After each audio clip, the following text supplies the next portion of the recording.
وقال الذين اتبعوا لو أن لنا كرة فنتبرأ منهم كما تبرؤوا منا كذلك يريهم الله أعمالهم حسرات عليهم وما هم بخارجين من النار.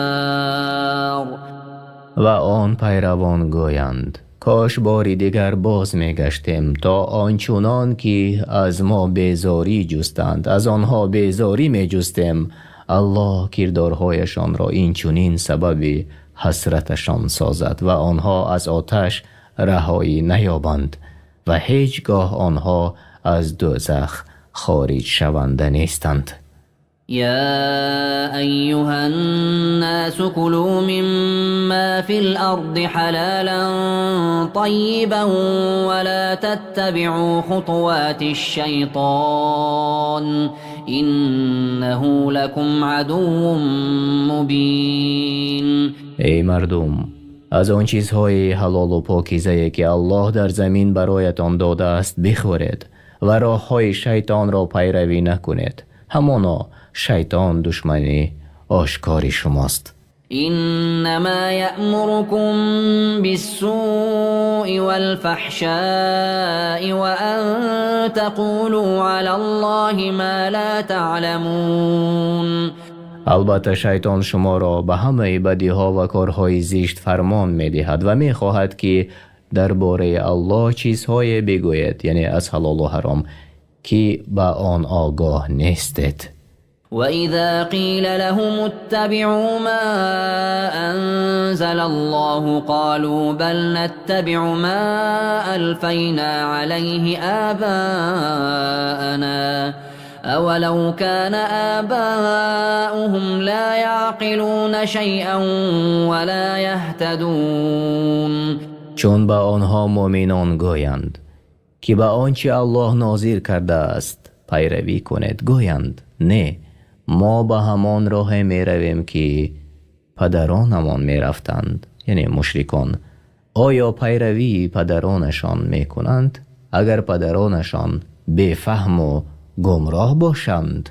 ومثل الذين كفروا كمثل الذي ينعق بما لا يسمع إلا دعاء ونداء صم بكم عمي فهم لا يعقلون. مثال کافران و داعیان آنها به سوی هدایت و ایمان مثل چوپان است که به چارپایان داد میزند و بیم میکند و حال آن که چارپا معنای کلامش را نمیفهمد جز ندا و صدای آواز را. این کافران ناشنوا هستند، صدای حق را نمیشنوند، گنگانند، زبانشان به حق نطق نمیزند و کورانند از دیدن راه حق و عقلهایشان به نفعشان کار نمی کند. يا أيها الذين آمنوا كلوا من طيبات ما رزقناكم واشكروا لله إن كنتم إياه تعبدون. ای کسانی که ایمان آورده اید، از آن چیزهای پاکیزه با لذت حلال که روزی شما کرده ایم بخورید و نباشید به مانند کافرانی که پاکیزه ها را حرام می حسابند و پلیت ها را حلال می شمارند.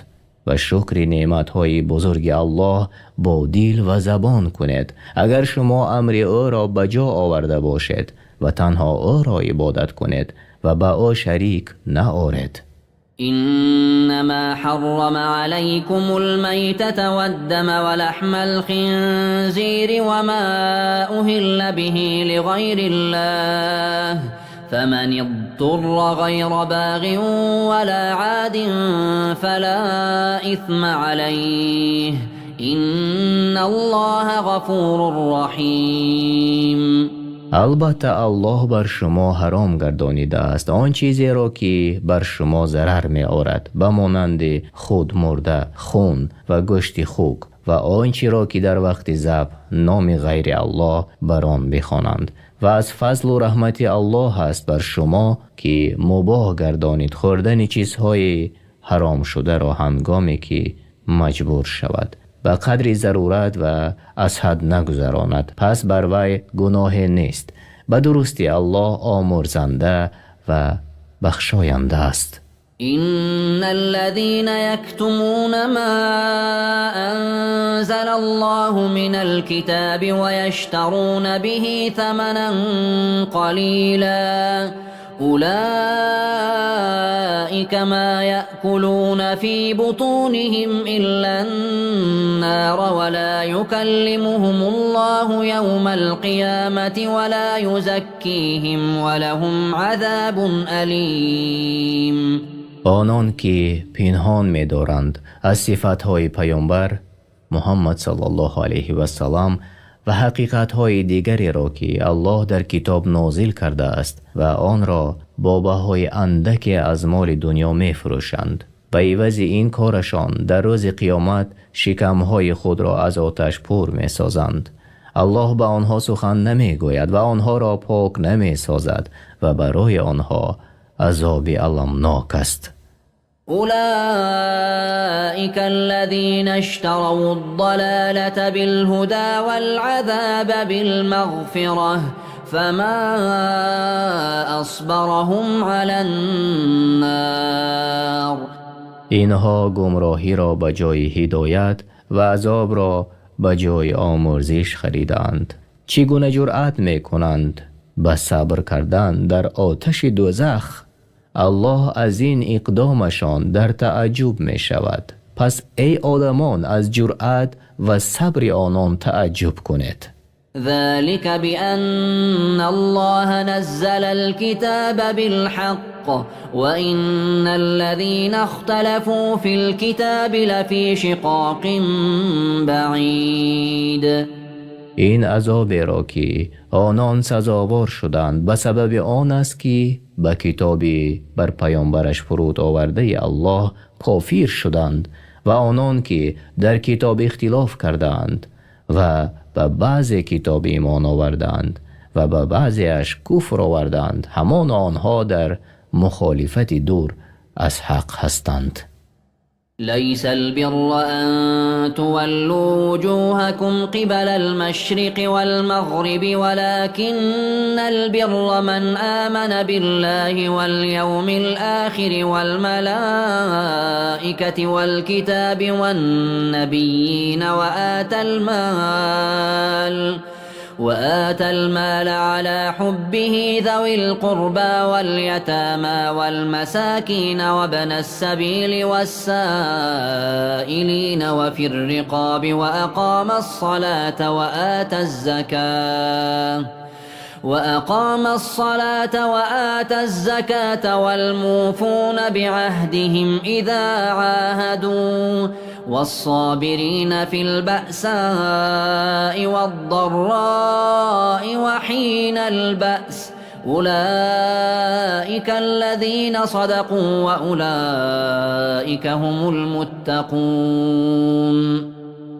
نزد الله نیکی آن نیست که در نماز روی خود به جانب مشرق و مغرب کند، بلکه نیکوکار کسی است که به الله یگانه که شریک و مانند ندارد و روز قیامت و فرشتگان و کتاب الله و پیامبران ایمان آورد و مال خود را با آن که دوستش دارد به رغبت خود به خویشاوندان و یتیمان و درماندگان و مسافران و گدایان و غلامان ببخشد و نماز بگذارد و زکات فرض شده را بدهد. و نیز کسانی هستند که چون عهد می بندند با آن وفا می کنند و آنان که در تنگ دستی و بیماری و هنگام جنگ صبر می کنند، اینها راستگویان و پرهیزگارانند.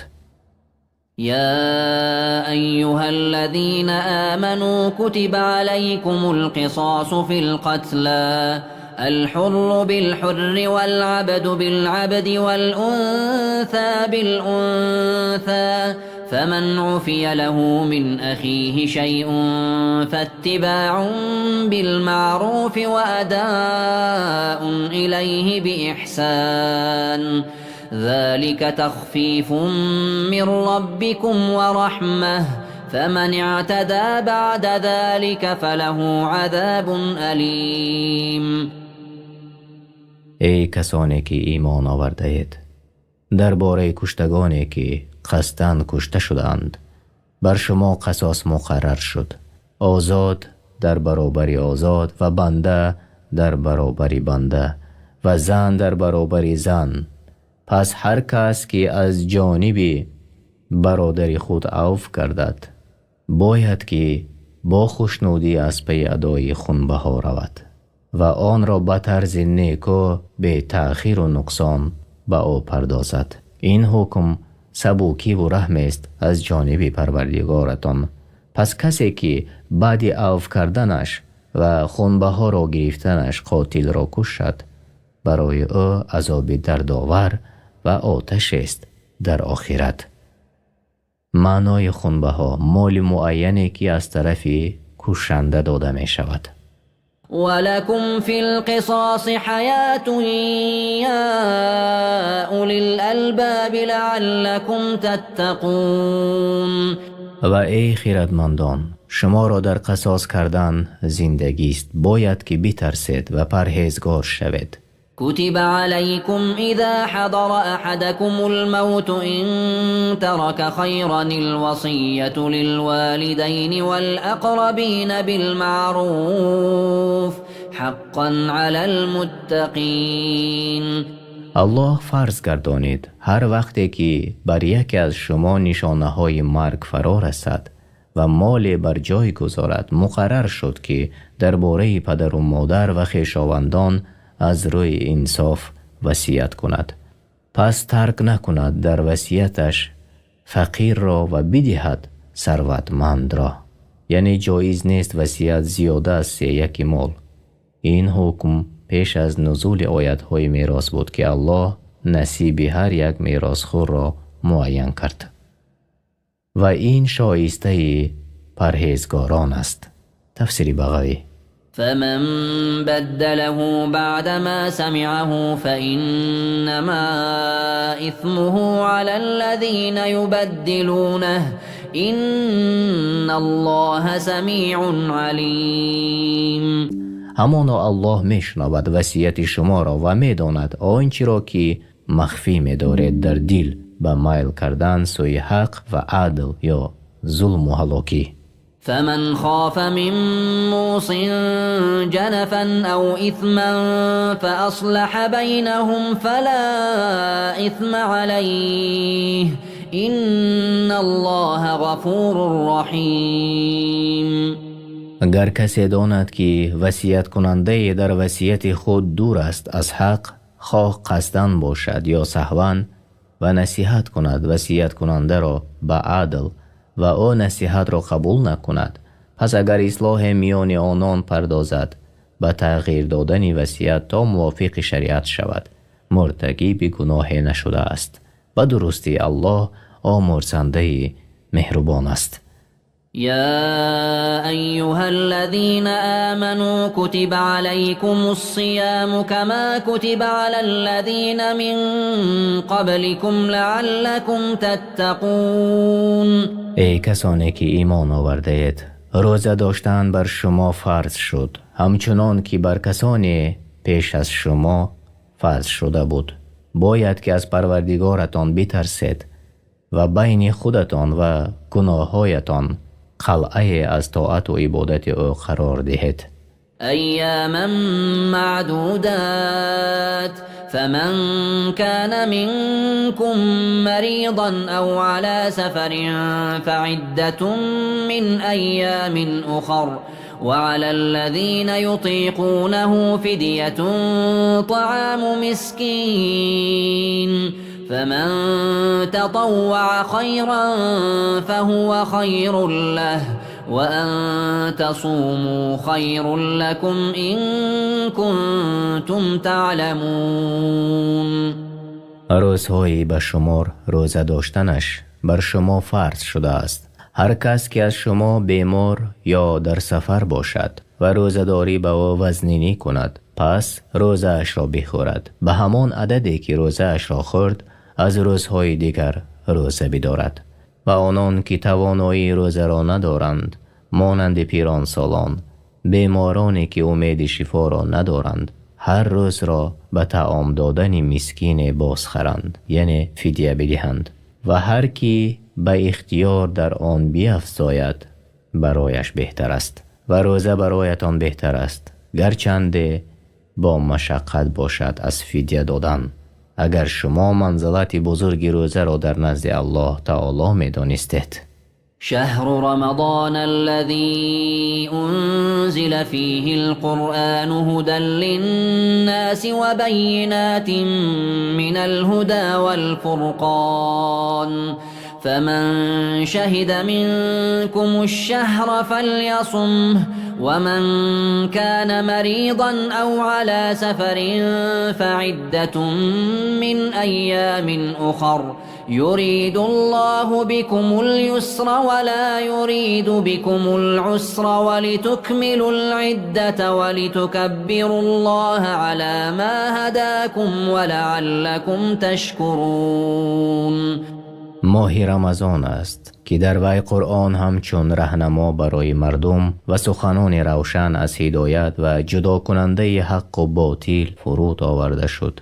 پس هر کس که از شما این ماه را دریابد باید که در روزهای آن ماه روزه بدارد و هر کس که بیمار یا در سفر باشد برای او رخصت است روزه ندارد. بعد از آن برای وی به شماره آنچه فوت شد از روزهای دیگر روزه داشتنش لازم است. الله در شریعت خود برای شما آسانی را می خواهد و به شما دشواری و مشقت را نمی خواهد و می خواهد که عید را کامل سازید و در عید رمضان پس از ادای روزه الله را با تکبیر یاد کنید و بر هدایت یافتنتان او را بزرگ دارید و بر توفیقی که به شما ارزانی نموده است شکرگزار باشید. وَإِذَا سَأَلَكَ عِبَادِي عَنِّي فَإِنِّي قَرِيبٌ أُجِيبُ دَعْوَةَ الدَّاعِ إِذَا دَعَانِ فَلْيَسْتَجِيبُوا لِي وَلْيُؤْمِنُوا بِي لَعَلَّهُمْ يَرْشُدُونَ. ای محمد، چون بندگان من درباره من از تو بپرسند، من به آنها نزدیکم و به ندای کسی که مرا بخواند جواب می دهم.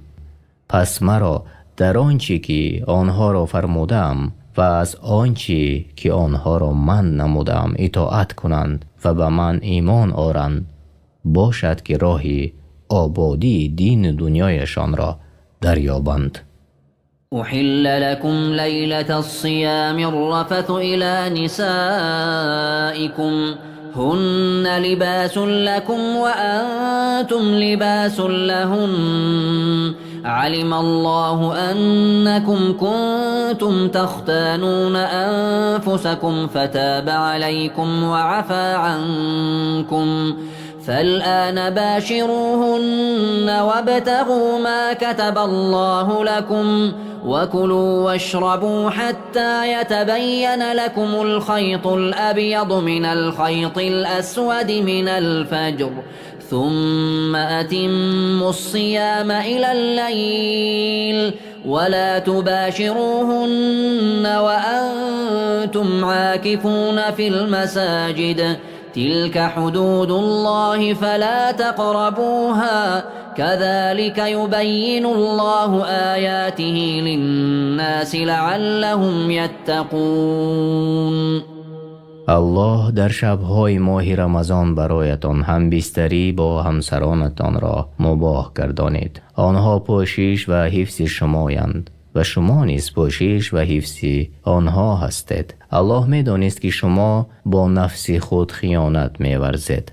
با مخالفت حرام کرده الله در شبهای رمضان با همبستری کردنتان با همسران، پس توبه شما را پذیرفت و شما را عفو کرد و امر را به شما وسیع گردانید. اکنون با آنها هم بیشتر شود و آنچه را که الله بر شما مقدر گردانیده است طلب کنید، یعنی از فرزند، و بخورید و بیاشامید تا روشنی صبح در تاریکی شب آشکار شود و روزه را تا فرو رفتن آفتاب به شب برسانید و چون در مسجد و اعتکاف نشستید با همسران هم بیشتر نشوید. این حدود فرمان الله است، به آن نزدیک نشوید. الله آیات و احکام خود را این چنین بیان میکند باشد که به پرهیزگاری برسند.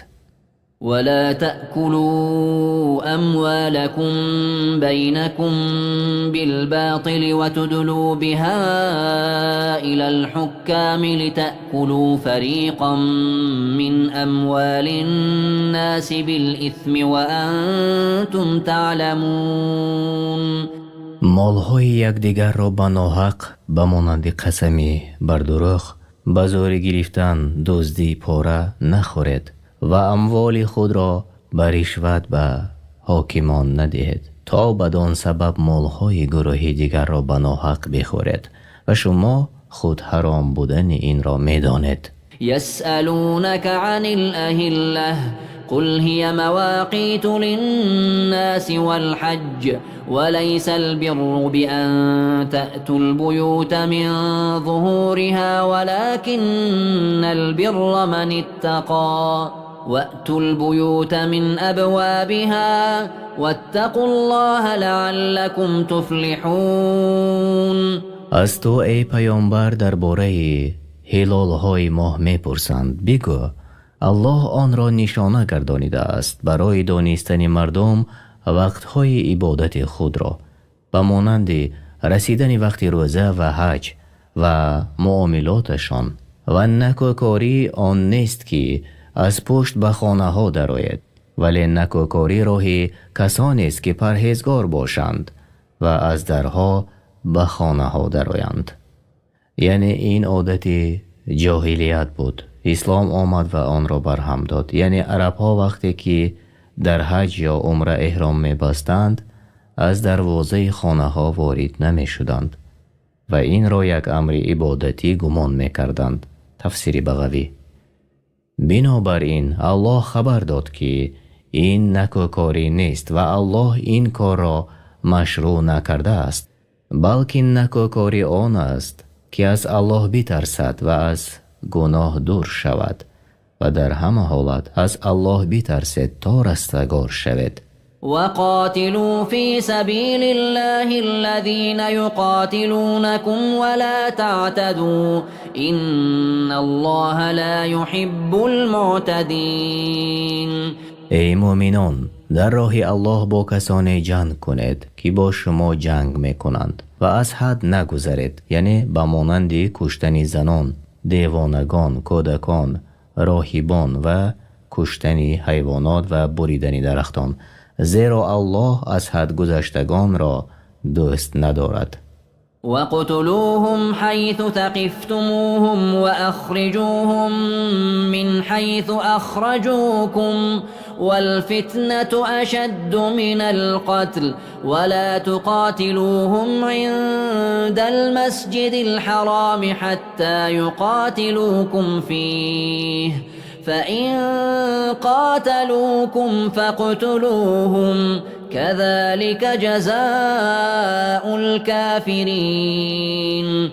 هر جا که آنها مشرکان را بیابید بکشید و از آنجا که شما را بیرون کردند، یعنی از مکه، بیرون کنید که فتنه یعنی کفر، شرک و پیش راه اسلام را بستن از قتل سخت‌تر است و در مسجد الحرام شما با آنها جنگ سر نکنید تا آنگاه که با شما جنگ سر نکنند و اگر با شما در مسجد الحرام جنگیدند پس آنها را بکشید که این است جزای کافران. فإن انتهوا فإن الله غفور رحیم. و اگر باز ایستادند از کفر و جنگیدن با شما در نزد مسجد الحرام و داخل ایمان شدند پس به درستی الله آمرزنده و مهربان است. وقاتلوهم حتى لا تكون فتنة ويكون الدين لله فإن انتهوا فلا عدوان إلا على الظالمين. ای مؤمنان، با مشرکانی ستمگر بر دوام بجنگید تا دیگر فتنه بر مسلمانان باقی نماند و دین تنها دین الله شود. پس چنان که این مقصد حاصل شد، نه کشتار هست نه جنگ. پس اگر آنها از جنگیدن با شما در مسجد الحرام باز ایستادند، شما با آنها تجاوز نکنید و هر کسی که ستم کرده باشد به اندازه ستمی که کرد جزا داده می شود. الشهر الحرام بالشهر الحرام والحرمات قصاص فمن اعتدى عليكم فاعتدوا عليه بمثل ما اعتدى عليكم واتقوا الله واعلموا ان الله مع المتقين. جنگیدن شما ای مؤمنان با مشرکان در ماهی که الله جنگیدن را در آن حرام کرده است، یعنی ذوالقعده، تفسیر بهاوی، جزایی است برایشان در آن ماه، یعنی هر چیزی که مورد احترام قرار گیرد از ماه حرام، شهر حرام و تمام چیزهایی که شریعت به تکریم آن امر کرده است. پس هر کس به این مقدسات و محرمات به حرمتی کند از او قصاص گرفته می شود. بنابراین کسی در ماه حرام بجنگد با او جنگ خواهد شد و از الله بترسید و بدانید که او یعنی الله با پرهیزگاران است. وأنفقوا في سبيل الله ولا تلقوا بأيديكم إلى التهلكة وأحسنوا إن الله يحب المحسنين. ای مؤمنان، همیشه در راه الله برای نصرت دینش و جهاد در راه او تعالی خرج کنید و خودتان را به دست خیش از ترک جهاد در راه الله و خرج نکردن در راه الله به هلاکت نیندازید و نیکی کنید، یعنی در خرج کردن و طاعت، و عملتان را خالص برای الله کنید که الله اهل اخلاص و نیکوکاران را دوست می دارد.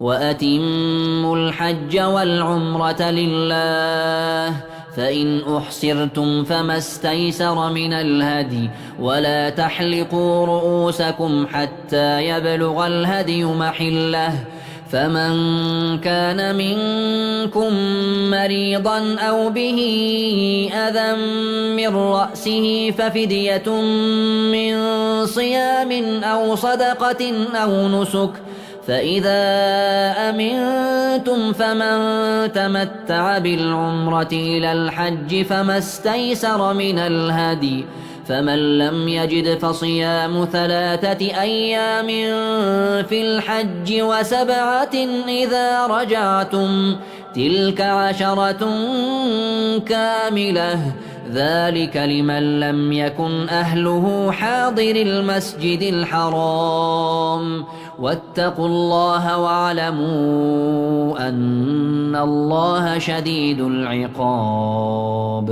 حج و عمره را برای الله کامل به جای آورید و اگر شما از حج باز داشته شوید به مانند قصد دشمن یا بیماری آنقدر که میسر است، از شتر یا گاو یا گوسفند قربانی کنید، یعنی به قصد نزدیک شدن به الله، و سر نتراشید وقتی که در راه باز داشته شده اید تا قربانی شما به قربانگاهش برسد. بعد از انجام آن از احرام برآمدنتان حلال می شود، همچنان که پیامبر صلی الله علیه و سلم در حدیبیه انجام دادند. بعد از آن سرش را می تراشد، اما شخصی که در حرم است قربانیش به جا نمی آید مگر در حرم. وقتی آن روز عید است، روز 10 ماه ذوالحجه و 3 روز بعد آن از ایام تشریق، یا اگر سرش زخم یا شبوش داشته باشد پس برای او جایز است که سر خود را بتراشد، اما برای او لازم است که فدیه بدهد و فدیه اش 3 روز روزه گرفتن یا غذا دادن به 6 مسکین و یا ذبح حیوانی است که برای قربانی جایز است. و او از میان این چیزها یکی را انتخاب می نماید، اما ضبط کردن بهتر است. و چون امین شدید و هر کی به سبب ادای عمره تا وقت حج بهره‌ور شد، آنقدر که او را میسر است قربانی کند، و هر کی را قربانی میسر نشد 3 روز در حج روزه بدارد، و چون از حج به اهل خود باز گردد 7 روز روزه بدارد تا 10 روزی کامل شود، و لازم است که 10 روز روزه را بدارد. و این حکمی یعنی قربانی و روزه داشتن برای کسی است که از مردم مکه نباشد.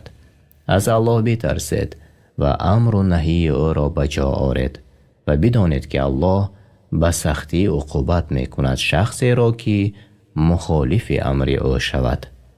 الحج أشهر معلومات فمن فرض فيهن الحج فلا رفث ولا فسوق ولا جدال في الحج وما تفعلوا من خير يعلمه الله وتزودوا فإن خير الزاد التقوى واتقون يا أولي الألباب.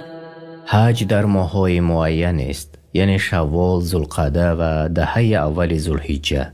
پس هر کی را حج واجب گردید در آن ماه‌ها این فریضه را ادا کند. پس باید در وقت حج جماع نکند و فسق از او سر نزند و خصومت نکند و بیرون آمدنش از طاعت الله حرام و با هم مناقشه کردنش به غضب و کراهیت می انجامد. هر کاری نیک انجام می دهد الله از آن آگاه است. هر یکی را بر عملش جزای کافی می دهد و برای نفس خیش توشه کنید که بهترین توشه ها پرهیزگاری است. ای صاحب خیرتمندان، از من بترسید. ليس عليكم جناح أن تبتغوا فضلا من ربكم فإذا أفضتم من عرفات فاذكروا الله عند المشعر الحرام واذكروه كما هداكم وإن كنتم من قبله لمن الضالين. اگر به هنگام حج طلب کنید روزی را از پروردگارتان با فایده بردن از سودا در ایام حج گناهگار نشده اید. و چون بعد غروب آفتاب از عرفات، یعنی عرفات مکان است که روز 9 ذوالحجه حاجیان در آنجا می ایستند، بازگشته اید، الله را در مشعر الحرام با تسبیح و تکبیر و دعا یاد کنید که شما را به راه راست هدایت فرمود. هر آینه پیش از این از آن گمراهان بودید، حق را نمی دانستید. مشعر الحرام یعنی مزدلفه.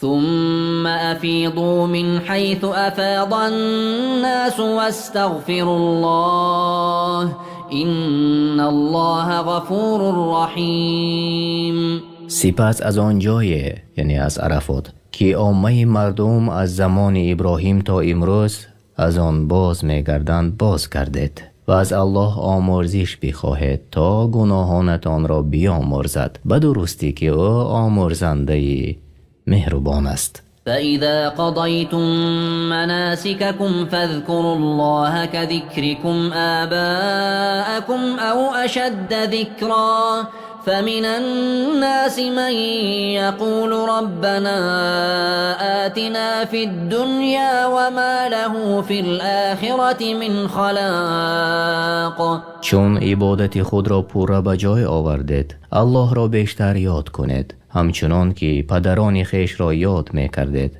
گروهی از مردم مقصدشان دنیا است فقط. می گویند ای پروردگار ما را در دنیا چیزی بده، از سلامتی، مال و فرزند، اینها را در آخرت نصیب نیست. ومنهم من يقول ربنا آتنا في الدنيا حسنة وفي الآخرة حسنة وقنا عذاب النار. و بعضی از مردم گروه مؤمنان یعنی می گویند ای پروردگار ما را در دنیا تندرستی، رزق، علمی نفع آور، زنی صالحه و عمل شایسته و غیره از امور دین و دنیا و در آخرت جنت را بده و از عذاب دوزخ ما را نگه دار. یعنی در صحیح بخاری و مسلم آمده است که بیشتری دعاهای پیامبر صلی الله علیه و سلم این بود. این دعا همه خیر دنیا و آخرت را در بر میگیرد. تفسیر سعدی. أولئك لهم نصيب مما كسبوا والله سریع الحساب.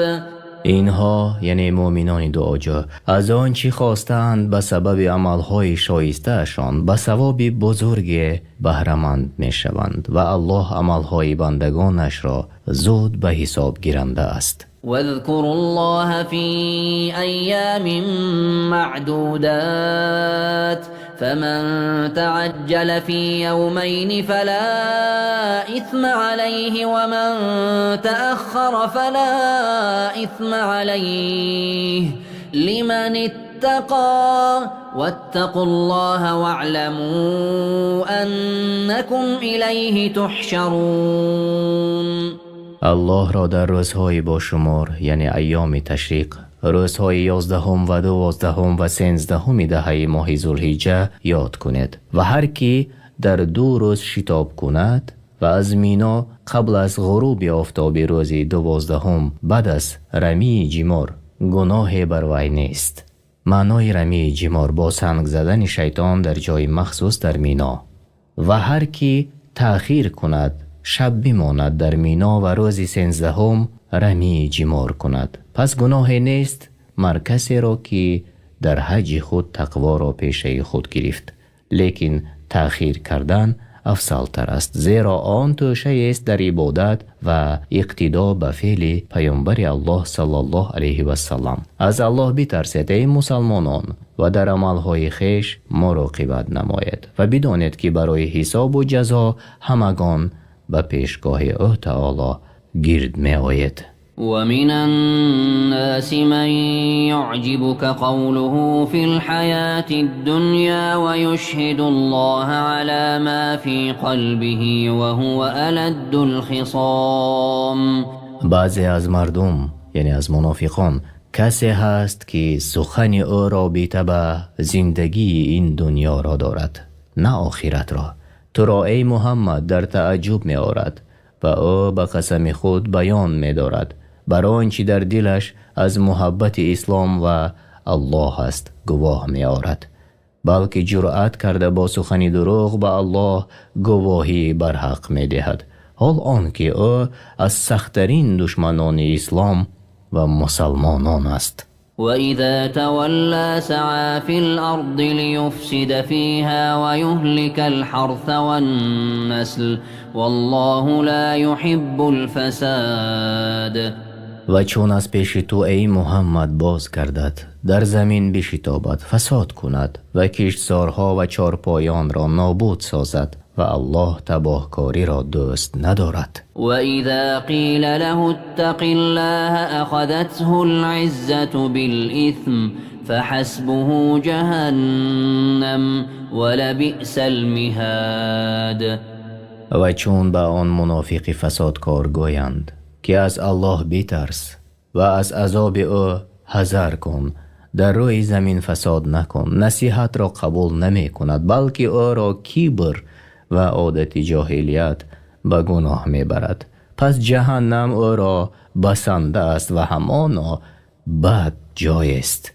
ومن الناس من يشري نفسه ابتغاء مرضات الله والله رؤوف بالعباد. بعضی از مردم برای جستن خوشنودی الله جان خویش را در راه او و بجا آوردن طاعتش فدا می کنند. الله بر این بندگان مهربان است و با زودی و با مهلت بندگان مؤمنش را در رحمتش قرار می دهد و بهترین مکافات را به آنها عطا می کند. يا أيها الذين آمنوا ادخلوا في السلم كافة ولا تتبعوا خطوات الشيطان إنه لكم عدو مبين. ای کسانی که ایمان آورده اید به الله که پروردگار شماست و به محمد که پیامبر شماست و به اسلام که دین شماست، همگان به اسلام درآیید و به جمع احکام او عمل کنید و چیزی را از آن ترک نکنید و راهی را که در آن شیطان شما را به معصیت دعوت می نماید پیروی نکنید، زیرا که او دشمنی آشکار شماست، پس از او حذر کنید. تفسیر بغوی و تفسیر ابن کثیر. فإن زللتم من بعد ما جاءتكم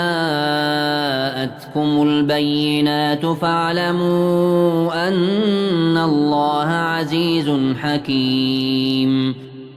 و اگر اشتباه کردید و مرتکب گناه شدید پس از این که دلیل های آشکار از علم و یقین پیش شما آمد و باوری حاصل کردید، پس بدانید که الله عزیز است در ملک خود و حکیم است در امر و نهیش و هر چیزی را در جای مناسبش می گذارد.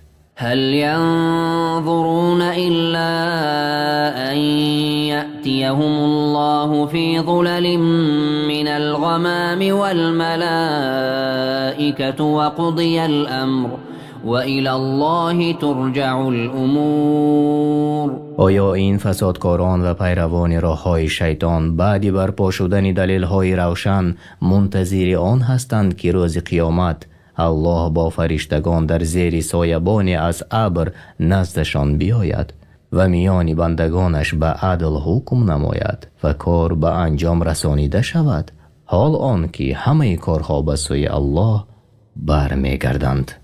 سل بني إسرائيل كم آتيناهم من آية بينة ومن يبدل نعمة الله من بعد ما جاءته فإن الله شديد العقاب.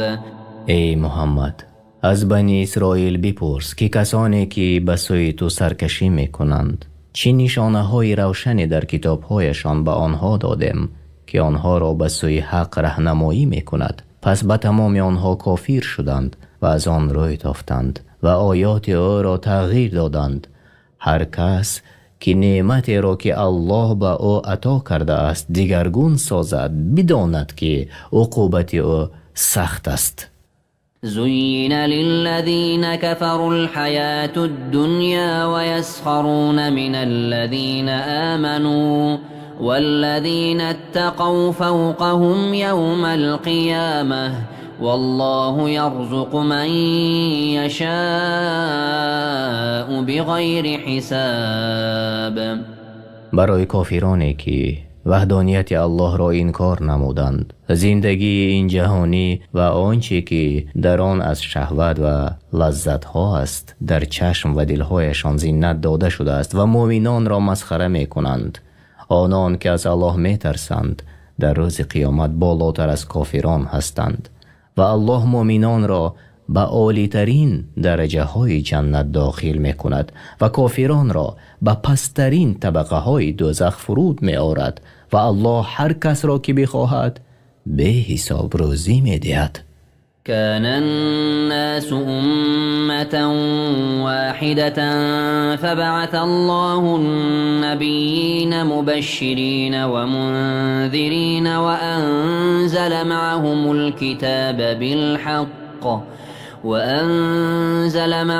الكتاب بالحق ليحكم بين الناس فيما اختلفوا فيه وما اختلف فيه إلا الذين أوتوه من بعد ما جاءتهم البينات بغيا بينهم فهدى الله الذين آمنوا لما اختلفوا فيه من الحق بإذنه والله يهدي من يشاء إلى صراط مستقيم. مردم یک امت بودند و ایمان به الله داشتند، بعد از آن در دینشان اختلاف کردند، پس الله پیامبرانی خوش خبر دهنده و ترساننده را بفرستاد و کسی که الله را اطاعت کند داخل بهشت شود و کسی به الله کافر شود و او را نافرمان برداری کند داخل دوزخ شود. و الله بر پیامبران کتاب‌های برحق نازل کرد تا آن کتاب در آنچه مردم اختلاف دارند میانشان حکم کند، ولی در امر محمد صلی الله علیه و سلم اختلاف نکردند مگر کسانی که به آنها کتاب تورات نازل شده بود و اختلافشان به سبب ظلم و حسدشان بود. اهل کتاب آنچه را که در کتابشان نازل شده بود یعنی از حجتها و احکام می دانستند. پس الله به رحمت خود مؤمنان را به آن حقیقتی که در آن اختلاف کردند راه نمود و الله هر کس را که بخواهد به راه راست هدایت می کند. أم حسبتم أن تدخلوا الجنة ولما يأتكم مثل الذين خلوا من قبلكم مستهم البأساء والضراء وزلزلوا حتى يقول الرسول والذين آمنوا معه متى نصر الله ألا إن نصر الله قریب. ای مؤمنان، آیا گمان کرده اید که وارد بهشت شوید حال آن که هنوز آنچه به مؤمنانی که پیش از شما بودند آمد و برای شما نیامده است، یعنی به مانند کمبغلی، کسلی، ترس و بیم. تفسیر سعدی: آنها دچار سختی و زیان شده‌اند و پریشان گشته‌اند تا آنجا که پیامبر و مؤمنانی که همراه او بودند برای زودتر آمدن یاری الله می گفتند یاری الله کی خواهد رسید؟ آگاه باشید که یاری الله نزدیک است. يسألونك ماذا ينفقون قل ما أنفقتم من خير فللوالدين والأقربين واليتامى والمساكين وابن السبيل وما تفعلوا من خير فإن الله به عليم. ای محمد، صحابگان از تو می پرسند که از کدام نوع مالهایشان نفقه کنند. با آنها بگو نفقه کنید از مال پاک حلال خود. اول نفقه خود برای پدر و مادر و خویشاوندان و یتیمان و مسکینان و مسافران باشد و هر کاری نیکی که کنید الله به آن آگاه است. كتب عليكم القتال وهو كره لكم وعسى أن تكرهوا شيئا وهو خير لكم وعسى أن تحبوا شيئا وهو شر لكم والله يعلم وأنتم لا تعلمون. الله بر شما ای مؤمنان جنگ با کفار را فرض گردانید، ولی جنگ در طبیعت شما ناپسندیده است، یعنی از سبب مشقت و بسیار خطرناک بودنش. و شاید که شما چیزی را ناخوش دارید و حال آن که وی برای شما بهتر است، و شاید که شما چیزی را دوست دارید و حال آن که وی برای شما بد باشد و الله می داند چی بهتر است برای شما و حال آن که شما آن را نمی دانید. يسألونك عن الشهر الحرام قتال فيه قل قتال فيه كبير وصد عن سبيل الله وكفر به والمسجد الحرام وإخراج أهله منه أكبر عند الله والفتنة أكبر من القتل ولا يزالون يقاتلونكم حتى يردوكم عن دينكم إن استطاعوا ومن يرتدد منكم عن دينه فيمت وهو كافر فأولئك حبطت أعمالهم في الدنيا والآخرة وأولئك أصحاب النار هم فيها خالدون. مشرکان تو را ای پیامبر از جنگ کردن در ماه حرام می پرسند. بگو جنگ کردن در آن ماه گناهی بزرگ است، یعنی خون ریختن و منع کردنتان مردم را به در آمدن اسلام با عذاب و شکنجه ها. تفسیر سعدی. اما کافر شدنتان به الله و رسول او و دینش و بازداشتن مردم از راه حق و مسجد الحرام و بیرون راندن پیامبر و مهاجران از آنجا در نزد الله گناهی بزرگتر است و فتنه کردن از قتل بزرگتر است. آنها همیشه با شما می جنگند تا اگر بتوانند شما را از دینتان بازگردانند. از میان شما کسی آنها را اطاعت کرد و از دین خود بازگشت و کافر بمیرد، عملهایش در دنیا و آخرت نابود شده جاودانه در جهنم باقی بماند. إن الذين آمنوا والذين هاجروا وجاهدوا في سبيل الله أولئك يرجون رحمة الله والله غفور رحیم. کسانی که ایمان آوردند به الله و رسول او و به دستور او عمل کردند و آنان که دیار خود را ترک کردند و در راه الله جهاد نمودند به رحمت الله امیدوارند و الله آمرزنده است بندگان مؤمنش را و به آنها مهربان است. يسألونك عن الخمر والميسر قل فيهما إثم كبير ومنافع للناس وإثمهما أكبر من نفعهما ويسألونك ماذا ينفقون قل العفو كذلك يبين الله لكم الآيات لعلكم تتفكرون. ای پیامبر، تو را مسلمانان از شراب و خرید و فروش آن و از هر چیزی که خوردنی یا نوشاکی مست کننده است و عقل را می پوشاند و از حکم قمار می پرسند. بگو در آنها ضرر و فساد بسیار است، یعنی در دین، دنیا، عقل و مالها، و در آن فایده های است برای مردم از جهت کسب کردن مالها و غیره ها و گناهانشان از نفعشان بیشتر است، زیرا از ذکر الله و نماز باز می دارد و دشمنی و بدبینی را بین مردم واقع می کند و مال را نابود می سازد. و از تو می پرسند چقدر نفقه کنند؟ بگو آنچه که از حاجت ضروری زیاد است. الله آیات و شریعت خود را اینچنین برای شما روشن بیان می کند باشد که در کار دنیا و آخرت بیندیشید. في الدنيا والآخرة ويسألونك عن اليتامى قل إصلاح لهم خير وإن تخالطوهم فإخوانكم والله يعلم المفسد من المصلح ولو شاء الله لأعنتكم إن الله عزيز حكيم.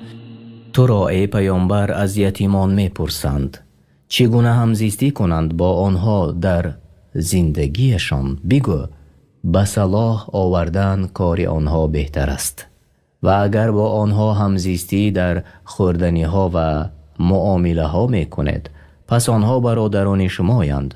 الله فسادکار را از اصلاحگر باز می شناسد و اگر خواهد بر شما سخت می گیرد که الله عزیز و حکیم است. ولا تنكحوا المشركات حتى يؤمن ولأمة مؤمنة خير من مشركة ولو أعجبتكم ولا تنكحوا المشركين حتى يؤمنوا ولعبد مؤمن خير من مشرك ولو أعجبكم أولئك يدعون إلى النار والله يدعو إلى الجنة والمغفرة بإذنه ويبين آياته للناس لعلهم يتذكرون. زنان مشرکه را تا ایمان نیاورند به زنی نگیرید و بدانید که کنیز مؤمنه که او را نه مال است و نه شرف بهتر از زنی آزاد مشرکه است. گرچه شما را به تعجب آورد و به مردان مشرک زن مؤمنه را خواه آزاد یا غلام باشد ندهید تا اینکه ایمان به الله و رسول او بیاورند. و بدانید غلام مؤمن با کمبغلیش بهتر است از مرد آزاد مشرک، گرچه شما را به تعجب آورد. اینها زنان و مردان مشرک در گفتار و کردار و حالات خود مردم را به جهنم دعوت می کنند. پس همزیستی و آمیزش با آنها خطرناک است و آن خطر دنیوی نیست بلکه بدبختی و شقاوت همیشگی است. و الله بندگانش را برای به دست آوردن بهشت و آمرزش خویش فرا می خواند و آیات خود را آشکار بیان می کند. ضرور است که بیندیشند. ويسألونك عن المحيض قل هو أذى فاعتزلوا النساء في المحيض ولا تقربوهن حتى يطهرن فإذا تطهرن فأتوهن من حيث أمركم الله إن الله يحب التوابين ويحب المتطهرين. و تو را از حیض زنان می پرسند. با آنها بگو ای پیامبر حیض ناپاکی است، پس در ایام حیض از زنان دوری بگیرید و به آنها نزدیک نشوید تا خونشان باز ایستد و چون پاک شدند از آنجا که الله فرمان داده است به آنها نزدیکی کنید. همانا الله کسانی را که همیشه از گناهانشان توبه می کنند دوست دارد و کسانی را دوست می دارد که خود را از گناهان دور و پاک می گردانند. یعنی حیض و آن خون است که از رحم زنان طبیعتاً در وقتهای مخصوص روان می شود. نساؤكم حرث لكم فأتوا حرثكم أنا شئتم وقدموا لأنفسكم واتقوا الله واعلموا أنكم ملاقوه وبشر المؤمنين. زنانتان کشتزاری شما هستند، پس هر طوری که دوست دارید با زنانتان علاقه کنید، اما علاقه در جایی که الله حلال فرموده است، یعنی جایی که فرزند به دنیا می آید و با بجا آوردن کارهای خوب به الله نزدیکی جوید و در همه حالت از الله بترسید و بدانید که حتما شما او تعالی را خواهید دید و مؤمنان را مژده ده از چیزهایی که آنها را در آخرت خرسند می کنند. یعنی از جمله کارها این است که مرد با زنش برای نزدیکی به الله و بسیار کردن نسل و به وجود آمدن فرزندان صالح که مایه خیر و برکت جامعه است علاقه کند. تفسیر سعدی. ولا تجعلوا الله عرضة لأيمانكم أن تبروا وتتقوا وتصلحوا بين الناس والله سمیع علیم. الله را وسیله سوگندهای خویش قرار ندهید تا با این بهانه از نیکوکاری و تقوا و اصلاح در میان مردم باز ایستید. یعنی نباید قسمهای آنها مانعی برای انجام کارهای خوب و پرهیز از کارهای بد و اصلاح بین مردم باشد. پس با این بهانه حجت می آورید که با الله قسم خورده اید که آن را اجرا نمی کند، بلکه قسم خورنده کارهای خوب انجام دهد و بر قسمی خوردهش کفارت دهد و این عمل را عادت خود نگرداند که الله سخنان شما را می شنود و به احوال شما داناست. لا يؤاخذكم الله باللغو في أيمانكم ولكن يؤاخذكم بما كسبت قلوبكم والله غفور حليم. аллоҳ шуморо ба сабаби савгандҳои беҳудае ки бар забонатон меояд ҷазо намедиҳад, балки шуморо ба он чӣ дилҳоятон қасд кардааст ҷазо медиҳад. аллоҳ омӯрзанда аст. он касеро ки тавба кардааст ва пурбардор аст, зуд ба ҷазо намегирад касонеро ки нофармонбардории ӯ мекунанд.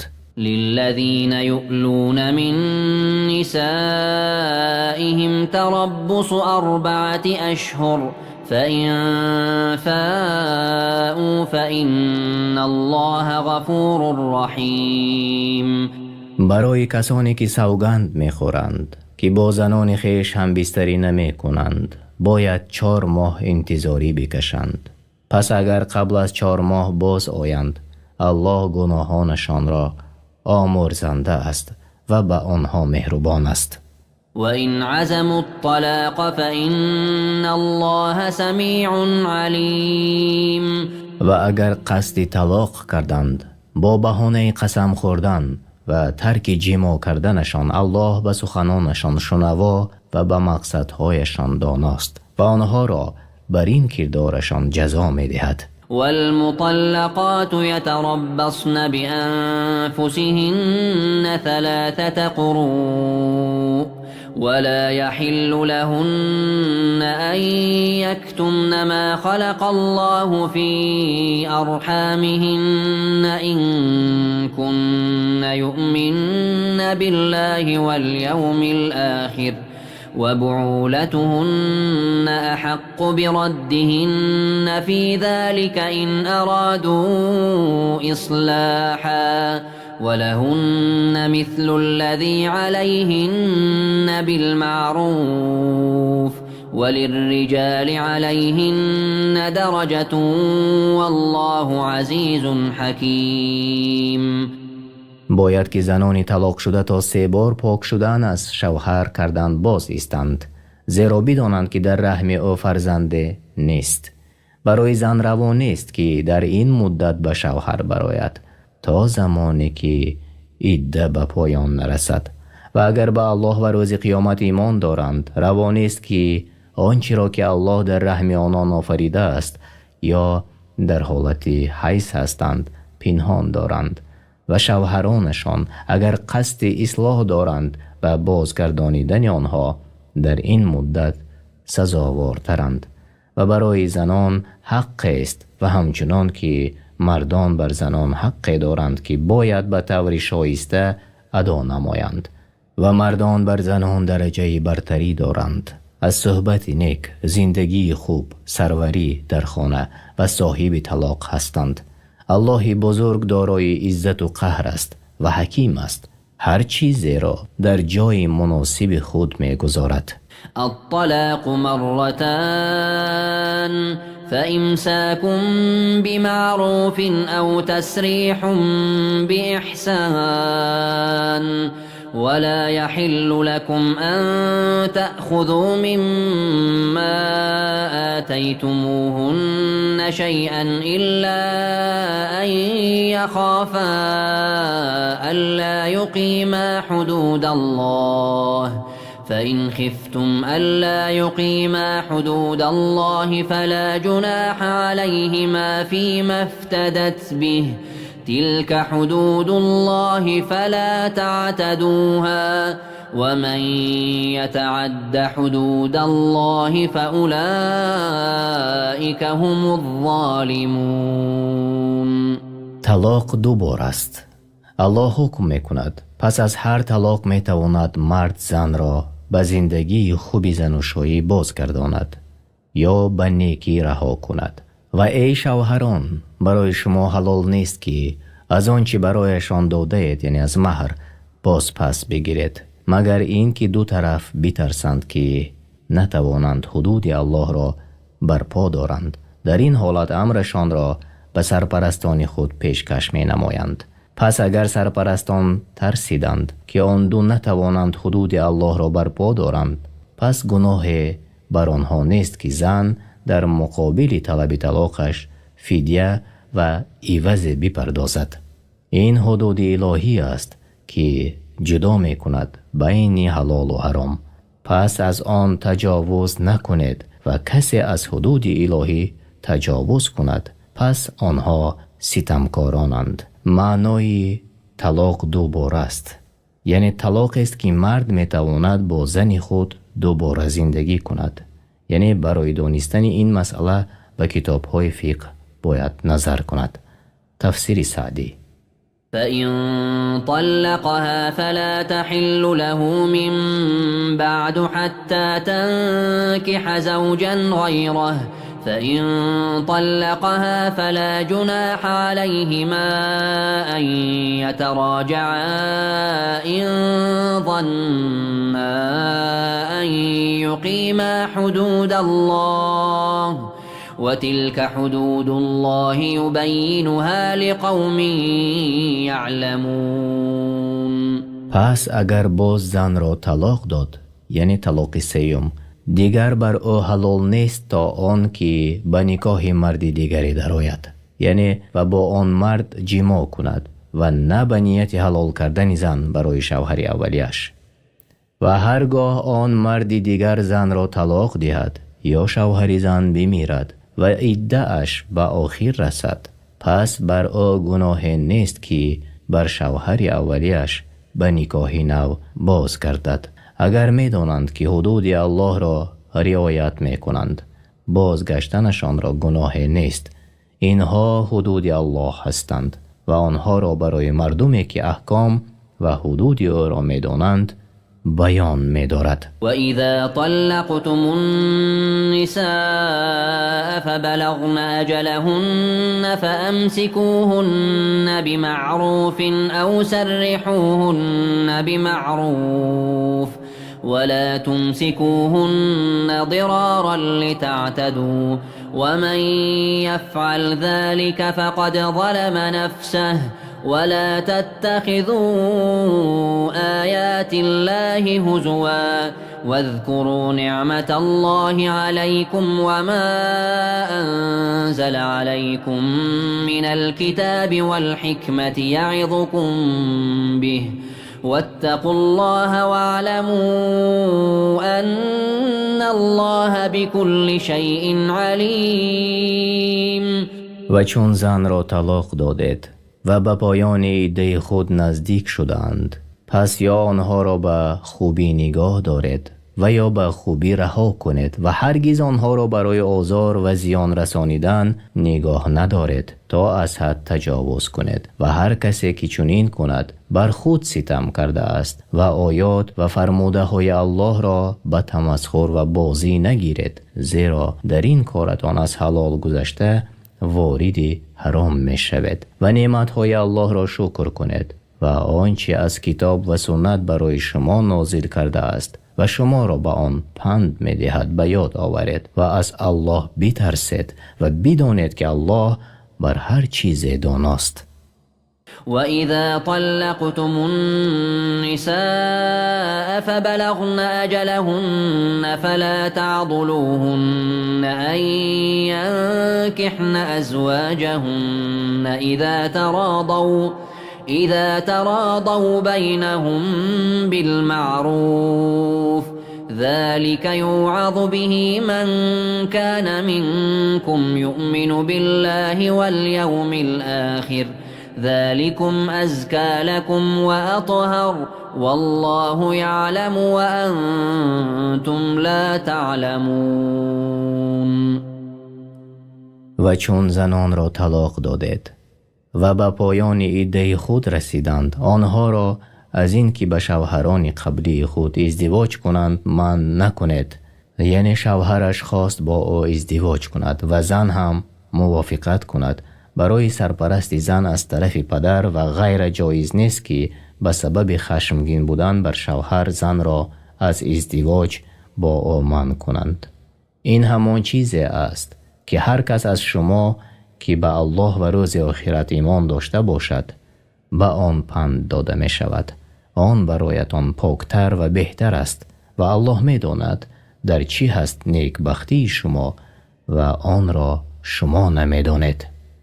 والوالدات يرضعن أولادهن حولين كاملين لمن أراد أن يتم الرضاعة وعلى المولود له رزقهن وكسوتهن بالمعروف لا تكلف نفس إلا وسعها لا تضار والدة بولدها ولا مولود له بولده وعلى الوارث مثل ذلك فإن أرادا فصالا عن تراض منهما وتشاور فلا جناح عليهما وإن أردتم أن تسترضعوا أولادكم فلا جناح عليكم إذا سلمتم ما آتيتم بالمعروف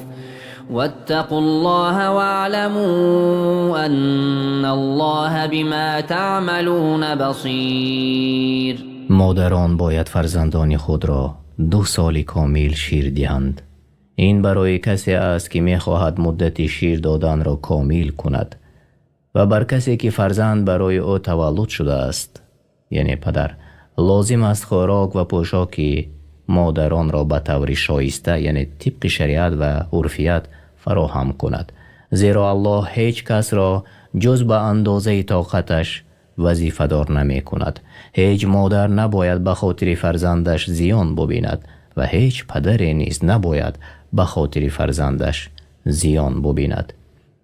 و بر وارث فرزند چنین چیز یعنی نفقه لازم است و اگر پدر و مادر با رضایت و مشورت همدیگر خواستند فرزند را از شیر جدا کنند گناه بر آنها نیست و اگر خواست دایه شیردهی برای فرزندان خود بگیرید گناه بر شما نیست به شرطی که آنچه را که عهد کردید پرداخت نماید و از الله بترسید و بدانید که الله به آنچه میکنید داناست.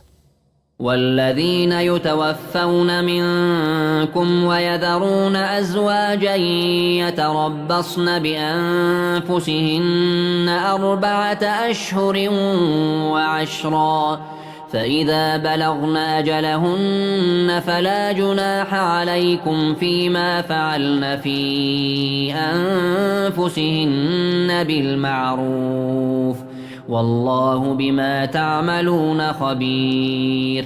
و کسانی از شما که بمیرند و زنان را بر جای میگذارند باید که زنان 4 ماه و 10 روز انتظاری بکشند و باید از خانه شوهرانشان بیرون نآیند و خود را زینت ندهند و به شوهر نبرایند و چون عده خود را به پایان رسانیدند بر شما گناهی نیست ای سرپرستان زنها در آنچه که آنها موافق شریعت درباره خود انجام دهند یعنی به شوهر برآمدند و الله به آنچه میکنید آگاه است و بر عملهایتان شما را جزا میدهد.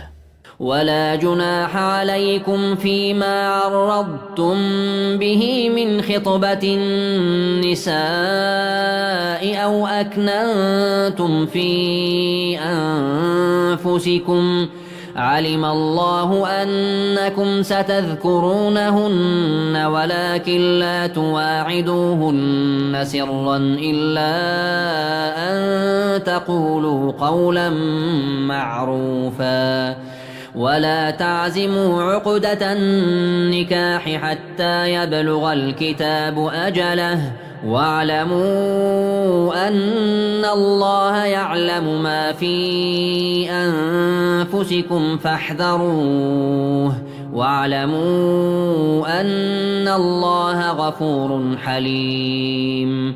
و برای شما گناهی نیست ای مردان که به طور کنایه از زنان خواستگاری کنید و یا در دلهایتان به زنی گرفتن آنها را پنهان نماید. الله می داند که شما هرگز با خاموش نشستنتان از آنها صبر نتوانید کرد بلکه آنها را یاد می کنید. از همین سبب یاد کردن آنها را به طور کنایه و پنهان داشتن در خود مباح گرداند. ولی به آنها وعده پنهانی ندهید مانند زنا یا گفتگو کردن برای خانه‌داری در ایام عده‌شان، مگر اینکه سخن نیکو بگوید و تصمیم به عقد نکاح نگیرید تا وقتی که عده به پایان رسد و بدانید که الله می‌داند آنچه را که در دلتان هست. پس از او بترسید و بدانید که الله آمرزگار است به کسانی که از گناه خود توبه می‌کنند و مهربان است، زود به جزای بد نمی‌گیرد. لا جناح عليكم إن طلقتم النساء ما لم تمسوهن أو تفرضوا لهن فريضة ومتعوهن على الموسع قدره وعلى المقتر قدره متاعا بالمعروف حقا على المحسنين. بر شما ای گروه شوهران گناهی نیست که زنان را پیش از همخوابگی و پیش از تعیین مهر طلاق دهید، گرچه این کار باعث پست شدن شخصیت زن می گردد، اما با دادن مهر جبران می شود. پس بر شما لازم است که چیزی بدهید تا رنجش خاطرشان جبران شود، بر توانگر به اندازه تواناییش و بر فقیر به اندازه طاقتش. این کار است شایسته نیکوکاران. وَإِن طَلَّقْتُمُوهُنَّ مِن قَبْلِ أَن تَمَسُّوهُنَّ وَقَدْ فَرَضْتُمْ لَهُنَّ فَرِيضَةً فَنِصْفُ مَا فَرَضْتُمْ إِلَّا أَن يَعْفُونَ أَوْ يَعْفُوَ الَّذِي بِيَدِهِ عُقْدَةُ النِّكَاحِ وَأَن تَعْفُوا أَقْرَبُ لِلتَّقْوَى وَلَا تَنسَوُا الْفَضْلَ بَيْنَكُمْ إِنَّ اللَّهَ بِمَا تَعْمَلُونَ بَصِيرٌ. اگر زنان را پیش از این که به آنها علاقه جنسی کنید طلاق دادید، در حالی که برای آنها مهر تعیین کردید، پس نصف آن مهر تعیین شده را بدهید، مگر این که آن را به شما ببخشند یا کسی که عقد ازدواج در دست اوست آن را ببخشد. پس الله متعال به بخشیدن تشویق نمود و بیان کرد که بخشیدن به پرهیزگاری نزدیکتر است و علامت نیکوکاری است و نیکوکاری اعلاترین رتبه است در معاملات. و ای مردم، نیکوکاری را در میان خود فراموش نکنید، همانا الله به آنچه میکنید بیناست و شما را در کاری خوب ترغیب می نماید. حافظوا على الصلوات والصلاة الوسطى وقوموا لله قانتين. همه نمازها و نماز میانه را یعنی نماز عصر را نگهداری کنید و برای الله با طریق فرمان برداری بر پای بایستید. فإن خفتم فرجالا أو ركبانا فإذا أمنتم فاذكروا الله كما علمكم ما لم تكونوا تعلمون. و اگر از دشمنانتان ترسیدید، پس در این صورت پیاده یا در حالی که بر اسب و سایر سوارها هستید نماز بخوانید. پس هر وقتی که ترس از شما دور شد نماز را با آرامیش خوانید و الله را در آن یاد کنید و آن را از هیئت اصلیش کم نکنید و شکر او را بجا آورید بنابر آن چیزهایی که شما را تعلیم داد از عبادتها و احکام که شما نمیدانستید. یعنی وقتی از دشمنانتان ترسیدید، در این حالت بر نمازگزار لازم نیست که رویش حتما به سوی قبله باشد، چون در حالت سواره بودن این کار مشکل است. تفسیر سعدی. والذين يتوفون منكم ويذرون أزواجا وصية لأزواجهم متاعا إلى الحول غير إخراج فإن خرجن فلا جناح عليكم فيما فعلن في أنفسهن من معروف والله عزيز حكيم. و کسانی از شما می میرند و زنانی را بر جا می گذارند باید برای همسران خود وصیت کنند که وارثان شوهر آنها را تا 1 سال کمک کنند و آنها را از خانه بیرون ننمایند و اگر خودشان بیرون رفتند پس در آنچه آنها به طور شایسته درباره خود انجام می دهند گناهی بر شما نیست. الله عزیز و حکیم است. یعنی بسیاری از مفسرین بر این باورند که این آیت کریمه به آیتی که پیش از آن آمده است منسوخ شده است. بنابر گفته الله و کسانی از شما که بمیرند و زنانی را بر جای می گذارند باید که زنان 4 ماه و 10 روز انتظاری بکشند. یعنی تفسیر سعدی. وللمطلقات متاع بالمعروف حقا على المتقین. و طلاق شدگان را طبق شریعت به پوشاک و نفقه خوب بهره‌مند ساختن لازم است. آنها کسانی اند که از الله خود می ترسند و امر و نهیش را به جا می آورند. كذلك يبين الله لكم آياته لعلكم تعقلون. همچنین الله احکام خود را درباره فرزندان و زنان روشن بیان می دارد.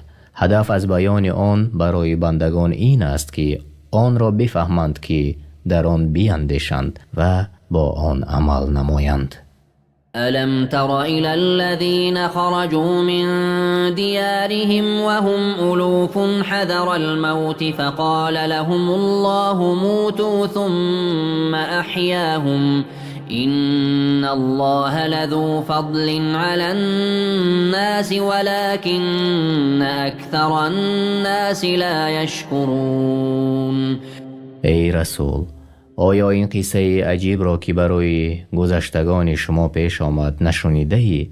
آنگاه که وبا یعنی بیماری سرایت کننده و پهن شونده سرزمین آنها را فرا گرفت، آنها هزاران نفر بودند، برای آن که از دست مرگ فرار کنند از سرزمین خود بیرون رفتند، اما فرار آنها را نجات نداد و نتوانست چیزی را که از وقوع آن می ترسیدند از آنها دور نماید و الله برخلاف مقصودشان با آنها برخورد کرد و همه را هلاک گردانید. بعد از مدت الله آنها را به سبب فضل و احسان خود زنده گردانید تا اینکه عمر خود را دوام دهند و عبرت گرفته با توبه باز کردند. و آنها می بایست شکر نعمت‌های الهی را بجا آورند ولی بیشترینشان در انجام فریضه شکرگزاری کوتاهی ورزیدند. وقاتلوا في سبيل الله واعلموا أن الله سميع عليم. ای مسلمانان، برای نصرت دین الله در راه الله با کافران بجنگید و بدانید که الله به سخنان شما شنوا و به نیت و عملهای شما داناست.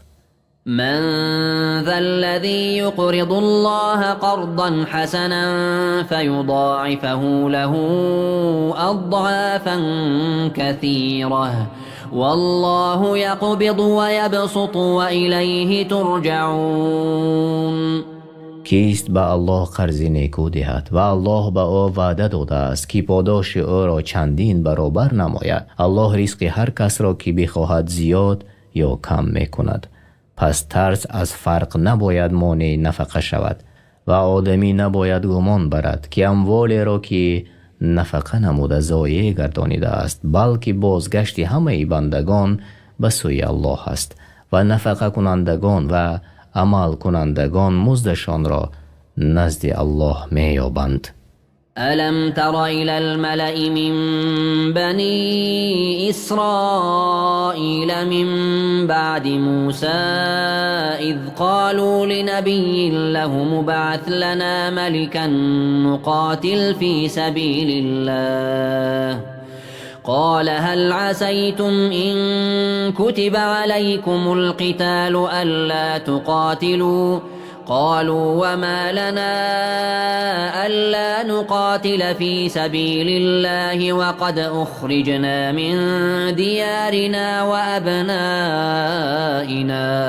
فلما كتب عليهم القتال تولوا إلا قليلا منهم والله عليم بالظالمين.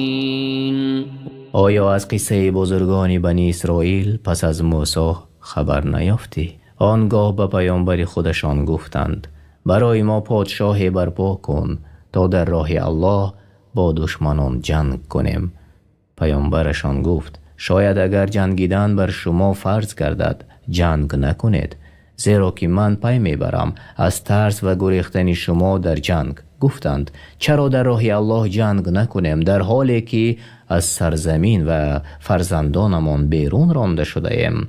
پس وقت جنگ بر آنها فرض شد ترسیده از جنگ گریختند و روی برتافتند، مگر اندکی از آنها در جنگ استوار ایستاد و الله به ستمکاران عهد شکن داناست. وقال لهم نبيهم إن الله قد بعث لكم طالوت ملكا قالوا أنا يكون له الملك علينا ونحن أحق بالملك منه ولم يؤت سعة من المال قال إن الله اصطفاه عليكم وزاده بسطة في العلم والجسم والله يؤتي ملكه من يشاء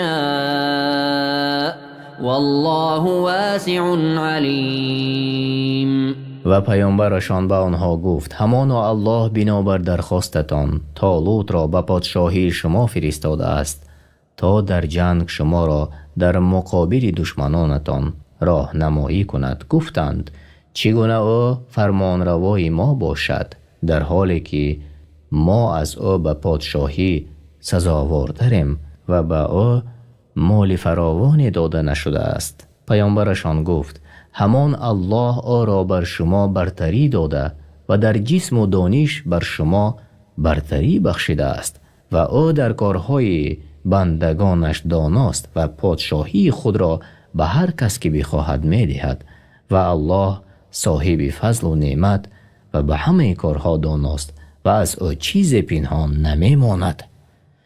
وقال لهم نبيهم إن آية ملكه أن يأتيكم التابوت فيه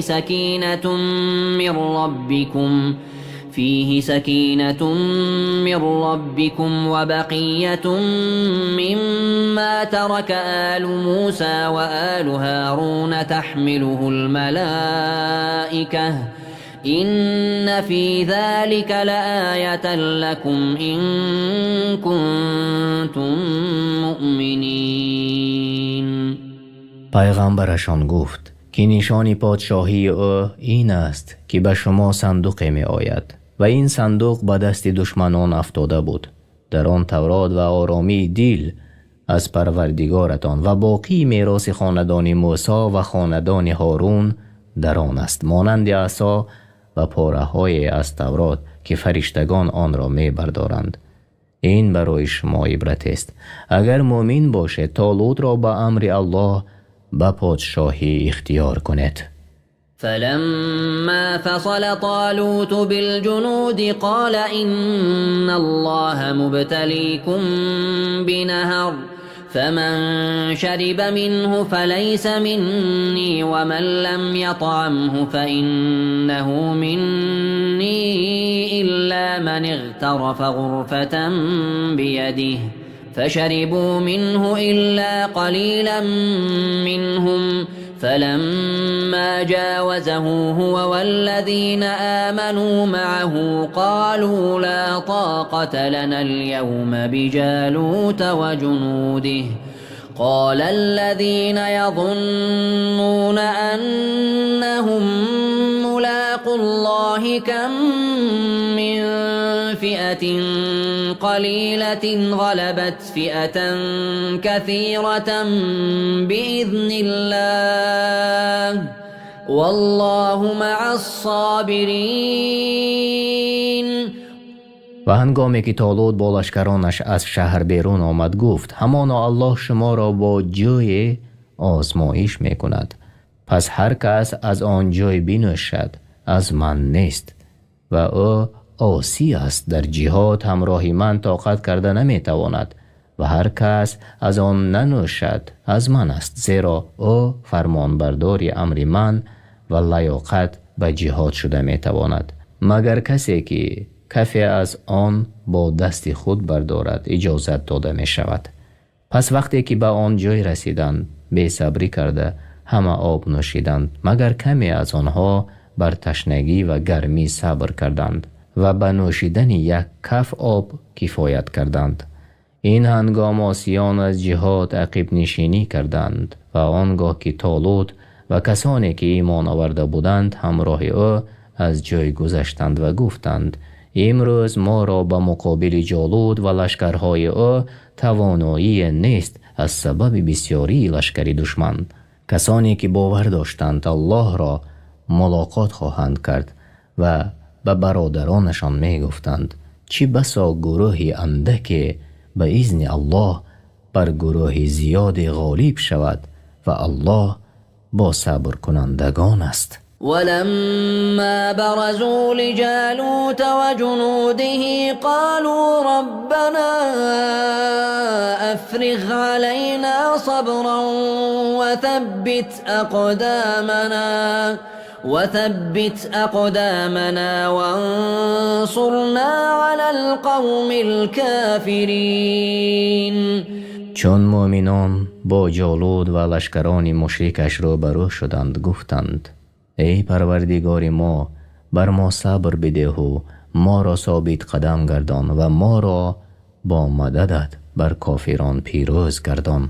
فهزموهم بإذن الله وقتل داود جالوت وآتاه الله الملك والحكمة وعلمه مما يشاء ولولا دفع الله الناس بعضهم ببعض لفسدت الأرض ولكن الله ذو فضل على العالمين. پس به خواست الله آنها را شکست دادند و داوود علیه السلام جالوت سرور ظالمان را بکشت و الله به داوود علیه السلام پادشاهی و حکمت داد و آنچه می‌خواست به آب بیاموخت. و اگر الله بعضی از مردم یعنی اهل معصیت و شرک را به سبب بعضی دیگر یعنی اهل طاعت و ایمان دفع نمی کرد زمین فساد می شد، ولی الله بر مؤمنان لطف نموده بر اساس دین و شریعتی که برای آنان تعیین کرده است از آنها و از دینشان دفاع می نماید.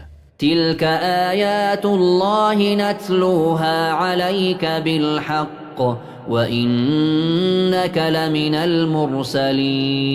المرسلین. اینها است آیات‌های الله که براستی بر تو ای محمد می‌خوانیم و به درستی که تو از پیامبران هستی. تلك الرسل فضلنا بعضهم على بعض منهم من كلم الله ورفع بعضهم درجات وآتينا عيسى ابن مريم البينات وأيدناه بروح القدس ولو شاء الله ما اقتتل الذين من بعدهم من بعد ما جاءتهم البينات ولكن اختلفوا فمنهم من آمن ومنهم من كفر ولو شاء الله ما اقتتلوا ولكن الله يفعل ما يريد. بعضی از این پیامبران گرامی قدر را بر بعضی دیگر برتری دادیم. الله با بعضی سخن گفت به مانند موسی و محمد علیهم السلام و الله بعضی را به درجات عالی بالا کرد به مانند محمد صلی الله علیه و سلم که رسالت وی برای همه مردم و خاتم پیامبران است و و امتش را بر تمام امتهای گذشته بزرگ گرداند و غیره. و به عیسی پسر مریم معجزه ها دادیم و الله او را به وسیله روح القدس یعنی روح ایمان یاری نمود. و اگر الله میخواست مردمی که بعد از آنها بودند پس از آن که حجت ها بر آنان آشکار شده بود با یکدیگر جنگ نمی کردند، ولی آنان اختلاف کردند، پس بعض مؤمن بودند و بعض کافر شدند. و اگر الله میخواست با هم دیگر جنگ نمی کردند، اما الله آنچه بخواهد انجام میدهد. یعنی در این آیت اثبات صفت کلام الله است که لایق به بزرگی است. معجزه های عیسی علیه السلام به مانند بینا گردانیدن کور مادرزاد و شفا دادن شخص مبتلا به بیماری پیسی و زنده گردانیدن مرده را با امر الله. يا أيها الذين آمنوا أنفقوا مما رزقناكم من قبل أن يأتي يوم لا بيع فيه ولا خلة ولا شفاعة والكافرون هم الظالمون.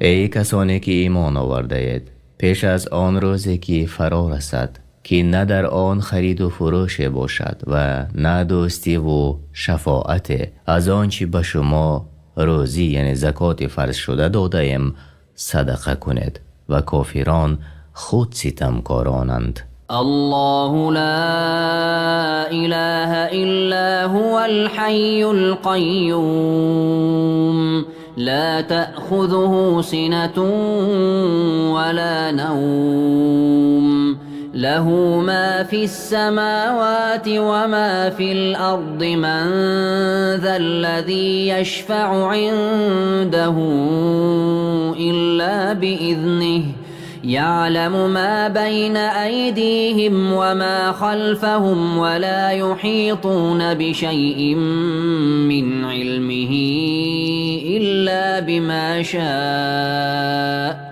وسع كرسيه السماوات والأرض ولا يؤوده حفظهما وهو العلي العظيم. معبودی به حق جز الله وجود ندارد. تنها او سزاوار عبادت است. زنده و پایدار است. پینک و خواب او را فرا نمی گیرد. آنچه در آسمان ها و زمین است از آن اوست.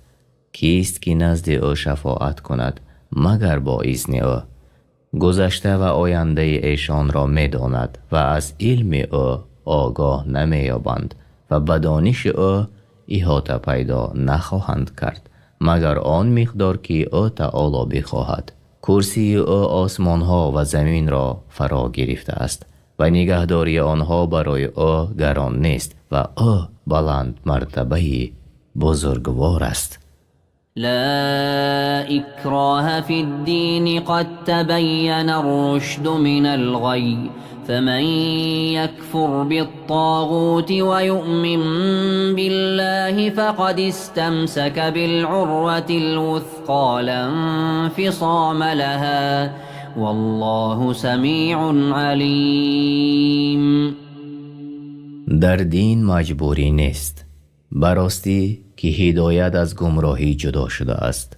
پس هر کسی که به طاغوت کفر ورزد و به الله ایمان بیاورد، براستی که به دستاویز محکم یعنی دین اسلام چنگ زده است که کنده شدنی نیست و الله سخنان بندگانش را می شنود و از افعال و نیتهایشان آگاه است. الله ولي الذين آمنوا يخرجهم من الظلمات إلى النور والذين كفروا أولياؤهم الطاغوت يخرجونهم من النور إلى الظلمات أولئك أصحاب النار هم فيها خالدون. الله سرپرست و کارساز مؤمنان است.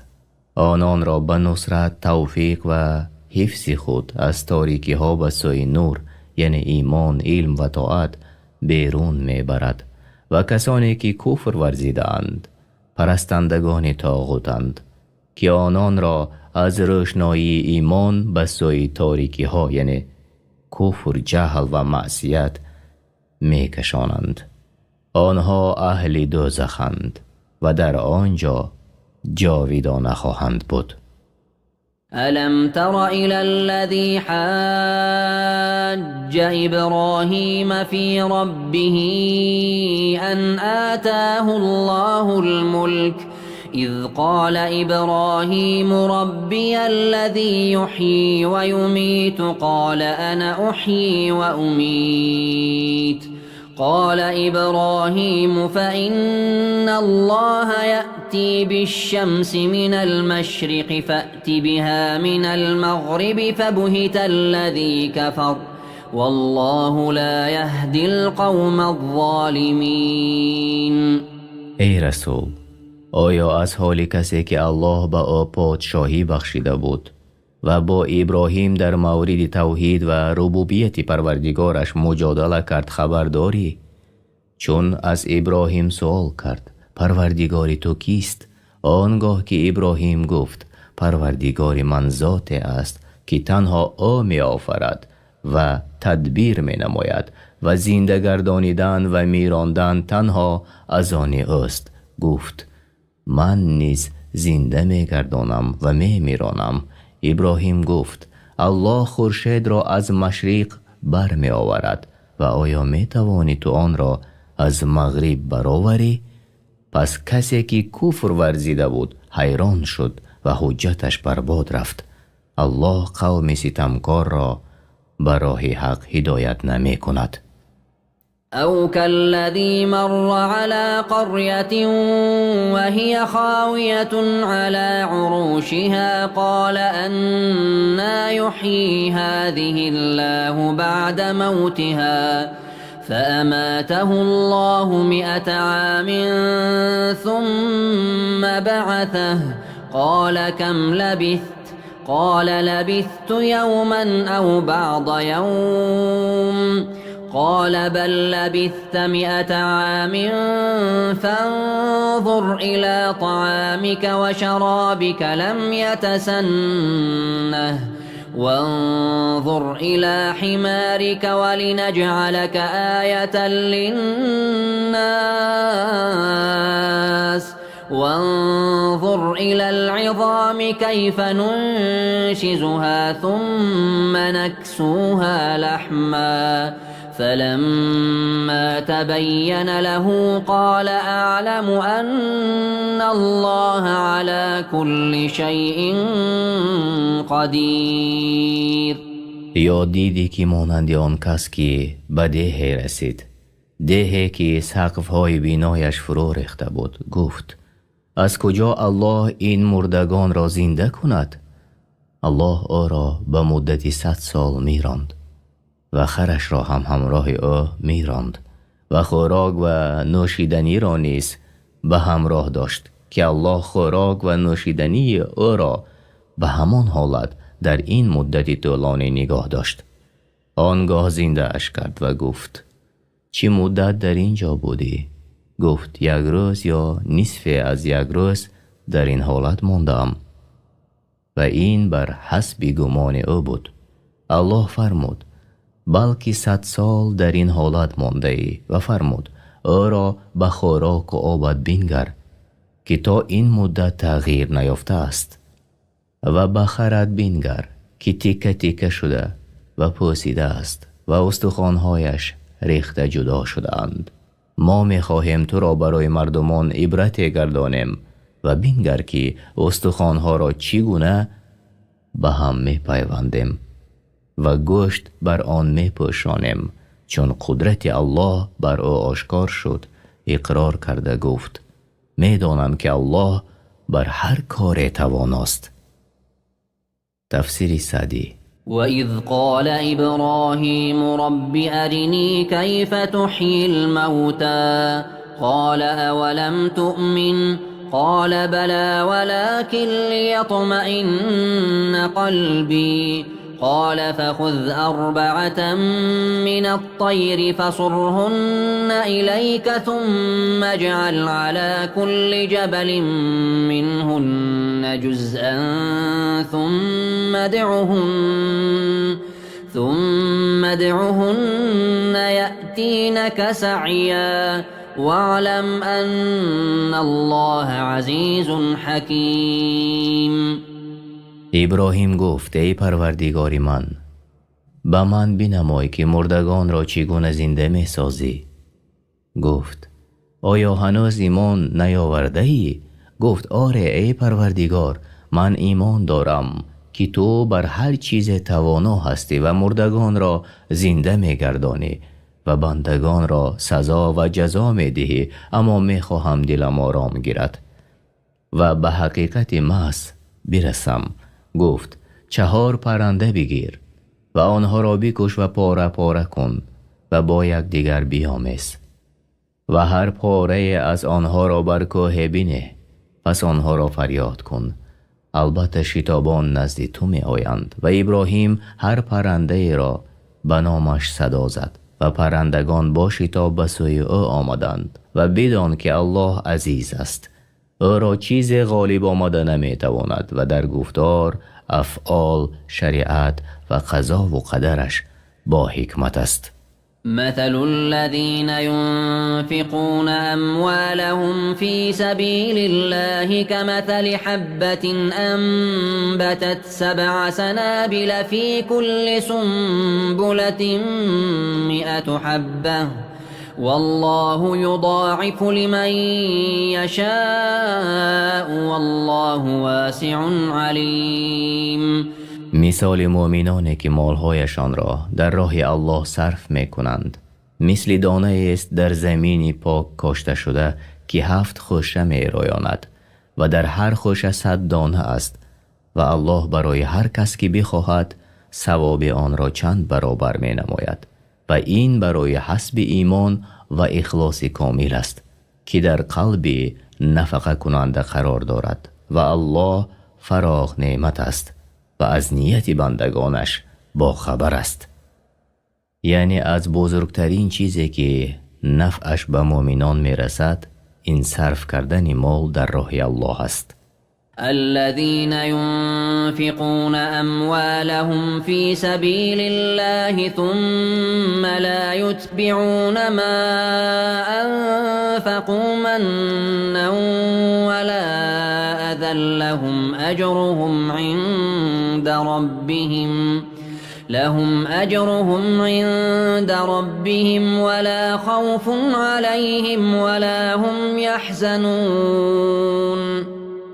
آنهایی که مالهای خود را در راه الله و در دیگر نوعهای خیر صرف می کنند پس از خیری کردهشان بر کسی منت نمی کنند و نعمتها را بر نمی شمارند و کسی را با زبان و کردار آزار نمی دهند، در نزد پروردگارشان برایشان ثوابی بزرگ است و در آخرت بر آنها ترس نیست و آنچه از دنیا فوتشان شد غم نخواهند خورد. قول معروف ومغفرة خير من صدقة يتبعها أذى والله غني حليم. گفتاری نیکو و بخشش از ظلمی که به سخن یا به فعل است از صدقه هایی که از پی آن آزرده کردن باشد بهتر است و الله از صدقه های بندگانش بی نیاز و بردبار است که آنها را تیز به عذاب نمی گیرد. يا أيها الذين آمنوا لا تبطلوا صدقاتكم بالمن والأذى كالذي ينفق ماله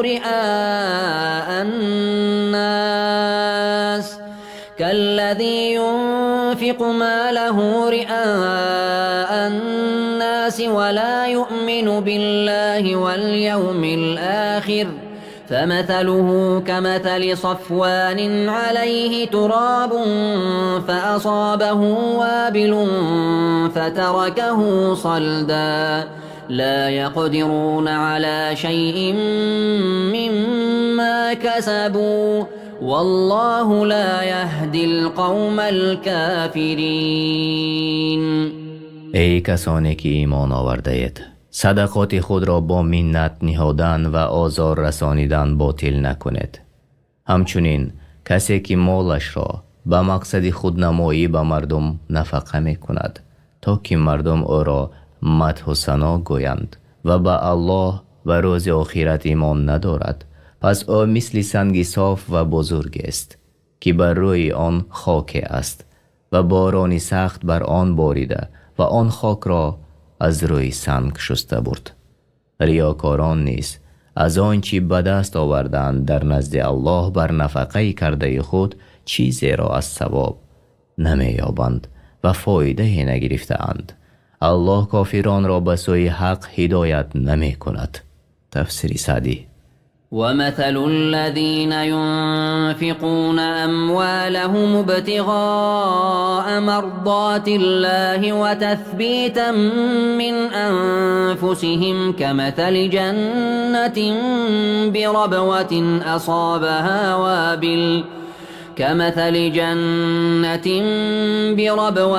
أصابها وابل فآتت أكلها ضعفين فإن لم يصبها وابل فطل والله بما تعملون بصير.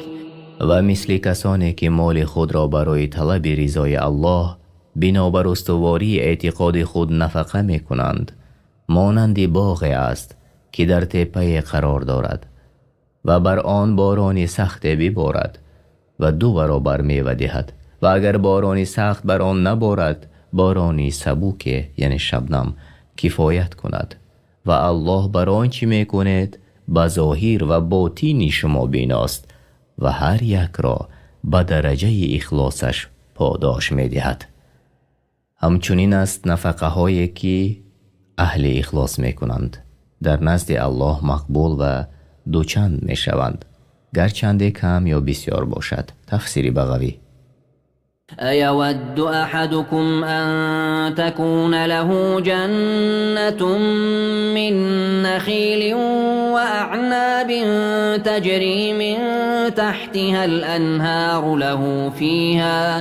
له فيها من كل الثمرات وأصابه الكبر وله ذرية ضعفاء فأصابها إعصار فيه نار فاحترقت كذلك يبين الله لكم الآيات لعلكم تتفكرون.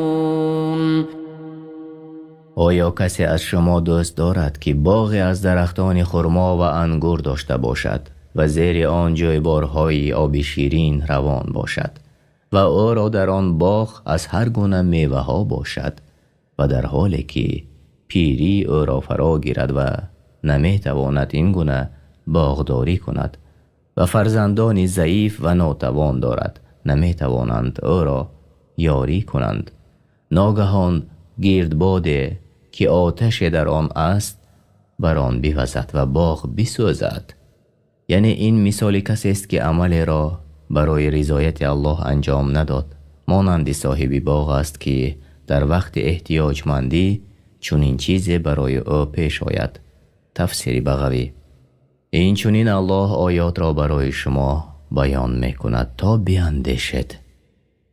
يا أيها الذين آمنوا أنفقوا من طيبات ما كسبتم ومما أخرجنا لكم من الأرض ولا تيمموا الخبيث منه تنفقون ولستم بآخذيه إلا أن تغمضوا فيه واعلموا أن الله غني حميد.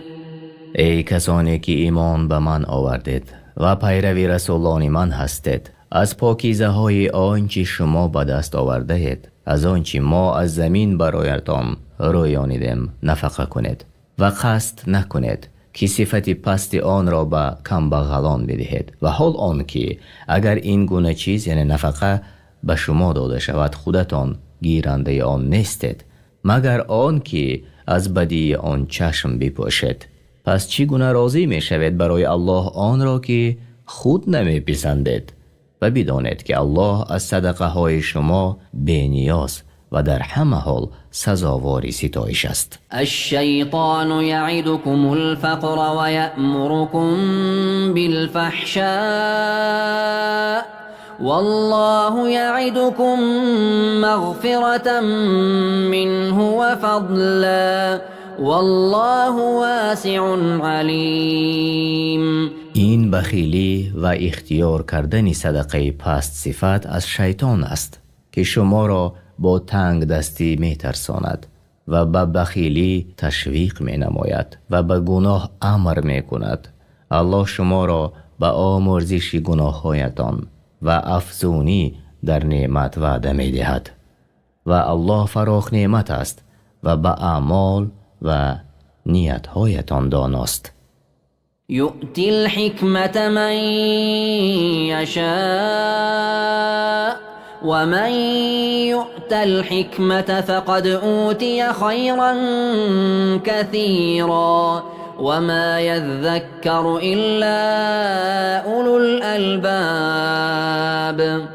حکمت را به کسی که خواهد می بخشد و هر کس که حکمت به او داده شود، براستی که خیر بسیار به او داده شده است و هیچ کار جز با حکمت انجام نمی یابد و جز خیرتمندان کسی پند نمی گیرند. حکمت یعنی علم مفید، معرفت درست و اندیشه سالم و درستکاری در گفتار و کردار. تفسیر بغوی. وما أنفقتم من نفقة أو نذرتم من نذر فإن الله يعلمه وما للظالمين من أنصار. و آنچه از مال یا غیر آن کم یا بسیار داده شدید و آن را برای رضایت الله نفقه کنید و یا نذر را که به گردن بگیرید، الله آن را می داند و بنابر نیتهایتان به شما ثواب می دهد و کسی که حق الله را منع می کند وی ستمکار است و ستمکاران را مددگار نیست که از عذاب الله آنها را خلاص گرداند.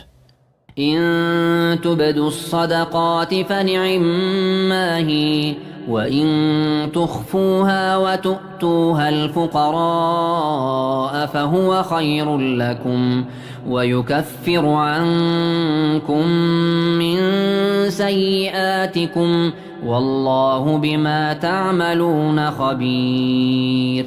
اگر صدقه ها را آشکار کنید کاری خوبی است و اگر آنها را پنهان نمایید و به نیازمندان یعنی بینوایان مسکینان بدهید برایتان بهتر است، زیرا صدقه به صورت پنهانی بر قوت اخلاص دلالت می نماید و الله گناهانتان را می پوشاند و الله با آنچه که می کنید آگاه است و از احوال شما چیزی بر او پنهان نمی ماند و هر یک را موافق به عملش جزای خواهد داد. ليس عليك هداهم ولكن الله يهدي من يشاء وما تنفقوا من خير فلأنفسكم وما تنفقون إلا ابتغاء وجه الله وما تنفقوا من خير يوفى إليكم وأنتم لا تظلمون. هدایت یافتن آنها یعنی کافران بر عهده تو ای محمد لازم نیست، بلکه الله هر کسی را که خواهد به سوی دینش هدایت می نماید و هر آنچه نفقه کنید کم یا بیش، خواه برای کافر باشد یا برای مسلمان، ثواب آن برای خودتان بازگردنده است و مؤمنان نفقه نمی کنند مگر برای طلب رضایت الله و هرچی خوب و نیکی که نفقه کنید ثواب آن به شما پره بازگردانیده می شود و از ثواب شما چیزی کم کرده نمی شود. تفسیر سعدی: للفقراء الذين أحصروا في سبيل الله لا يستطيعون ضربا في الأرض يحسبهم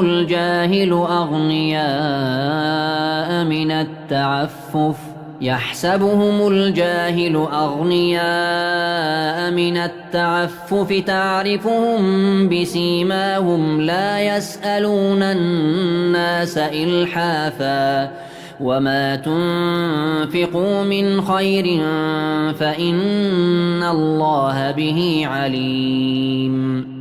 یعنی این صدقات برای کمبغلان مسلمان است که در راه الله باز ماندند و نمی توانند در زمین سفر کنند و شخص نادان آنها را به سبب طمع نکردنشان توانگر می پندارد. آنها را از سیمایشان می شناسی. با اصرار یعنی بردوام از مردم چیزی نمی خواهند. اگر در پرسیدن مجبور شوند بسیار تولا نمی کنند و هرچی در راه الله از خوبی نفقه کنید الله به آن دانا است و روز قیامت مکافاتتان را پره خواهد گرفت. الذين ينفقون أموالهم بالليل والنهار سرا وعلانية فلهم أجرهم عند ربهم ولا خوف عليهم ولا هم يحزنون. کسانی که شب و روز پنهان و آشکارا مال خود را برای رضایت الله نفقه می کنند پاداششان نزد پروردگارشان است و نه ترس در آخرت بر آنهاست و در دنیا از آنچه که از آنها فوت شد اندوهگین نمی شوند.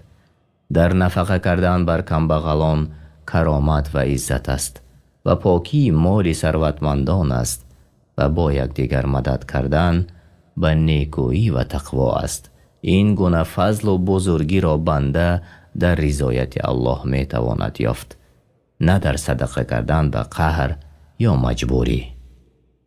الذين يأكلون الربا لا يقومون إلا كما يقوم الذي يتخبطه الشيطان من المس ذلك بأنهم قالوا إنما البيع مثل الربا وأحل الله البيع وحرم الربا فمن جاءه موعظة من ربه فانتهى فله ما سلف وأمره إلى الله ومن عاد فأولئك أصحاب النار هم فيها خالدون. کسانی که ریبا یعنی سود میخورند از قبر بر نمیخیزند مگر مانند کسی که شیطان او را دچار دیوانگی کرده است. این بدان جهت است که آنها گفتند خرید و فروش عیناً مانند ریبا است. الله آنها را دروغ برآورد و بیان کرد. او خرید و فروش را حلال نموده و ریبا را حرام کرده است، زیرا در خرید و فروش برای هر فرد و جماعت منفعت است و در ریبا زیان و هلاکی است. پس کسی که پند از جانب پروردگارش به او رسید و از ریبا خوری دست کشید و توبه کرد، آنچه در گذشته به دست آورده است از آن او می باشد و کار او با الله است. و هر کس که به ریبا خوری باز گردد پس آنها اهل آتشند و در آنجا جاویدانه خواهند بود. يمحق الله الربا ويربي الصدقات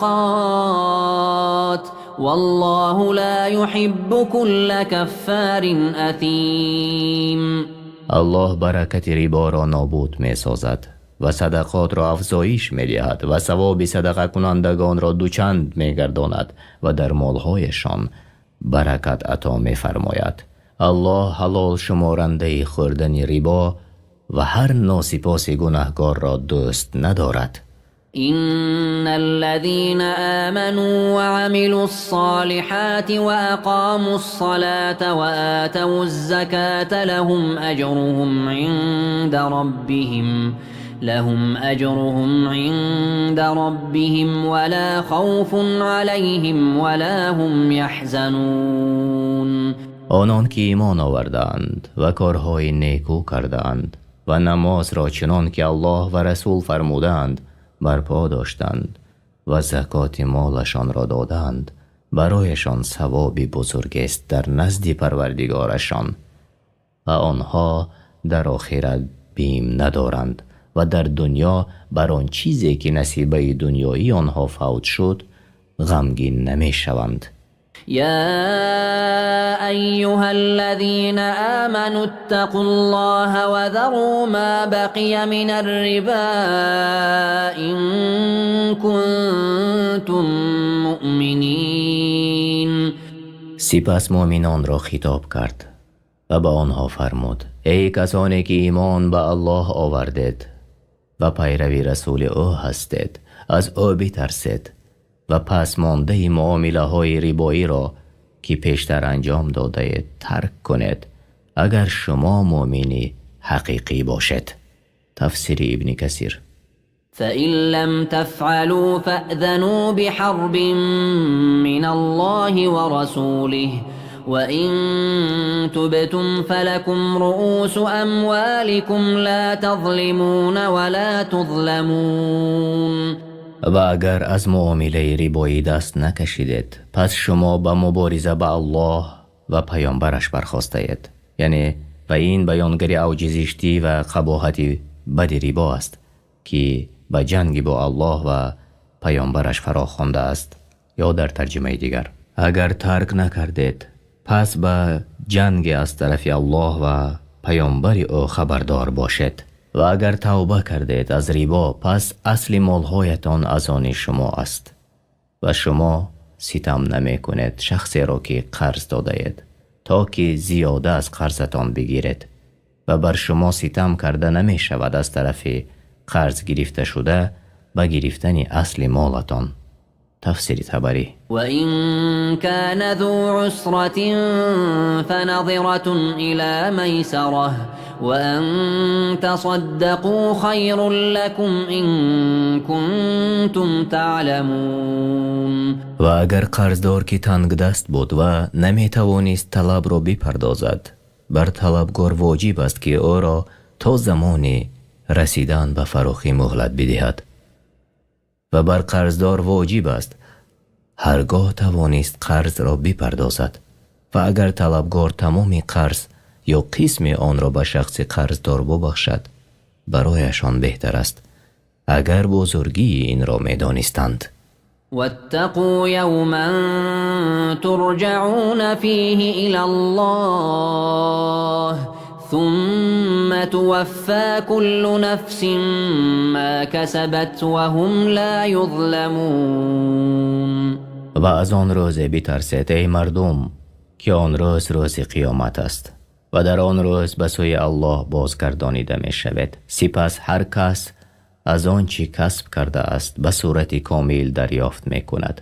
اگر نیک باشد نیک است و بد باشد بد است و بر آنها ستم نمی شود. يا أيها الذين آمنوا إذا تداينتم بدين إلى أجل مسمى فاكتبوه وليكتب بينكم كاتب بالعدل ولا يأب كاتب أن يكتب كما علمه الله فليكتب وليملل الذي عليه الحق وليتق الله ربه ولا يبخس منه شيئا فإن كان الذي عليه الحق سفيها أو ضعيفا أو لا يستطيع أن يمل هو فليملل وليه بالعدل واستشهدوا شهيدين من رجالكم فإن لم يكونا رجلين فرجل وامرأتان ممن ترضون من الشهداء أن تضل إحداهما فتذكر إحداهما الأخرى ولا يأبى الشهداء إذا ما دعوا ولا تسأموا أن تكتبوه صغيرا أو كبيرا إلى أجله ذلكم أقسط عند الله وأقوم للشهادة وأدنى ألا ترتابوا إلا أن تكون تجارة حاضرة تديرونها بينكم فليس عليكم جناح ألا تكتبوها وأشهدوا إذا تبايعتم ولا يضار كاتب ولا شهيد وإن تفعلوا فإنه فسوق بكم واتقوا الله ويعلمكم الله والله بكل شيء علیم. ای کسانی که ایمان آورده اید، اگر به هم دیگر تا مدت معین قرض دادید آن را بنویسید برای حفظ مال و دفع نزاع و باید که آن را نویسنده با انصاف بنویسد و هیچ نویسنده نباید به خاطر خویشاوندی یا به خاطر دشمنی از نوشتن آن گونه که الله به او آموخته است دست کشد. پس باید بنویسد و کسی که حق بر اوست یعنی قرض گیرنده املا کند و کاتب از پروردگارش بترسد و چیزی از آن کم نکند. پس اگر قرض گیرنده شخص بی عقل و نادان یا ناتوان بود یا نمی توانست املا کند، باید سرپرست او به عدل و انصاف املا کند و دو گواه از مردان مسلمان بالغ و عاقل از اهل عدالت بگیرد و اگر دو مرد نبود پس یک مرد و دو زن از گواهانی که می پسندید. یعنی سببش این است که تا اگر یکی از آن دو زن فراموش کرد دیگری با او یادآوری کند و هرگاه گواهان برای گواهی دادن دعوت شوند نباید رد کنند و از نوشتن قرض طبق وعده‌اش خواه کم باشد یا زیاد خسته نشوید. این نوشتن با انصافترین حکم است نزد الله و درستترین راه برای گواهی دادن و قریبتر از آن است که دچار شک نشوید، مگر این که سودای نقدی باشد که در میان خود دست به دست می کنید. پس در این صورت بر شما گناه نیست که آن را ننویسید و چون خرید و فروش کردید باید گواه بگیرید برای دفع نزاع و نباید نویسنده و شاهد زیان ببینند و اگر چون این کار کنید از فرمان الله سرپیچی کرده اید و از الله بترسید و الله نیکی دنیا و آخرت را به شما می آموزد و الله بر هر چیز داناست. وَإِن كُنتُمْ عَلَى سَفَرٍ وَلَمْ تَجِدُوا كَاتِبًا فَرِهَانٌ مَّقْبُوضَةٌ فَإِنْ أَمِنَ بَعْضُكُمْ بَعْضًا فَلْيُؤَدِّ الَّذِي اؤْتُمِنَ أَمَانَتَهُ وَلْيَتَّقِ اللَّهَ رَبَّهُ وَلَا تَكْتُمُوا الشَّهَادَةَ وَمَنْ يَكْتُمْهَا فَإِنَّهُ آثِمٌ قَلْبُهُ والله بما تعملون علیم. و اگر در سفر بودید و نویسنده نیافتید یا نویسنده وجود داشت کاغذ یا قلم وجود نبود، پس باید چیزی به عوض نوشتن به گرو گرفته شود و اگر کسی از شما دیگری را امین دانست هیچ باکی نیست در ننوشتن و گواه نآوردنتان.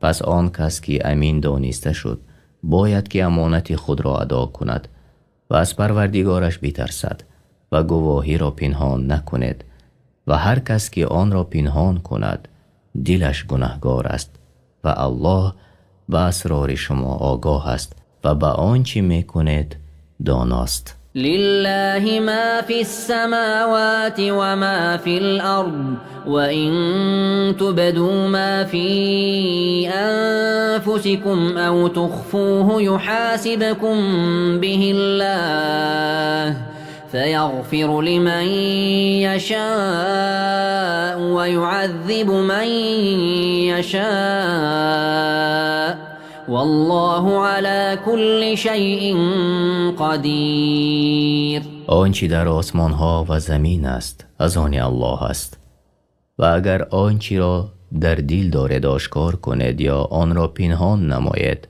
الله شما را بر آن حساب می کند. پس هر کس را که بخواهد می بخشد و هر کس را که بخواهد عذاب می دهد و الله بر هر چیز تواناست. یعنی الله با فضل و رحمت خود بندگانش را اکرام نموده است و آنچه در دلها نگاه می دارند تا آن را انجام ندهند یا به زبان نیاورند به حساب نمی گیرد. آمن الرسول بما أنزل إليه من ربه والمؤمنون كل آمن بالله وملائكته وكتبه ورسله لا نفرق بين أحد من رسله وقالوا سمعنا وأطعنا غفرانك ربنا وإليك المصير. پیامبر محمد صلی الله علیه و سلم به آنچه از جانب پروردگارش به آن نازل شد ایمان آورد و مؤمنان نیز همه به الله که او پروردگار و سزاوار عبادت و او را نامها و صفتهایی است که لایق به ذات و بزرگی او هستند و فرشتگان و کتابها و پیامبرانش ایمان آوردند و گفتند بین هیچ یک پیامبران او فرق نمی گذاریم و گفتند شنیدیم کلامت را و اطاعت کردیم امرت را. پروردگارا آمرزش تو را می خواهیم و بازگشت به سوی توست. لا يكلف الله نفسا إلا وسعها لها ما كسبت وعليها ما اكتسبت ربنا لا تؤاخذنا إن نسينا أو أخطأنا ربنا ولا تحمل علينا إصرا كما حملته على الذين من قبلنا ربنا ولا تحملنا ما لا طاقة لنا به واعف عنا واغفر لنا وارحمنا أنت مولانا فانصرنا على القوم الكافرين. دین الله آسان است و در آن مشقت نیست. الله هیچ کس را جز به اندازه تواناییش وظیفه دار نمی کند. هر کاری نیکی که انجام دهد به فایده خود کرده و هر کاری بدی که انجام دهد به زیان خود کرده است. پروردگارا اگر چیزی را از فرموده هایت فراموش کردیم یا در آن چیزهایی که من نمودی خطا کردیم ما را به عقوبت نگیر. پروردگارا باریگران که ما طاقتی برداشت آن را نداریم بر ما نگذار آنچنان که بر کسانی که پیش از ما تو را نافرمانی کرده بودند. پروردگارا آنچه تاب و طاقتش را نداریم بر دوش ما نگذار و از ما درگذر و ما را بیامرز و بر ما رحم کن. تو الله ما هستی. پس ما را بر قومی که دینی تو را انکار کرده اند و پیامبرت را دروغ برآوردند پیروز گردان. شما ترجمه معنای سوره بقره یعنی گاو را شنیدید از قرآن کریم و ترجمه معنای آن در روش تفسیر میسر به زبان تاجیکی.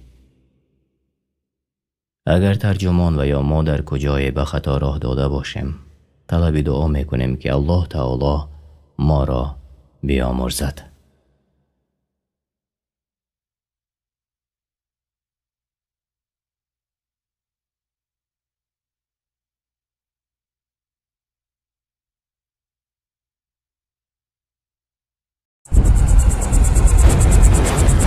سوره فاتحه در مکه نازل شده است و از 7 آیت عبارت است. بسم الله الرحمن الرحیم. به نام الله بخشاینده و مهربان. این سوره را سوره فاتحه می نامند، زیرا افتتاح قرآن عظیم از این سوره آغاز می شود و این سوره را مثانی نیز می نامند، چون در هر رکعت نماز قرائت کرده می شود. این سوره دارای نام‌های دیگر هم هست، یعنی ابتدا می کنم خواندن قرآن را به نام الله و با مدد او. الله نام پروردگار است، معنایش نیست معبود برحق جز او.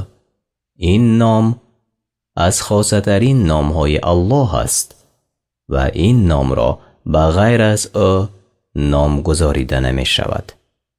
رحمان صاحب رحمت عام است که به آن صفت کرده شده است و رحمتش جمعی خلق را فرا گرفته است. رحیم یعنی مهربان با مؤمنان.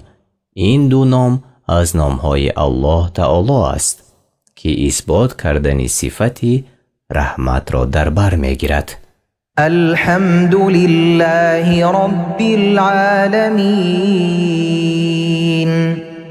ستایش الله را که پروردگار جهانیان است، یعنی حمد و ثنا بر الله بزرگ به صفتهای کمالش و به نعمتهای آشکار و پنهانیش، دینی و دنیویش. مضمون این آیت به امر دلالت می کند تا او را بندگانش حمد بگویند.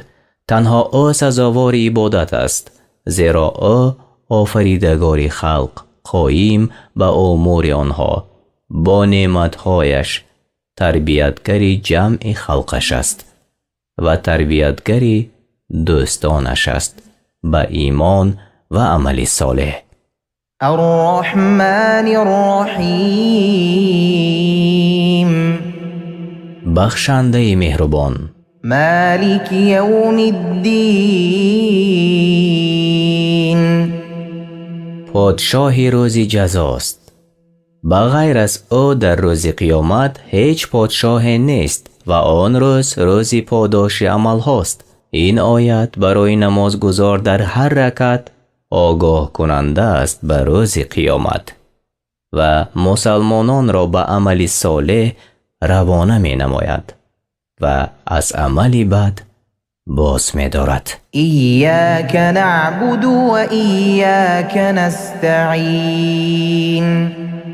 تنها تو را می پرستیم و تنها از تو یاری می جویم، یعنی ما تنها تو را عبادت می کنیم و در جمع کارمان از تو یاری می جویم. تمام امر از آن توست، هیچ کس مقدار ذره از آن صاحب شده نمی تواند. این آیت دلیل است که بنده نمی تواند چیزی را از نوعهای عبادت برای غیر الله صرف نماید، به مانند دعا، مدد جستن، ذبح و طواف. و این آیت نیز شفای دل هاست از بیماری های خودنمایی و خودپسندی. اهدنا الصراط المستقیم. ما را به راه راست هدایت کن، یعنی ما را ارشاد و دلالت نما به راه مستقیم و توفیق فرما و بر آن استوار کن تا به دیدار تو مشرف شویم. و آن راه اسلام است، راهی است که بنده را به رضایت الله و جنتش میبرد. بنده سعادتمند نمی شود تا مادامی که در این راه مستقیم نباشد. صراط الذین انعمت علیهم غیر المغضوب علیهم ولا الضالین.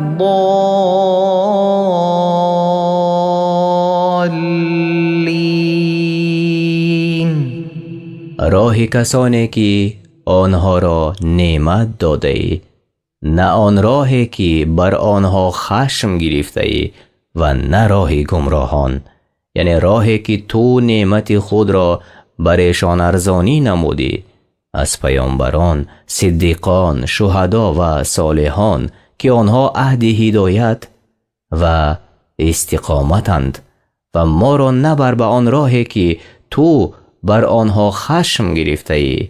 آنان کسانی بودند که حق را دانستند و به آن عمل نکردند و آنها یهودیانند. و نگردان ما را از کسانی که ره گم کردند. آنان کسانی اند که هدایت نیافتند و گمراه شدند و آنان نصارایند. این آیت شفا است برای قلب مسلمان از این کار حق، جهل و گمراهی. بزرگترین نعمتی که الله تعالی بر بندگانش ارزانی کرده است این اسلام است. علما اتفاق کردند بر آن که لفظ امین از آیت سوره فاتحه به حساب نمی رود. از این سبب در قرآن آن را کتابت نکردند. معنای امین این است که الها قبول نما. سوره فاتحه در مکه نازل شده است و از 7 آیت عبارت است. شما ترجمه سوره فاتحه را از قرآن کریم و ترجمه معنای آن در روش تفسیری میسر به زبان تاجیکی شنیدید. بسم الله الرحمن الرحیم. به نام الله بخشاینده و مهربان. الف لام میم. الله لا اله الا هو الحي القيوم. الف لام میم. الله است که هیچ خدای غیر او نیست. زنده است و پاینده است. نزل عليك الكتاب بالحق مصدقا لما بين يديه وأنزل التوراة والإنجيل. این کتاب را که تصدیق کننده کتاب های پیش از آن است به حق بر تو نازل کرد و قبل از آن تورات را و انجیل را فرستاد. من قبل هدى للناس وأنزل الفرقان. إن الذين كفروا بآيات الله لهم عذاب شديد والله عزيز ذو انتقام. برای هدایت مردم فرستاد و فرقان را نازل کرد برای آنان که به آیات الله ایمان نمی آورند عذاب سخت مهیاست و الله پیروزمند و انتقام گیرنده است. إن الله لا يخفى عليه شيء في الأرض ولا في السماء. هیچ چیز در زمین و آسمان بر الله پوشیده نیست. هو الذي يصوركم في الأرحام كيف يشاء. لا إله إلا هو العزيز الحكيم. اوست که شما را در بطن مادران به هر سان که خواسته باشد صورت می بندد.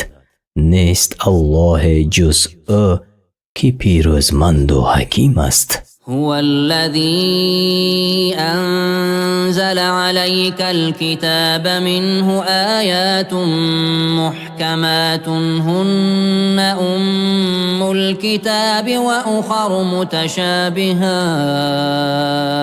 فأما الذين في قلوبهم زيغ فيتبعون ما تشابه منه ابتغاء الفتنة وابتغاء تأويله وما يعلم تأويله إلا الله والراسخون في العلم يقولون آمنا به كل من عند ربنا وما يذكر إلا أولو الألباب. اوست که این کتاب را بر تو نازل کرد. بعضی از آیاتها محکماتند. این آیاتها الکتابند و بعضی آیاتها متشابهاتند، اما آنها که در دلشان میل به باطل است به سبب فتنه جویی و میل به معنا از متشابهات پیروی می کنند، در حالی که معنای آن را جز الله نمی داند. و آنان که قدم در دانش استوار کرده اند می گویند ما بدان ایمان آورده ایم، همه از جانب پروردگار ماست. و خیرتمندان پند می گیرند. ربنا لا تزغ قلوبنا بعد إذ هديتنا وهب لنا من لدنك رحمة إنك أنت الوهاب. ای پروردگار ما، از آن پس که ما را هدایت کرده ای، دلهای ما را به باطل مایل مساز و رحمت خود را بر ما عطا بکن که تو بخشاینده ای. ربنا إنك جامع الناس ليوم لا ريب فيه إن الله لا يخلف الميعاد. ای پروردگار ما، تو مردم را در آن روزی که هیچ شک در آن نیست گرد می آوری.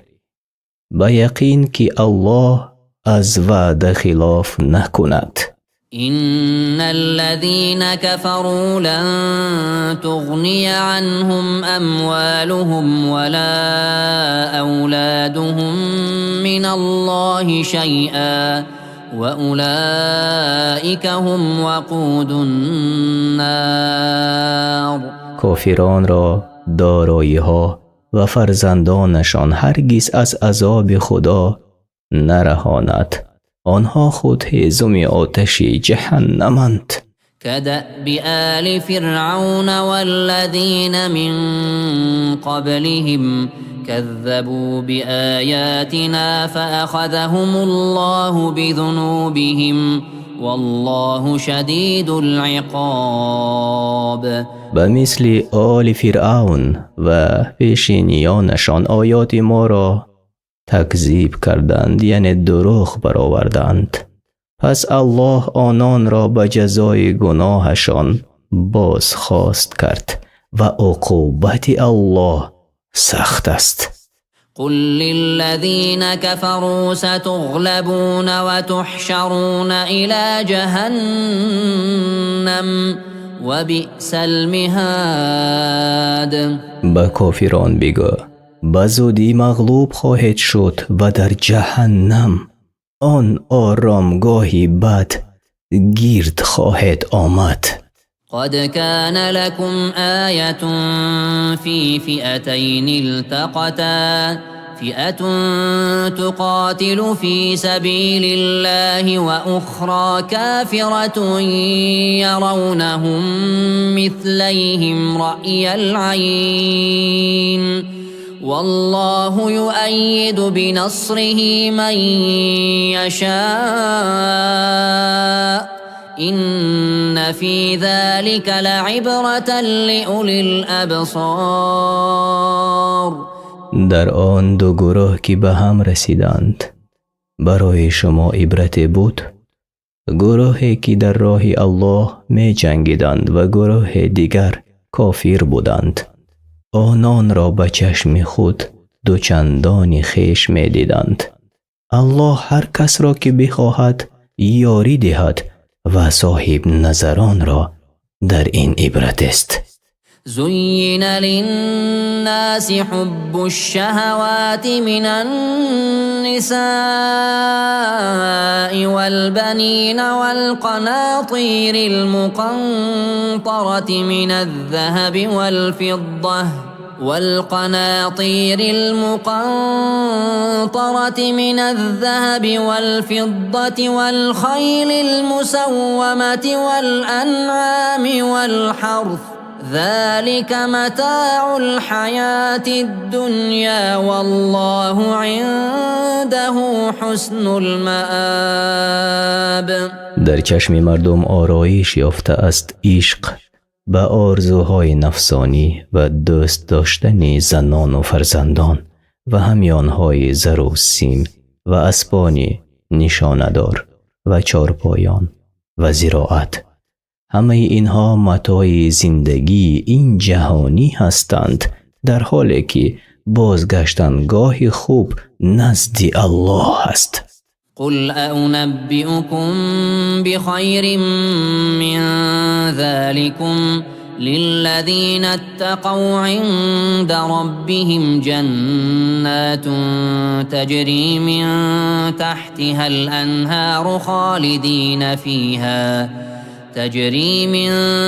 تحتها الأنهار خالدين فيها وأزواج مطهرة ورضوان من الله والله بصير بالعباد. بگو آیا شما را به چیزهای بهتر از اینها آگاه کنم؟ برای آنان که پرهیزگاری پیشه کردند در نزد پروردگارشان بهشت‌هایی است که نهرها در آن روان است. اینان با زنان پاکیزه در عین خوشنودی الله جاودانه در آن جا خواهند بود و الله از حال بندگان آگاه است. الذين يقولون ربنا إننا آمنا فاغفر لنا ذنوبنا وقنا عذاب النار. کسانی که میگویند ای پروردگاری ما ایمان آوردیم، گناهان ما را بیامرز و ما را از عذاب آتش حفظ کن. الصابرين والصادقين والقانتين والمنفقين والمستغفرين بالأسحار.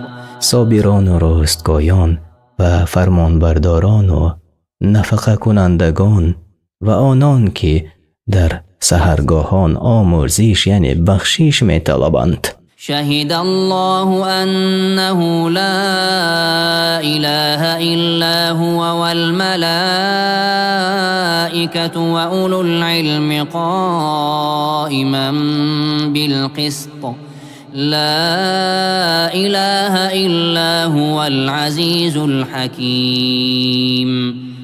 الله حکم کرد و فرشتگان و دانشمندان نیز که هیچ خدای برپایدارنده عدل جز او نیست، الله جز او نیست که پیروزمند و حکیم است. إن الدين عند الله الإسلام وما اختلف الذين أوتوا الكتاب إلا من بعد ما جاءهم العلم بغيا بينهم ومن يكفر بآيات الله فإن الله سريع الحساب. البته دین در نزد الله دین اسلام است و اهل کتاب مقابل آن رفتند از آن پس که به حقانیت آن دین آگاه شدند و نیز از روی حسد آنان که به آیات الله کافر شدند بدانند که او به زودی به حسابها خواهد رسید. فإن حاجوك فقل أسلمت وجهي لله ومن اتبعن وقل للذين أوتوا الكتاب والأميين أسلمتم فإن أسلموا فقد اهتدوا وإن تولوا فإنما عليك البلاغ والله بصير بالعباد. اگر با تو به داوری برخیزند بگوی من و پیروانم در دین خیش به الله اخلاص نمودیم. به اهل کتاب و مشرکان بگو آیا شما هم به الله اخلاص نمودید؟ اگر اخلاص ورزیدند پس هدایت یافتند و اگر روی گردان شدند بر تو تبلیغ است و بس و الله بندگان را می‌بیند. إن الذين يكفرون بآيات الله ويقتلون النبيين بغير حق ويقتلون الذين يأمرون بالقسط من الناس فبشرهم بعذاب أليم. کسانی که به آیات الله ایمان نمی آورند و پیامبران را به ناحق می کشند و مردمی را که از روی عدل فرمان می دهند می کشند به عذاب دردآور خبر ده. أولئك الذين حبطت أعمالهم في الدنيا والآخرة وما لهم من ناصرين. اعمال آنها در دنیا و آخرت نابود شده است و هیچ یاوری ندارند. ألم تر إلى الذين أوتوا نصيبا من الكتاب يدعون إلى كتاب الله ليحكم بينهم ثم يتولى فريق منهم وهم معرضون. آیا آنان را ندیدی که از کتاب بهره یافته بودند چون دعوت شدند تا کتاب الله درباره آنها حکم کند گروه از آنها بازگشتند و روی گردانی کردند. ذلك بأنهم قالوا لن تمسنا النار إلا أياما معدودات وغرهم في دينهم ما كانوا يفترون. و این بدان سبب بود که می گفتند جز چند روزی آتش دوزخ به ما نرسد و این دروغ که بر خود بسته بودند در دین خود فریبشان داد. فكيف إذا جمعناهم ليوم لا ريب فيه ووفيت كل نفس ما كسبت وهم لا يظلمون. حالشان چگونه خواهد بود در آن روز بی شبهه وقتی که همه را گرد آوریم تا پاداش عمل هر کس داده شود به آن که بر کسی ستم می رود. قل اللهم مالك الملك تؤتي الملك من تشاء وتنزع الملك ممن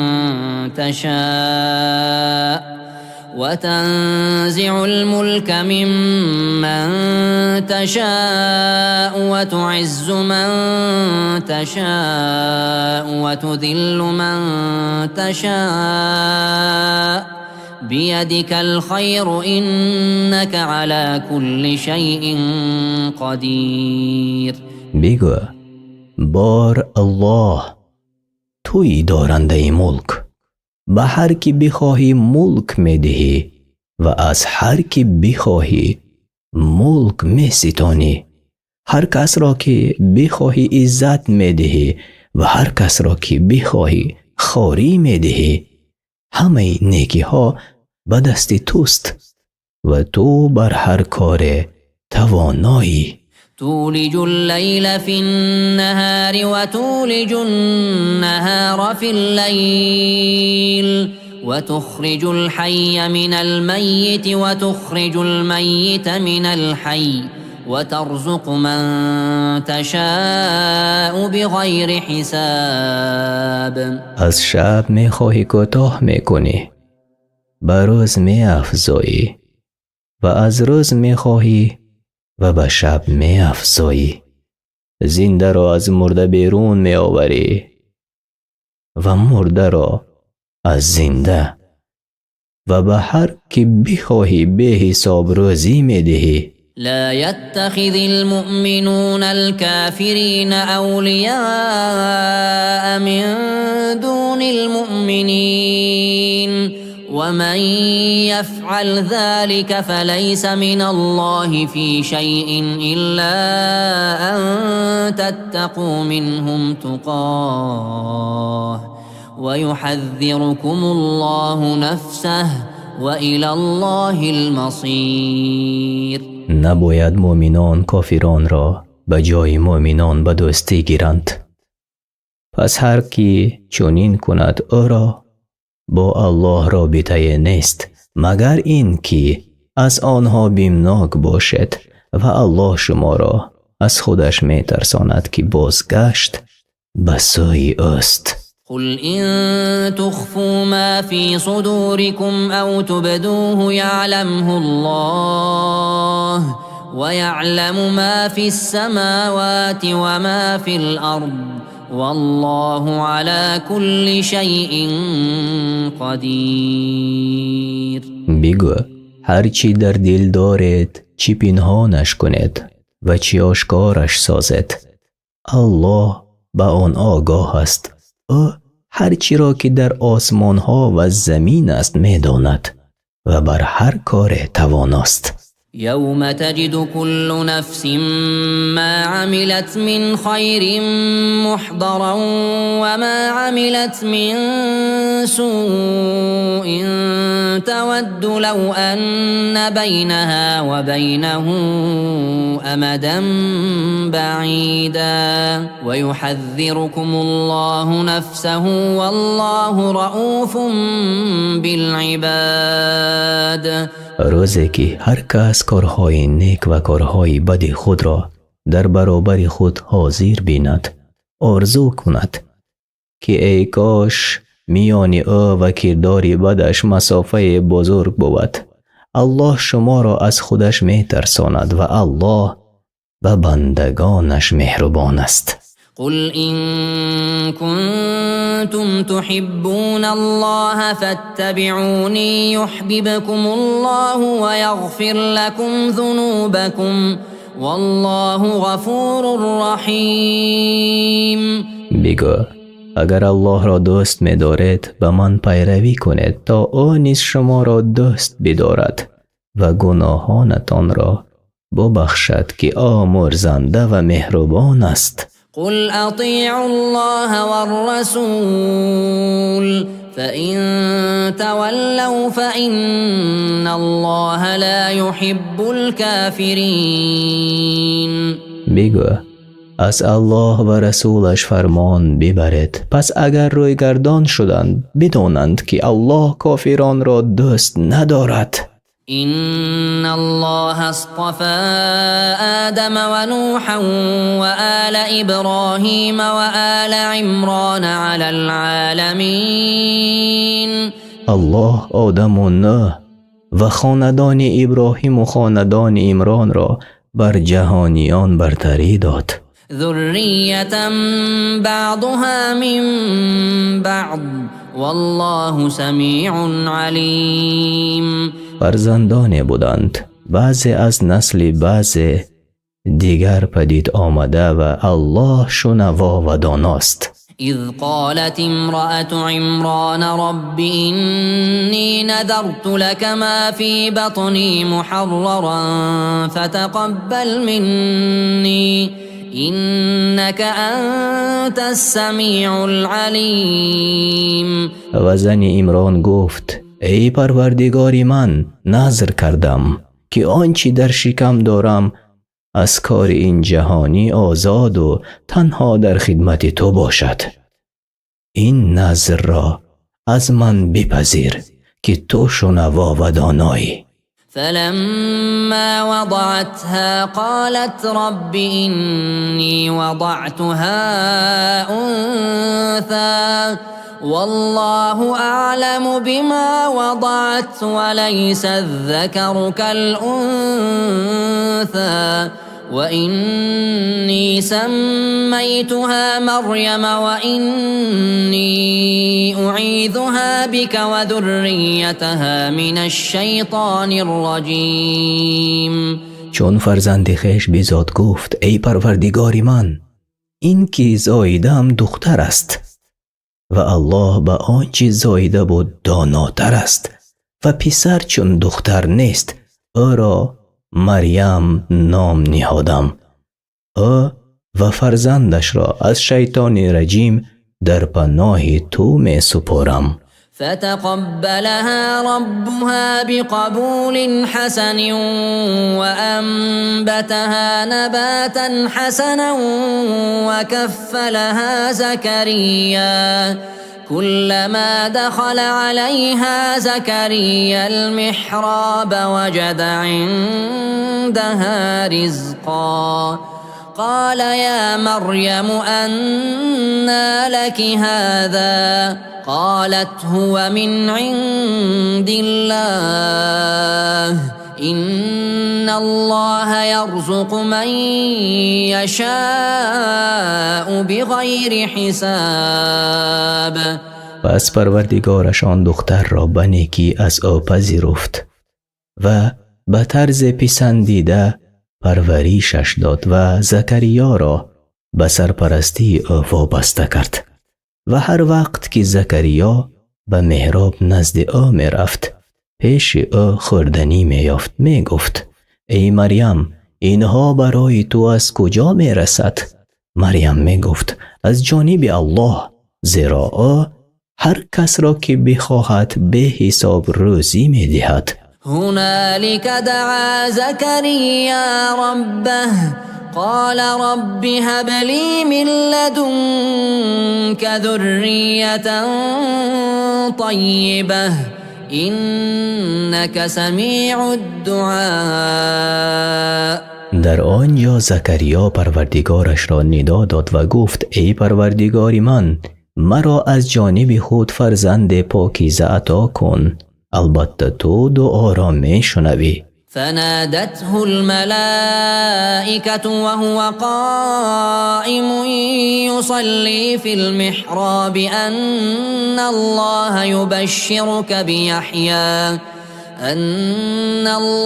يبشرك بيحيى مصدقا بكلمة من الله وسيدا وحصورا ونبيا من الصالحين. پس همچنان که در محراب به نماز ایستاده بود، فرشتگان ندایش دادند الله تو را به یحیی خوش خبر می دهد، او کلمه خدا را تصدیق می کند و خود بزرگ است، بیزار از زنان و پیامبر است از شایستگان. قال رب أنى يكون لي غلام وقد بلغني الكبر وامرأتي عاقر قال كذلك الله يفعل ما يشاء. گفت ای پروردگار من، چگونه مرا پسری باشد در حالی که به پیری رسیدم و زنم نازاست؟ گفت به آنسان که الله هر چی بخواهد می کند. قال رب اجعل لي آیه قال آیتك ألا تكلم الناس 3 أيام إلا رمزا واذكر ربك كثيرا وسبح بالعشي والإبكار. گفت ای پروردگار من، برای من نشانه پدیدار کن. گفت نشان تو این است که 3 روز با مردم سخن نگویی مگر به اشاره و پروردگارت را فراوان یاد کن و در شبانگاه و بامداد او را شکر گوی. وَإِذْ قَالَتِ الْمَلَائِكَةُ يَا مَرْيَمُ إِنَّ اللَّهَ اصْطَفَاكِ وَطَهَّرَكِ وَاصْطَفَاكِ عَلَى نِسَاءِ الْعَالَمِينَ. و فرشتگان گفتند ای مریم، الله تو را انتخاب کرد و پاکیزه ساخت و بر زنان جهان برتری داد. يا مريم اقنتي لربك واسجدي واركعي مع الراكعين. ای مریم، از پروردگارت اطاعت کن و سجده کن و با نمازگزاران نماز بخوان.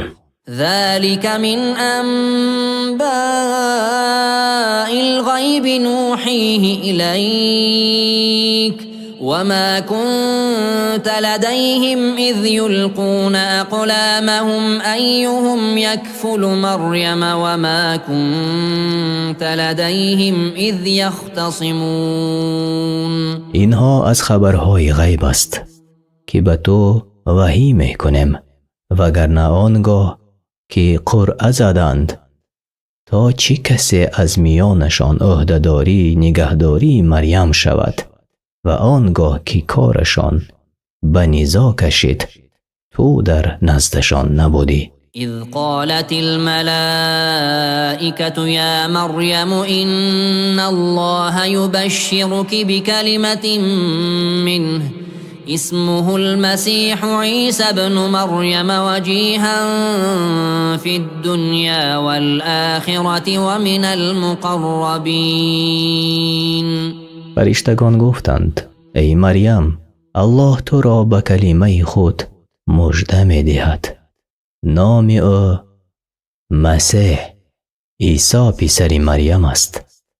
در دنیا و آخرت آبرومند و از نزدیکان است.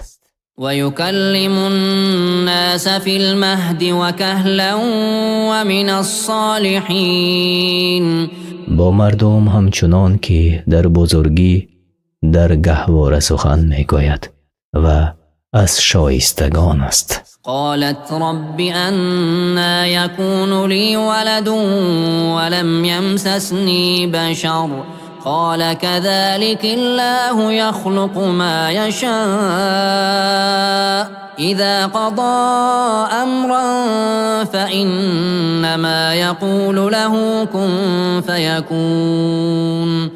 مریم گفت ای پروردگار من، چگونه مرا فرزند باشد در حالی که آدمی به من دست نزده است؟ گفت به آن سان که الله هر چی که بخواهد می آفریند. چون اراده چیزی کند به او گوید موجود شو، پس موجود می شود. ويعلمه الكتاب والحكمة والتوراة والإنجيل. الله به او کتاب و حکمت و تورات و انجیل می آموزد. ورسولا إلى بني إسرائيل أني قد جئتكم بآية من ربكم أني أخلق لكم من الطين كهيئة الطير فأنفخ فيه فيكون طيرا بإذن الله وأبرئ الأكمه والأبرص وأحيي الموتى بإذن الله وأنبئكم بما تأكلون وما تدخرون في بيوتكم إن في ذلك لآية لكم إن كنتم مؤمنين. و به پیغمبری بر بنی اسرائیلش می فرستد که من به معجزه از پروردگارتان نزد شما آمدم. برایتان از لای چیزی چون پرنده می سازم و در آن می دمم به امر الله پرنده شود و کار مادرزاد را و پیس گرفته را شفا می دهم و به فرمان الله مرده را زنده می کنم و به شما می گویم که چی خورده اید و در خانه های خود چه ذخیره کرده اید. اگر از مؤمنان باشد اینها برای شما نشانه های حقانیت من است. ومصدقا لما بين يدي من التوراة ولأحل لكم بعض الذي حرم عليكم وجئتكم بآية من ربكم فاتقوا الله وأطيعون.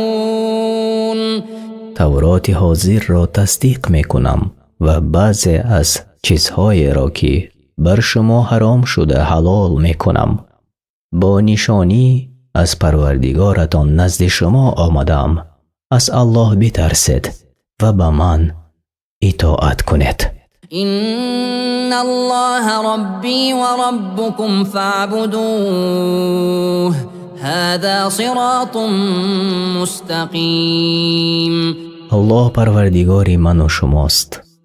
بپرستید که راه راست این است.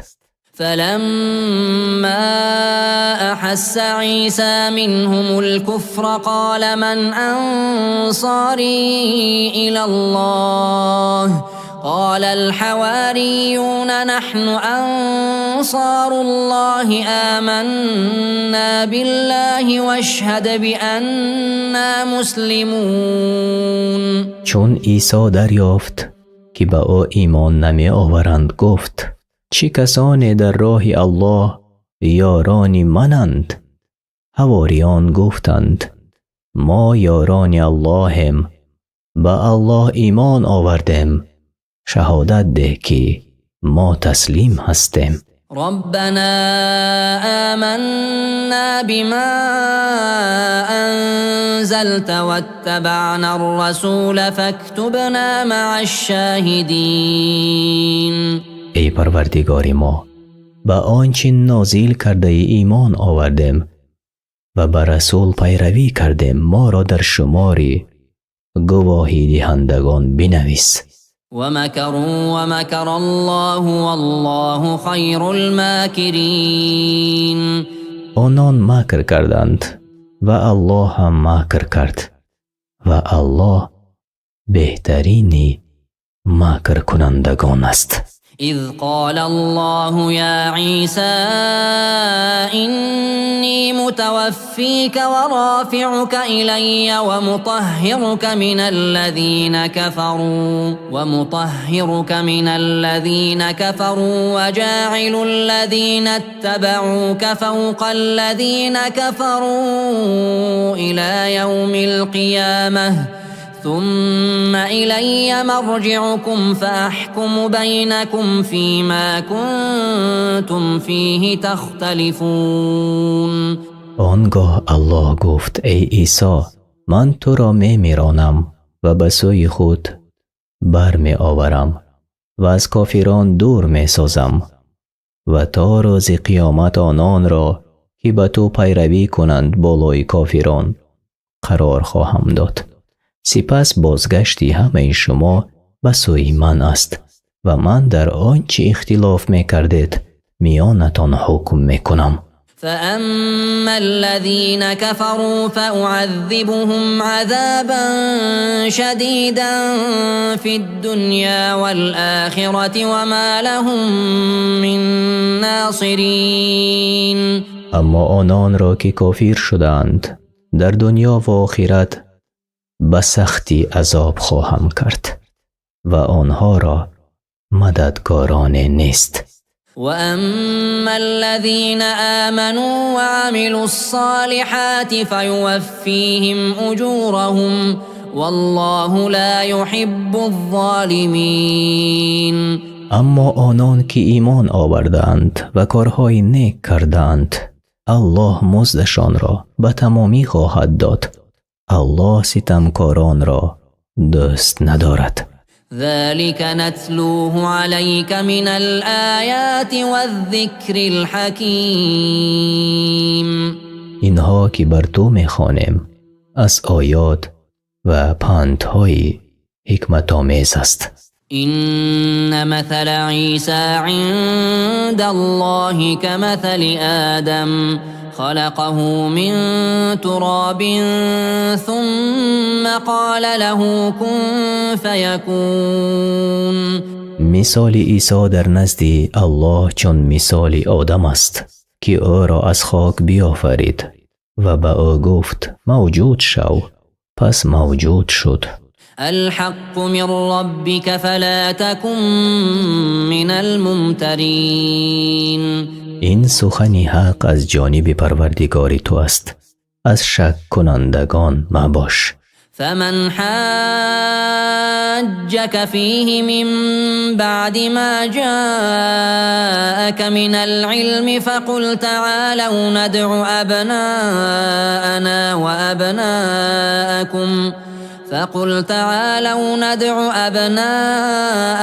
وأبناءكم ونساءنا ونساءكم وأنفسنا وأنفسكم ثم نبتهل فنجعل لعنة الله على الكاذبين.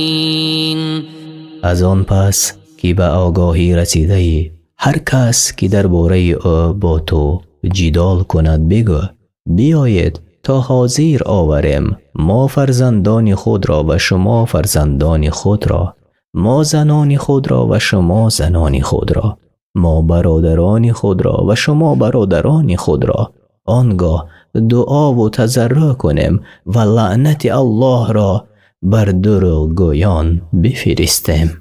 إن هذا لهو القصص الحق وما من إله إلا الله وإن الله لهو العزيز الحكيم. همانا این داستان است راست و درست، جز الله هیچ خدای نیست، او الله پیروزمند و حکیم است. فإن تولوا فإن الله عليم بالمفسدين. اگر روی گردان شوند الله مفسدان را می شناسد. قل يا أهل الكتاب تعالوا إلى كلمة سواء بيننا وبينكم ألا نعبد إلا الله ولا نشرك به شيئا ولا يتخذ بعضنا بعضا أربابا من دون الله فإن تولوا فقولوا اشهدوا بأننا مسلمون. بگو ای اهل کتاب بیایید با آن کلمه که پذیرفته ما و شماست پیروی کنیم، آن که جز الله را نپرستیم و هیچ چیز را شریک او نسازیم و بعض از ما بعض دیگر را غیر الله به پرستش نگیرد. اگر آنان روی گردان شدند بگو شاهد باشید که ما مسلمان هستیم. يا أهل الكتاب لم تحاجون في إبراهيم وما أنزلت التوراة والإنجيل إلا من بعده أفلا تعقلون. ای اهل کتاب چرا درباره ابراهیم جدال میکنید در حالی که تورات و انجیل بعد از آن نازل شده است؟ مگر نمی اندیشید؟ ها أنتم هؤلاء حاججتم فيما لكم به علم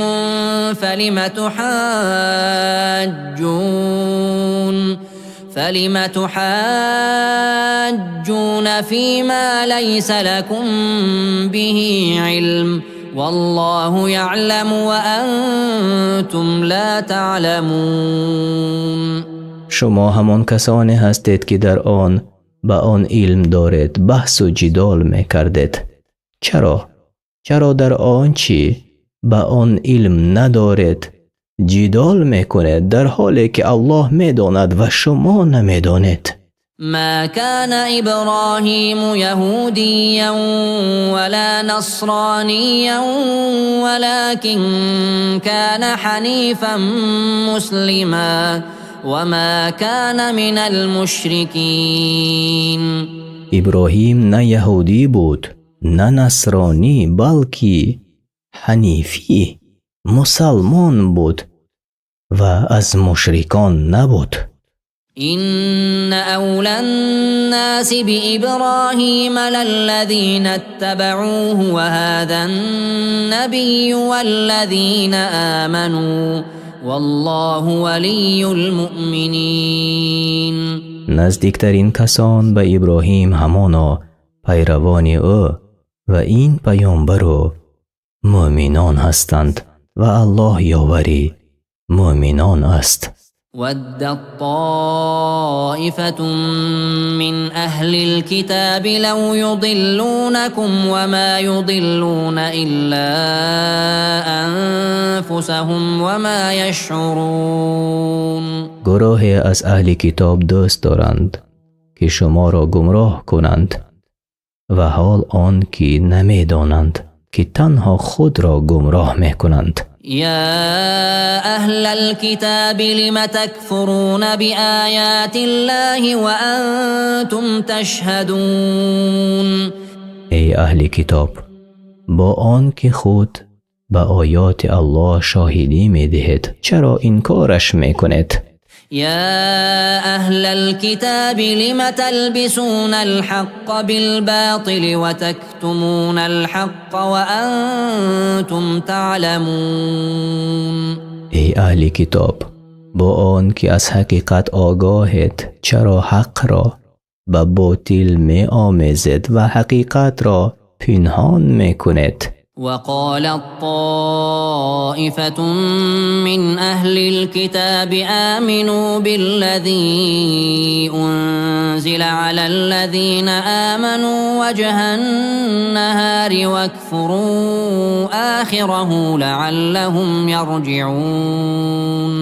گروهی از اهل کتاب گفتند در اولی روز به آنچه بر مؤمنان نازل شده است ایمان بیاورید و در آخری روز انکارش کنید تا شاید از اعتقاد خویش باز کردند.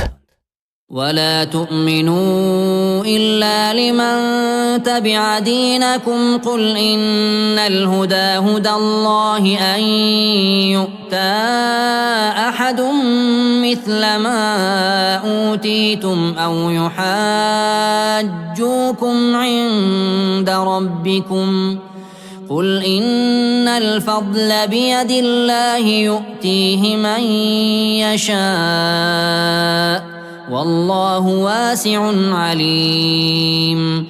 و گفتند غیر پیروان دین خود را تصدیق نکنید. بگو هدایت الله است و اگر گویند که به دیگران همان چیزهای داده شود که به شما داده شده است یا اگر گویند که فردا در نزد پروردگارتان با شما به حجت می ایستند بگو فضیلت به دست الله است.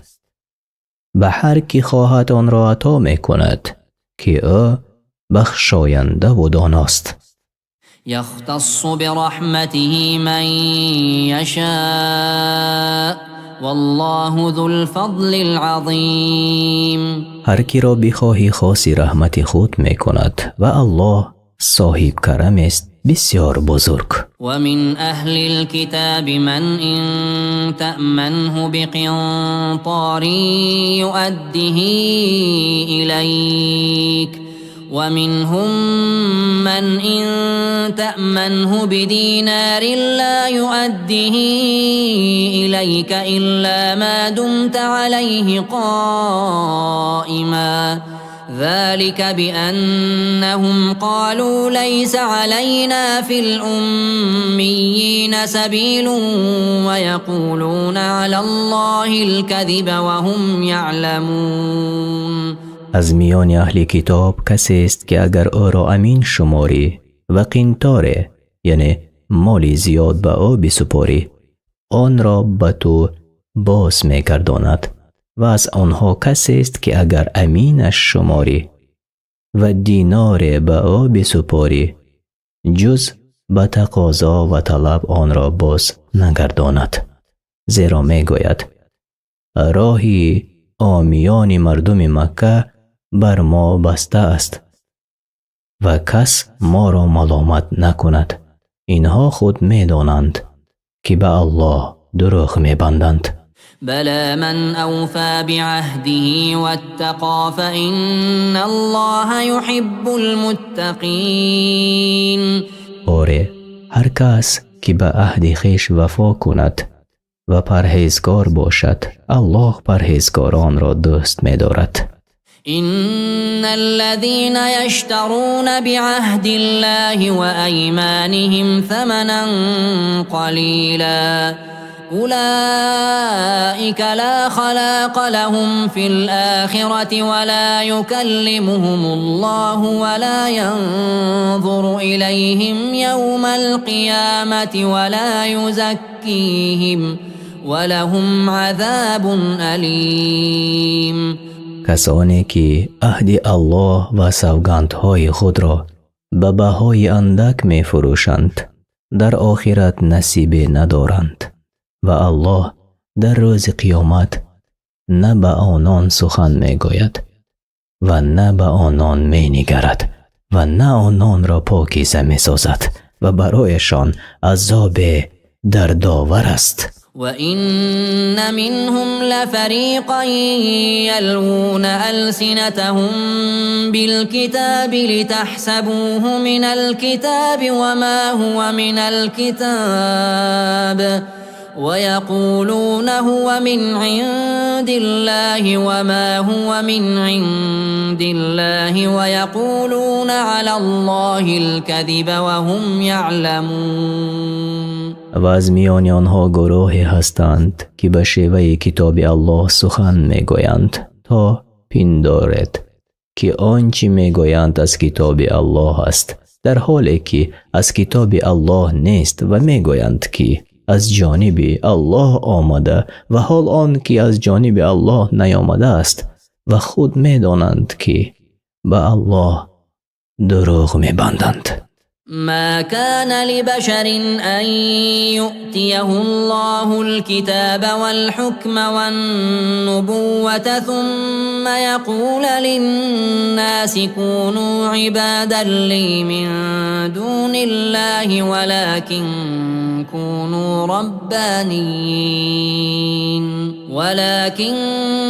كونوا ربانيين بما كنتم تعلمون الكتاب وبما كنتم تدرسون. نشاید هیچ بشری را که الله به او کتاب و حکمت و نبوت داده باشد آنگاه به مردم بگویند که بندگان من باشد نه بندگان الله و حال آن که پیامبران میگویند همچنان که از کتاب الله می آموزید و در آن می خوانید پرستندگان الله باشد.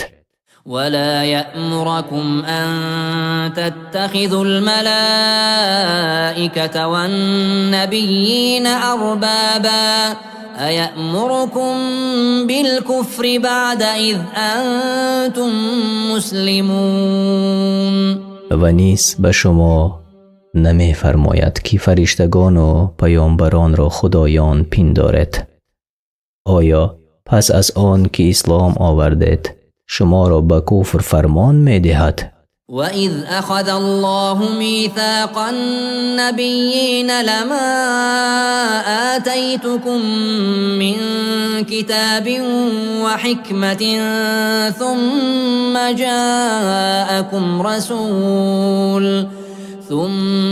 جاءكم رسول مصدق لما معكم لتؤمنن به ولتنصرنه قال أأقررتم وأخذتم على ذلكم إصري قالوا أقررنا قال فاشهدوا وأنا معكم من الشاهدين. و الله از پیامبران پیمان گرفت که شما را کتاب و حکمت دادم و پیامبری که دین شما را تصدیق می کند و به پیام نزد شما می آید ایمان آورید و یاریش کنید. گفت آیا اقرار کردید و عهد مرا پذیرفتید؟ گفتند اقرار کردیم. گفت پس شهادت دهید و من نیز با شما از شاهدانم. فمن تولى بعد ذلك فأولئك هم الفاسقون. و هر کی از آن پس سرپیچی کند از فاسقان است. أفغير دين الله يبغون وله أسلم من في السماوات والأرض طوعا وكرها وإليه يرجعون. آیا دین جز دین الله می جویند؟ حال آن که آنچه در آسمان ها و زمین است خواه و ناخواه تسلیم فرمان او هستند و به نزد او بازگردانیده می شود. قل آمنا بالله وما أنزل علينا وما أنزل على إبراهيم وإسماعيل وإسحاق ويعقوب والأسباط وما أوتي موسى وعيسى والنبيون من ربهم لا نفرق بين أحد منهم ونحن له مسلمون. بگو با الله و آنچه بر ما و بر ابراهیم و اسماعیل و اسحاق و یعقوب و فرزندان او و نیز آنچه بر موسی و عیسی و پیامبران دیگر از جانب پروردگارشان نازل شده است ایمان آوردیم، میان هیچ یک از ایشان فرق نمی نهیم و همه تسلیم اراده او هستیم. ومن يبتغ غير الإسلام دينا فلن يقبل منه وهو في الآخرة من الخاسرين. و هر کس که دین جز اسلام اختیار کند از او پذیرفته نخواهد شد و در آخرت از زیان دیدگان خواهد بود. كيف يهدي الله قوما كفروا بعد إيمانهم وشهدوا أن الرسول حق وجاءهم البينات والله لا يهدي القوم الظالمين. چگونه الله هدایت کند قومی را که اول ایمان آوردند و به حقانیت رسول شهادت دادند و دلیل ها و آیات روشن را مشاهده کردند سپس کافر شدند. الله ستمکاران را هدایت نمی کند. أولئك جزاؤهم أن عليهم لعنة الله والملائكة والناس أجمعين. جزایشان این است که لعنت الله و فرشتگان و همه مردم بر آنان است. خالدين فيها لا يخفف عنهم العذاب ولا هم ينظرون. ابدی در لعنت بمانند و از عذابشان کم نشود و مهلتشان ندهند. إلا الذين تابوا من بعد ذلك وأصلحوا فإن الله غفور رحيم. مگر آنان که از آن پس توبه کنند و اصلاح شوند، زیرا الله آمرزنده و مهربان است. إن الذين كفروا بعد إيمانهم ثم ازدادوا كفرا لن تقبل توبتهم وأولئك هم الضالون. توبه کسانی که پس از ایمان آوردن کافر شدند و بر کفر خود افزودند پذیرفته نخواهد شد، اینها گمراهانند. إن الذين كفروا وماتوا وهم كفار فلن يقبل من أحدهم ملء الأرض ذهبا ولو افتدى به أولئك لهم عذاب أليم وما لهم من ناصرين.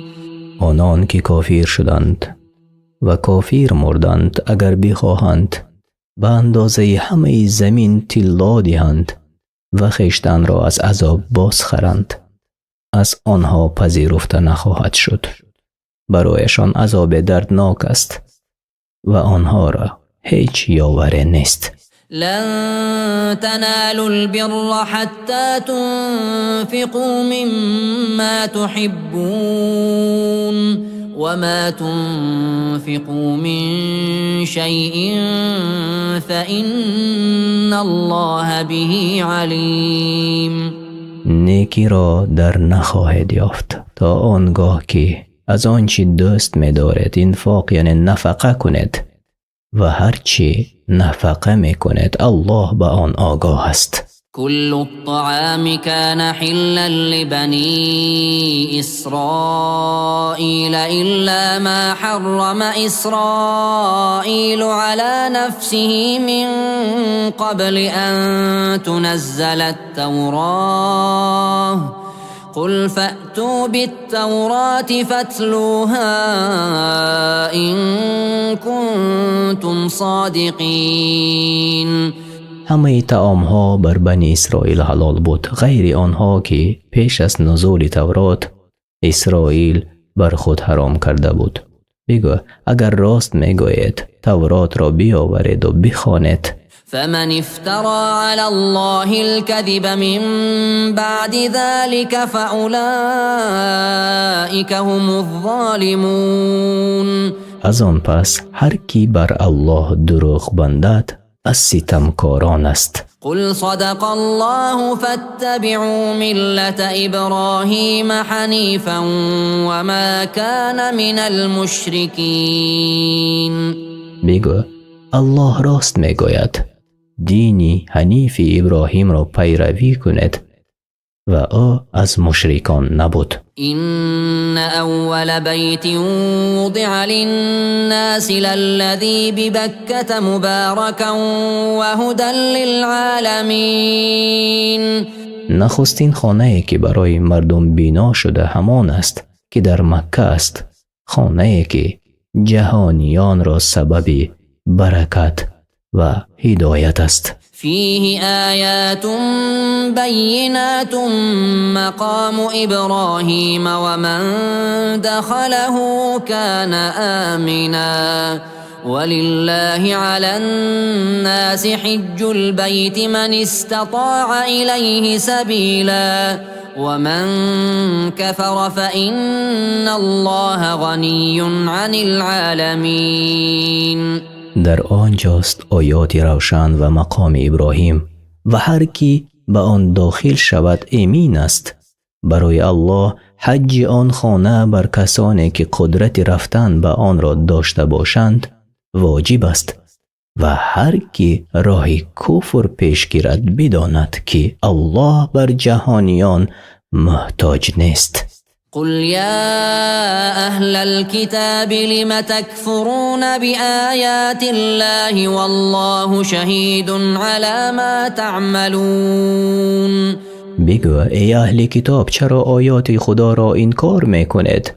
الله ناظر بر اعمال شماست. قل يا أهل الكتاب لم تصدون عن سبيل الله من آمن تبغونها عوجا وأنتم شهداء وما الله بغافل عما تعملون.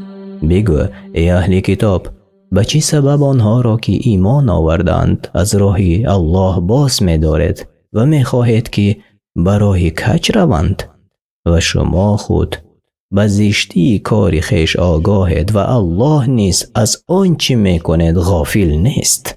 يا أيها الذين آمنوا إن تطيعوا فريقا من الذين أوتوا الكتاب يردوكم بعد إيمانكم كافرين. ای کسانی که ایمان آورده اید به الله و رسول او، اگر به گروه از اهل کتاب یعنی یهود و نصارا که به آنان تورات و انجیل داده شده بود اطاعت کنید، شما را گمراه کرده در دینتان شبهه می اندازند و بعد از ایمانتان شما را به کفر باز می گردانند. پس از آنان هیچ فکر و مصلحت را قبول نکنید. وكيف تكفرون وأنتم تتلى عليكم آيات الله وفيكم رسوله ومن يعتصم بالله فقد هدي إلى صراط مستقيم. و چگونه کافر می شوید ای مؤمنان در حالی که آیات الله بر شما خوانده می شود و رسول او محمد صلی الله علیه و سلم در میان شماست و هر کی به الله توکل کند و به قرآن و سنت عمل کند به راه راست هدایت شده است. يا أيها الذين آمنوا اتقوا الله حق تقاته ولا تموتن إلا وأنتم مسلمون. ای کسانی که ایمان آورده اید و الله و رسول او آنچنان که شایسته ترس از الله است از او بترسید و تا نمیرید مگر مسلمان باشید.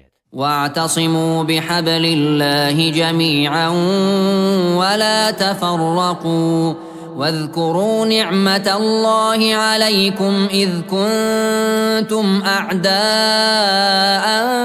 فألف بين قلوبكم فأصبحتم بنعمته إخوانا وكنتم على شفا حفرة من النار فأنقذكم منها كذلك يبين الله لكم آياته لعلكم تهتدون.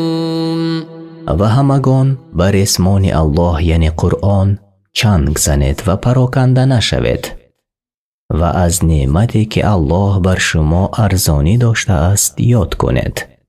آن هنگام که ای مؤمنان دشمنی یکدیگر بودید و او دلهایتان را به محبت خود و رسولش جمع کرده با هم مهربان ساخت و به لطف او برادر شدید و بر لب چاه از آتش بودید. الله شما را از آن به سبب اسلامتان برهانید.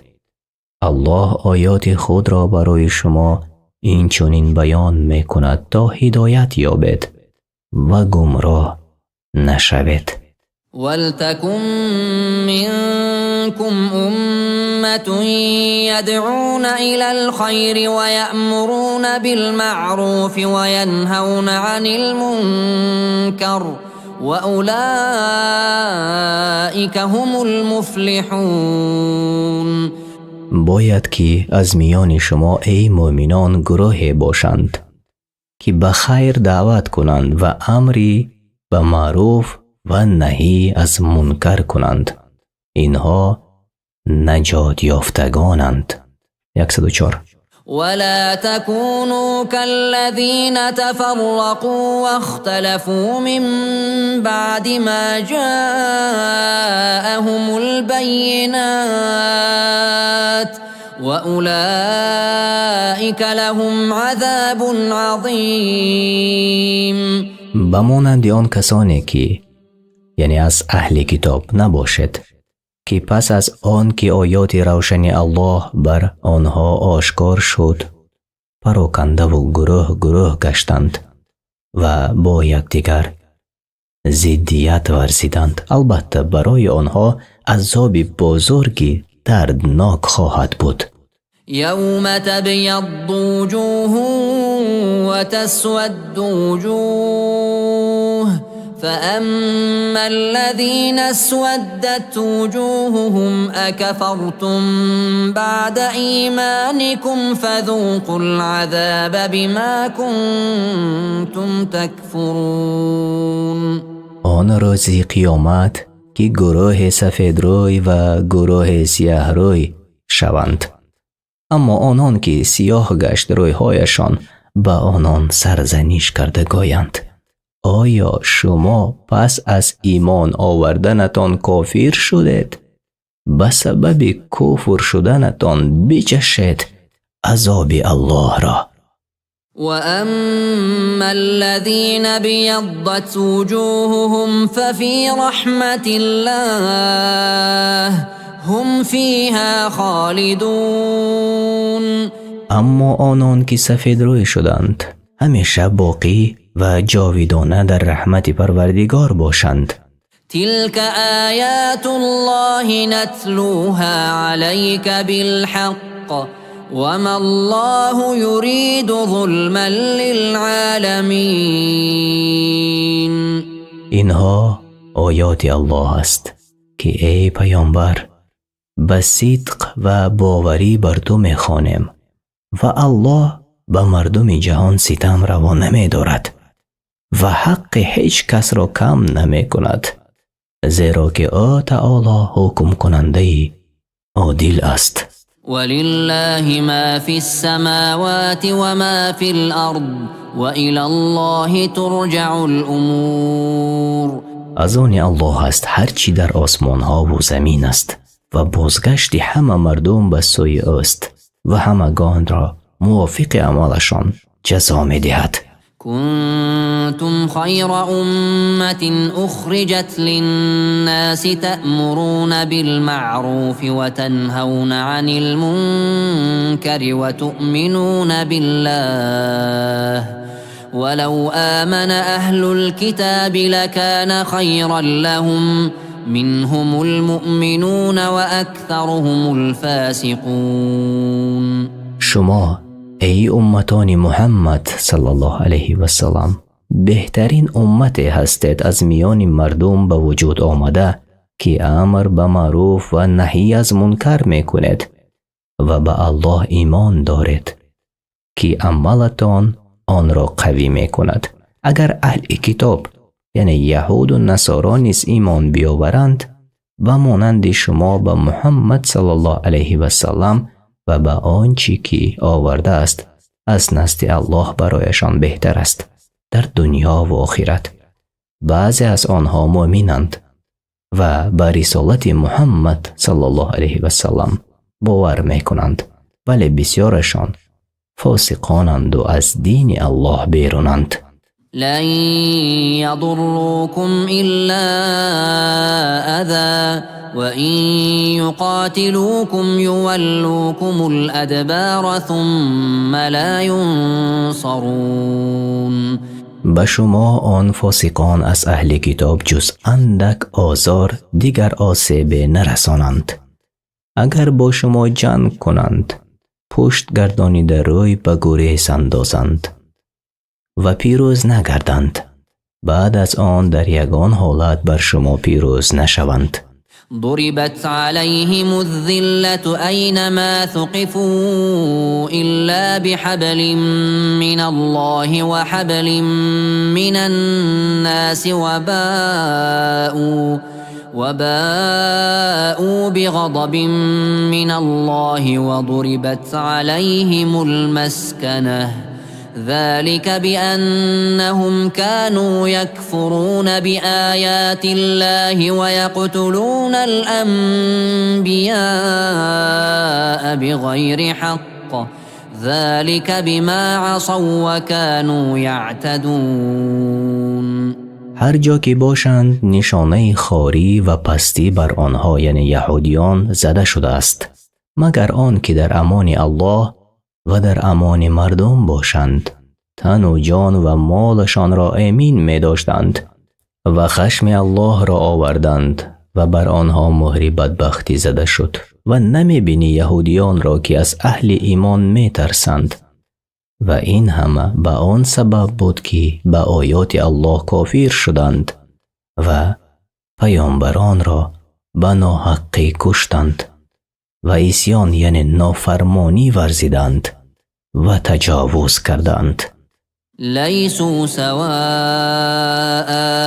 من أهل الكتاب أمة قائمة يتلون آيات الله آناء الليل وهم يسجدون.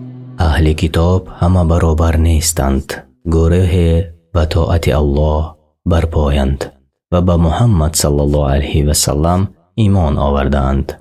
آیات الله را نصف شب تلاوت کرده و به الله مناجات می کنند و سجده به جای می آورند.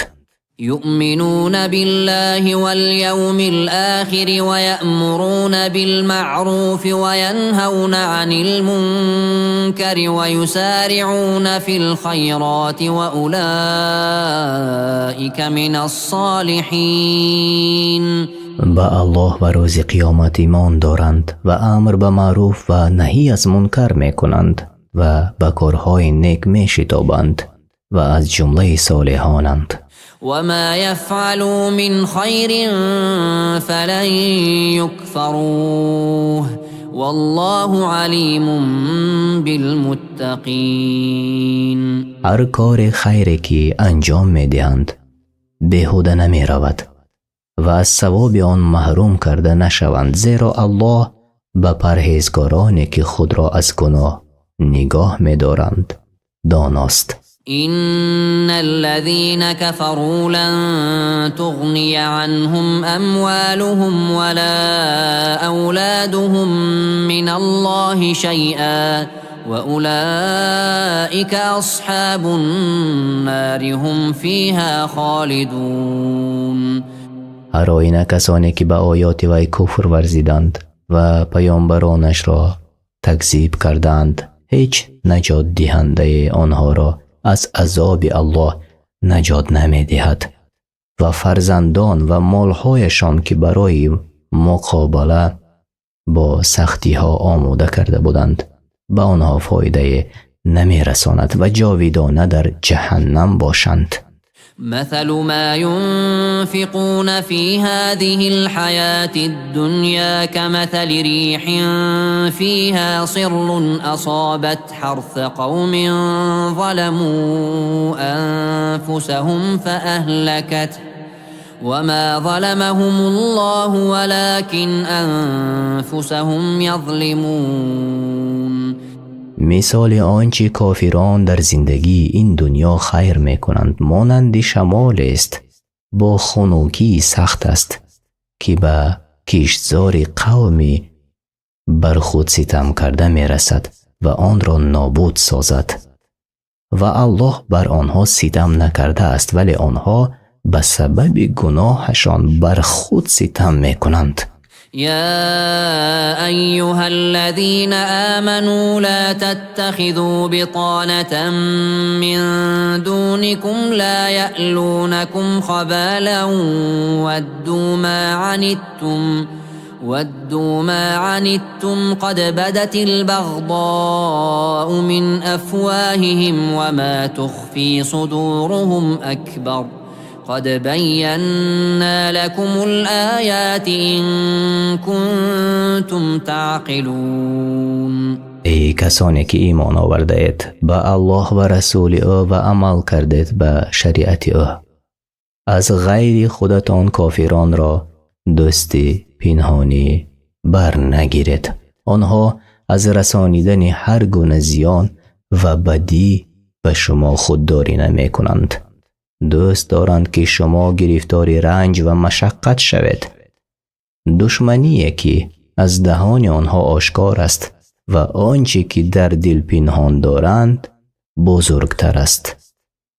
براستی که آیات را برای شما بیان نمودیم، اگر بیندیشید امر را برایتان روشن کرده است. چرا شما آنها را دوست دارید؟ پند گیرید از آیات الله و هوشیار باشید.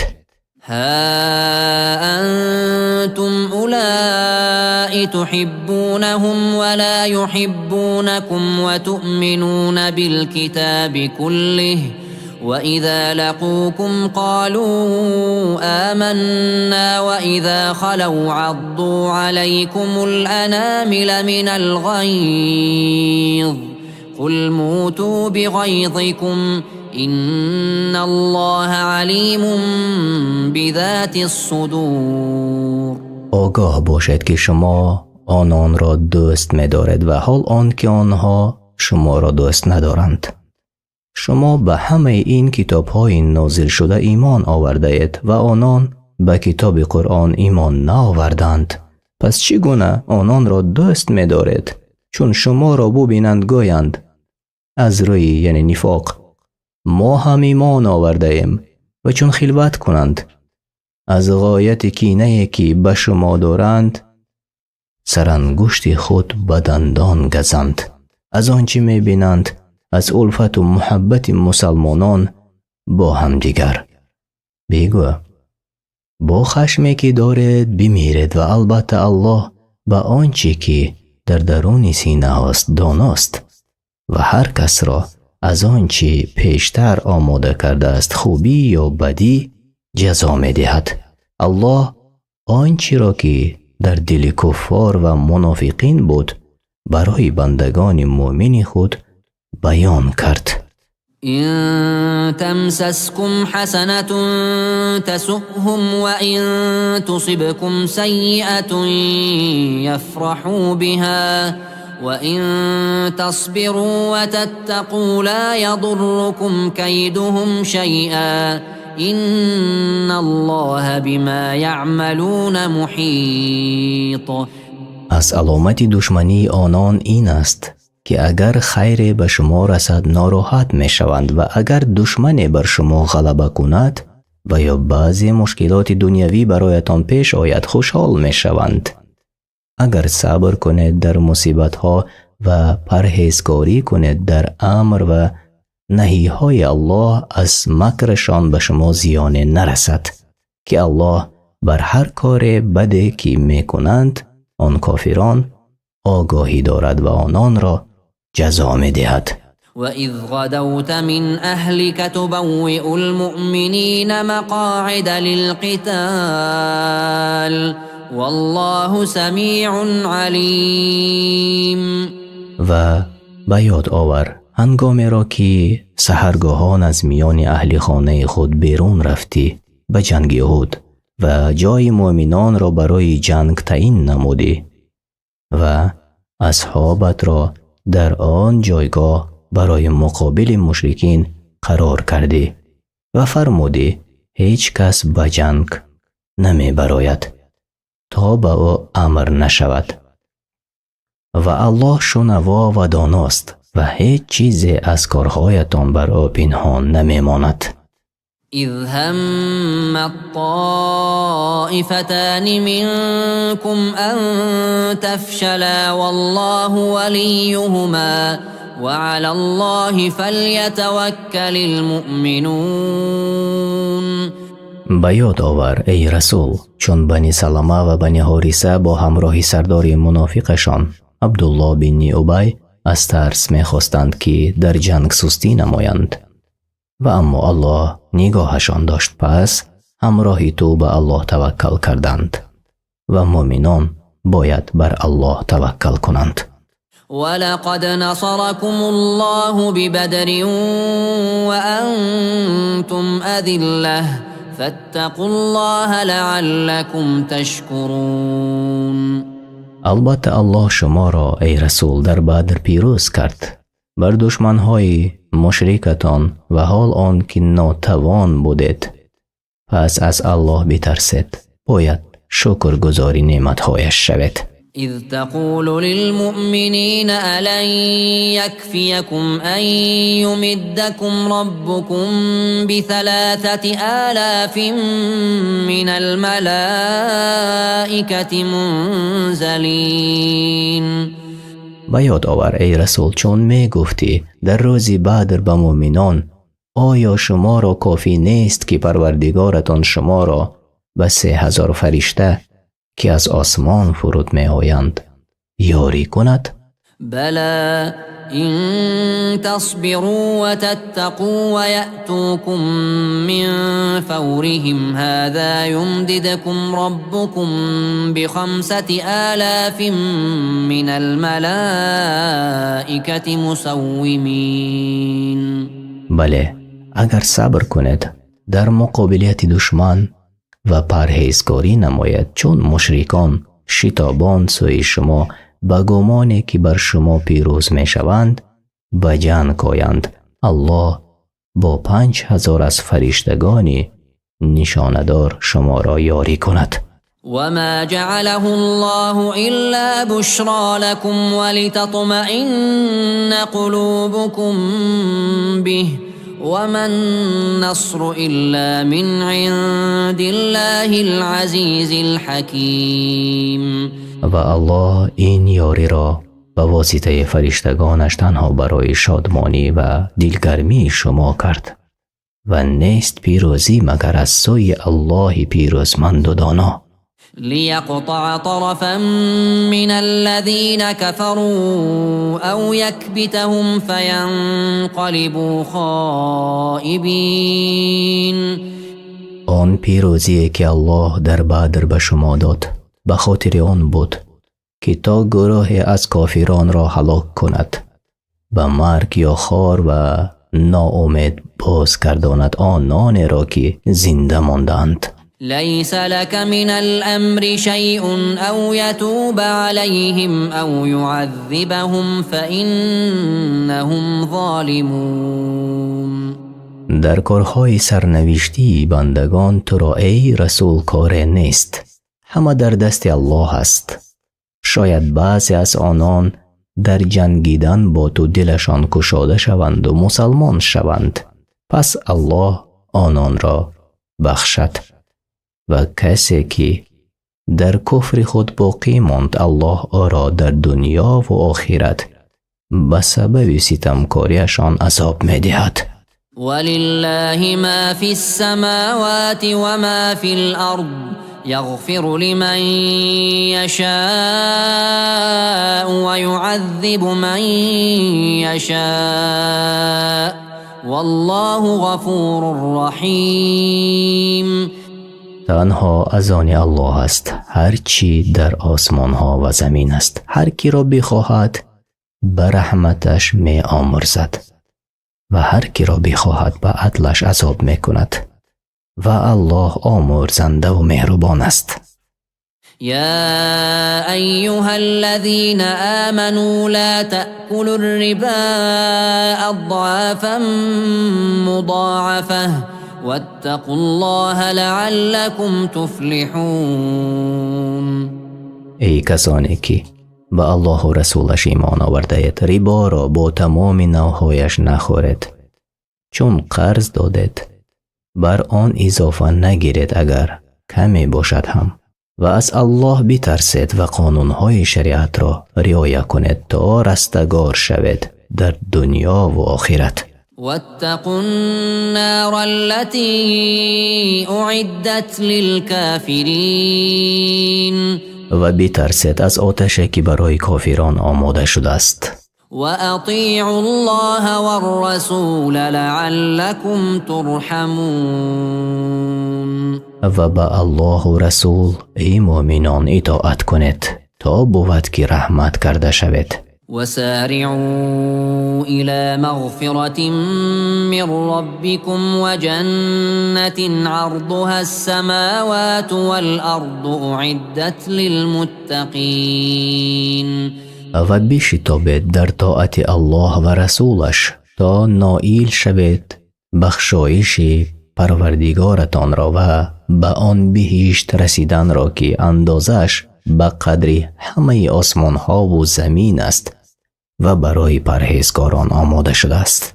الذين ينفقون في السراء والضراء والكاظمين الغيظ والعافين عن الناس والله يحب المحسنين. آن کسانی که در توانگری و تنگ دستی مال خود را در راه الله احسان می کنند و خشم خود فرو میبرند. به صبر و از خطای مردم در میگذرند. الله دوست می‌دارد نیکوکاران را. والذين إذا فعلوا فاحشة أو ظلموا أنفسهم ذكروا الله فاستغفروا لذنوبهم ومن يغفر الذنوب إلا الله ولم يصروا على ما فعلوا وهم يعلمون. و آن کسان که چون کار زشت کنند یا خود ستم کنند عذاب الله را به یاد آورده در حال الله را یاد می کنند و برای گناهان خویش آمرزش می خواهند. و کیست جز الله که گناهان را بیامرزد؟ و چون به بدی گناه آگاهند در آنچه می کردند بر دوام نباشند و آنان می دانند که اگر توبه کنند الله آنان را می بخشد. أولئك جزاؤهم مغفرة من ربهم وجنات تجري من تحتها الأنهار خالدين فيها ونعم أجر العاملين.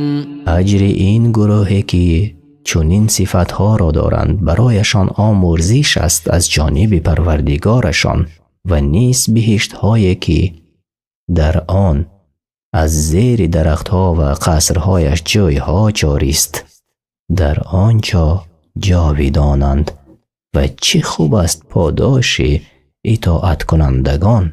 قد خلت من قبلكم سنن فسيروا في الأرض فانظروا كيف كان عاقبة المكذبين. در این آیت ها الله به مؤمنان از سبب آن که در جنگ احد مصیبت به آنان رسیده بود خطاب تسلی دهنده کرده می گوید پیش از شما امتانی بودند که آنان نیز امتحان کرده شده بودند به جنگ با کافران و نهایت پیروز گشتند. پس بر روی زمین بگردید و به چشم عبرت بنگرید پایان کار آنهایی که پیامبران را به دروغگویی نسبت می‌دادند چی بوده است. هذا بیان للناس وهدى وموعظة للمتقین. این قرآن بیان کننده راه راست و پند است برای پرهیزگاران، آنان که از پروردگارشان می‌ترسند و از این قرآن منفعت می‌گیرند. ولا تهنوا ولا تحزنوا وأنتم الأعلون إن كنتم مؤمنين. در جنگ با کافران سستی مکنید و به سبب شکست در جنگ احد اندوهگین مباشید، زیرا اگر صادقانه به الله و رسولش ایمان آورده باشید شما غالب هستید. إن يمسسكم قرح فقد مس القوم قرح مثله وتلك الأيام نداولها بين الناس وليعلم الله الذين آمنوا ويتخذ منكم شهداء والله لا يحب الظالمين.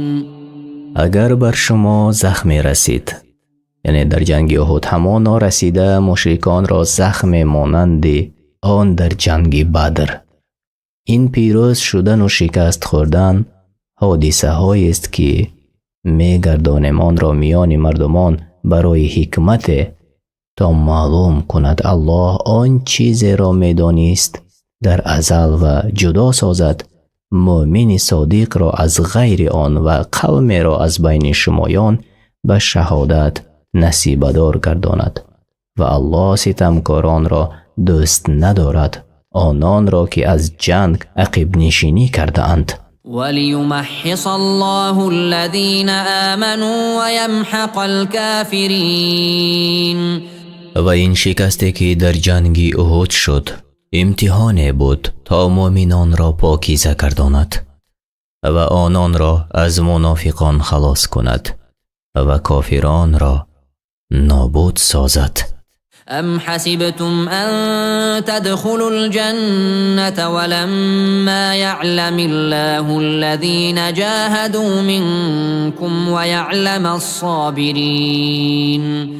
آیا گمان دارید ای یاران محمد صلی الله علیه و سلم که به بهشت خواهد رفت حال آن که امتحان کرده نشده اید به وزنینی های جنگ و به بهشت داخل نخواهد شد تا آن دمی که امتحان کرده شود و الله معلوم میکند از میان شما چی کسانی در راه او جهاد میکند و چی کسانی در مقابل دشمن صبر میکنند.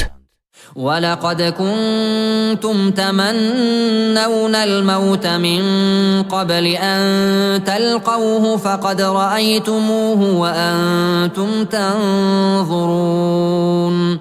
همانا شما ای مؤمنان آرزو میکردید جنگیدن را با دشمن پیش از جنگ احد تا نایل شوید شهادت را که برادرانتان در جنگ بدر در راه الله نایل شدند.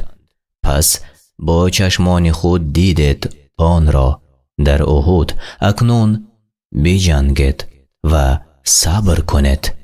وما محمد إلا رسول قد خلت من قبله الرسل أفإن مات أو قتل انقلبتم على أعقابكم ومن ينقلب على عقبيه فلن يضر الله شيئا وسيجزي الله الشاكرين.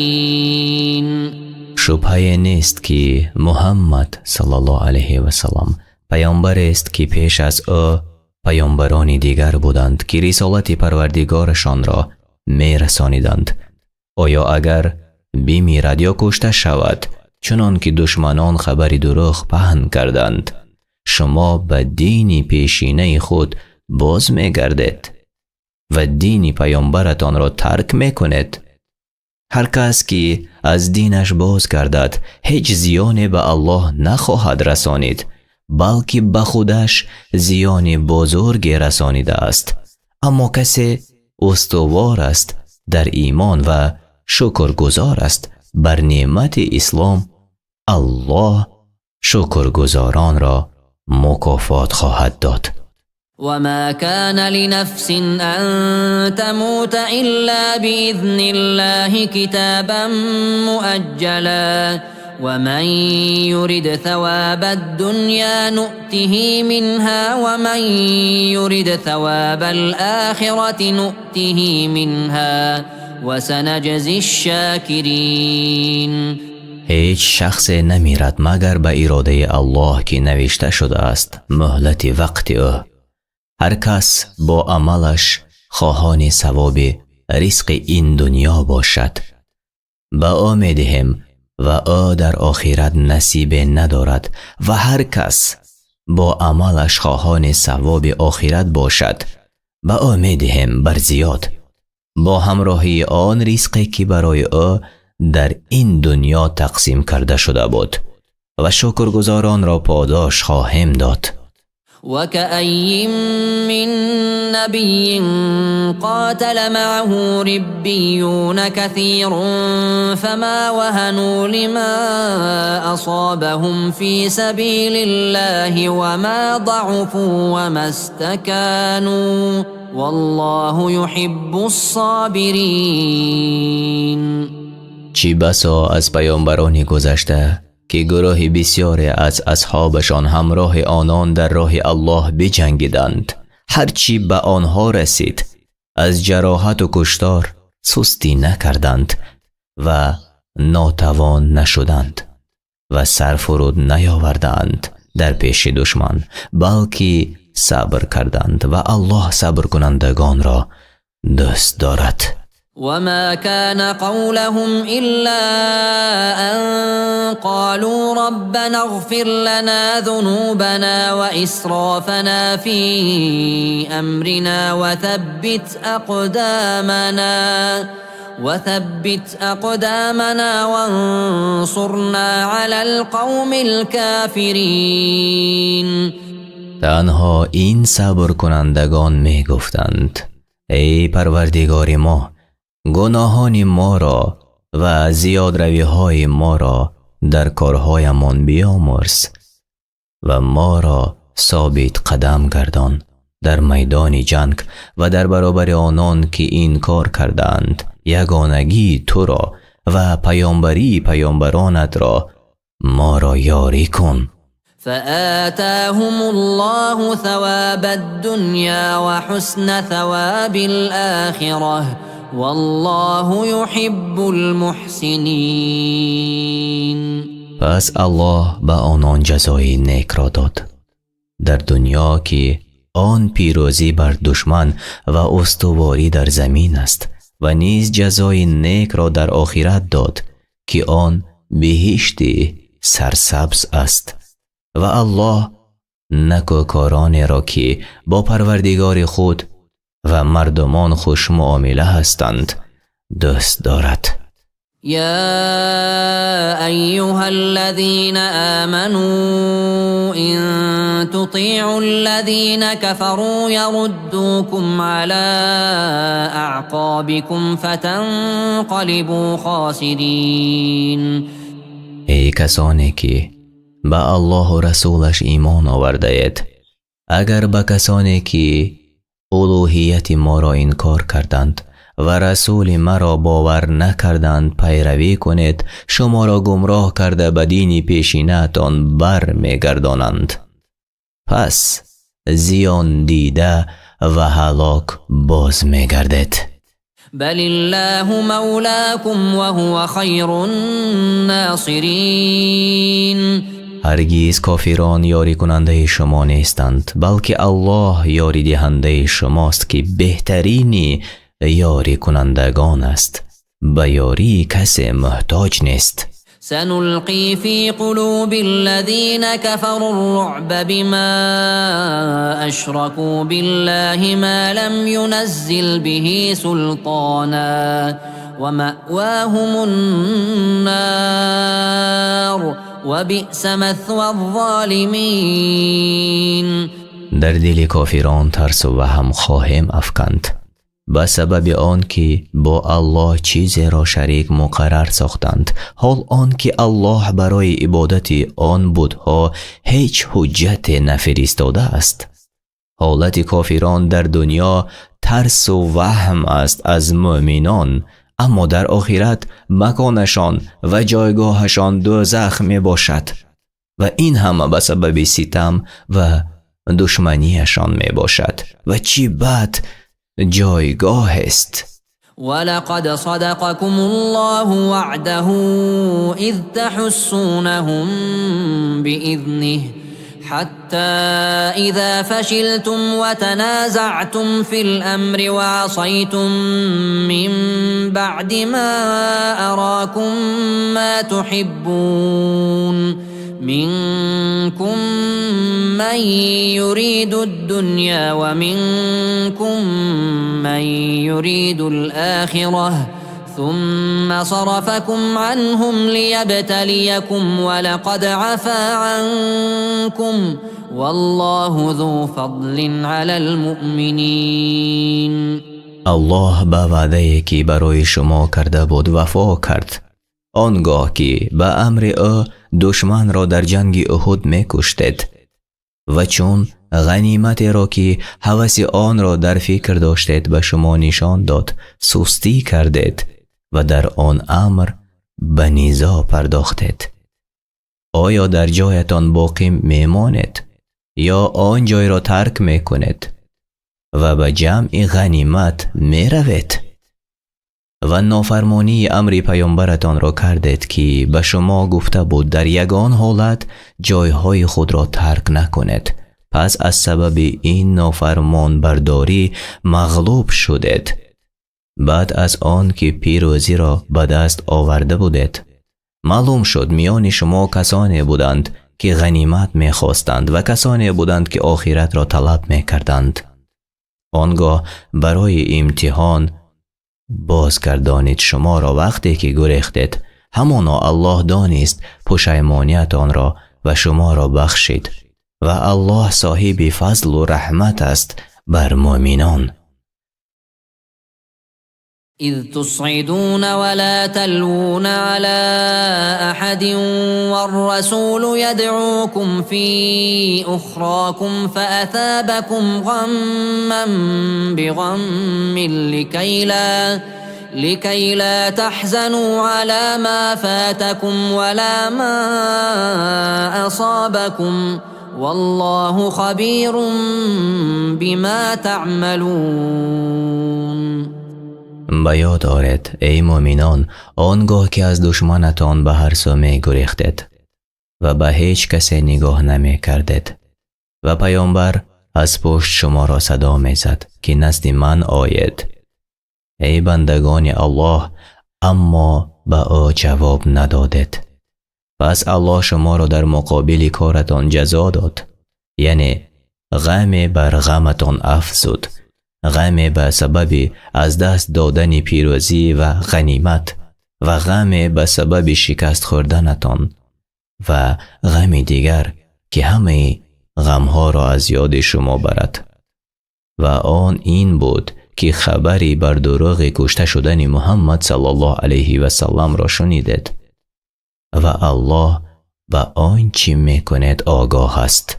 ثم أنزل عليكم من بعد الغم أمنة نعاسا يغشى طائفة منكم وطائفة قد أهمتهم أنفسهم يظنون بالله غير الحق ظن الجاهلية يقولون هل لنا من الأمر من شيء قل إن الأمر كله لله يخفون في أنفسهم ما لا يبدون لك يقولون لو كان لنا من الأمر شيء ما قتلنا هاهنا قل لو كنتم في بيوتكم لبرز الذين كتب عليهم القتل إلى مضاجعهم وليبتلي الله ما في صدوركم وليمحص ما في قلوبكم والله عليم بذات الصدور. و پس از غمی که به شما رسیده بود آرامش را بر شما فرود آورد، به گونه‌ای که خوابی سبوک گروه از شما را فرا گرفت و این گروه مؤمنان بودند، اما گروه دیگر کسانی بودند که فقط در فکر خودشان بودند، به خاطر این که منافق بودند یا این که ایمانشان ضعیف بود. بنابر این خوابی که دیگران را فرا گرفته بود به آنها نرسید و گفتند ما از پیروزی بهره نداریم. پس نسبت به پروردگار و پیامبرشان گمانی بد بردند و تصور کردند که الله پیامبر را یاری نمی دهد. بگو همه کار از آن الله است. منافقان در دل خود چیزهای را پنهان می دارند که آن را برای تو آشکار نمی کنند. می گویند اگر با ما در این امر با رازگی مشورت می شد در اینجا کشته نمی شدیم. بگو اگر در خانه هایتان هم می بودید هر آینه کسانی که بر آنها کشته شدن مقدر شده بود به محل کشته شدن خود بیرون می آمدند و تا الله آنچه را از نفاق یا ضعف ایمان در دلهایتان دارد بیازمایید تا دلهایتان را از وسوسه های شیطان که در آن اثر گذاشته است خالص و پاک گرداند و الله به آنچه در دل هاست آگاه است. إن الذين تولوا منكم يوم التقى الجمعان إنما استزلهم الشيطان ببعض ما كسبوا ولقد عفى الله عنهم إن الله غفور حليم. از میان شما آنان که در روز مقابله آن دو گروه یعنی مؤمنان و مشرکان در جنگ احد گریختند، به سبب بعضی از عملهای بدشان شیطان آنها را به خطا افکنده بود، اینک الله عفوشان کرد که او آمرزنده گناه عاصیان است و حلیم است، شتاب نمی کند در عذاب عاصیان. يا أيها الذين آمنوا لا تكونوا كالذين كفروا وقالوا لإخوانهم إذا ضربوا في الأرض أو كانوا غزا لو كانوا عندنا ما ماتوا وما قتلوا ليجعل الله ذلك حسرة في قلوبهم والله يحيي ويميت والله بما تعملون بصير. ای کسانی که به الله و رسولش ایمان آورده اید، به مانند آن کافرانی که به پروردگارشان باوری ندارند مباشید که درباره برادران خود که به سفر برای دریافت رزق یا به جنگ رفته بودند و فوتیدند یا کشته شدند می گفتند اگر نزد ما مانده بودند نمی مردند یا کشته نمی شدند. الله این گمان را چون حسرت در دل آنها نهاد، اما مؤمنان همانا می دانند که این همه به تقدیر الله است. پس الله دلهایشان را هدایت می کند و مصیبت ها را برای آنان سبک می کند. و الله است که زنده می کند کسی را که برای او حیات مقرر شده باشد، گرچند مسافر یا مجاهد باشد، و می میراند کسی را که حیاتش به آخر رسیده باشد، گرچند در خانهش باشد، و اوست که همه کارهای شما را می بیند. ولئن قتلتم في سبيل الله أو متم لمغفرة من الله ورحمة خير مما يجمعون. ای مؤمنان، اگر در راه الله کشته شوید یا در وقت جنگ بمیرید، الله گناهایتان را می بخشد و کامیاب می شوید به بهشت سرسبز. آمرزش و رحمت الله بهتر است از آنچه در این جهان جمع می آوردید. ولئن متم او قتلتم لإلی الله تحشرون. و اگر بمیرید در جای خوابتان یا کشته شوید در میدان جنگ، البته در پیشگاه الله جمع می شوید، پس همتان را طبق عملتان جزا می دهد. فبما رحمة من الله لنت لهم ولو كنت فظا غليظ القلب لانفضوا من حولك فاعف عنهم واستغفر لهم وشاورهم في الأمر فإذا عزمت فتوكل على الله إن الله يحب المتوكلين. با سبب رحمت الله است که ای پیامبر تو با آنها این چنین خوشخواه و مهربان هستی. اگر درشتخواه و سخت دل می بودی از گرد تو پراکنده می شدند.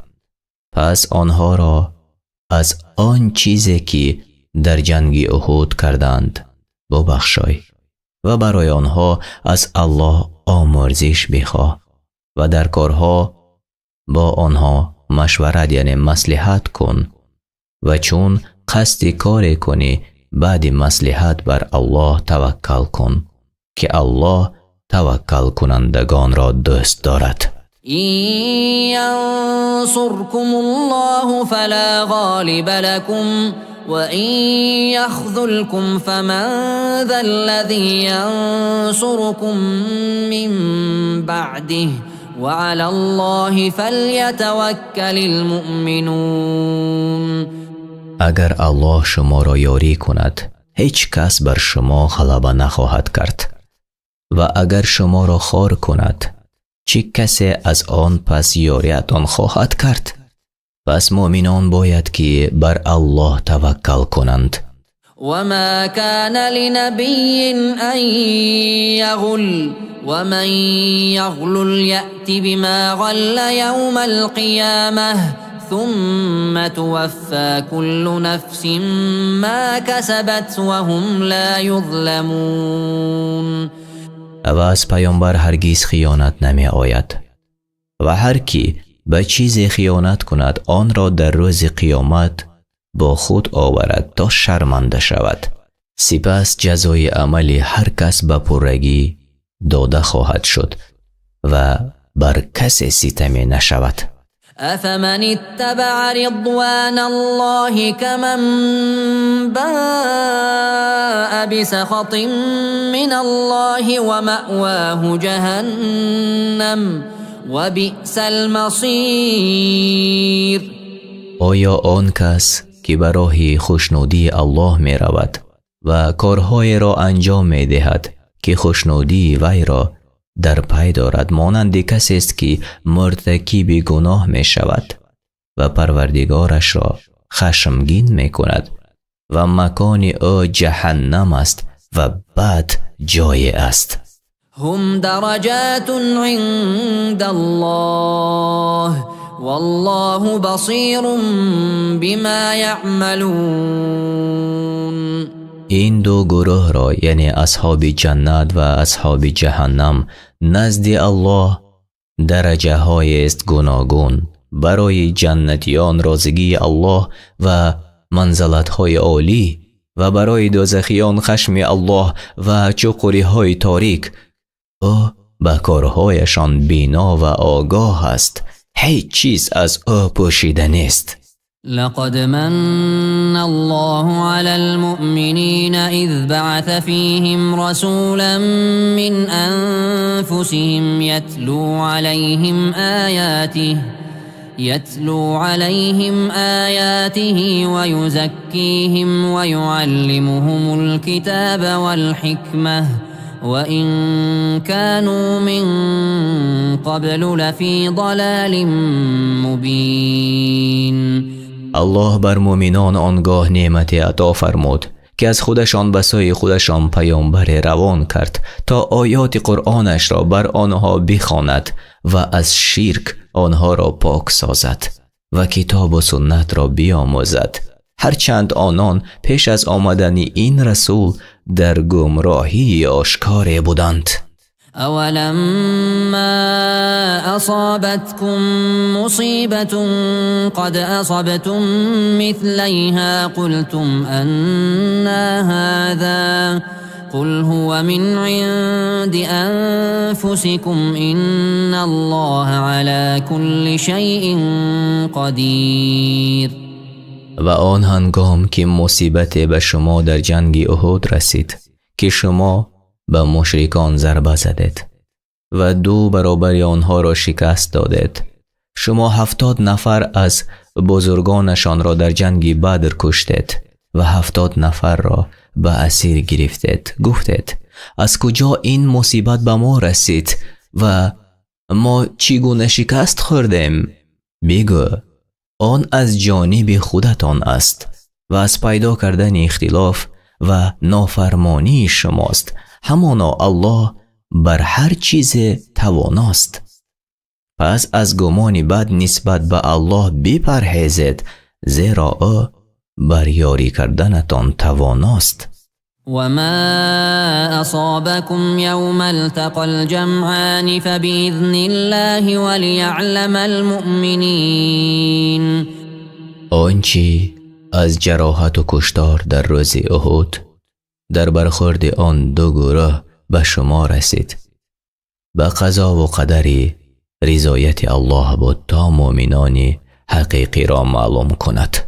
وليعلم الذين نافقوا وقيل لهم تعالوا قاتلوا في سبيل الله أو ادفعوا قالوا لو نعلم قتالا لاتبعناكم هم للكفر يومئذ أقرب منهم للإيمان يقولون بأفواههم ما ليس في قلوبهم والله أعلم بما يكتمون. و آنان را که نیز نفاق ورزیدند و آنچه در دل داشتند الله آن را معلوم نمود، چون مؤمنان به آنان گفتند بیایید در راه الله جنگ کنید یا دفاع کنید، می گفتند اگر می دانستیم جنگ کردن را همانا پیروی می کردیم شما را. آنان یعنی منافقان در آن روز به کفر نزدیکترند نه به ایمان. به زبان چیزهایی را می گویند که به دل اعتقاد ندارند و الله به آنچه در دل پنهان می دارند آگاه تر است. الذين قالوا لإخوانهم وقعدوا لو أطاعونا ما قتلوا قل فادرءوا عن أنفسكم الموت إن كنتم صادقين. منافقانی که از جنگ کردن باز ایستادند و درباره آن برادرانشان که با همراهی مسلمانان در جنگ احد به مصیبت گرفتار شدند می گفتند اگر به سخن ما گوش می دادند کشته نمی شدند. بگو ای محمد صلی الله علیه و سلم اگر راستگوی هستید در دعوایتان مرگ را از خودتان دور کنید. ولا تحسبن الذين قتلوا في سبيل الله أمواتا بل أحياء عند ربهم يرزقون. و کسانی را که در راه الله کشته شدند مردن نپندارید بلکه آنان زنده اند و نزد پروردگارشان روزی داده می شوند. فرحين بما آتاهم الله من فضله ويستبشرون بالذين لم يلحقوا بهم من خلفهم ألا خوف عليهم ولا هم يحزنون. با آنچه الله از فضل و بخشش خود به آنها داده است شادمان هستند و با آن نعمتها چشمانشان روشن شده است و شادمان و خوشحال هستند، چون آن نعمتها زیبا و فراوان و بسیار لذیذ و گوارا هستند و یکدیگر را به رسیدن برادرانی که در پی آنانند و هنوز به آنها نپیوستند بشارت می دهند که آنها همان چیزی را خواهند یافت که آنها یافتند. مژده می دهند که ترس بر آنها نیست و اندوهگین نمی شوند. يستبشرون بنعمة من الله وفضل وأن الله لا يضيع أجر المؤمنين. و خوشحال می شوند به نعمت و فضل الله و همانا الله پاداش مؤمنان را بیکار نمی کند بلکه آن را زیاد می کند از فضل و کرمش. الذين استجابوا لله والرسول من بعد ما أصابهم القرح للذين أحسنوا منهم واتقوا أجر عظيم. کسانی که پس از زخمها و جراحت‌هایی که به آنان رسیده بود دستور الله و پیامبر را اجابت کردند، برای کسانی از آنان که نیکی کردند و تقوا پیشه نمودند پاداش بزرگ است. الذين قال لهم الناس إن الناس قد جمعوا لكم فاخشوهم فزادهم إيمانا وقالوا حسبنا الله ونعم الوكيل. کسانی که مردم به آنها گفتند مردم بر ضد شما جمع شدند پس از آنها بترسید، ولی این امر ایمانشان را افزود و گفتند الله ما را کافی است و او بهترین سرپرست است. فانقلبوا بنعمة من الله وفضل لم يمسسهم سوء واتبعوا رضوان الله والله ذو فضل عظیم. پس بازگشتند این مسلمانان در حالی که نعمت و فضل الله را به همراه داشتند و هیچ آسیبی به آنها نرسیده بود، اینها برای خوشنودی الله رفتند و الله دارای فضل بزرگ است.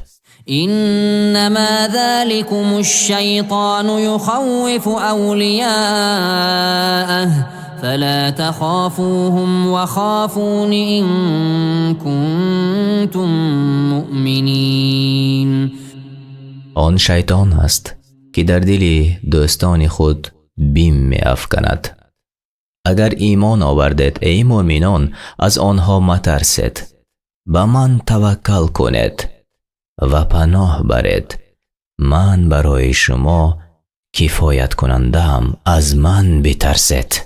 ولا يحزنك الذين يسارعون في الكفر إنهم لن يضروا الله شيئا يريد الله ألا يجعل لهم حظا في الآخرة ولهم عذاب عظيم. آنان که به کفر می شتابند تو را غمگین نسازند. اینها هیچ زیانی به الله نمی رسانند. الله می خواهد آنها را در آخرت بی بهره گرداند و برایشان عذاب بزرگ است. إن الذين اشتروا الكفر بالإيمان لن يضروا الله شيئا ولهم عذاب أليم.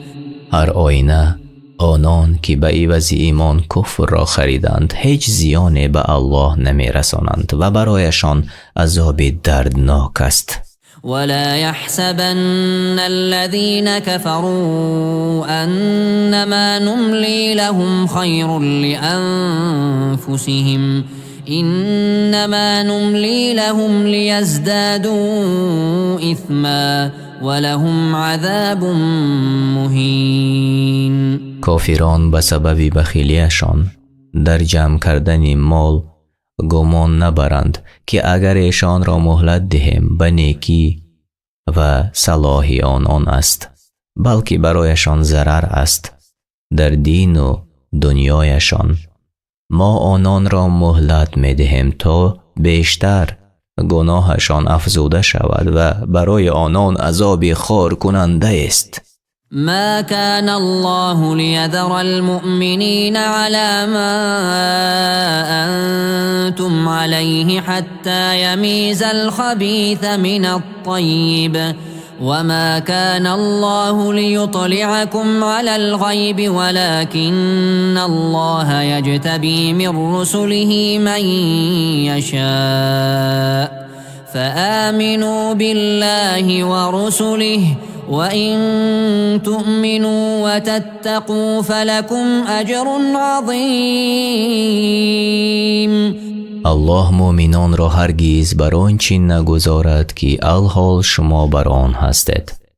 می آزماید و می سنجد تا ناپاک را از پاک، کافر را از مؤمن جدا سازد و الله بر آن نیست که شما را از غیب بیاگاهاند، ولی بعضی از پیامبرانش را که خود بخواهد برمیگزیند.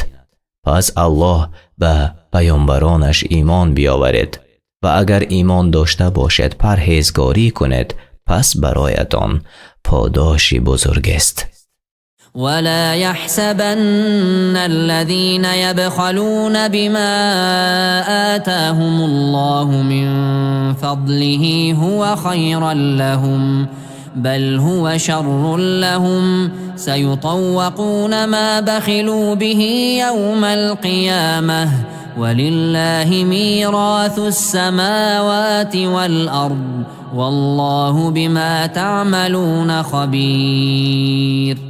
و کسانی که به آنچه الله از فضل خویش به آنان داده است بخل می‌ورزند، گمان نبرند که آن بخل برای آنان بهتر است، بلکه به زیان آنهاست و در روز قیامت چیزی که در آن بخل ورزیدند سبب عذابشان می‌گردد و برای الله است همه دارایی های آسمان و زمین، پس نفقه کنید از آنچه که الله روزیتان داد، زیرا بازگشت همه امور به سوی الله است و برای روز آخرت خود خیر خواهی کنید که نفع آن روز قیامت به شما می رسد و الله به آنچه می کنید آگاه است.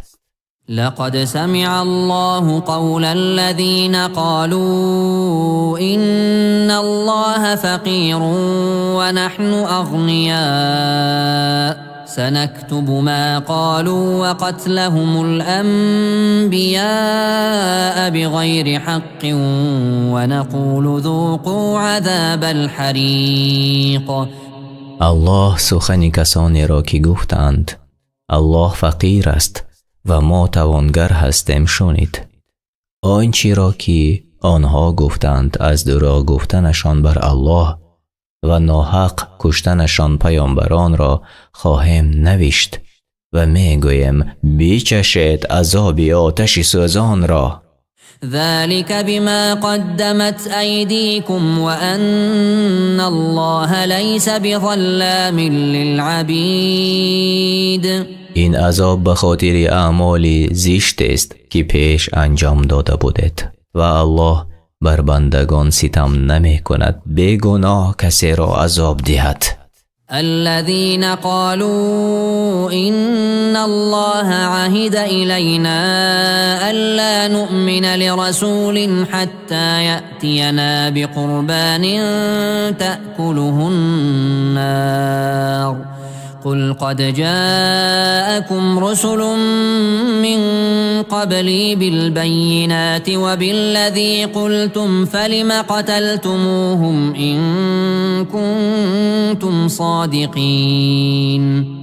کسانی که گفتند همانا الله از ما پیمان گرفته است تا به هیچ پیامبر ایمان نیاوریم مگر این که قربانی برای ما بیاورد که آتش آن را بخورد.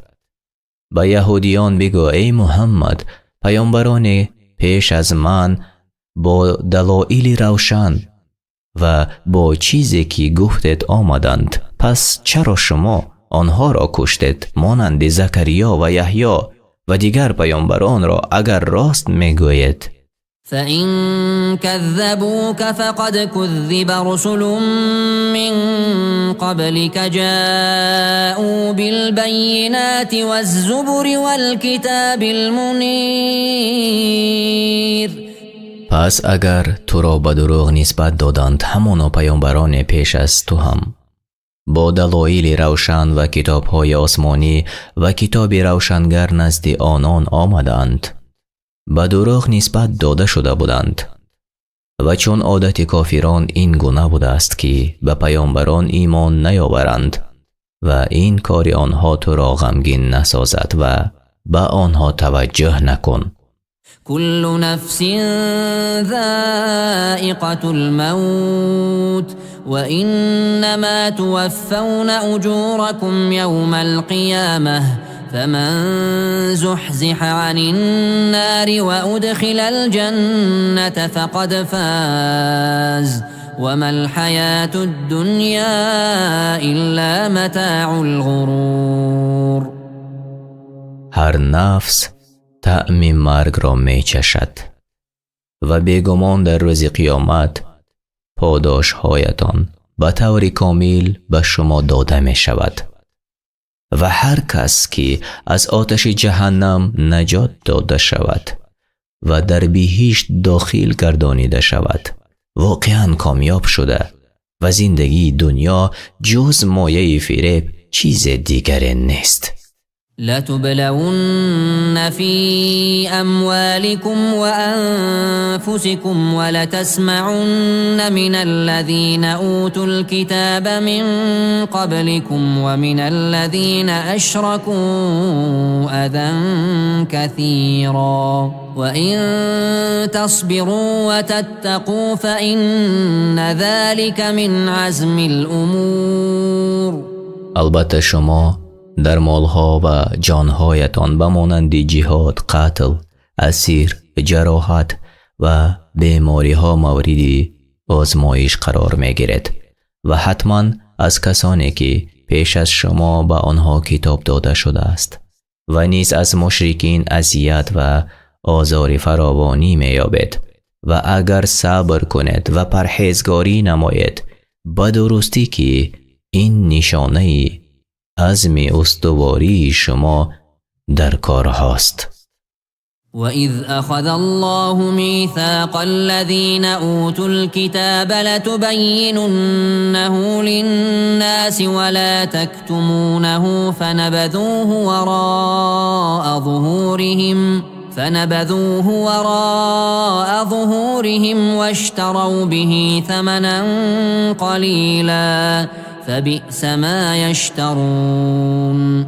و به یاد آورید زمانی را که الله از کسانی که به آنها کتاب داده شده است پیمان گرفت آن را برای مردم بیان کنید و آن را پنهان ندارید. پس آنها آن را قبول نکرده و به بهای اندک فروختند. چی بد است آنچه آنها می ستانیدند. لا تحسبن الذين يفرحون بما أتوا ويحبون أن يحمدوا بما لم يفعلوا فلا تحسبنهم بمفازة من العذاب ولهم عذاب أليم. گمان مبر کسانی را که با کارهای زشت، سخنان و کردار باطلی که انجام می دهند خوشحال می شوند و دوست دارند به سبب کارهای خوبی که انجام نداده و سخن حقی که نگفتند ستایش شوند. پس آنان هم کاری بد انجام می دهند و هم سخن بد را بر زبان می آورند و هم به آن خوشحال می شوند و هم دوست دارند به واسطه کاری خوبی که انجام ندادند مورد ستایش قرار گیرند. گمان مبر که آنها از عذاب نجات یابند و برای آنان عذاب دردناک است. ولله ملك السماوات والأرض والله على كل شيء قدیر. و فرمان روایی آسمان ها و زمین از آن الله است و الله بر هر چیز تواناست. پس هیچ کس چیزی را از او منع نمی کند و هیچ چیز او را ناتوان نمی سازد. إن في خلق السماوات والأرض واختلاف الليل والنهار لآيات لأولي الألباب. بیگمان در آفرینش آسمان ها و زمین و آمد و رفت شب و روز نشانه های است برای خردمندان. الذين يذكرون الله قياما وقعودا وعلى جنوبهم ويتفكرون في خلق السماوات والأرض ربنا ما خلقت هذا باطلا سبحانك فقنا عذاب النار. آن کسانی که ایستاده و نشسته و بر پهلویشان افتاده الله را یاد می کنند و در آفرینش آسمان ها و زمین می اندیشند. پس می گویند پروردگارا این را بیهوده نیافریده ای، پس ما را از عذاب آتش نجات بده. ربنا إنك من تدخل النار فقد أخزيته وما للظالمين من انصار. پروردگارا همانا کسی را که تو در آتش جهنم داخل کنی بیگمان او را خار کرده ای و ستمکاران را یاری دهنده نیست. ربنا إننا سمعنا مناديا ينادي للإيمان أن آمنوا بربكم فآمنا ربنا فاغفر لنا ذنوبنا وكفر عنا سيئاتنا وتوفنا مع الأبرار. پروردگارا ما شنیدیم دعوتگری به ایمان ندا می‌داد که به پروردگارتان ایمان بیاورید. پس ما ایمان آوردیم، پس گناهانمان را بیامرز و بدیهای ما را بپوشان و ما را با نیکان بمیران. ربنا وآتنا ما وعدتنا على رسلك ولا تخزنا يوم القيامة إنك لا تخلف الميعاد. پروردگارا به ما بده آنچه را که بر زبان پیامبرانت به ما وعده داده ای و در روز قیامت ما را خوار مگردان، البته تو هرگز خلاف وعده نمی کنی. فاستجاب لهم ربهم أني لا أضيع عمل عامل منكم من ذكر أو أنثى بعضكم من بعض فالذين هاجروا وأخرجوا من ديارهم وأوذوا في سبيلي وقاتلوا وقتلوا لأكفرن عنهم سيئاتهم ولأدخلنهم جنات تجري من تحتها الأنهار ثوابا من عند الله والله عنده حسن الثواب. پس الله دعای آنها را اجابت کرد و فرمود: من عمل هیچ مرد و زن از شما را ناچیز نخواهم کرد. بعضی از شما از برخ دیگر هستید. پس کسانی که هجرت کردند و از سرزمینشان برای خوشنودی الله بیرون رانده شدند، حتما گناهانشان را می بخشم و آنها را وارد بهشت می کنم، بهشتی که جایها از زیر آن روان است.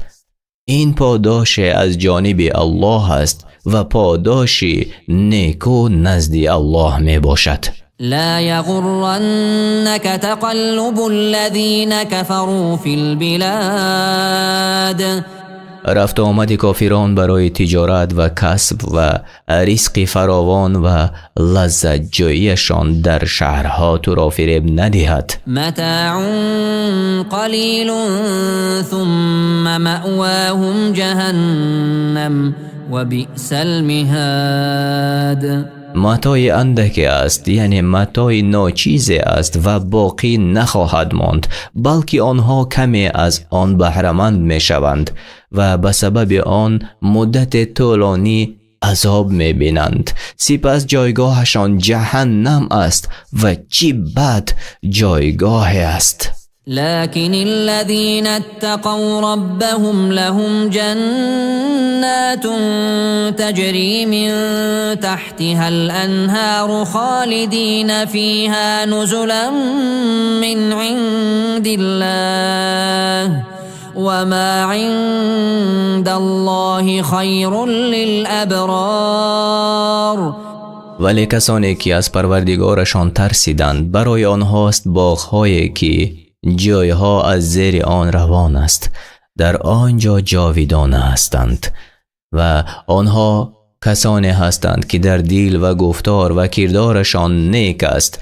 این پاداش از جانب الله است و آنچه نزد الله است برای نیکوکاران بهتر است. وَإِنَّ مِنْ أَهْلِ الْكِتَابِ لَمَنْ يُؤْمِنُ بِاللَّهِ وَمَا أُنْزِلَ إِلَيْكُمْ وَمَا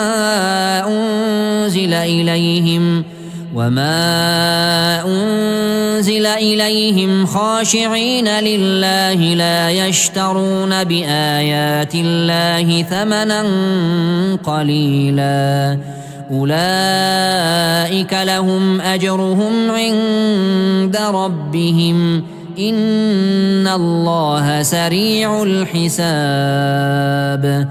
بعضی از اهل کتاب هستند که به الله و آنچه بر شما و آنچه بر آنها نازل شده است ایمان دارند و در برابر الله فروتن هستند و آیات الله را به بهای اندک نمی فروشند و آنها در حقیقت اهل کتاب و برخورداران از دانش و علم هستند.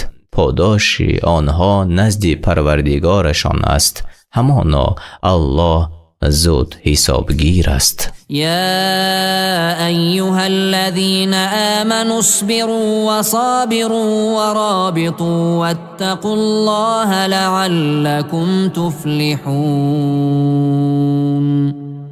ای کسانی که ایمان آورده اید، صبر کنید بر طاعت پروردگارتان و در مقابل دشمنانتان استوار باشید و برای جهاد دائما آماده باشید و از الله بترسید تا رستگار شوید.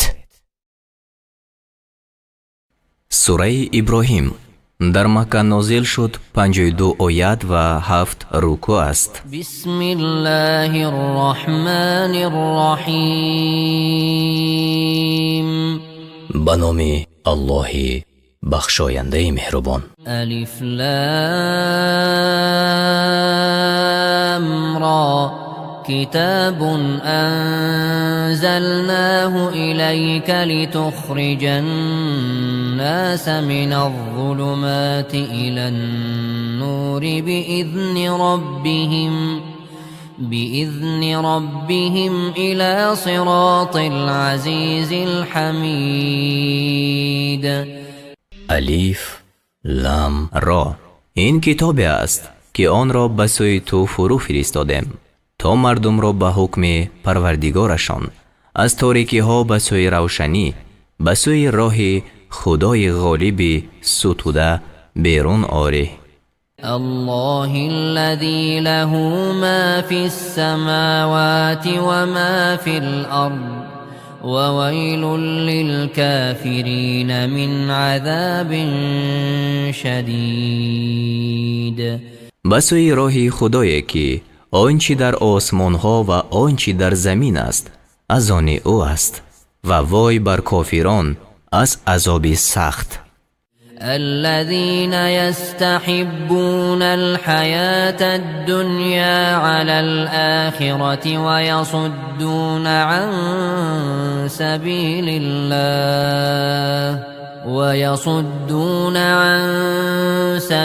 الله ويبغونها عوجا أولئك في ضلال بعيد. آنان که زندگانی دنیا را بر آخرت اختیار می کنند و مردم را از راه خدا باز می دارند و در آن کجی می طلبند، یعنی به شبهه ها ثابت می کنند که کج است، آنها در گمراهی دورند. وما أرسلنا من رسول إلا بلسان قومه ليبين لهم فيضل الله من يشاء ويهدي من يشاء وهو العزيز الحكيم. و هیچ پیغمبری را نفرستادیم مگر به زبان قوم او تا حقیقت را برایشان بیان کند. پس خدا هر کی را خواهد گمراه سازد و هر کی را خواهد راه نماید و او غالبی با حکمت است. ولقد أرسلنا موسى بآياتنا أن أخرج قومك من الظلمات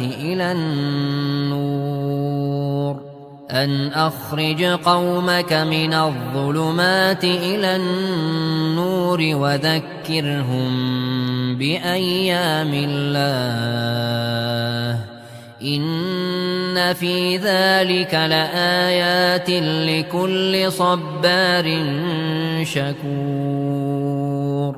همانا ما موسی را با نشانه های خود فرستادیم. گفتیم که قوم خود را از تاریکی ها به سوی روشنی بیرون آر و آنها را به روزهای خدا، یعنی روزهایی که خدای تعالی کافران پیش گذشته را عذاب کرد و یا روزهایی که بنی اسرائیل به دست فرعونیان گرفتار شدند، پند ده. به درستی که در این برای هر شکیبایی شکرگزار نشانه هاست. وإذ قال موسى لقومه اذكروا نعمة الله عليكم إذ أنجاكم من آل فرعون يسومونكم سوء العذاب ويذبحون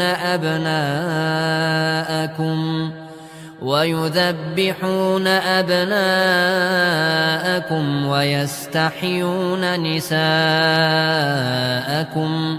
وفي ذلكم بلاء من ربكم عظیم.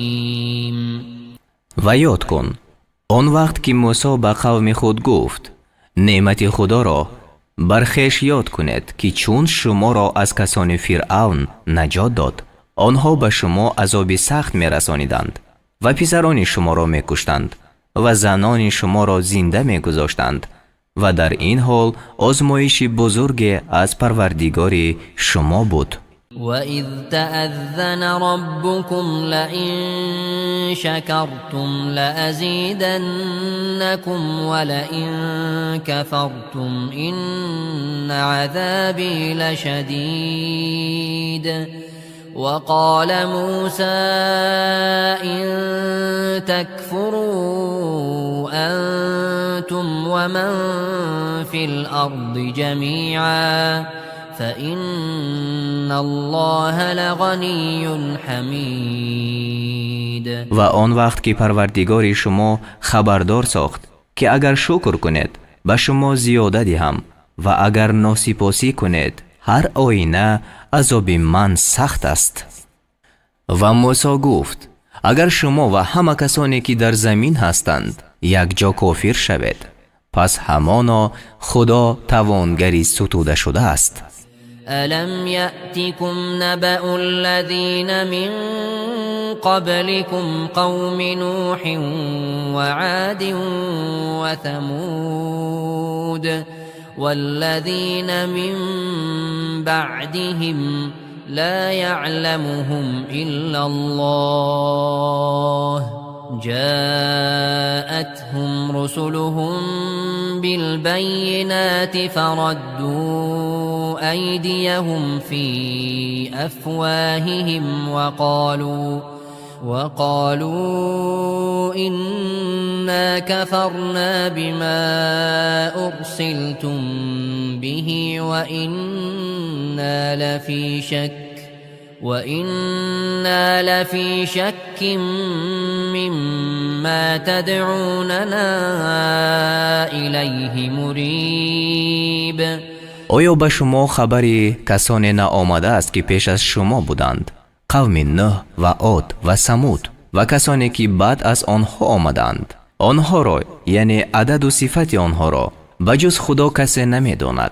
پیغمبرانشان با معجزه ها به آنها آمدند.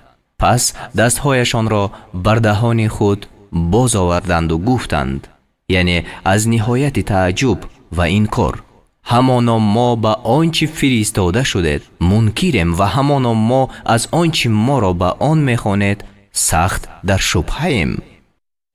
قالت رسلهم أفي الله شك فاطر السماوات والأرض يدعوكم ليغفر لكم من ذنوبكم ويؤخركم إلى أجل مسمى قالوا إن أنتم إلا بشر مثلنا تريدون أن تصدونا عما كان يعبد آباؤنا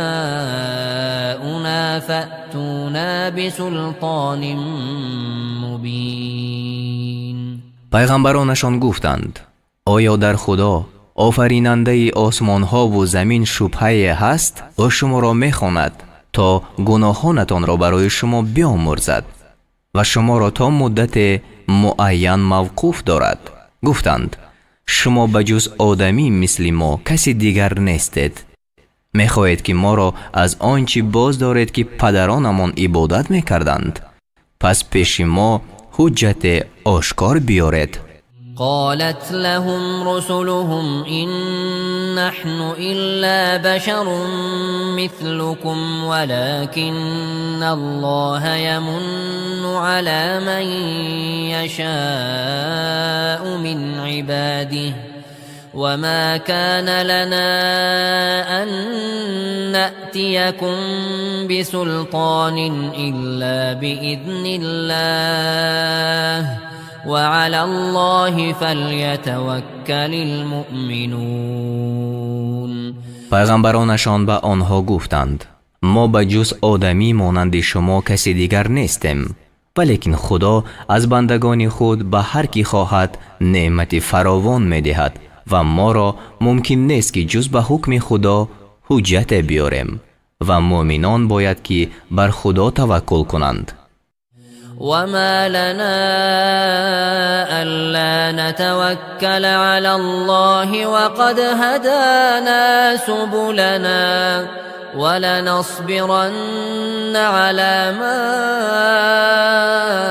آذيتمونا وعلى الله فليتوكل المتوكلون. و ما را چیست که بر خدا توکل نکنیم و حال آن که راه های ما را به ما نموده است و بر آزار رسانیدن شما البته صبر خواهیم کرد و توکل کنندگان باید که بر خدا توکل کنند. وقال الذين كفروا لرسلهم لنخرجنكم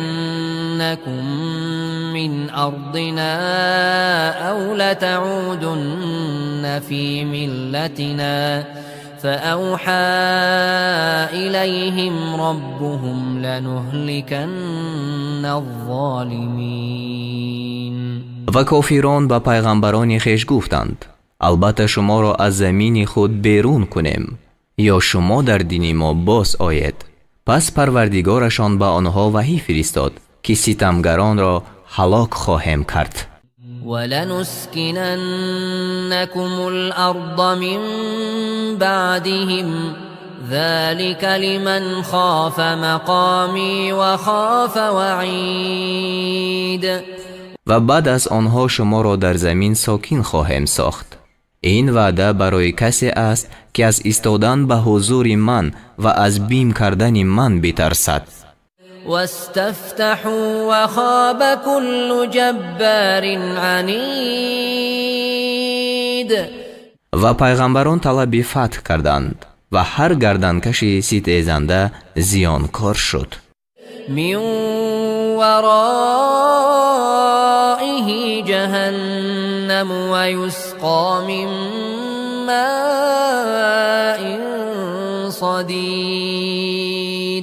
پیش روی وی دوزخ است و از جنس زرداب آب نشانیده شود. يتجرعه ولا يكاد يسيغه ويأتيه الموت من كل مكان وما هو بميت ومن ورائه عذاب غلیظ. آن را جرعه فرو کشد و نمیتواند که آن را به آسانی درکشد و مرگ از هر جانب به سویش بیاید، یعنی اسباب مرگ به او بیاید و او مرده نبود و از پس آن عذابی سخت است.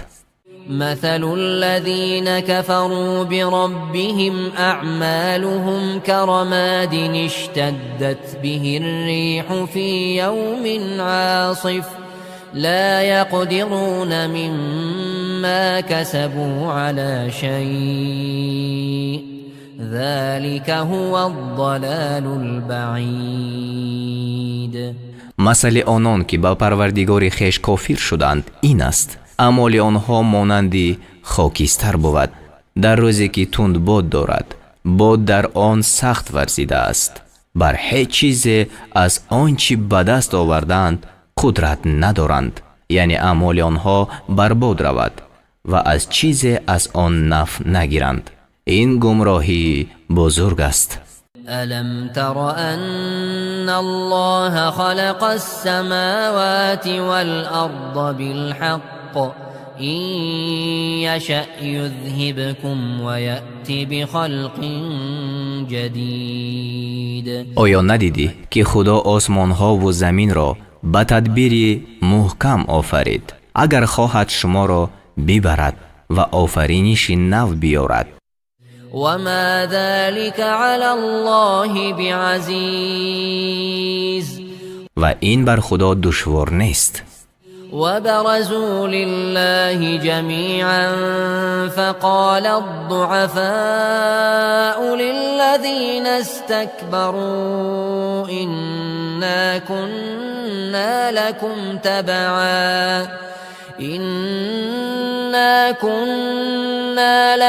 تبعا فهل أنتم مغنون عنا من عذاب الله من شيء قالوا لو هدانا الله لهديناكم سواء علينا أجزعنا أم صبرنا ما لنا من محيص.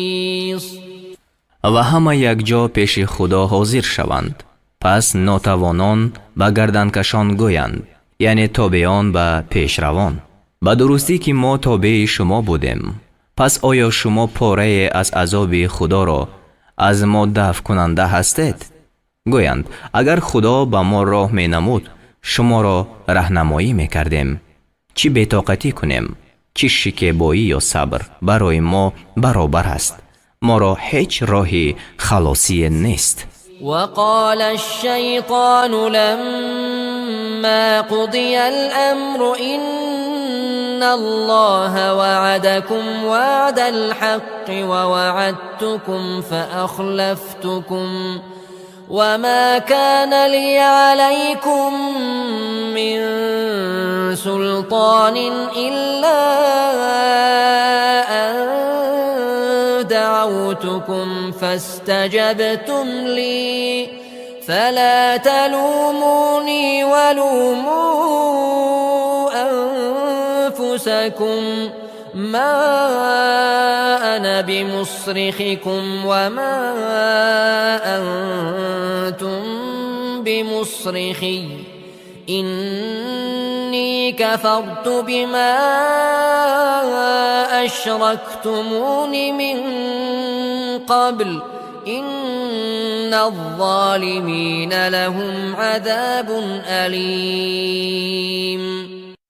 وقتی که کار یکسو کرده شود، یعنی وقتی که بهشتیان به بهشت و دوزخیان به دوزخ درآیند، شیطان گوید به درستی که خدا به شما وعده راست داد و من به شما وعده دادم، پس من با شما خلاف وعده کردم و مرا بر شما هیچ فرمان روایی نبود، لیکن آن بود که شما را بخواندم.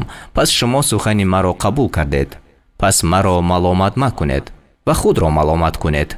من فریادرس شما نیستم و شما فریادرس من نیستید. همانا من از آن که پیش از این مرا شریک مقرر کردید بیزار شدم. به درستی که برای ستمگران عذابی درددهنده است. و ادخل الذین آمنوا وعملوا الصالحات جنات تجری من تحتها الانهار خالدین فیها بإذن ربهم تحیتهم فیها سلام. و آنان که ایمان آوردند و کارهای شایسته کردند به حکم پروردگار خیش به بهشت‌های درآورده شوند که زیر آن جایها روان است. در آنجا جاویدانند. آنجا دعای خیرشان با یکدیگر سلام است. الم تر کیف ضرب الله مثلا کلمة طیبة كشجرة طيبة أصلها ثابت وفرعها في السماء. آیا ندیدی چگونه خدا مثل زده است؟ سخن پاکیزه را به درخت پاکیزه مانند کرد که بیخش استوار باشد و شاخش در آسمان است. تؤتی تؤتي أكلها كل حين بإذن ربها ويضرب الله الأمثال للناس لعلهم يتذكرون. میوه‌های خود را به حکم پروردگار خویش هر فصل می‌دهد. خدا این مثال‌ها را برای مردم می‌زند تا بود که پندپذیر شوند. ومثل كلمة خبيثة كشجرة خبيثة اجتثت من فوق الأرض ما لها من قرار. و حال سخن ناپاک مانند درخت ناپاک است که از بالای زمین برکنده باشد، آن را هیچ ثبات نیست. يثبت الله الذين آمنوا بالقول الثابت في الحياة الدنيا وفي الآخرة ويضل الله الظالمين ويفعل الله ما يشاء. و خدا مؤمنان را در زندگانی دنیا و در آخرت به سخن درست استوار می دارد و خدا ستمکاران را گمراه می سازد و خدا آنچه خواهد می کند. ألم تر إلى الذين بدلوا نعمة الله كفرا وأحلوا قومهم دار البوار. آیا کسانی را ندیدی که نعمت خدا را به ناسپاسی بدل کردند، یعنی ناسپاسی کردند و به شومی آن نعمت از دست رفت؟ پس گویا نعمت دادند و کفر خریدند و قوم خود را برای سرای هلاکت فرود آوردند. جهنم یصلونها و بئس القرار. که دوزخ است، به آنجا درآیند و آن بد قرارگاه است. وجعلوا لله اندادا لیضلوا عن سبیله قل تمتعوا فإن مصيركم إلى النار. و برای خدا همتایان مقرر کردند تا عالم را از راه او گمراه کنند. بگو بهره‌مند شوید، همانا بازگشت شما به سوی آتش است. قل لعبادي الذين آمنوا يقيموا الصلاة وينفقوا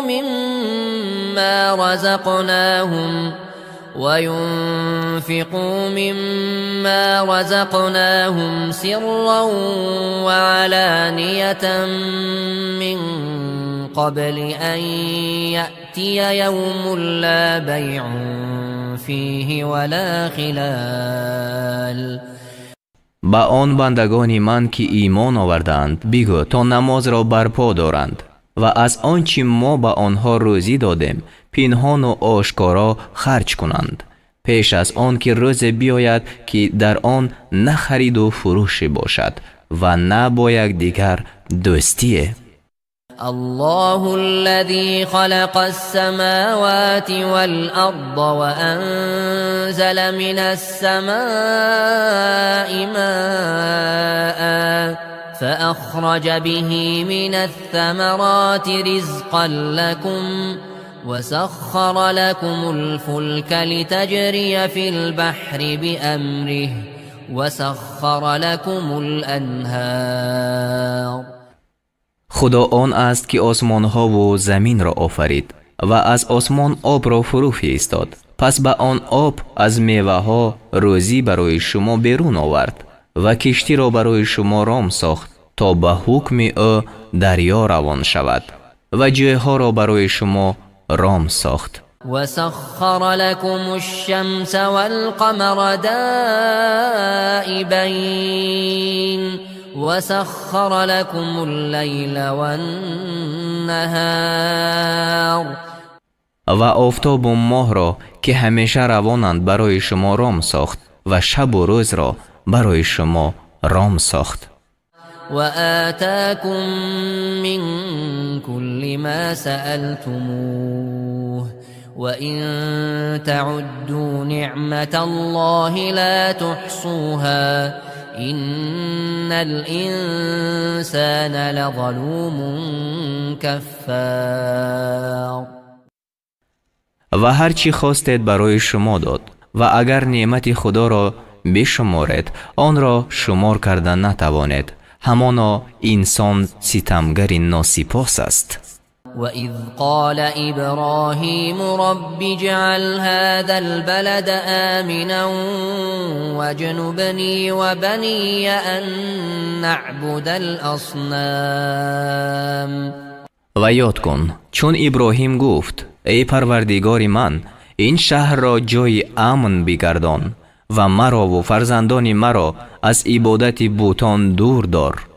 رب إنهن أضللن كثيرا من الناس فمن تبعني فإنه مني ومن عصاني فإنك غفور رحيم.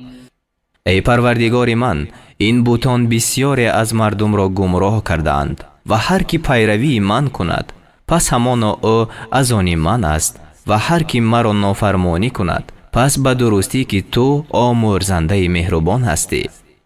ربنا إني أسكنت من ذريتي بواد غير ذي زرع عند بيتك المحرم ربنا ليقيموا الصلاة فاجعل أفئدة من الناس تهوي إليهم وارزقهم من الثمرات لعلهم يشكرون.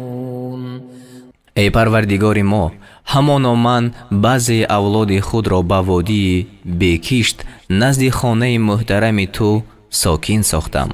ای پروردگار ما تا نماز را برپا دارند پس دلهای چند از مردم را به سوی آنها گرایش ده و به آنها از میوه ها روزی ده تا بود که سپاسداری کنند.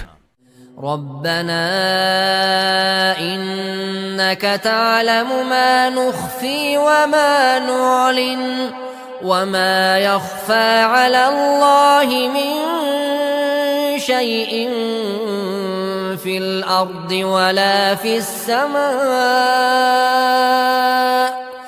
ای پروردگار ما به درستی تو آنچه را میدانی که پنهان می‌داریم و آنچه را که آشکار میکنیم و هیچ چیزی در زمین و در آسمان بر خدا پوشیده نمی شود. الحمد لله الذي وهب لي على الكبر إسماعيل وإسحاق إن ربي لسميع الدعاء. سپاس آن خدای راست که به من با وجود کلانسالی اسماعیل و اسحاق را عطا کرد. همانا پروردگار من شنوای دعا است. رب اجعلني مقيم الصلاة ومن ذريتي ربنا وتقبل دعاء. ای پروردگار من مرا و اولاد مرا نیز برپا دارنده نماز بکن و ای پروردگار ما دعای مرا بپذیر.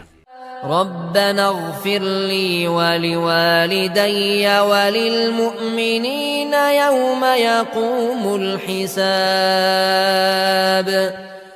ای پروردگار ما روزی که حساب قایم شود مرا و مادر و پدر مرا و مؤمنان را بیامرز.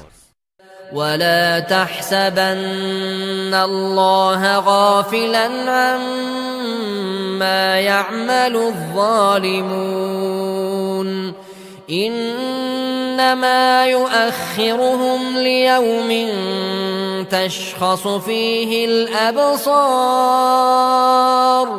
و خدا را از آنچه ستمگران میکنند بخبر مپندار جز این نیست که آنها را برای روز موقوف می دارد که در آن چشمها خیره شوند.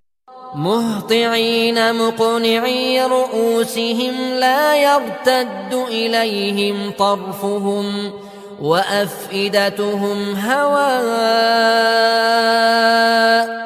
در حالی که مردم شتاب کنندگان سرهای خود با بالا بردارندگان بوده چشم به هم زدن نتوانند و دلهایشان از دریافتن چیز خالی است. وأنذر الناس يوم يأتيهم العذاب فيقول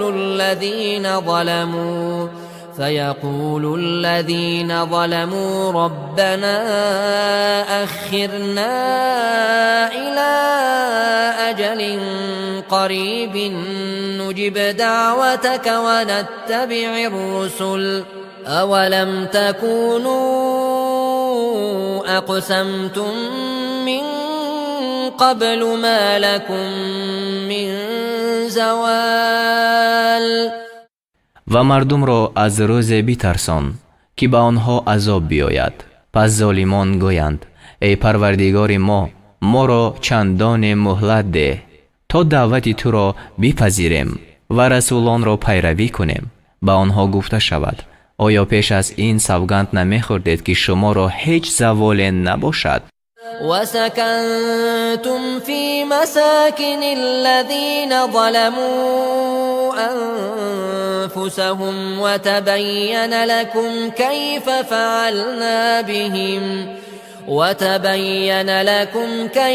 فعلنا بهم وضربنا لكم الأمثال. و در منزل‌های آنان که بر خویش ستم کردند ساکن شدید و برای شما آشکار گردید که با آنها چی کردیم و برای شما مثالها آوردیم. وقد مكروا مكرهم وعند الله مكرهم وإن كان مكرهم لتزول منه الجبال. و به درستی که به بدسگالی خویش بد سگالیدند و علم بدسگالی آنها نزد خدا است و بدسگالی آنها آن نیست که به سبب آن کوهها از جای روند، یعنی مکر آنها ضعیف است. فلا تحسبن الله مخلف وعده رسله إن الله عزيز ذو انتقام. پس مپندار که خدا وعده خود را با رسولانش خلاف کند، به درستی که خدا غالب صاحب انتقام است. يوم تبدل الأرض غير الأرض والسماوات وبرزوا لله الواحد القهار وترى المجرمين يومئذ مقرنين في الأصفاد.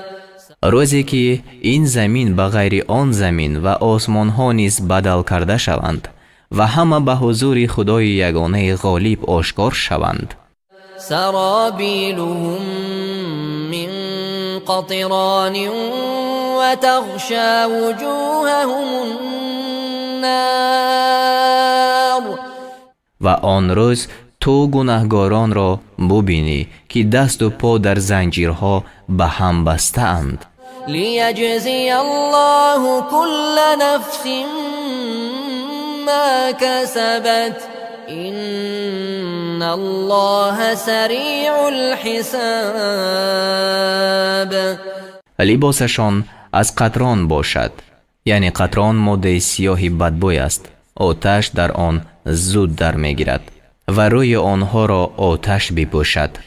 هذا بلاغ للناس ولينذروا به وليعلموا أنما هو إله واحد وليذكر أولو الألباب. تا خدا هر کسی را به آنچه کرده است جزا دهد، همان خدا زود حساب کننده است. این قرآن خبر رسانیدن برای مردم است، یعنی برای تبلیغ نازل کرده شده است تا به آن بیم کرده شوند و تا بدانند جز این نیست که وی خدای یگانه است و تا صاحب خردان پندپذیر شوند.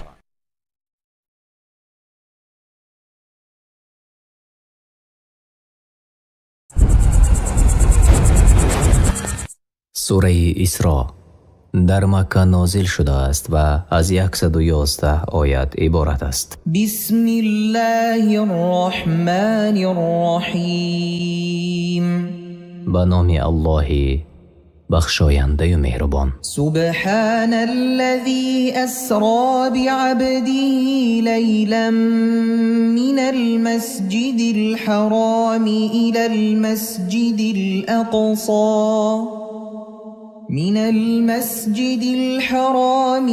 المسجد الأقصى الذي باركنا حوله لنريه من آياتنا إنه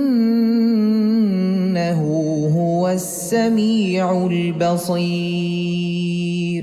پاک است آن الله که بنده خود را با جسد و روح بیدار نخواب شب از مسجد الحرام یعنی مکه به مسجد الاقصی که گرداگردش را با زراعت و میوه ها برکت داده ایم سیر داد تا بعضی از آیات خود را به او بینماییم. البته او شنوا و بیناست. وآتينا موسى الكتاب وجعلناه هدى لبني إسرائيل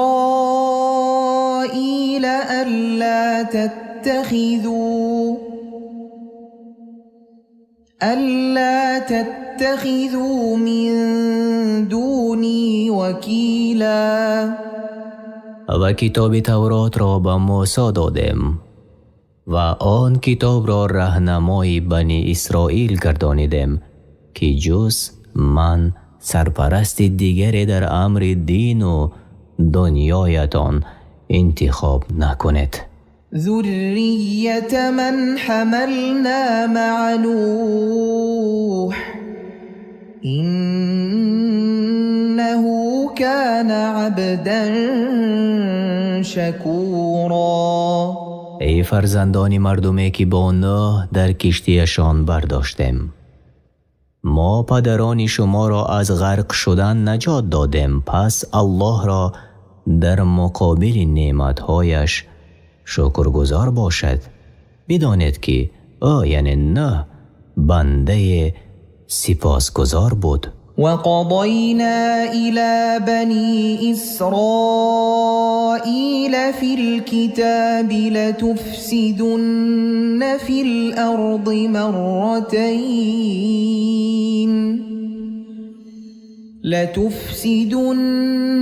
الأرض مرتين ولتعلن علوا كبيرا.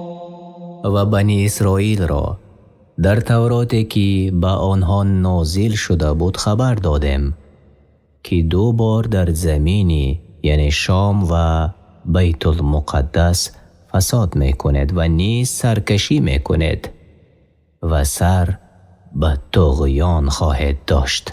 فإذا جاء وعد أولاهما بعثنا عليكم عبادا لنا أولي بأس شديد فجاسوا خلال الديار وكان وعدا مفعولا. چون از آن 2 بار وعده نخستین در رسید، گروهی از بندگان خیش را که جنگاوران زورمند بودند بر سر شما فرستادیم. آنان حتی درون خانه ها را هم تفتیش میکردند و این وعده یعنی غلبه و انتقام به انجام رسید. ثم رددنا لكم الكرة عليهم وأمددناكم بأموال وبنين وأمددناكم بأموال وبنين وجعلناكم أكثر نفيرا. باری دیگر چون اصلاح شدید شما را بر آنها یعنی جالوت و لشکرش غلبه دادیم و به مال و فرزند مدد کردیم و بر شمارتان در زمان داوود علیه السلام افزودیم. إن أحسنتم أحسنتم لأنفسكم وإن أسأتم فلها فإذا جاء وعد الآخرة ليسوءوا وجوهكم وليدخلوا المسجد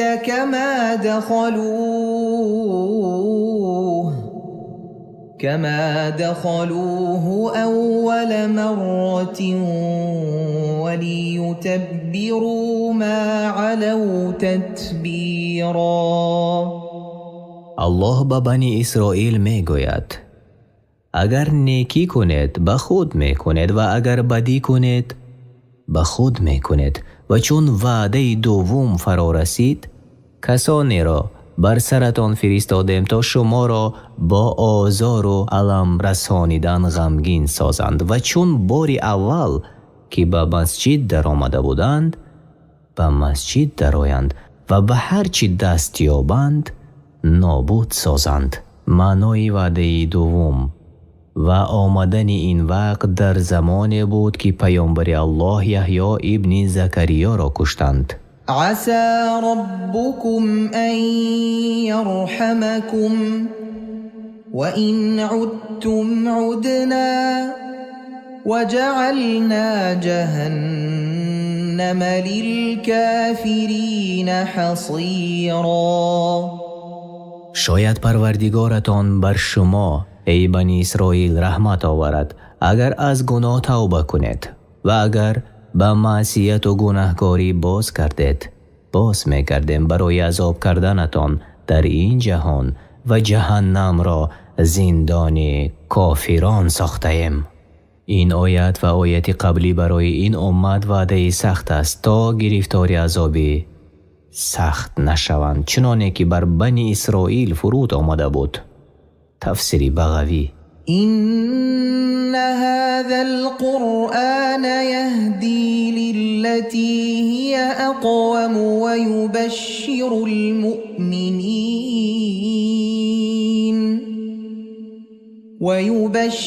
المؤمنين الذين يعملون الصالحات أن لهم أجرا كبيرا. همانا این قرآنی که بر بنده ما محمد صلی الله علیه و سلم فرود آوردیم مردم را با راه هدایت می کند که آن استوارتر است و به مؤمنانی که کارهای شایسته می کنند مژده می دهد که آنان پاداشی بزرگ دارند. وأن الذين لا يؤمنون بالآخرة أعتدنا لهم عذابا أليما. و البته برای کسانی که به آخرت ایمان نمی آورند عذاب دردآور و آن دوزخ است مهیا کرده ایم. ويدعو الإنسان بالشر دعاءه بالخير وكان الإنسان عجولا. و آدمی گاهی از غضب بر جان خود یا فرزند یا مالش دعای بد می طلبد چطوری که دعای خیر می کند.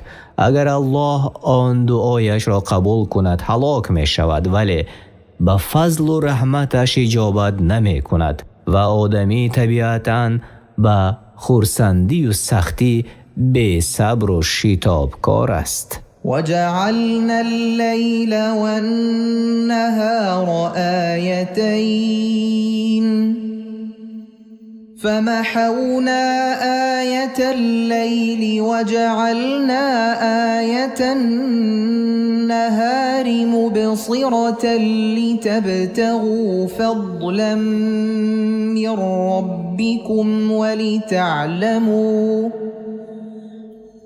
ولتعلموا عدد السنين والحساب وكل شيء فصلناه تفصیلا. و شب و روز را دو نشانه قرار دادیم.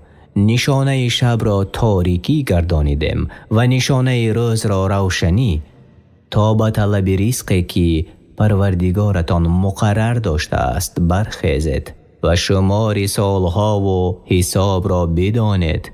اگر الله آفتاب و ماهتاب را به حالی که خلق کرده بود می گذاشت، شب را از روز شناخته نمی شد و نه وقت روزه و حج دانسته می شد و نه وقت راحت و دمگیری، و ما هر چیز را به تفصیل بیان کرده ایم.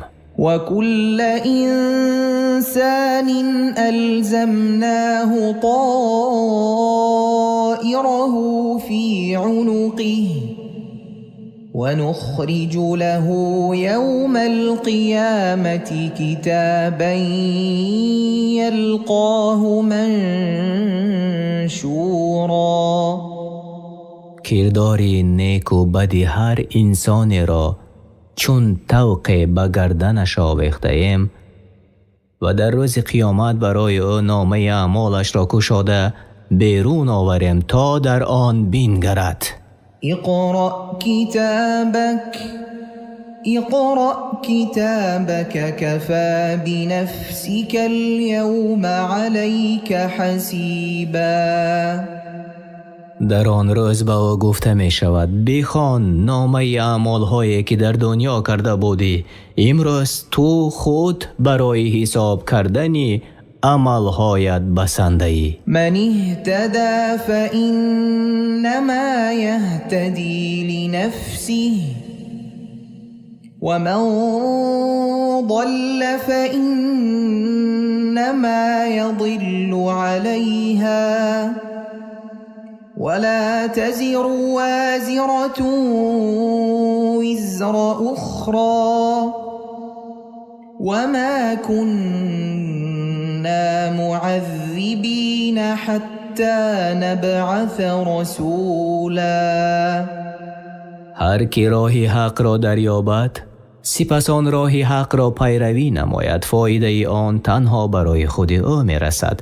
و هر کی از راه حق گمراه گردد و راه ضلالت را پیروی نماید، زیان آن تنها بر خود او باز می گردد. و هیچ کس بار گناهان دیگری را بر خود نبردارد و ما هیچ قومی را عذاب نمی کنیم تا آنگاه که پیامبر بفرستیم. وَإِذَا أَرَدْنَا أَن نُّهْلِكَ قَرْيَةً أَمَرْنَا مُتْرَ فِيهَا فَفَسَقُوا فِيهَا فَحَقَّ عَلَيْهَا الْقَوْلُ فَدَمَّرْنَاهَا تَدْمِيرًا.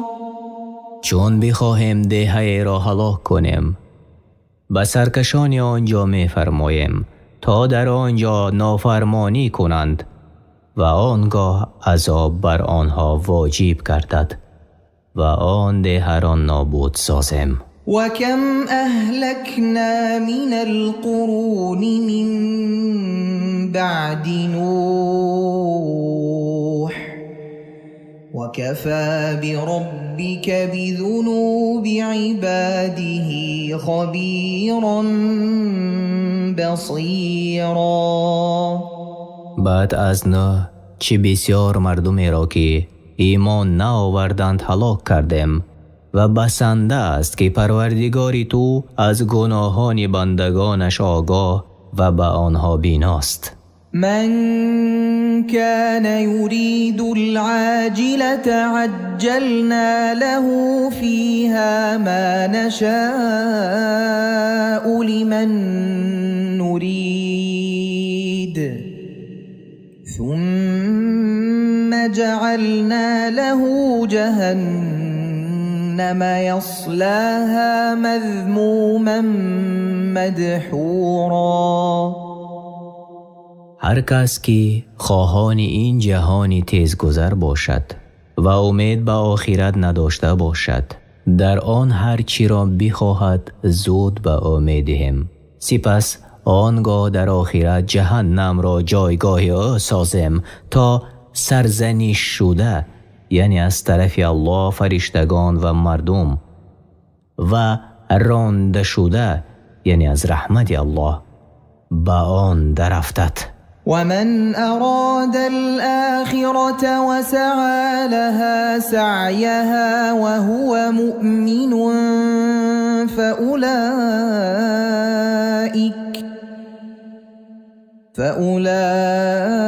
فأولئك كان سعيهم مشكورا. و هر که خواهان ثواب آخرت باشد و در طلب آن تلاش کند و مؤمن باشد، پس آنها کسانی اند که مورد سپاس و تقدیر قرار می گیرند. كلا نمد هؤلاء وهؤلاء من عطاء ربك وما كان عطاء ربك محظورا. همه را، چی آن گروه را که آخرت را طلب دارند و چی آن گروه را که دنیا را طلب دارند، از عطای پروردگارت پی در پی خواهیم داد، زیرا عطای پروردگارت هرگز از کسی ممنوع نگشته است. انظر كيف فضلنا بعضهم على بعض وللآخرة أكبر درجات وأكبر تفضيلا.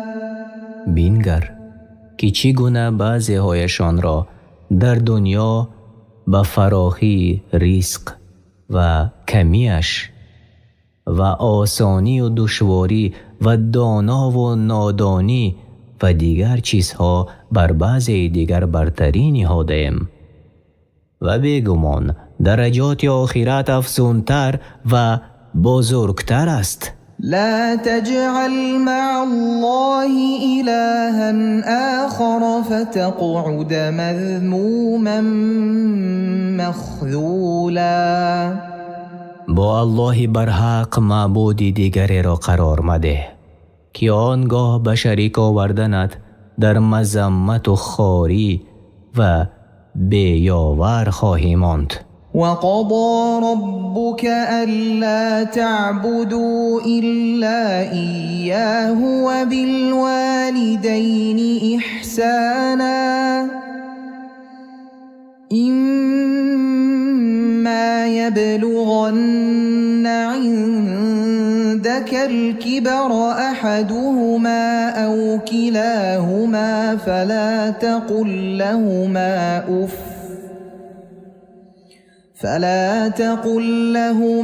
أف ولا تنهرهما وقل لهما قولا كريما. پروردگارت فرمان داده است که ای انسان، جز او را نپرستید و به پدر و مادر نیکی کنید، یعنی علال خصوص در سن پیران سالیشان.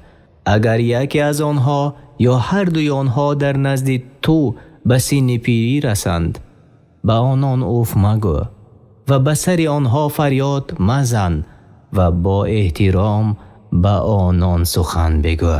واخفض لهما جناح الذل من الرحمة وقل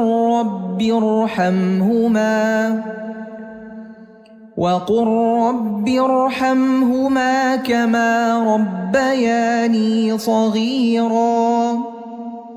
در برابرشان از روی مهربانی بازوی خاکساری را پست کن، یعنی نه از روی ترس و نه از برای امیدواری آنها. و بگو ای پروردگار من، همچنان که مرا در خردی پرورش دادند بر آنها رحمت آور، یعنی هم در حیات و هم بعد از حیاتشان. ربكم أعلم بما في نفوسكم إن تكونوا صالحين فإنه كان للأوابين غفورا. ای مردم، پروردگارتان از هر کسی دیگر به آنچه در دلهایتان می‌گذرد از نیکویی به پدر و مادر و نافرمانیشان داناتر است و اگر از صالحان و فرمانبرداران حقوق پدر و مادر باشد پس او همیشه توبه کنندگان را بخشنده است. وآت ذا القربى حقه والمسكين وابن السبيل ولا تبذر تبذيرا. حق خویشاوند و مسکین و در راه مانده را ادا کن و هرگز اسرافکاری مکن در نفقه کردن، بلکه میانه باش. إن المبذرين كانوا إخوان الشياطين وكان الشيطان لربه كفورا. بیگمان اسرافکاران برادران شیطانند و شیطان نسبت به پروردگارش ناسپاس بود. وإما تعرضن عنهم ابتغاء رحمة من ربك ترجوها فقل لهم قولا ميسورا. و اگر از آنان به خاطر طلبی رحمت پروردگارت که به آن امید داری روی میگردانی پس به آنان سخنانی نرم بگو، یعنی وقتی که تو را خویشاوندانت و کسانی که الله تو را در حقشان امر نموده است بپرسند تا چیزی برایشان بدهی از رزق و روزی ولی چیزی را در دست نداری و از سبب دست تنگیت از آنها روی میگردانی پس برایشان وعده ده که اگر رزق الله بیاید انشاءالله برایتان برسانیم. تفسیر ابن کثیر. ولا تجعل يدك مغلولة إلى عنقك ولا تبسطها كل البسط فتقعد ملوما محسورا.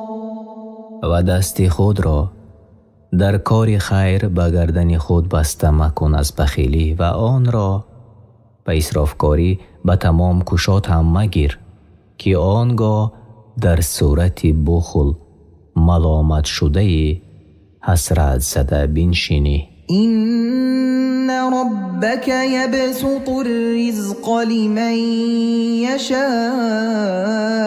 ويقدر إنه كان بعباده خبيرا بصيرا. بیگمان پروردگارت رزق و روزی هر کسی را بخواهد فراخ می نماید و رزق و روزی هر کسی را بخواهد کم و تنگ می گرداند، چون که الله به بندگانش آگاه و بیناست. ولا تقتلوا أولادكم خشية إملاق نحن نرزقهم وإياكم إن قتلهم كان خطأ كبيرا.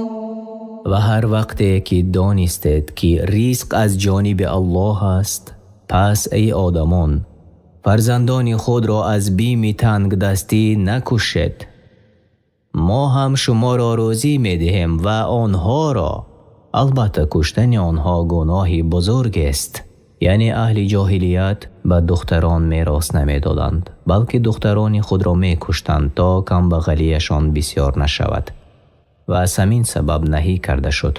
تفسیر ابن کثیر 5 صفحه 72. ولا تقربوا الزنا إنه كان فاحشة وساء سبيلا. و به زنا نزدیک نشوید تا این که در آن دوچار مشوید. زنا کار زیشت و راهی بد است. ولا تقتلوا النفس التي حرم الله إلا بالحق ومن قتل مظلوما فقد جعلنا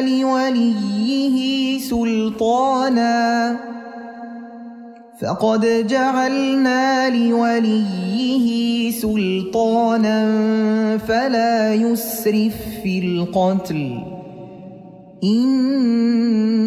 إنه كان منصورا. کسی را که الله کشتنش را حرام کرده است نکشید مگر بر حق، یعنی به قصاص یا سنگسار کردن زناکار یا کشتن مرتد. و به هر کس که به ستم کشته شود برای صاحب خون او قدرت داده ایم، یعنی خواهد قصاص گیرد، خواهد خونبها گیرد، خواهد ببخشد، ولی در قصاص از حد نگذرید. بیگمان خون کشته شده بر کشنده‌اش یاری داده شده است. ولا تقربوا مال اليتيم إلا بالتي هي أحسن حتى يبلغ أشده وأوفوا بالعهد إن العهد كان مسئولا. و به مال یتیم نزدیک نشوید مگر به روشی که نیکوتر است تا اینکه یتیم به دوران کمال برسد و به عهد و پیمان خود وفا کند، زیرا از عهد و پیمان خود پرسیده می شود. و اوفوا الکیل اذا کلتم وزنوا بالقسطاس المستقیم ذلك خیر و احسن تأویلا. چون چیزی را با پیمانه چین کنید، پیمانه را کامل گردانید و با ترازوی درست برکشید که این بهتر است برایتان در دنیا و عاقبتش در آخرت نیکوتر است. ولا تقف ما ليس لك به علم إن السمع والبصر والفؤاد كل أولئك كان عنه مسئولا. ای انسان، از پی چیز مرو که به آن آگاهی نداری. بیگمان گوش، چشم و دل هر یک مورد سوال واقع خواهند شد. ولا تمشي في الأرض مرحا إنك لن تخرق الأرض ولن تبلغ الجبال طولا. خرامیده با غرور و خودپسندی بر زمین راه مرو، چرا که نمیتوانی زمین را بشکافی و به بلندی کوه‌ها برسی. كل ذلك كان سيئه عند ربك مكروها. همه این کارهایی که الله نهی کرده است ناپسند است و پروردگار تو آنها را ناخوش دارد. ذلك مما أوحى إليك ربك من الحكمة ولا تجعل مع الله إلها آخر فتلقى في جهنم فتلقى في جهنم ملوما مدحورا. ای پیامبر، این حکمت است که پروردگارت به تو وحی کرده است. ای انسان، با الله برحق معبود دیگری را مقرر مکن که ملامت شده و رانده شده در دوزخ انداخته شوی. أفأصفاكم ربكم بالبنين واتخذ من الملائكة إناثا إنكم لتقولون قولا عظيما. آیا پروردگارتان برای شما مخصوص پسران انتخاب کرد و خود فرشتگان را به دختری اختیار کرد؟ حقا این سخن است وزنین، سخن بسیار بد که بر زبان می آورد. نسبت دادن آن به الله لایق نیست. ولقد صرفنا في هذا القرآن ليذكروا وما يزيدهم إلا نفورا. و به درستی ما سخنان حق را گوناگون در این قرآن آوردیم تا اینکه پند گیرند و آنچه که به فایده آنهاست قبول نمایند و آنچه بر ضرر آنهاست آن را ترک نمایند. ولی ظالمان جز به دور شدن از حق نیفزایند. قل لو كان معه آلهة كما يقولون إذا لابتغوا إلى ذي العرش سبيلا. ای پیامبر، به مشرکان بگو همچنان که میگویند اگر با الله معبودان دیگری هم میبودند، پس آن معبودان به سوی صاحب عرش بزرگ راه می جستند. در ترجمه دیگر چنین آمده است: بگو همچنان که می گویند اگر با او خدایان دیگری هم بودند، پس به سوی صاحب عرش راه جسته بودند. سبحانه و تعالی عما یقولون علوا کبیرا. او پاک است و از آنچه در بارش می گویند برتر و بالاتر است. تسبح له السماوات السبع والأرض ومن فيهن وإن من شيء إلا يسبح بحمده ولكن لا تفقهون تسبيحهم إنه كان حليما غفورا. هفت آسمان و زمین و هرچی در میان اینهاست از مخلوقاتش او را به پاکی یاد می کنند و موجودات نیست مگر آن که با ستایش او را به پاکی یاد می کنند. ولی شما یعنی ای آدمان یاد کردن آنها را نمی فهمید. او بردبار و آمرزنده است. در ترجمه دیگر چنین آمده است: آسمان‌های هفتگانه و زمین و هر کی در آنهاست او را به پاکی می ستایند و هیچ چیز نیست مگر آن که او را به پاکی یاد می کند، ولی شما تسبیح آنان را در نمی یابید. بی تردید او همواره بردبار و آمرزنده است.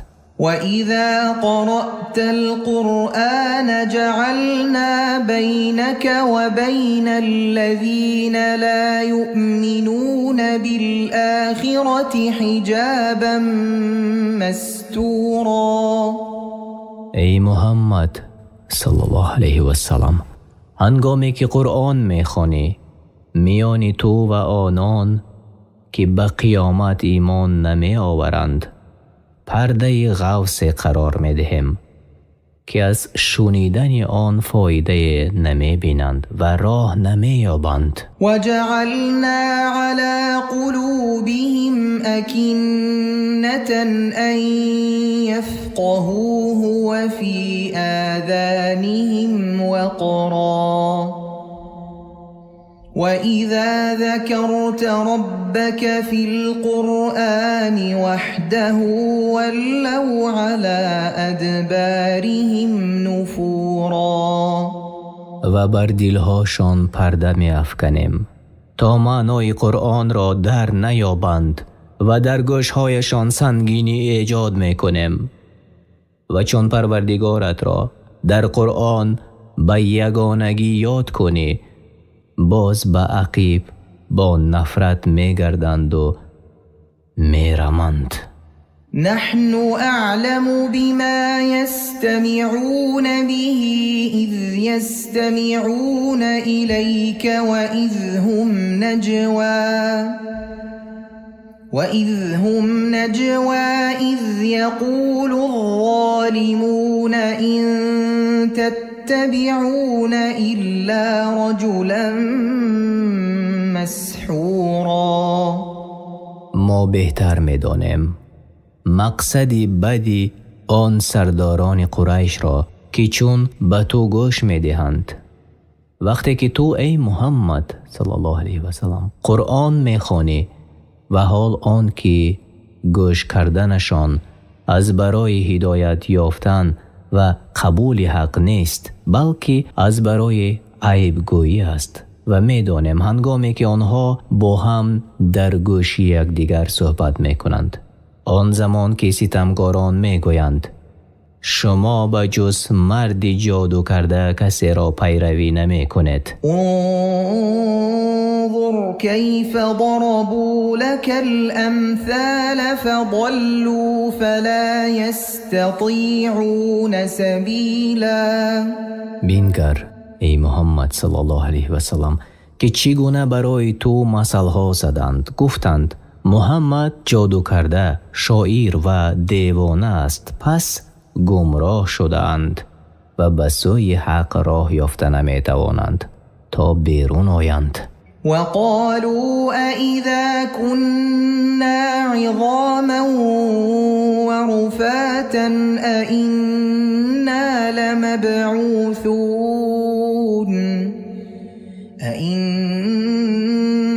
لمبعوثون خلقا جديدا.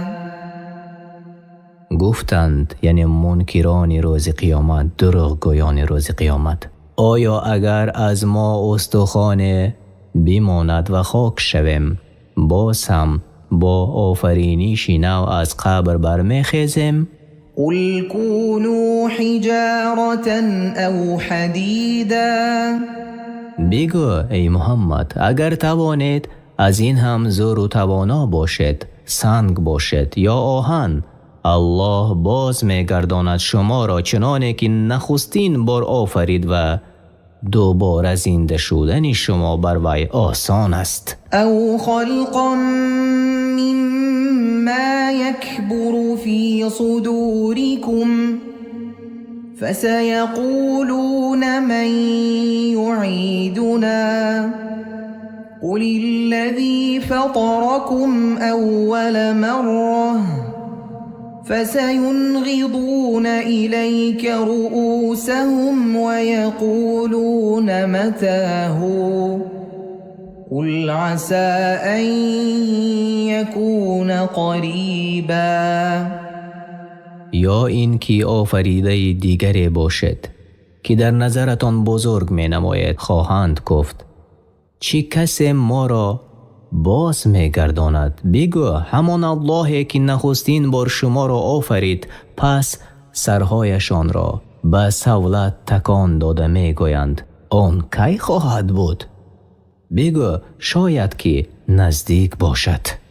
يوم يدعوكم فتستجيبون بحمده وتظنون إن لبثتم إلا قليلا.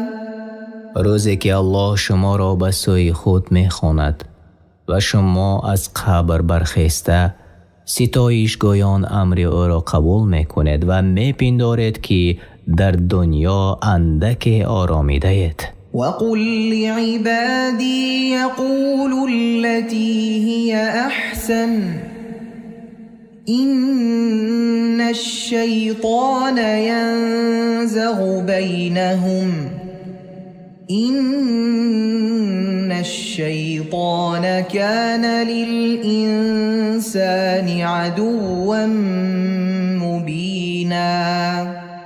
و به بندگان من بگو که با یکدیگر به بهترین شیوه سخن بگویند و اگر آن طور نگویند به درستی شیطان در میان آنها نیزا یعنی دشمنی و فساد می افکند، زیرا شیطان دشمنی آشکاری آدمی است. ربكم أعلم بكم إن يشأ يرحمكم أو إن يشأ يعذبكم وما أرسلناك عليهم وكيلا.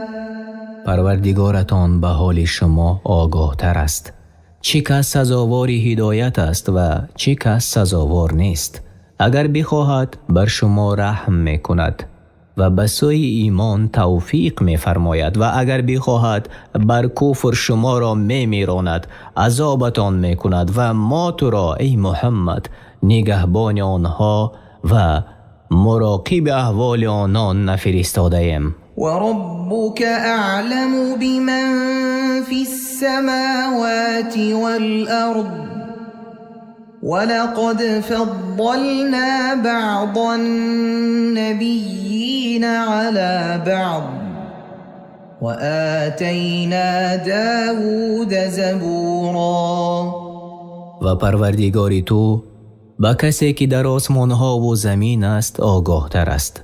بعضی از پیامبران را بر بعضی دیگر برتری نهادیم، یعنی به بزرگی و به بسیار امت داشتنشان، و به داوود زبور را داده ایم. قل ادعوا الذين زعمتم من دونه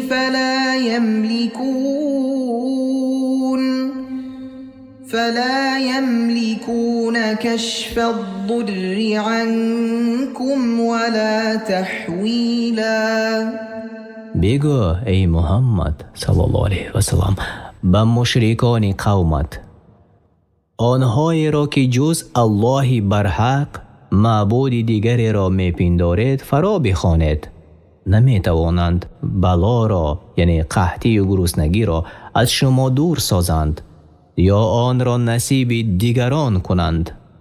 پس قادر بر همه چیز یگانه الله است. أولئك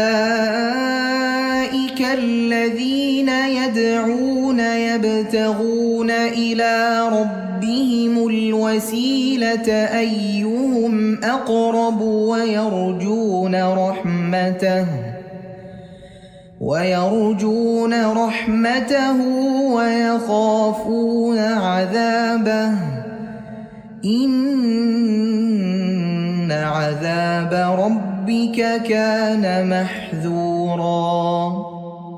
کسانی را که کافران می پرستند از پیامبران، فرشتگان و صالحان که خودشان به سوی پروردگار خیش وسیله نزدیکی را طلب می کنند که کدام یک از آنها نزدیکتر باشد و به رحمت او امیدوارند و از عذاب او می ترسند. بیگمان عذاب پروردگارت ترسناک است. وَإِن مِّن قَرْيَةٍ إِلَّا نَحْنُ مُهْلِكُوهَا قَبْلَ يَوْمِ الْقِيَامَةِ أَوْ مُعَذِّبُوهَا عَذَابًا شَدِيدًا كَانَ ذَلِكَ فِي الْكِتَابِ مَسْطُورًا. و هیچ شهری یعنی از شهرهایی که پیغمبران را دروغ برآوردند نیست مگر این که ما پیش از فرا رسیدن روز قیامت هلاکش میکنیم یا به عذاب سخت گرفتارش می سازیم و این در آن کتابی لوح محفوظ نوشته شده است. وما منعنا أن نرسل بالآيات إلا أن كذب بها الأولون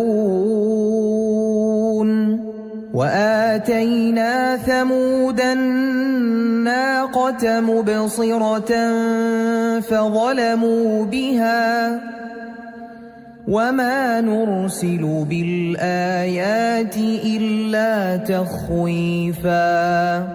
ما را از نزول معجزات باز نداشت مگر اینکه امتان پیشینه پس از مشاهده دروغش میپنداشتند. و قوم ثمود به عنوان معجزه روشن ماده شتر را دادیم. بر آن ستم کردند، کافر شدند، پس هلاکشان کردیم و ما این معجزات را جز برای ترسانیدن برای چیزی دیگری نمی فرستیم. وَإِذْ قُلْنَا لَكَ إِنَّ رَبَّكَ أَحَاطَ بِالنَّاسِ وَمَا جَعَلْنَا الرُّؤْيَا الَّتِي أَرَيْنَاكَ إِلَّا فِتْنَةً لِلنَّاسِ وَالشَّجَرَةَ الْمَلْعُونَةَ فِي الْقُرْآنِ ونخوفهم فما يزيدهم إلا طغيانا كبيرا. و به یاد آر ای رسول، آنگاه که تو را گفتم پروردگارت بر همه مردم آگاهی کامل دارد و آن دیدار را که در شب معراج برای تو میسر کردم و قصه درخت ملعون که در قرآن آمده است بجز آزمایش برای مردم چیزی دیگر نبود. ما مردم را می ترسانیم ولی تنها باز کفر و سرکشیشان افزوده می شود. معنای درخت ملعون یعنی کافران بنابر شنیدن قصه معراج و درخت زقوم تصدیق نکردند و استهزا و مسخره می کردند که در دوزخ درخت چگونه می روید. تفسیر بغوی 5 صفحه 103. وَإِذْ قُلْنَا لِلْمَلَائِكَةِ اسْجُدُوا لِآدَمَ فَسَجَدُوا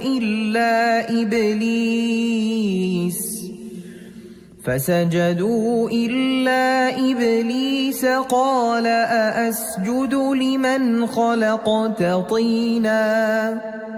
و یادار چون به فرشتگان گفتیم آدم را سجده کنید، پس همه سجده کردند بجز ابلیس که تکبر کرده گفت آیا برای کسی که از گیل آفریده سجده کنم؟ قال أرأيتك هذا الذي كرمت علي لئن أخرتني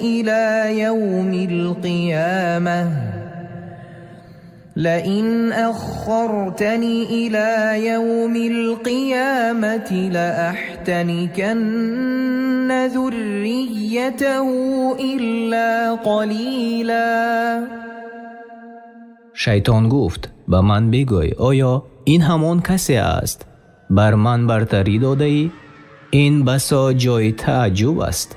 اگر مرا تا روز قیامت مهلت دهی فرزندان او را جز اندکیشان به گمراهی کشانیده از بیخ برکنم و نابودشان سازم. قال اذهب فمن تبعك منهم فإن جهنم جزاؤكم جزاء موفورا. الله فرمود برو، جزای تو و هر کس که پیروی تو گردد جهنم است. به درستی که جزای سزاوار و کامل است. واستفزز من استطعت منهم بصوتك وأجلب عليهم بخيلك ورجلك وشاركهم في الأموال والأولاد وعدهم وما يعدهم الشیطان الا غرورا.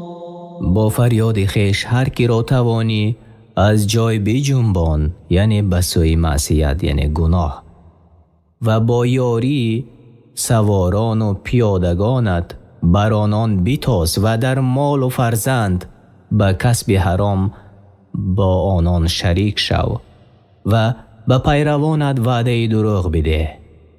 و حالان که شیطان جز به فریب وعده دیگرشان ندهد. این عبادی لیس لك علیهم سلطان وکفی بربک وکیلا. بیگمان تو را بر بندگان من، آنانی که به اخلاص مرا فرمان برداری میکنند، هیچ غالبیت نباشد و پروردگاری تو ای محمد برای نگهبانی مؤمنان از مکر شیطان کافی است. ربكم الذي يزجي لكم الفلك في البحر لتبتغوا من فضله إنه كان بكم رحیما. پروردگار شما که کشتی ها را در بحرها برایتان روان می کند تا از فضل او روزی خود به دست دارد، زیرا با شما مهربان است. و اذا مسکم الضر فی البحر ضل من تدعون الا ایاه فلما نجاكم الى البر اعرضتم وكان الانسان کفورا. چون در دریا به شما سختی یعنی غرق شدن برسد، همه آنهایی که می پرستید از نظرتان گم شوند غیر از الله، و چون دعای شما را قبول کند به ساحل نجات برساند، از طاعت او روی می گرداند، زیرا آدمی یک مخلوق بسیار ناسپاس است. افامنتم ان یخسف بكم جانب البر او يرسل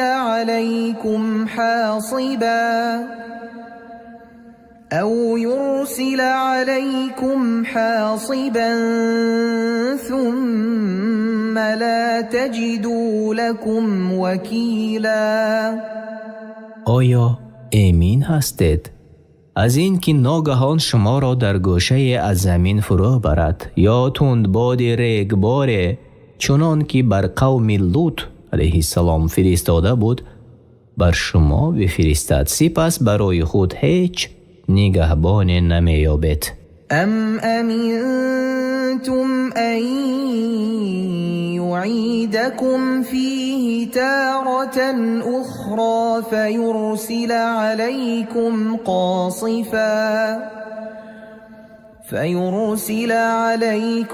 قاصفا من الريح فيغرقكم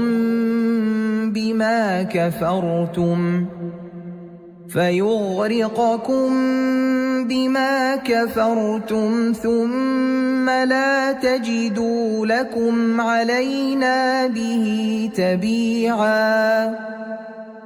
آیا امین شده اید از این که باری دیگر شما را به دریا بازگرداند و طوفان تندی کشتی شکن بر شما بفرستد و به خاطر ناشکرگزاری که ورزیده اید غرقتان سازد؟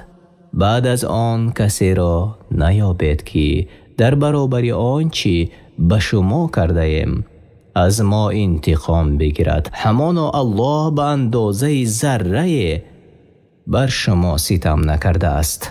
ولقد كرمنا بني آدم وحملناهم في البر والبحر ورزقناهم من الطيبات وفضلناهم على كثير ممن خلقنا تفضیلا.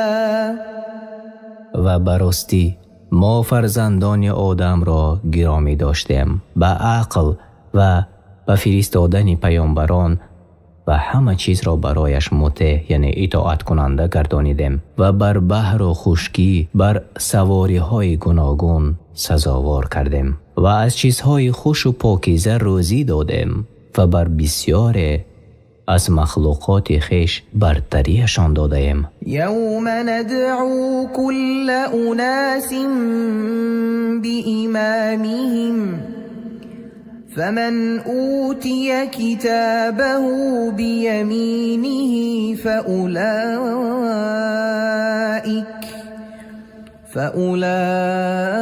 فأولئك يقرؤون كتابهم ولا يظلمون فتیلا. به یاد آر ای پیامبر روزی که هر گروه از مردم را با پیشوایانشان بخوانیم نامه اعمال هر کی به دست راستش داده شود، پس آنها نامه اعمالشان را میخوانند و به اندازه رشته باریکی که در درون دانه خرماست یعنی کنایه از چیزی کم ستم نمیبینند. ومن كان في هذه أعمى فهو في الآخرة أعمى وأضل سبيلا. و هر کی در این دنیا نابینا باشد یعنی از دلیل های قدرت الله، در آخرت نیز نابینا و گمراه تر است. وَإِن كَادُوا لَيَفْتِنُونَكَ عَنِ الَّذِي أَوْحَيْنَا إِلَيْكَ لِتَفْتَرِيَ عَلَيْنَا غَيْرَهُ وَإِذًا لَاتَّخَذُوكَ خَلِيلًا. و نزدیک بود که تو را ای محمد مشرکان از آنچه بر تو وحی کرده بودیم بیراه سازند تا غیر حکم قرآن را به دروغ به ما نسبت بدهی، آنگاه با تو دوستی کنند. ولولا ان ثبتناك لقد كدت تركن إليهم شيئا قليلا. و اگر ما تو را استوار بر حق نمی داشتیم نزدیک بودی که از بسیار رغبت داشتنت در هدایت آنها به سویشان اندک میل کنی. در ترجمه دیگر چنین آمده است و اگر به تو پایداری نمی دادیم نزدیک بود که اندک به آنان میل کنی. إذا لأذقناك ضعف الحياة وضعف الممات ثم لا تجد لك علينا نصيرا. آنگاه عذاب دنیا و عذاب آخرت را به تو می چشانیدیم و برای خود در برابر ما یاوری نمی یافتی. وَإِن كَادُوا لَيَسْتَفِزُّونَكَ مِنَ الْأَرْضِ لِيُخْرِجُوكَ مِنْهَا وَإِذًا لَا يَلْبَثُونَ خِلَافَكَ إِلَّا قَلِيلًا. و نزدیک بود که تو را مشرکان از این سرزمین مکه بلغزانند تا آواره‌ات سازند و خود پس از تو جز اندک زمان نمی ماندند. سنت من قد ارسلنا قبلك من رسلنا ولا تجد لسنتنا تحویلا. سنت الله درباره پیامبرانی که پیش از تو فرستاده ایم نیست چنین است و سنت ما را تغییر پذیر نیابی. أقم الصلاة لدلوك الشمس إلى غسق الليل وقرآن الفجر إن قرآن الفجر كان مشهودا. از هنگام زوال خورشید تا آنگاه که شب فرا می رسد نماز را برپای دار و نماز صبحگاه را بخوان. بیگمان در نماز صبحگاه همه فرشتگان شب و فرشتگان روز حاضر شوند. ومن الليل فتهجد به نافلة لك عسى أن يبعثك ربك مقاما محمودا. و در قسمت از شب برخیز و نماز تهجد بخوان. این نافله یعنی نماز شب خاص تو است. باشد که پروردگارت تو را به مقام پسندیده برساند. وقل رب أدخلني مدخل صدق وأخرجني مخرج صدق واجعل لي من لدنك سلطانا نصيرا. بگو ای پروردگار من، مرا به طور راستی و پسندیده یعنی به هر کار داخل کن و به طور راستی و پسندیده بیرون بر و مرا از جانب خود پیروزی و یاری عطا کن. وقل جاء الحق وزهق الباطل إن الباطل كان زهوقا. بگو ای محمد برای مشرکان، حق یعنی اسلام آمد و باطل یعنی شرک نابود گشت. بیگمان باطل همیشه از میان رفتنی و نابود شدنی است. وننزل من القرآن ما هو شفاء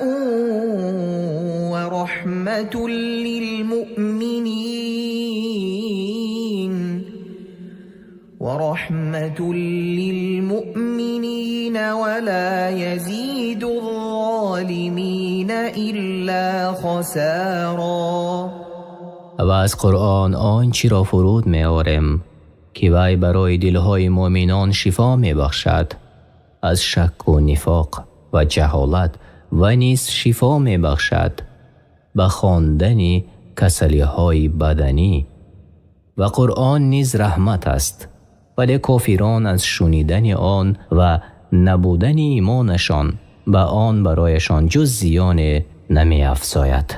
وَإِذَا أَنْعَمْنَا عَلَى الْإِنسَانِ أَعْرَضَ وَنَأَىٰ بِجَانِبِهِ وَإِذَا مَسَّهُ الشَّرُّ كَانَ یئوسا. چون به انسان نعمت عطا کنیم یعنی مال، عافیت، رزق و نصرت، روی گردان شده و خویشتن کنار می کشند و تکبر می ورزند و چون سختی به او رسد مایوس و ناامید می شود.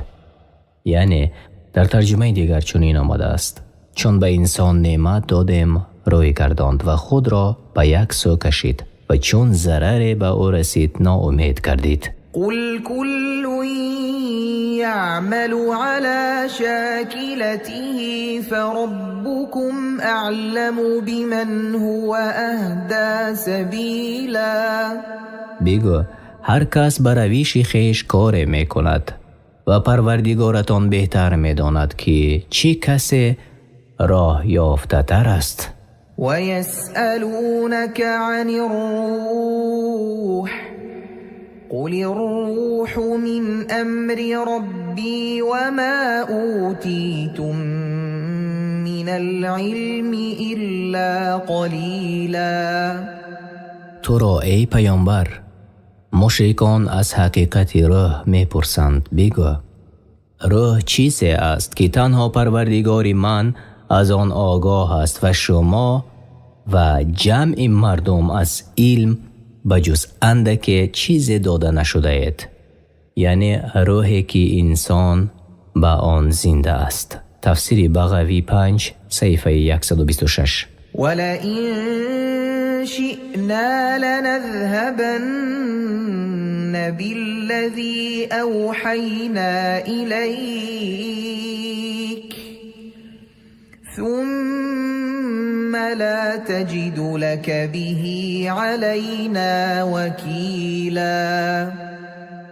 اگر بخواهیم همه قرآن را که بر تو وحی کرده ایم از دل تو بر می داریم و آنگاه کسی را نخواهی یافت که در این باره در برابر ما از تو دفاع کند یا که قرآن را بر تو بازگرداند. إلا رحمة من ربك إن فضله كان عليك كبيرا. مگر باقی گذاشتن قرآن در دل تو به سبب رحمت از جانب پروردگارت است که واقعا انعام او درباره تو بسیار است. یعنی قرآن عظیم، مقام محمود و دیگر نعمت‌هایی که به دیگر جهانیان داده نشده است. تفسیر طبری 17 صفحه 546. قل لئن اجتمعت الإنس والجن على أن يأتوا بمثل هذا القرآن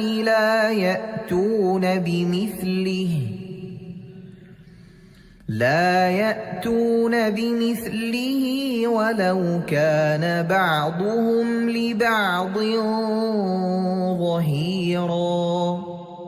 بگو اگر انس و جن گرد آیند و اتفاق کنند تا مانند این قرآن را بیاورند، هرگز نمی توانند مانند آن را بیاورند، هرچند که یکدیگر را یاری دهند. ولقد صرفنا للناس في هذا القرآن من كل مثل فأبى أكثر الناس إلا كفورا.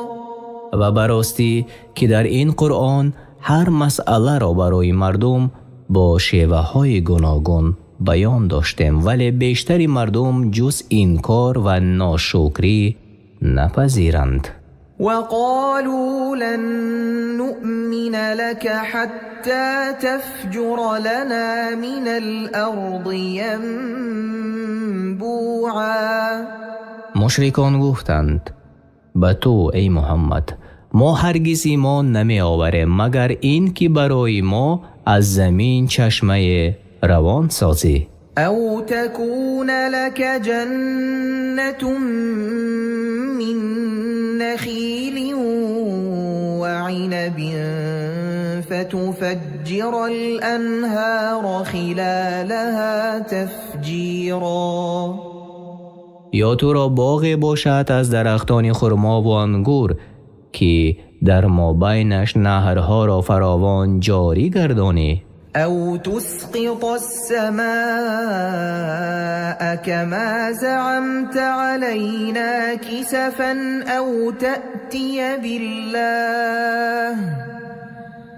او تأتي بالله والملائكة قبیلا. یا چنان که ادعا میکنی آسمان را پاره پاره بر سر ما فرود آوری، یا الله و فرشتگان را پیش ما حاضر گردانی. او یکون لك بیت من زخرف او ترقى في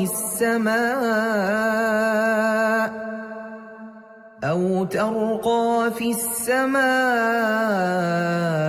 ولن نؤمن لرقيك حتى تنزل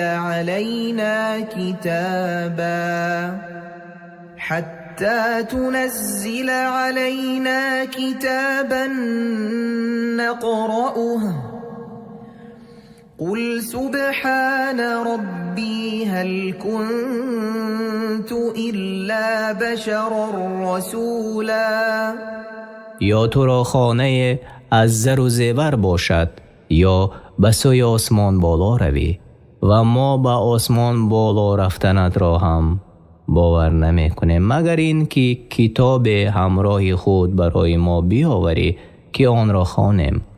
بگو ای محمد برایشان پروردگار من پاک است، به درستی من تنها بنده و فرستاده از سوی الله برای هدایت مردمانم. وما منع الناس أن يؤمنوا إذ جاءهم الهدى إلا أن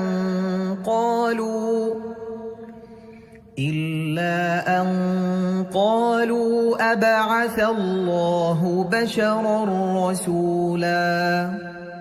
هیچ چیز مردم را از ایمان آوردن باز نداشت آنگاه که هدایتشان آمد مگر این که یعنی از روی جهل و انکار می گفتند آیا الله انسانی را به عنوان پیغمبری فرستاده است؟ قل لو كان في الأرض ملائكة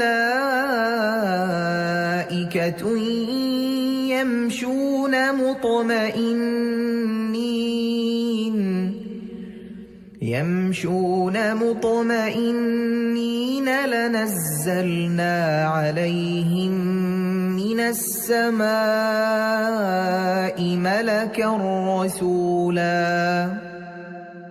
بگو ای پیامبر در جواب این کارشان اگر در روی زمین به جای انسانها فرشتگان میزیستند و با پای خود مثل انسانها به آرامی راه می رفتند برایشان به پیامبری فرشته از آسمان نازل می کردیم ولی اهل روی زمین بشرند پس سزاوار است که پیامبر از جنس بشر باشد تا سخنش را بفهمند. قل كفى بالله شهيدا بيني وبينكم إنه كان بعباده خبيرا بصيرا. بگو الله به عنوان گواه میان صدق من و سرکشی شما کافی است زیرا او از حال بندگانش آگاه و بیناست. و من یهد الله فهو المهتد و من یضلل فلن تجد لهم اولیاء من دونه ونحشرهم يوم القيامة على وجوههم عميا وبكما وصما مأواهم جهنم كلما خبت زدناهم سعيرا. و هر کی را الله هدایت کند هدایت یافته است و هر کسی را گمراه سازد جز الله برحق برای آنها سرپرست نیابی و در روز قیامت در حالی که چهره هایشان رو به زمین است کور و گنگ و کر زنده و جمعشان میکنیم و جهنم جایگاه آنهاست. هر وقتی که شعله آن فرو نشیند برایشان آن را بیفزاییم یعنی نمی بینند و سخن نمی زنند و نمی شنوند حق را این چونین در آخرت جزایشان کور و گنگ و کرانند. تفسیر ابن کثیر 5 صفحه 123. ذلك جزاؤهم بأنهم كفروا بآياتنا وقالوا أئذا كنا عظاما ورفاتا أئنا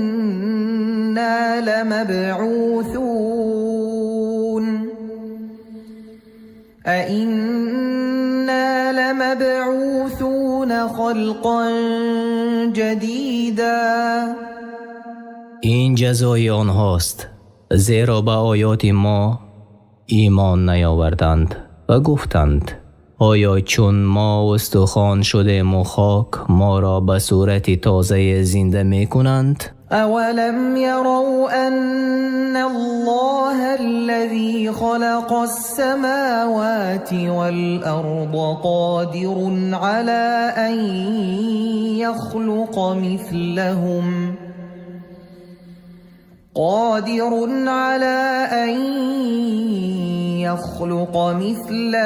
وجعل لهم أجلا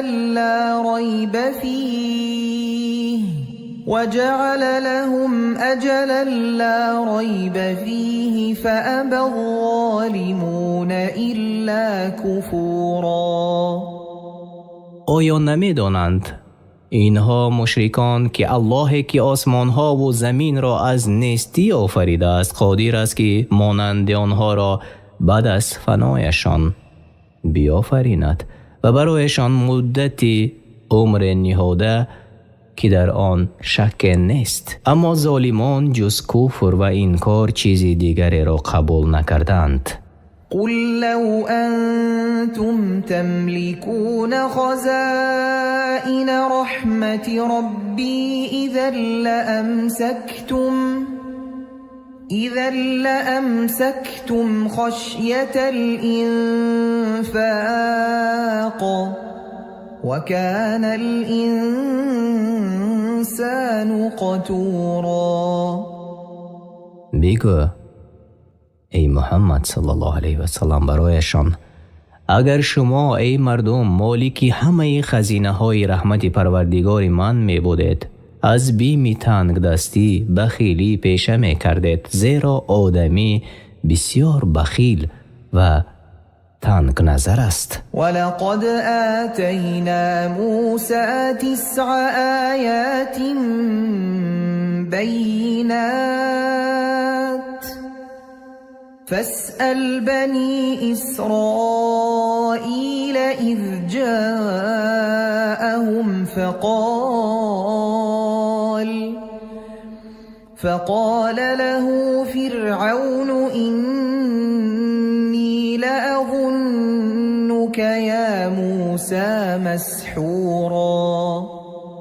از بنی اسرائیل بپرس که چون موسی نزد آنان آمد به او 9 نشانه آشکارا داده بودیم و فرعون به او گفت ای موسی پندارم که تو را جادو کرده باشند. یعنی 9 نشانه آشکارا: عصا، دست، قحطی، بحر، طوفان، ملخ، شبوشک، قورباغه و خون می باشد. تفسیر ابن کثیر 5 صفحه 124. قال لقد علمت ما أنزل هؤلاء إلا رب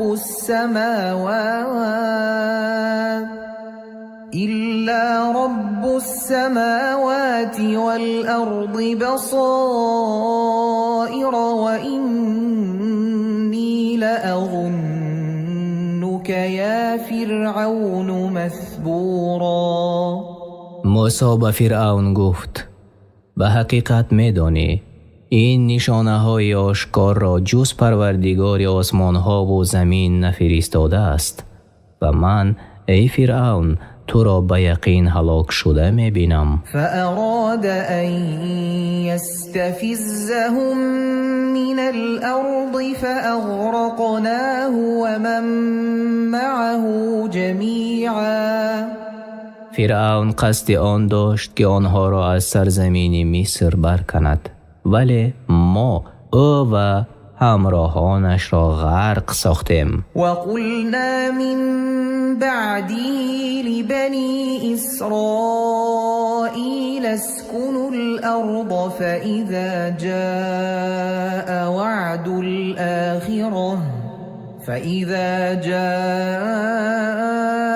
وعد الآخرة جئنا بكم لفیفا.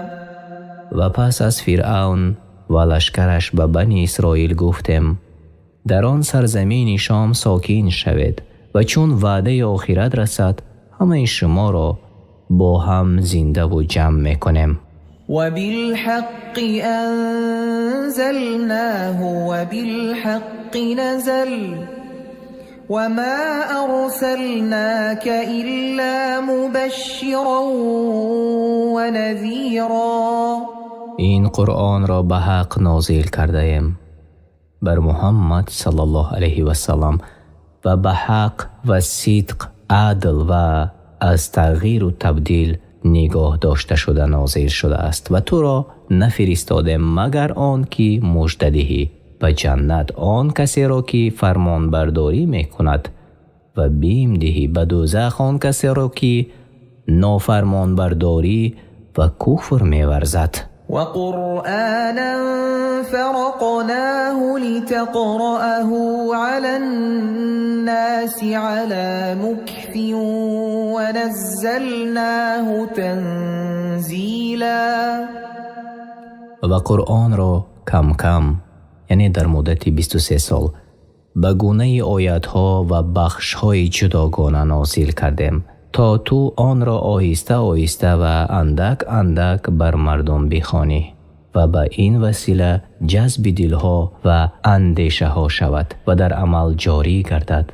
و قرآن را به حق فرو فرستادیم و به حق فرود آمده است. قل آمنوا به او لا تؤمنوا إن الذين أوتوا العلم من قبله إذا يتلى عليهم يخرون للأذقان سجدا.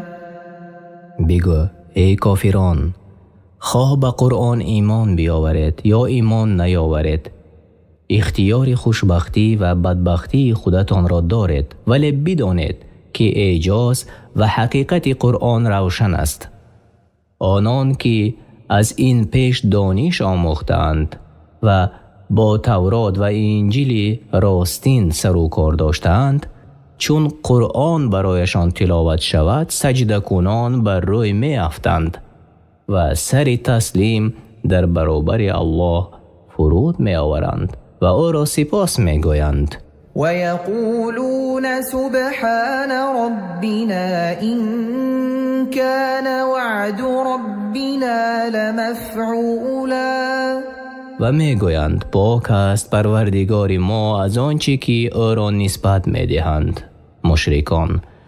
وعده پروردگار ما انجام یافتنی است که در آن خلاف و شک نیست. ويخرون للأذقان يبكون ويزيدهم خشوعا. و بروی می افتند و می گریند و قرآن فروتنی آنها را می افزاید. قل ادعوا الله او ادعوا الرحمن أيما تدعوا فله الأسماء الحسنى ولا تجهر بصلاتك ولا تخافت بها وابتغ بين ذلك سبيلا. بگو آنانی که بر تو این گونه دعا کردن را انکار نمودند، چی الله را بخوانید چی رحمان را بخوانید فرق نمی کند. هر کدام را که از اسمای حسنا که بخوانید مانع ندارد، نامهای نیکو از آن اوست. ای پیامبر، هنگامی که به نماز ایستادی در نماز صدایت را بلند مکن و نیز پست هم مخوان و میان این دو راه انتخاب کن. وقل الحمد لله الذي لم يتخذ ولدا ولم يكن له شريك في الملك ولم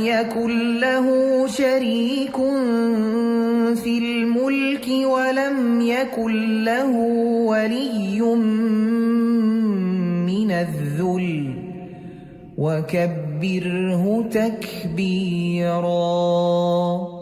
بگو ای محمد صلی الله علیه و سلام، سپاس کامل الله را که فرزند اختیار نکرده است و او را شریک در ملک نیست، بلکه تمام ملک از آن اوست و به ناتوانی نیفتد که به یاری محتاج شود. پس او را به تعظیم کردن بسیار یاد کن. سوره اسراء در مکه نازل شده است و از 111 آیت عبارت است.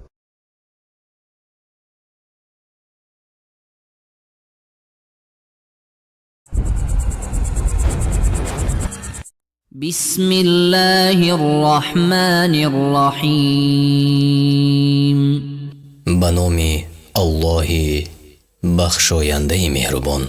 الحمد لله الذي أنزل على عبده الكتاب ولم يجعل له عوجا. سپاس الله را که بر بنده خود این کتاب را نازل کرد و هیچ کجی و انحراف در آن ننهاد. قيما لينذر بأسا شديدا من لدنه ويبشر المؤمنين الذين يعملون الصالحات أن لهم أجرا حسنا. کتاب خالی از کجی تا مردم را از خشم شدید خود بترساند و مؤمنان را که کارهای شایسته می کنند خبر خوش دهد که مکافات نیکو دارند. ماکثین فیه ابدا. در حالی که تا ابد در آن جاویدانند. و ینذر الذین قالوا اتخذ الله ولدا. و کسانی را که گفتند الله فرزند اختیار کرد بترساند. ما لهم به من علم ولا لآبائهم كبرت كلمة تخرج من أفواههم إن يقولون إلا كذبا. نه خود با آن دانش دارند و نه پدرانشان داشتند. چی بزرگ است سخنی که از دهانشان بیرون می آید و دروغ می گویند. فلعلك باخع نفسك على آثارهم إن لم يؤمنوا بهذا الحديث أسفا. شاید اگر به این سخن ایمان نیاورند خودت را به خاطرشان از انده هلاک سازی. إنا جعلنا ما على الأرض زينة لها لنبلوهم أيهم أحسن عملا. ما هر چی در روی زمین است زینت آن قرار دادیم تا امتحانشان کنیم که کدامشان به عمل بهترند.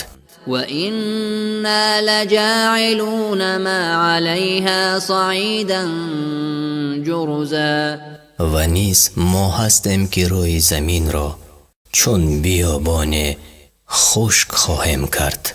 ام حسبت ان اصحاب الكهف والرقیم كانوا من آیاتنا عجبا. آیا پنداشته ای که اصحاب کهف و رقیم از نشانه های عجیب و غریب ما بودند؟ اذ اوى الفتية الى الكهف فقالوا ربنا آتنا من لدنك رحمة وهيئ لنا من امرنا رشدا. آنگاه که آن جوان مردان به غارها پناه بردند و گفتند ای پروردگار ما را از سوی خود رحمت عطا کن و کار ما را به راه راست انداز. فضربنا على آذانهم في الكهف سنين عددا. سال چند در آن غار به خوابشان کردیم. ثم بعثناهم لنعلم أي الحزبين أحصى لما لبثوا أمدا. سپس بیدارشان کردم تا بدانیم کدام یک از آن دو گروه حسابات مدتی آرامیدنشان را داشتند. نحن نقص عليك نبأهم بالحق إنهم فتية آمنوا بربهم وزدناهم هدى. ما خبرشان را براستی برای تو حکایت میکنیم. آنها جوان مردانی بودند که به پروردگارشان ایمان آورده بودند و ما نیز بر هدایتشان افزودیم. وربطنا على قلوبهم إذ قاموا فقالوا ربنا رب السماوات والأرض لن ندعو من دونه إلها لقد قلنا إذا شططا. بر دلهایشان نیرو بخشیدیم آنگاه که برخاستند و گفتند پروردگار ما پروردگار آسمان ها و زمین است، جز او کسی را خدا نخوانیم که هرگاه چنین کنیم سخن سخت کفرآمیز گفته باشیم. هؤلاء قوم اتخذوا من دونه آلهة لولا يأتون عليهم بسلطان بين فمن أظلم ممن افترى على الله كذبا. اینها که قوم ما هستند بغیر او خدایان اختیار کردند، چرا برای اثبات خدایی آنها دلیل روشن نمی آورند؟ کیست ستمکارتر از کسی که با الله دروغ می بندد؟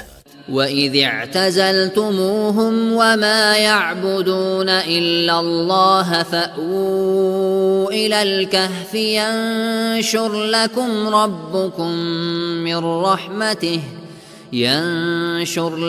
رَبُّكُمْ مِنْ رَحْمَتِهِ وَيُهَيِّئْ لَكُمْ مِنْ أَمْرِكُمْ مِرْفَقًا.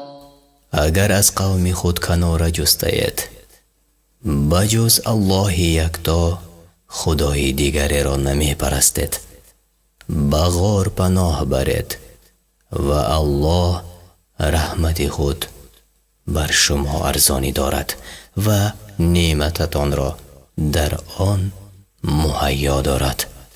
وترى الشمس إذا طلعت تزاور عن كهفهم ذات اليمين وإذا غربت تقرضهم ذات الشمال وهم في فجوة منه ذلك من آيات الله من يهد الله فهو المهتد ومن يضلل فلن تجد له وليا مرشدا. و خورشید را می بینی که چون برمی آید از غارشان به جانب راست میل می کند و چون غروب کند آنها را واگذارد و به چپ گردد و آنان در صحنه غارند و این از آیات الله است. هر کی را الله هدایت کند هدایت یافته است و هر کی را گمراه سازد هرگز کارساز رهنما برای او نخواهی یافت. وتحسبهم أيقاظا وهم رقود ونقلبهم ذات اليمين وذات الشمال وكلبهم باسط ذراعيه بالوصيد لو اطلعت عليهم لوليت منهم فرارا ولملئت منهم رعبا.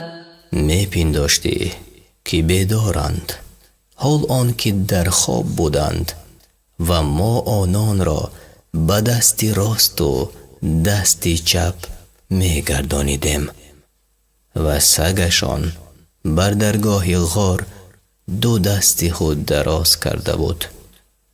اگر به سرشان می رفتی گریزان باز می گشتی و از آنها سخت می ترسیدی.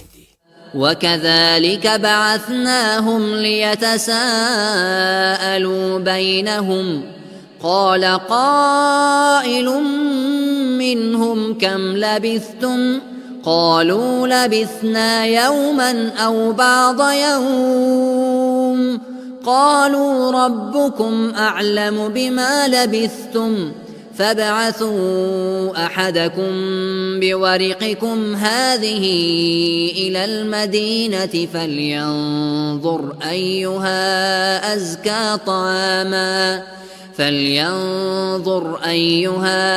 أزكى طعاما فليأتكم برزق منه وليتلطف ولا يشعرن بكم أحدا. همچنین بیدارشان کردیم تا با یکدیگر گفت و شنید کنند. یکی از آنها پرسید چند وقت است که خوابیده اید؟ گفتند یک روز یا پاره از روز را آرامیده ایم. گفتند پروردگارتان بهتر داند که چند وقت خوابیده اید. یکی را از خود با این پولتان به شهر بفرستید تا بنگرید که غذای پاکیزه کدام است و برایتان از آن روزیتان بیاورد و باید که به مهربانی رفتار کند تا کسی به شما آگاهی نیابد. إنهم إن يظهروا عليكم يرجموكم أو يعيدوكم في ملتهم ولن تفلحوا إذا أبدا. زیرا اگر شما را بیابند سنگسار خواهند کرد یا به دین خود درآورند و اگر چنین شود تا ابد نجات نخواهید یافت. وكذلك أعثرنا عليهم ليعلموا أن وعد الله حق وأن الساعة لا ريب فيها إذ يتنازعون بينهم أمرهم فقالوا ابنوا عليهم بنيانا ربهم أعلم بهم قال الذين غلبوا على أمرهم لنتخذن عليهم مسجدا. با این ترس مردم را به حالشان آگاه کردیم تا بدانند که وعده الله راست است و در قیامت شبهه نیست. آنگاه درباره آنها با یکدیگر به گفتگو پرداختند و گفتند بر روی آنها بینای بسازد. پروردگارشان به کارشان آگاه تر است و آنان که بر حالشان آگاه تر شده بودند گفتند نه، اینجا را مسجد میکنیم. سيقولون ثلاثة رابعهم كلبهم ويقولون خمسة سادسهم كلبهم رجما بالغيب ويقولون سبعة وثامنهم كلبهم قل ربي أعلم بعدتهم ما يعلمهم إلا قليل فلا تمار فيهم إلا مراء ظاهرا ولا تستفت فيهم منهم أحدا. خواهند گفت سه تن بودند و چهارمشان سگشان بود و میگویند 5 تن بودند و ششمینشان سگشان بود. تیر به تاریکی میزنند و میگویند 7 تن بودند و 8مینشان سگشان بود.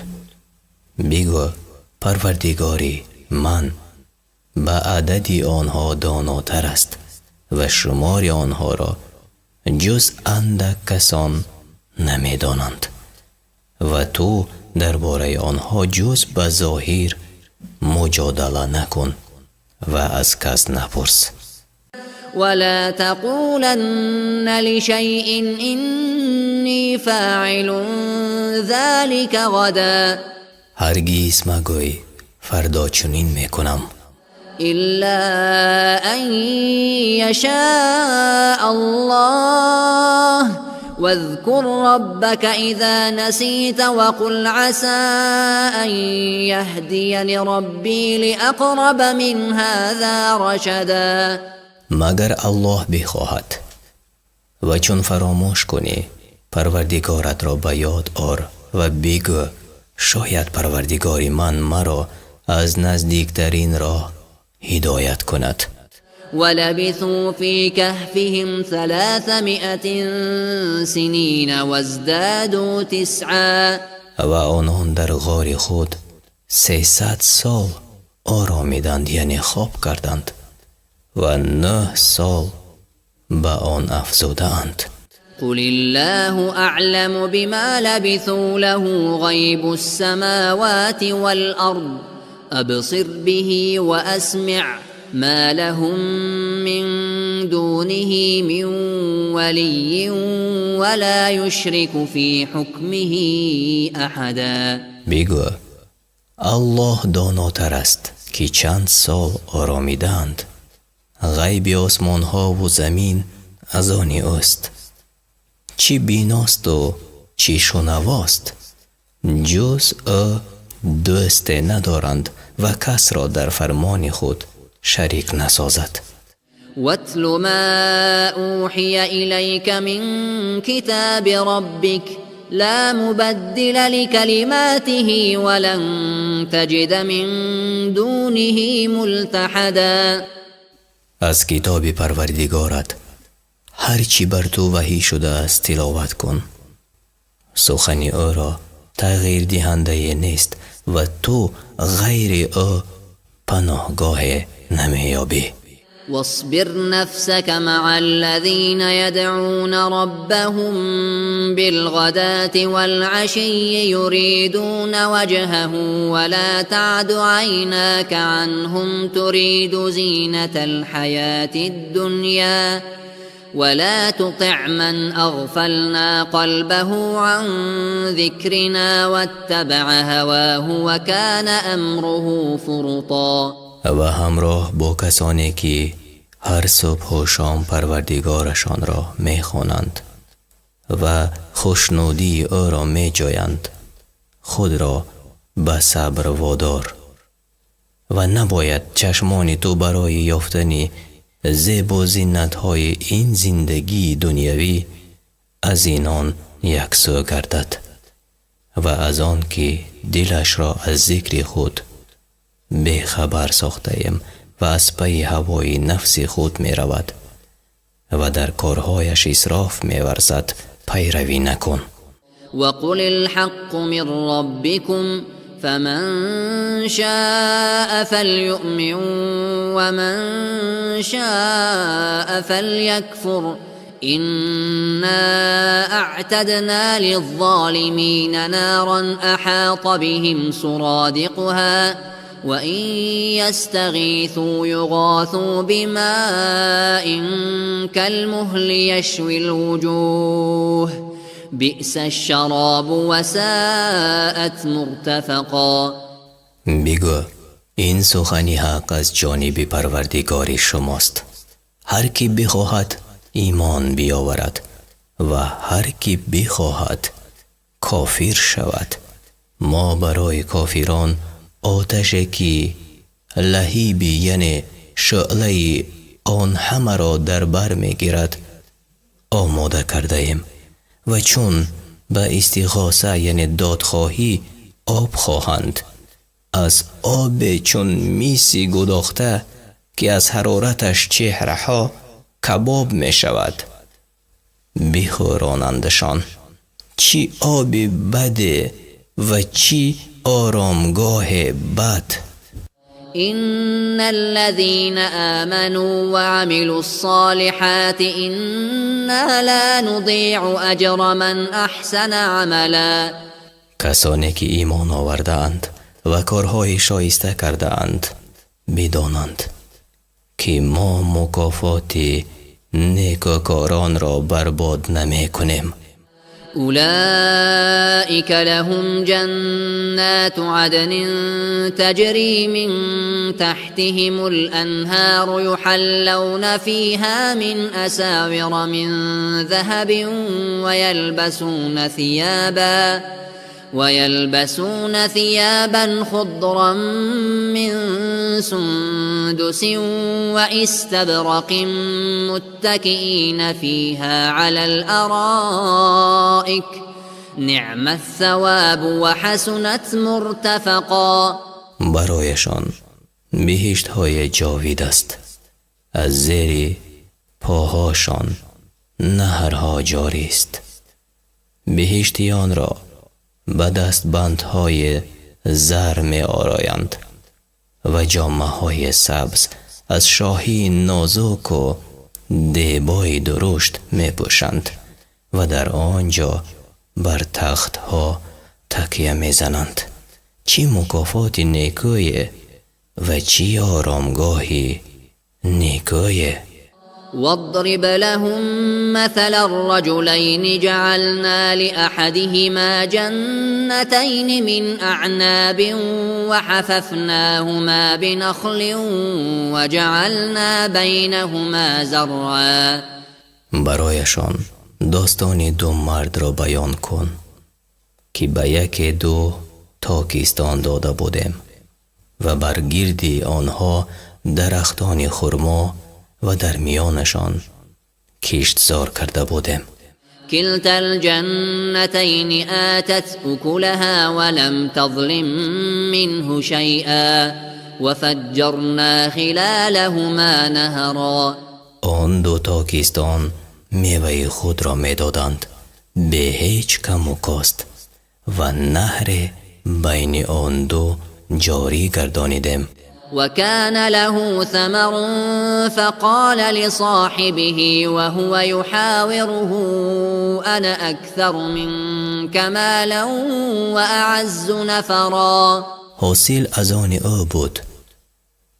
به دوستش که با او گفتگو میکرد گفت من به مال از تو بیشتر و به نفر پیروزترم. ودخل جنته وهو ظالم لنفسه قال ما أظن أن تبيد هذه أبدا. و آن مرد ستم بر خویشتن کرده به باغ خود در آمد و گفت نپندارم که این بار هرگز از میان برود. وما أظن الساعة قائمة ولئن رددت إلى ربي لأجدن خيرا منها منقلبا. و آن مرد ستم بر خودش کرده به باغ خود هم مرا نزد الله برند جایگاه بهتر از این باغ خواهم یافت. قال له صاحبه وهو يحاوره أكفرت بالذي خلقك من تراب ثم من نطفة ثم سواك رجلا. دوستش که با او گفتگو میکرد گفت آیا بر آن کس که تو را از خاک و سپس از نطفه بیافرید و مرد راست قامت کرد کافر شده ای؟ لكن هو الله ربي ولا أشرك بربي أحدا. ولی او الله یکتا پروردگار من است و من هیچ کس را شریکی پروردگارم نمی سازم. ولولا إذ دخلت جنتك قلت ما شاء الله لا قوة إلا بالله إن ترني أنا أقل منك مالا وولدا. چرا آنگاه که به باغ خود در آمدی نگفتی هرچی الله خواهد و هیچ قوه غیر قوه الله نیست؟ اگر میبینی که دارایی و فرزند من کمتر از تو است، فعسى ربي أن يؤتيني خيرا من جنتك ويرسل عليها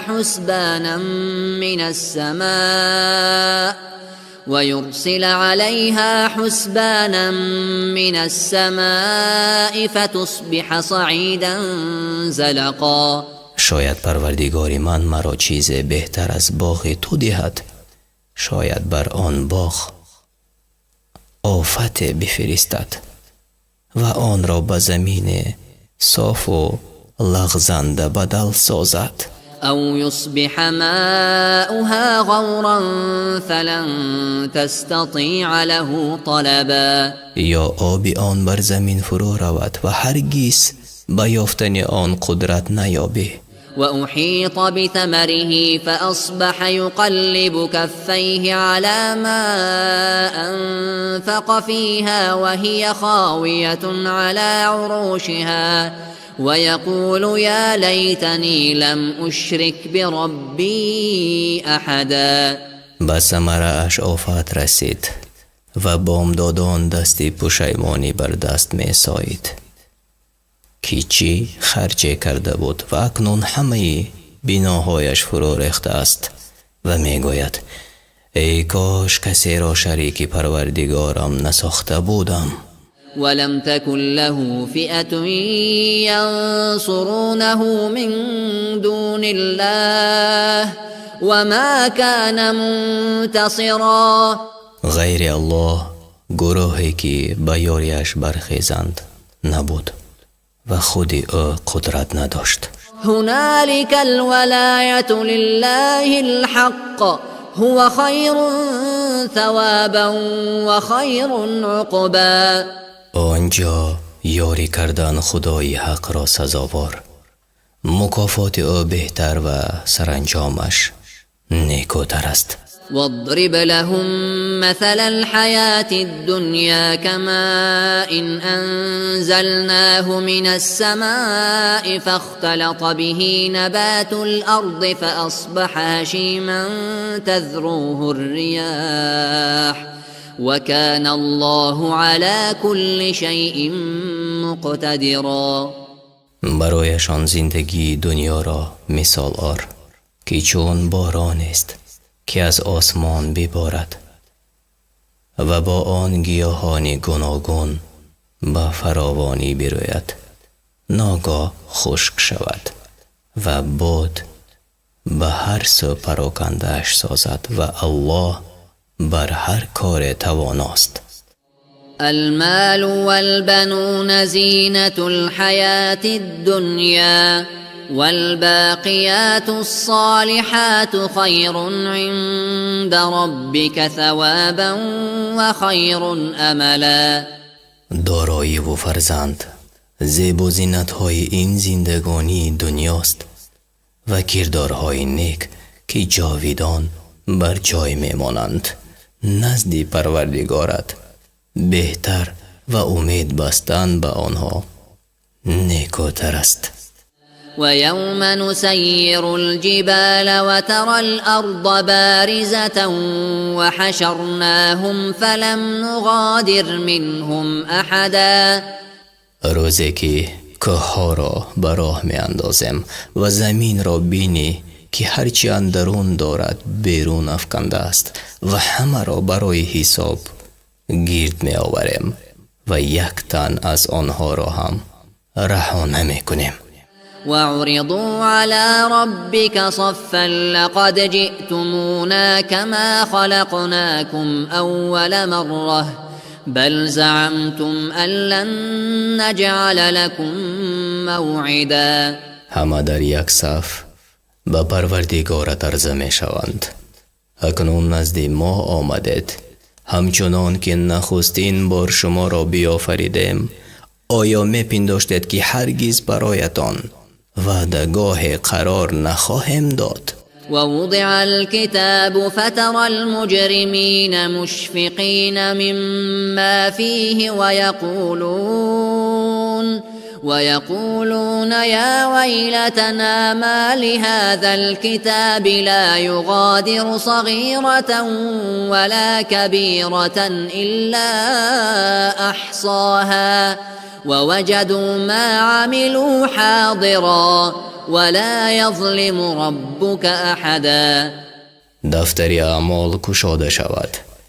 گناهکاران را بینی که از آن چی در آن آمده است بیمناکند و میگویند وای بر ما.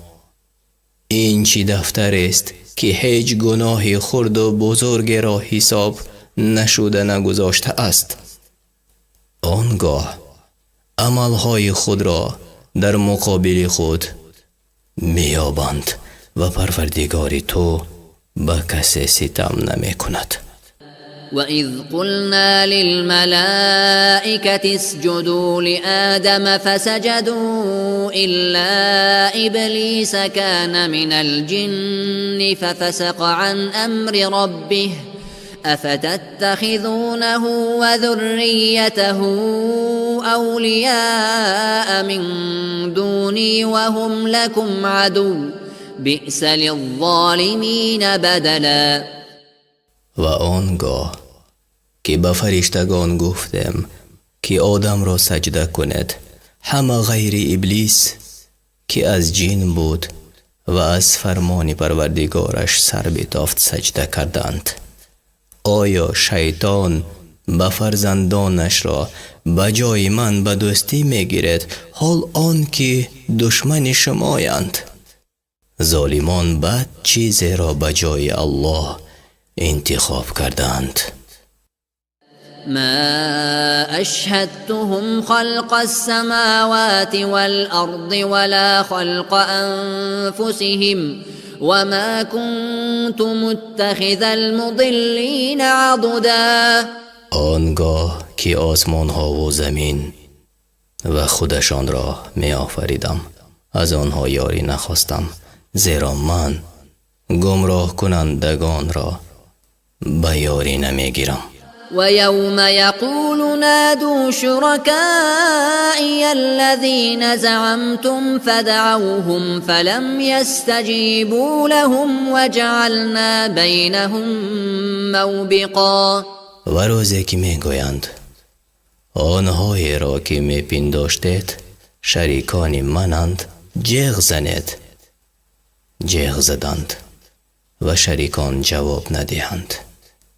آنگاه هلاکتگاه را میانشان قرار دهم. ورأى المجرمون النار فظنوا أنهم مواقعوها ولم يجدوا عنها مصرفا. چون گناهکاران آتش را ببینند بدانند که در آن خواهند افتاد و راه رهایی از آن نیست. ولقد صرفنا في هذا القرآن للناس من كل مثل وكان الإنسان أكثر شيء جدلا. در این قرآن برای مردم هر گونه داستان بیان کرده ایم، ولی آدمی بیش از همه به جدل یعنی خصومت برمیخیزد. وما منع الناس أن يؤمنوا إذ جاءهم الهدى ويستغفروا ربهم إلا أن تأتيهم سنة الأولين أو يأتيهم العذاب قبلا. مردمان را چون از الله هدایت آمد هیچ چیز از ایمان آوردن و بخشایش خواستن باز نداشت غیر آن که میبایست به سنت پیشینیان گرفتار عذاب شوند یا این که عذاب روی و آشکارا بر آنان فرا رسد. وما نرسل المرسلين إلا مبشرين ومنذرين ويجادل الذين كفروا بالباطل ليدحضوا به الحق واتخذوا آياتي وما أنذروا هزوا. و ما پیامبران را نفرستادیم جز آن که به مردم مژده دهند یا بیم. و کافران میخواهند با جدال باطل حق را از میان ببرند و آیات و خوشدارهای ما را به مسخره میگیرند. ومن أظلم ممن ذكر بآيات ربه فأعرض عنها ونسي ما قدمت يداه إنا جعلنا على قلوبهم أكنة أن يفقهوه وفي آذانهم وقرا وإن تدعهم إلى الهدى فلن يهتدوا إذن أبدا. کیست ستمکارتر از آن که آیات پروردگارش را برایش بخوانند و او روی گرداند و کارهایی که از پیش کرده فراموش کند. بر دل آنها پرده افکندیم تا آیات را در نیابند و گوشهایشان را کر ساختیم که اگر بر راه هدایتشان دعوت کنی هرگز راه نیابند. وربك الغفور ذو الرحمة لو يؤاخذهم بما كسبوا لعجل لهم العذاب بل لهم موعد لن يجدوا من دونه موئلا. پروردگارت بخشاینده و مهربان است. اگر میخواست به سبب کردارشان در این جهان بازخواستشان کند با شتاب به عذابشان می سپرد، اما عذاب را زمان معین است که چون فرا رسد پناهگاه نیابند. وتلك القرى أهلكناهم لما ظلموا وجعلنا لمهلكهم موعدا. و آن دهه ها را چون کافر شدند به هلاکت رسانیدیم و برای هلاکتشان وعده نهادیم. وإذ قال موسى لفتاه لا أبرح حتى أبلغ مجمع البحرين أو أمضي حقبا. و موسی به شاگرد خود گفت من همچنان خواهم رفت تا آنجا که دو دریا به هم رسیدند، یا میرسم یا عمرم به سر می آید. فلما بلغا مجمع بينهما نسيا حوتهما فاتخذ سبيله في البحر سربا. چون آن دو به آنجا که دو دریا به هم رسیده بودند رسیدند، ماهیشان را فراموش کردند و ماهی راه دریا گرفت و در آب شد. فلما جاوزا قال لفتاه آتنا غداءنا لقد لقينا من سفرنا هذا نصبا. چون از آنجا گذشتند به شاگرد خود گفت خوراکی چاشتمان را بیاور که در این سفرمان رنج فراوان دیده ایم. قال أرأيت إذ أوينا إلى الصخرة فإني نسيت الحوت وما أنسانيه إلا الشيطان أن أذكره واتخذ سبيله في البحر عجبا. گفت آیا به یاد داری آنگاه را که در کنار سنگ مکان گرفته بودیم من ماهی را فراموش کردم و این شیطان بود که سبب شد فراموش کنم و ماهی به طریق تعجب آور به دریا رفت. قال ذلك ما كنا نبغ فارتدا على آثارهما قصصا. گفت آنجا همان جایی است که در طلبش بودیم و پی قدم های خود جستجو کنان بازگشتند. فوجدا عبدا من عبادنا آتيناه رحمة من عندنا وعلمناه من لدنا علما. در آنجا بنده از بندگان ما را که رحمت خود به او ارزانی داشته بودیم و خود به او دانش آموخته بودیم بیافتند. قال له موسى هل أتبعك على أن تعلمني مما علمت رشدا. موسی گفتش آیا با تو بیایم تا از آن هدایتی که به تو آموختند به من بیاموزی؟ قال إنك لن تستطيع معي صبرا. گفت تو را صبر همراهی با من نیست. وكيف تصبر على ما لم تحط به خبرا. و چگونه در برابر چیزی که به آن آگاهی نیافته صبر خواهی کرد؟ قال ستجدني إن شاء الله صابرا ولا أعصي لك أمرا. گفت اگر الله بخواهد مرا صابر خواهی یافت آنچنان که در هیچ کار تو را نافرمانی نکنم. قال فإن اتبعتني فلا تسألني عن شيء حتى أحدث لك منه ذكرا. گفت اگر از پی من می آیی نباید که از من چیزی بپرسی تا من خود تو را از آن آگاه کنم. فانطلقا حتى إذا ركبا في السفينة خرقها قال أخرقتها لتغرق أهلها لقد جئت شيئا إمرا. پس براه افتادند تا به کشتی سوار شدند. کشتی را سوراخ کرد. گفت کشتی را سوراخ میکنی تا مردمش را غرق سازی. کاری که میکنی کار سخت بزرگ و زشت است. قال ألم أقل إنك لن تستطيع معي صبرا.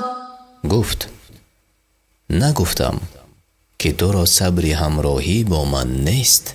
قال لا تؤاخذني بما نسيت ولا ترهقني من أمري عسرا.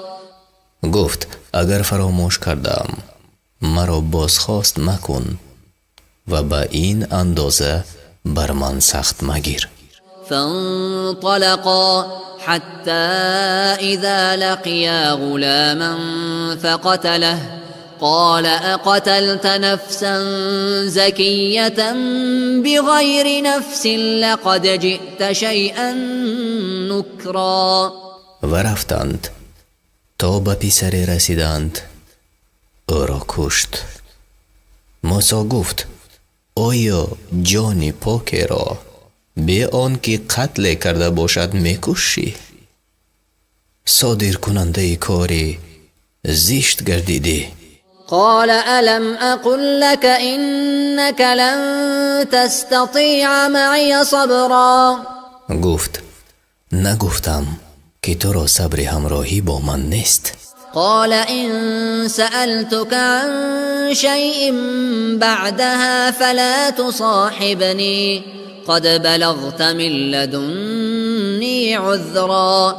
گفت اگر از این پس از تو چیزی بپرسم با من همراهی مکن که از جانب من معذور باشی. فانطلقا حتى إذا أتيا أهل قرية استطعما أهلها فأبوا أن يضيفوهما فوجدا فيها جدارا يريد أن ينقض فأقامه قال لو شئت لاتخذت عليه أجرا. پس برفتند تا به ده رسیدند. از مردم آن ده طعام خواستند. از میزبانیشان سر برتافتند. آنجا دیواری دیدند که نزدیک بود فرو ریزد. دیوار را راست کرد. موسی گفت کاش در برابر این کار مزد میخواستی. قال هذا فراق بيني وبينك سأنبئك بتأويل ما لم تستطع عليه صبرا. گفت اکنون زمانی جدایی میانی من و توست و تو را از سر آن کارها که تحملشان را نداشتی آگاه میکنم. أما السفينة فكانت لمساكين يعملون في البحر فأردت أن أعيبها وكان وراءهم ملك يأخذ كل سفينة غصبا. اما آن کشتی از آنی بینوایانی بود که در دریا کار میکردند. خواستم معیوبش کنم، یعنی نقصان کنم، زیرا در آن سو پادشاه بود که کشتی ها را به زوری می گرفت. وأما الغلام فكان أبواه مؤمنين فخشينا أن يرهقهما طغيانا وكفرا. اما آن پسر پدر و مادرش مؤمن بودند. ترسیدم که آن دو را به عصیان و کفر اندازد. فأردنا أن يبدلهما ربهما خيرا منه زكاة وأقرب رحما. خواستم تا در عوض او پروردگارشان چیز نصیبشان سازد به پاکی بهتر از او و به مهربانی نزدیکتر از او. وأما الجدار فكان لغلامين يتيمين في المدينة وكان تحته كنز لهما وكان أبوهما صالحا فأراد ربك أن يبلغا أشدهما ويستخرجا كنزهما رحمة من ربك وما فعلته عن أمري ذلك تأويل ما لم تستع عليه صبرا. اما دیوار از آن دو پسر یتیم از مردم این شهر بود. در زیرش گنجه بود. از آن پسران پدرشان مرد صالح بود.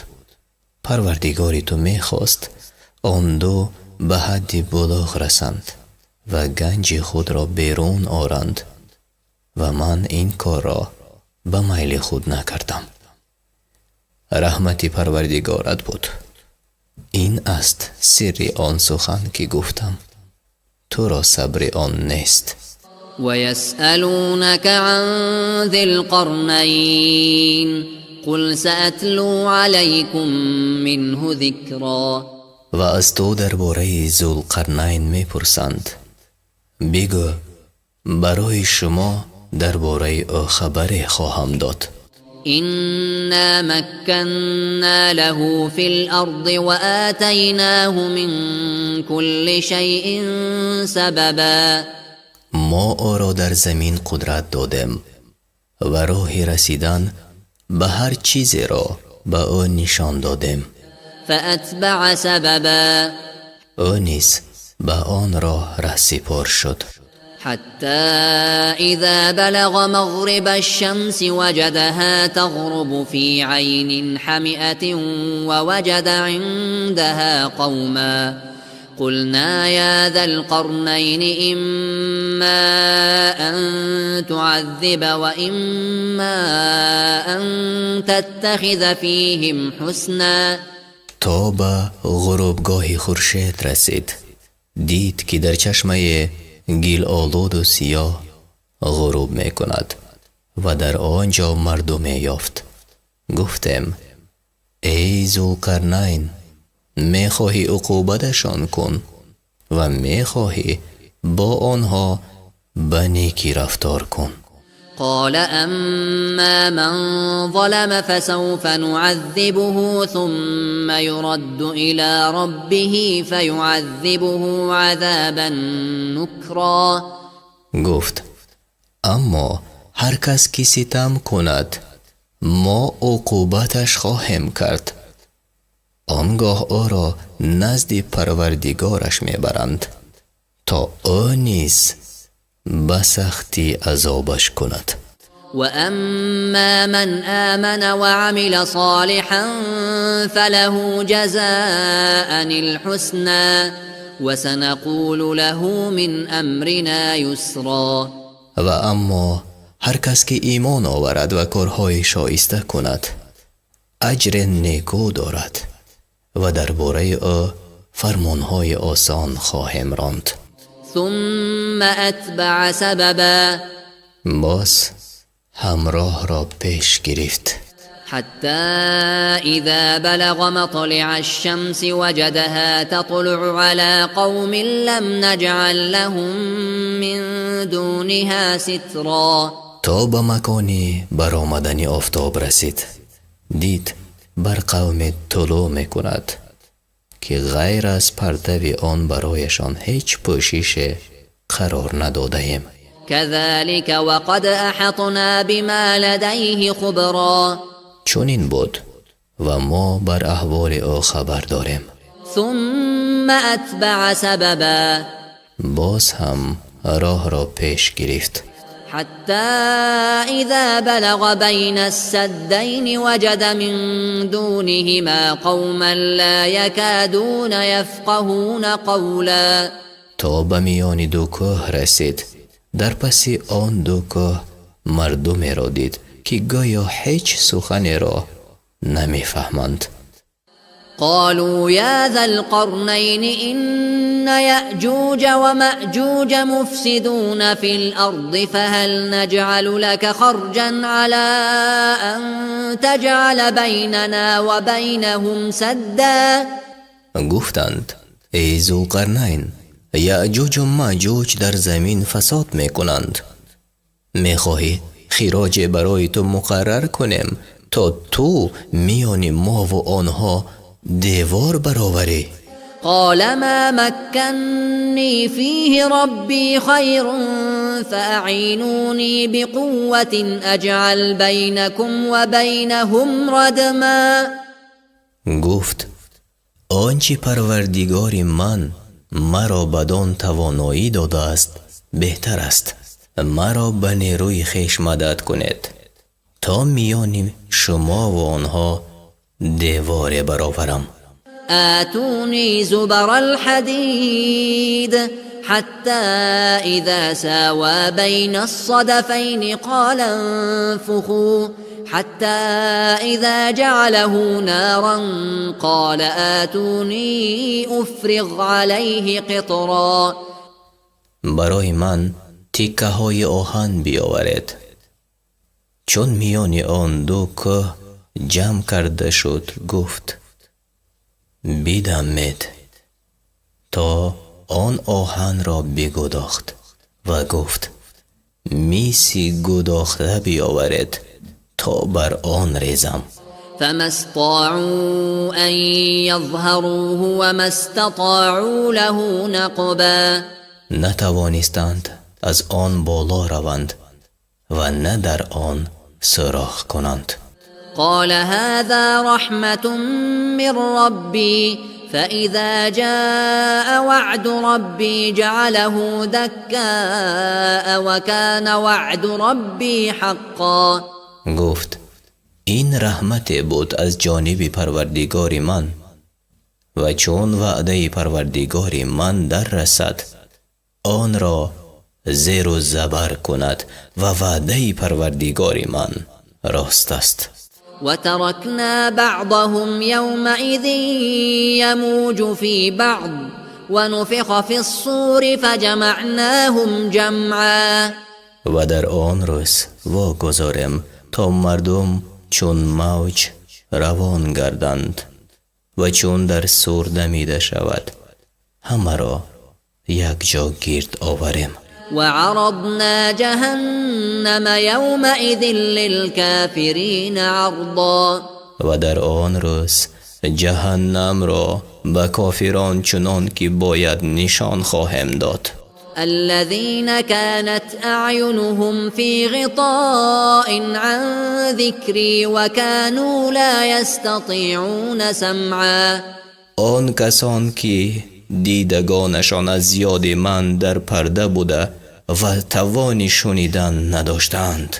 أفحسب الذين كفروا أن يتخذوا عبادي من دوني أولياء إنا أعتدنا جهنم للكافرين نزلا.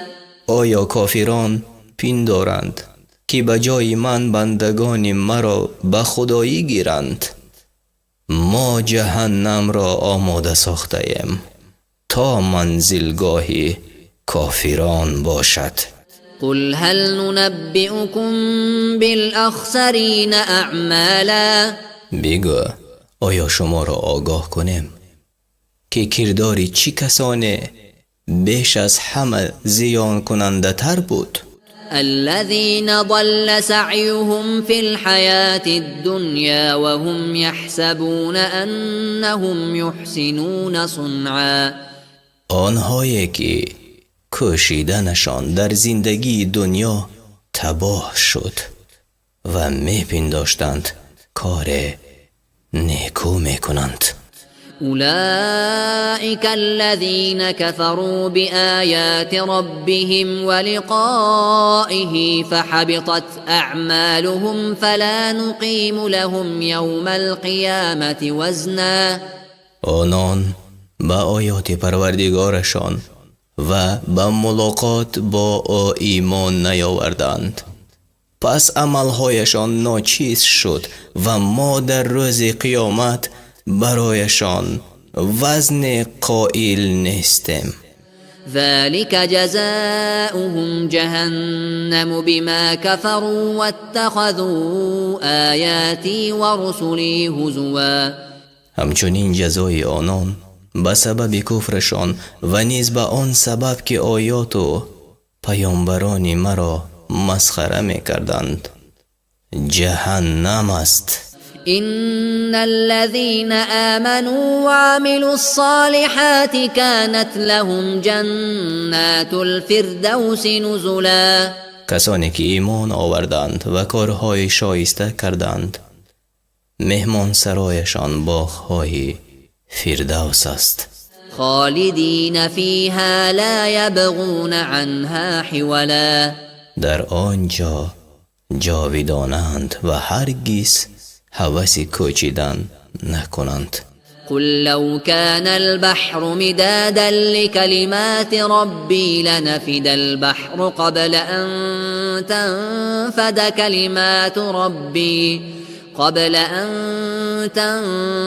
كلمات ربي ولو جئنا بمثله مددا. بگو اگر دریا برای نوشتن کلمات پروردگار من رنگ شود دریا به پایان می رسد و کلمات پروردگار من به پایان نمی رسد، هرچند دریای دیگری به مدد آن بیاوریم. قل إنما أنا بشر مثلكم يوحى إلي أنما إلهكم إله واحد فمن كان يرجو لقاء ربه فليعمل عملا صالحا ولا يشرك بعبادة ربه أحدا. بگو من انسان هستم مانند شما، به من وحی می شود، البته الله شما خدای است یکتا. هر کس دیدار پروردگار خود را امید می بندد باید کردار شایسته داشته باشد و در پرستش پروردگارش هیچ کس را شریک نسازد. پایانی سوره کهف از 110 آیت عبارت است.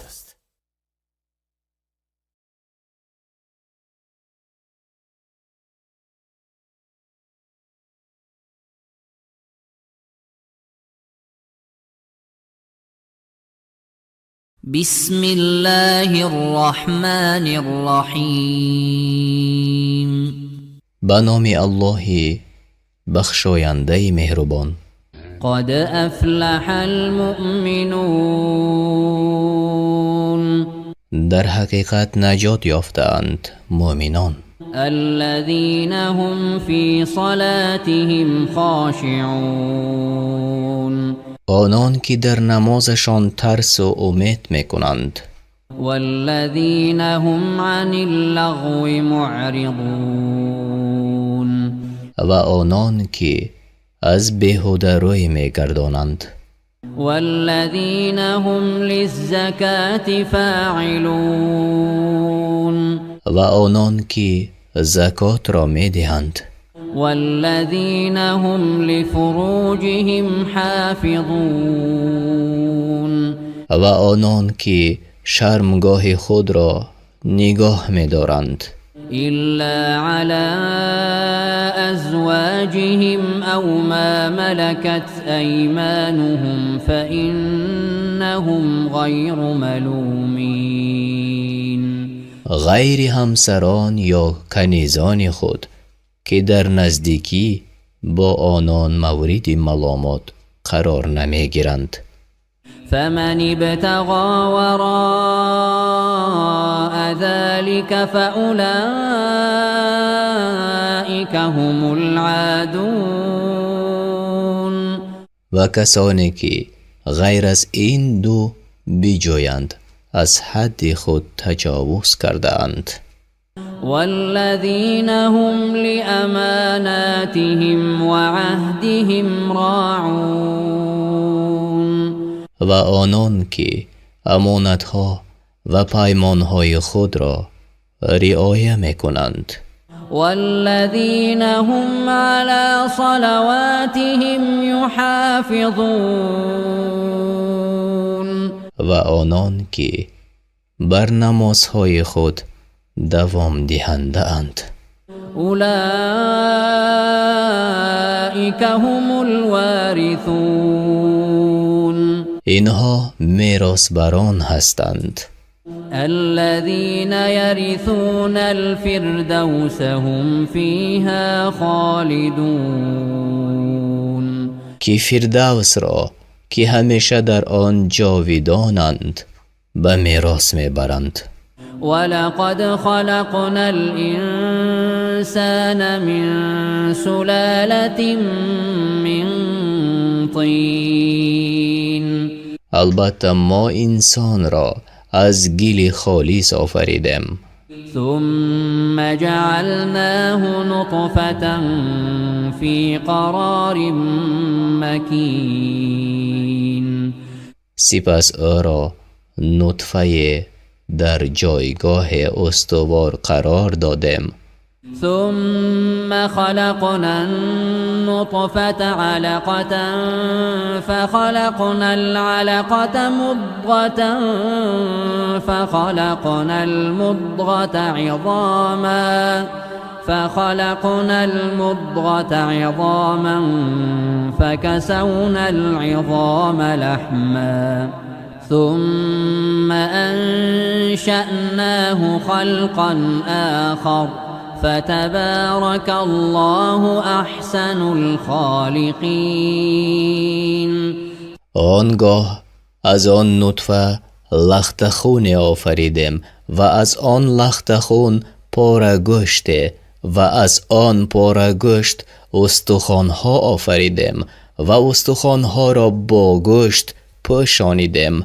باری دیگر او را آفرینش دیگر دادیم. سزاوار تعظیم است الله آن بهترین آفرینندگان.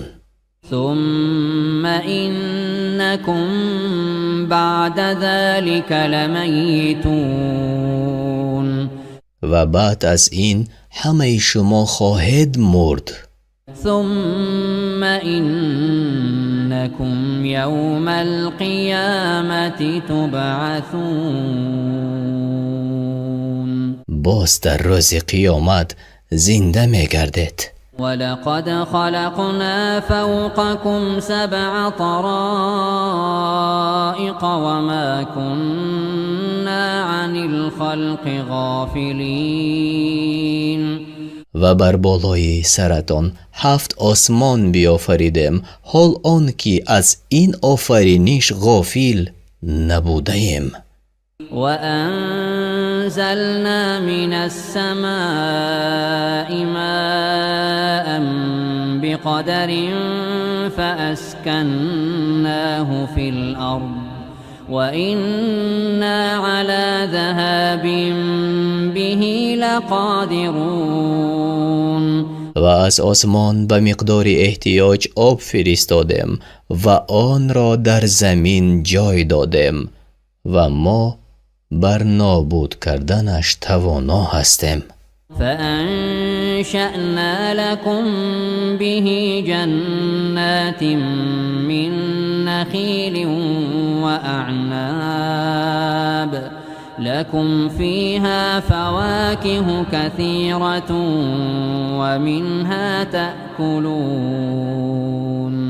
با آن آب برایتان بستانهای از خرما و انگور پیدا کردم. شما را در آن بارها میوه‌های بسیار است که از آنها میخورید. و شجرة تخرج من طور سیناء تنبت بالدهن وصبغ للآکلین.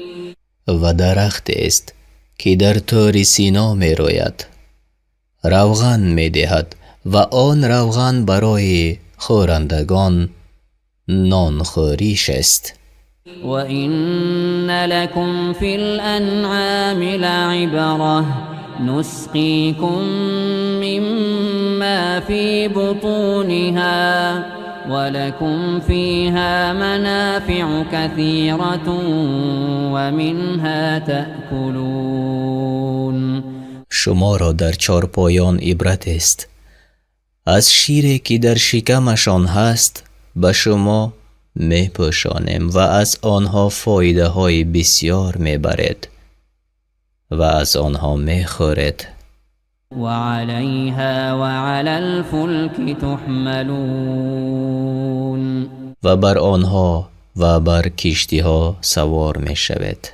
ولقد أرسلنا نوحا إلى قومه فقال يا قوم اعبدوا الله ما لكم من إله غيره أفلا تتقون. قسم که نوح را بر قومش فرستادم. گفت ای قوم من، الله یکتا را بپرستید. شما را الله غیر او نیست، آیا نمی ترسید؟ فقال الملأ الذين كفروا من قومه ما هذا إلا بشر مثلكم يريد أن يتفضل عليكم ولو شاء الله لأنزل ملائكة ما سمعنا بهذا في آبائنا الأولين. بزرگان قومش که کافر بودند گفتند این مرد انسان است مانند شما، میخواهد از شما بالاتر شود. اگر الله میخواست فرشتگانی را میفرستاد. ما هرگز چنین چیزی در روزگار نیاگانمان نشنیدیم. إن هو إلا رجل به جنة فتربصوا به حتى حين. او مرد دیوانه بیش نیست. یک چند مدت بر او صبر کنید تا مرگش فرا رسد. قال رب انصرني بما كذبون. گفت ای پروردگار من، اکنون که مرا دروغ میبرارند یاریم کن. فأوحينا إليه أن اصنع الفلك بأعيننا ووحينا فإذا جاء أمرنا وفارت النور فاسلك فيها من كل زوجين اثنين وأهلك إلا من سبق عليه القول منهم ولا تخاطبني في الذين ظلموا إنهم مغرقون.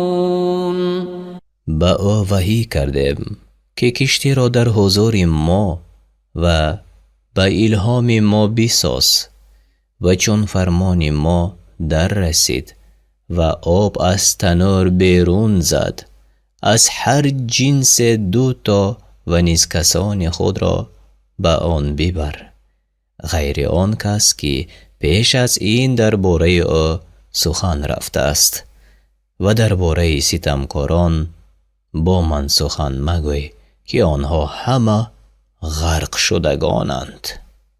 فإذا استويت أنت ومن معك على الفلك فقل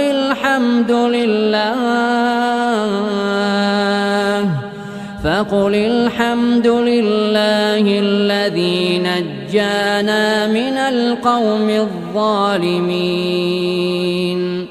چون خود و همراهانت به کشتی نشستید بگو شکر الله را که ما را از مردم ظالم نجات بخشید. وقل رب أنزلني منزلا مباركا وأنت خير المنزلين. و بگو ای پروردگار من مرا فرود آور در جایگاه مبارک که تو بهترین فرارندگانی. إن في ذلك لآيات وإن كنا لمبتلين. در این داستان عبرت ها و پند هاست و ما تنها آزمایندگان بودیم.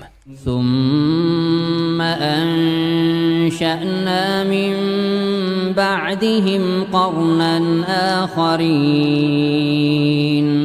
و بعد از آنها مردم دیگر بیافریدیم. فأرسلنا فيهم رسولا منهم أن اعبدوا الله ما لكم من إله غيره افلا تتقون. و از خودشان به میانشان پیامبر فرستادیم که خدای یکتا را بپرستید شما را خدای جز او نیست آیا نمی ترسید؟ وقال الملأ من قومه الذين كفروا وكذبوا بلقاء الآخرة وأترفناهم في الحياة الدنيا ما هذا إلا بشر مثلكم يأكل مما تأكلون منه ويشرب مما تشربون. گروه از بزرگان قومش که کافر بودند و دیدار آخرت را دروغ می شماریدند و در این دنیاشان عیش و نعمت داده بودیم گفتند این مرد انسان است مانند شما از آنچه می خورد می خورد و از آنچه می آشامد می آشامد. ولئن أطعتم بشرا مثلكم إنكم إذا لخاسرون. و اگر به انسان مانند خود اطاعت کنید زیان کرده اید. أيعدكم أنكم إذا متم وكنتم ترابا وعظاما أنكم مخرجون. آیا به شما وعده می دهد که چون مردید و خاک و استخوان شدید شما را از گور بیرون می آورند؟ هیهات هیهات لما توعدون. این وعده که به شما داده شده دور است، دور. إن هي إلا حياتنا الدنيا نموت ونحيا وما نحن بمبعوثين. جز همین زندگانی دنیاوی ما هیچ نیست. به دنیا می آییم و می میریم و دیگر بار زنده نمی شویم. إن هو إلا رجل افترى على الله كذبا وما نحن له بمؤمنين. این مرد است که به خدای یکتا دروغ می بافد و ما به او ایمان نمی آوریم. قال رب انصرني بما كذبون. گفت ای پروردگار من، اکنون که مرا دروغگو می برارند یاریم کن. قال عما قلیل لیصبحن نادمین. گفت به همین زودی از کرده پشیمان می شوند.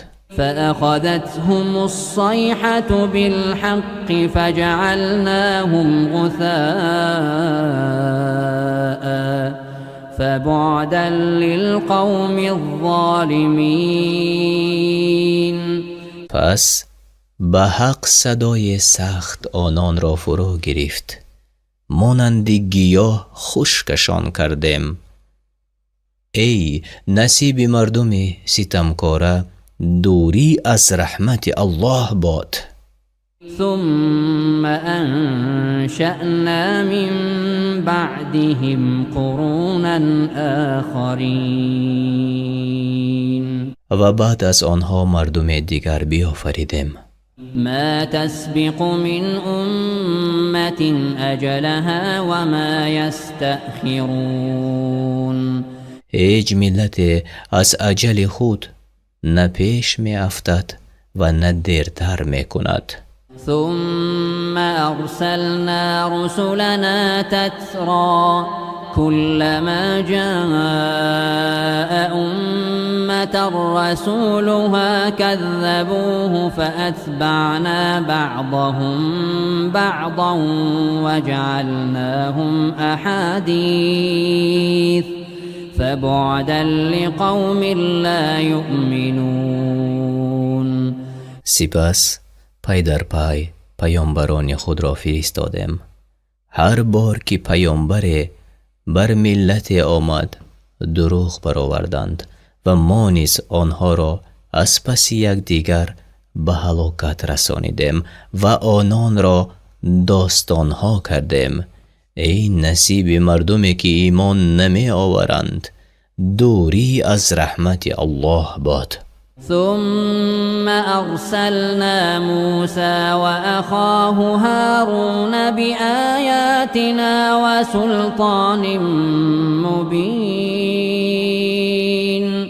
آنگاه موسی و برادرش هارون را با آیات خود و دلیل‌های روشن فرستادیم. إلى فرعون وملئه فاستكبروا وكانوا قوما عالين. نزد فرعون و بزرگان قومش پس گردن کشی کردند که مردم برتری جای بودند. فقالوا أنؤمن لبشرين مثلنا وقومهما لنا عابدون. و گفتند آیا به دو انسان که مانند ما هستند و قومشان بندگان ما بودند ایمان بیاوریم؟ فكذبوهما فكانوا من المهلكين. آنها را دروغ برآوردند و خود را به هلاکت افکندند. ولقد آتينا موسى الكتاب لعلهم يهتدون. البته ما به موسی کتاب دادیم باشد که هدایت یابند. وجعلنا ابن مريم وأمه آية وآويناهما إلى ربوة ذات قرار ومعين. و پسر مریم و مادرش را معجزه ساختیم و آن دو را بر بلند جایی که قرارگاه و آب روان داشت جای دادیم. يا أيها الرسل كلوا من الطيبات واعملوا صالحا إني بما تعملون عليم. ای پیامبران، از چیزهای پاکیزه و خوش بخورید و کارهای شایسته کنید که من به کارهایی که میکنید آگاهم. وإن هذه أمتكم أمة واحدة وأنا ربكم فاتقون. البته این دین شما دین است یگانه و من پروردگار شمایم، از من بترسید. فتقطعوا أمرهم بينهم زبرا كل حزب بما لديهم فرحون. پس دین خود را فرقه فرقه کردند و هر فرقه به روشی که انتخاب کرده بود دلخوش بود. فذرهم في غمرتهم حتى حين. آنان را تا چند در گمراهیشان بگذار. أيحسبون أنما نمدهم به من مال وبنين. آیا میپندارند که آن مال و فرزند که به آنها دادیم نسارع لهم في الخيرات بل لا يشعرون. برای آن است که میکوشیم خیر به آنها برسانیم، نه آنان در نمیابند. إن الذين هم من خشية ربهم مشفقون. آنهایی که از خوف پروردگارشان لرزانند. والذين هم بآيات ربهم يؤمنون. و آنهایی که به آیات پروردگارشان ایمان می آورند. والذين هم بربهم لا يشركون. و آنهایی که به پروردگارشان شرک نمی آورند. والذين يؤتون ما آتوا وقلوبهم وجلة أنهم إلى ربهم راجعون. و آنهایی که همه آنچه را باید ادا کنند ادا می کنند و باز هم دلهایشان ترسان است که باید نزد پروردگارشان باز گردند. أولئك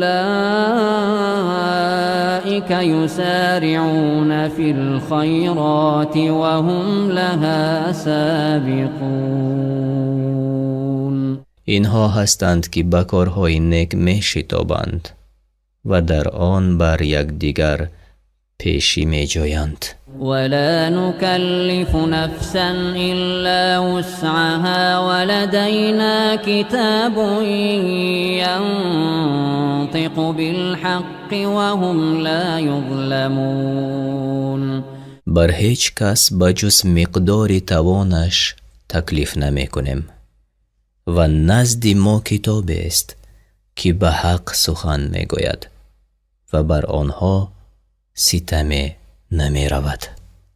بل قلوبهم في غمرة من هذا ولهم أعمال من دون ذلك هم لها عاملون.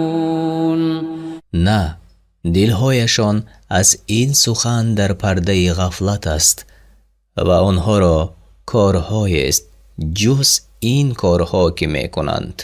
حتى إذا أخذنا مترفيهم بالعذاب إذا هم يجأرون.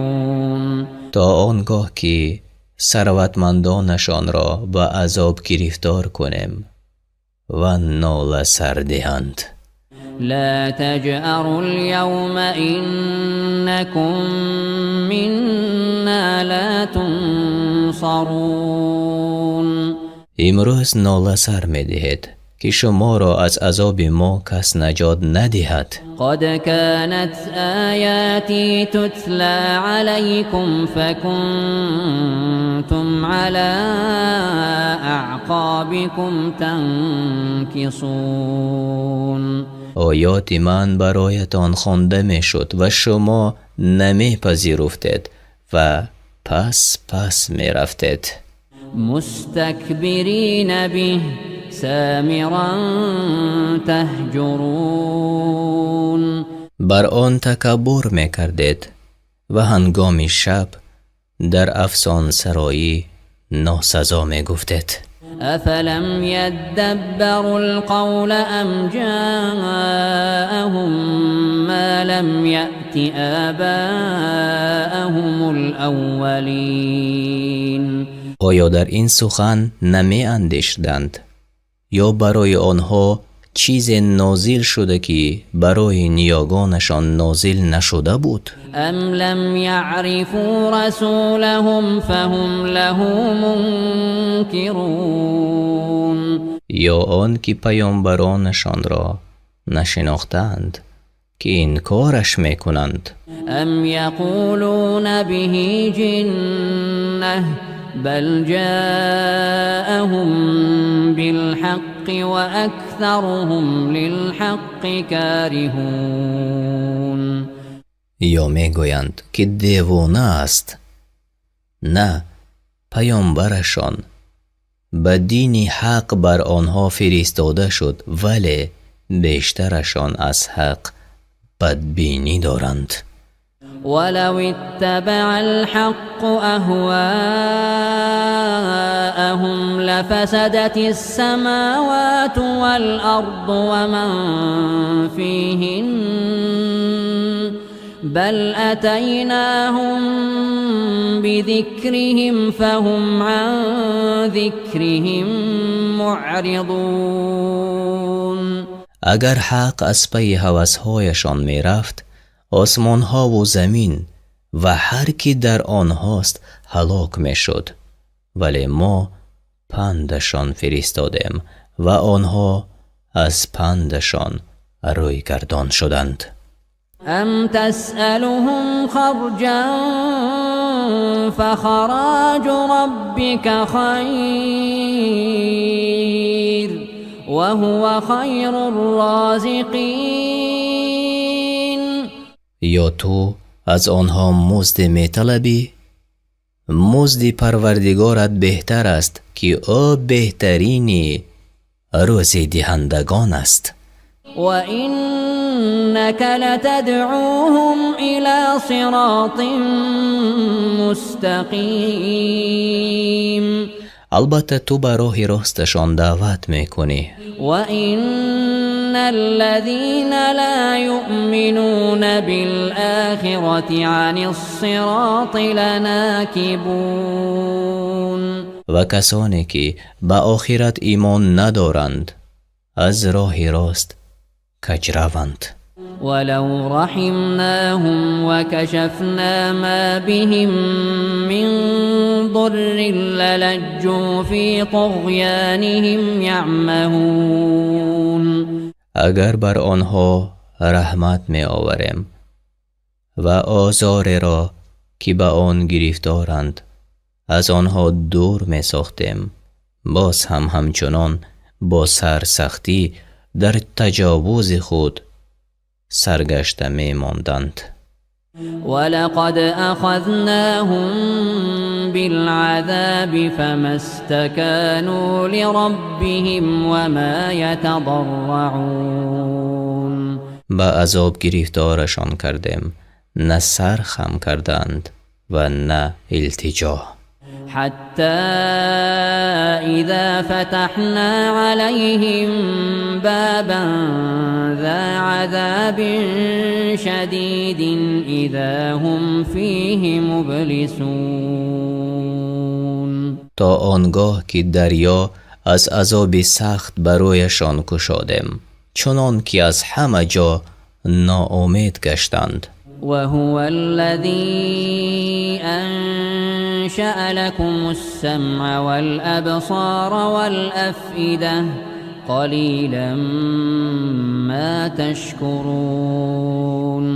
و اوست آن الله که برایتان گوش و چشم و دل بیافرید، چی اندک شکر میگذارید.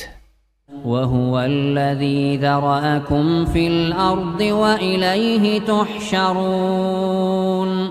اوست آن الله که شما را در روی زمین خلق کرد و همه نزد او جمع آورده می شود. وهو الذي يحيي ويميت وله اختلاف الليل والنهار افلا تعقلون. و اوست آن الله که زنده می کند و می میراند و آمد و شد شب و روز از اوست. چرا عقل نمی کنید؟ بل قالوا مثل ما قال الاولون. نه، آنها نیز همان سخنان گفتند که پیشینیان می گفتند. قالوا أإذا متنا وكنا ترابا وعظاما أإنا لمبعوثون. گفتند آیا اگر ما بمیریم و خاک و استخوان شویم باز هم زنده می شویم؟ لقد وعدنا نحن وآباؤنا هذا من قبل إن هذا إلا أساطير الأولين. با ما و پدرانمان نیز پیش از این چنین وعده های داده شده بود. اینها چیز جز افسانه های پیشینیان نیست. قل لمن الأرض ومن فيها إن كنتم تعلمون. بگو اگر می دانید این زمین و هر کی در آن است از آن کیست؟ سيقولون لله قل أفلا تذكرون. خواهند گفت از آن خدا. بگو آیا پند نمی گیرید؟ قل من رب السماوات السبع. بگو کیست پروردگاری هفت آسمان و پروردگاری عرش بزرگ؟ سيقولون لله قل أفلا تتقون. خواهند گفت خدا. بگو آیا نمی ترسید؟ قل من بيده ملكوت كل شيء وهو يجير ولا يجار عليه إن كنتم تعلمون.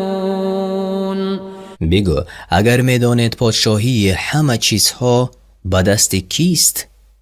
کیست آن که به همه کس پناه می دهد و کسی را از او پناه نیست؟ سيقولون لله قل فأنا تسحرون. خواهند گفت خدا. بگو پس چرا فریب می خورید؟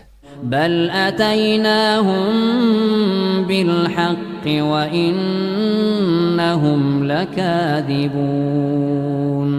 نه، ما بر آنها سخن راست فرستادیم و آنها دروغ میگویند. ما اتخذ الله من ولد وما كان معه من إله إذا لذهب كل إله بما خلق ولعلى بعضهم على بعض سبحان الله عما يصفون.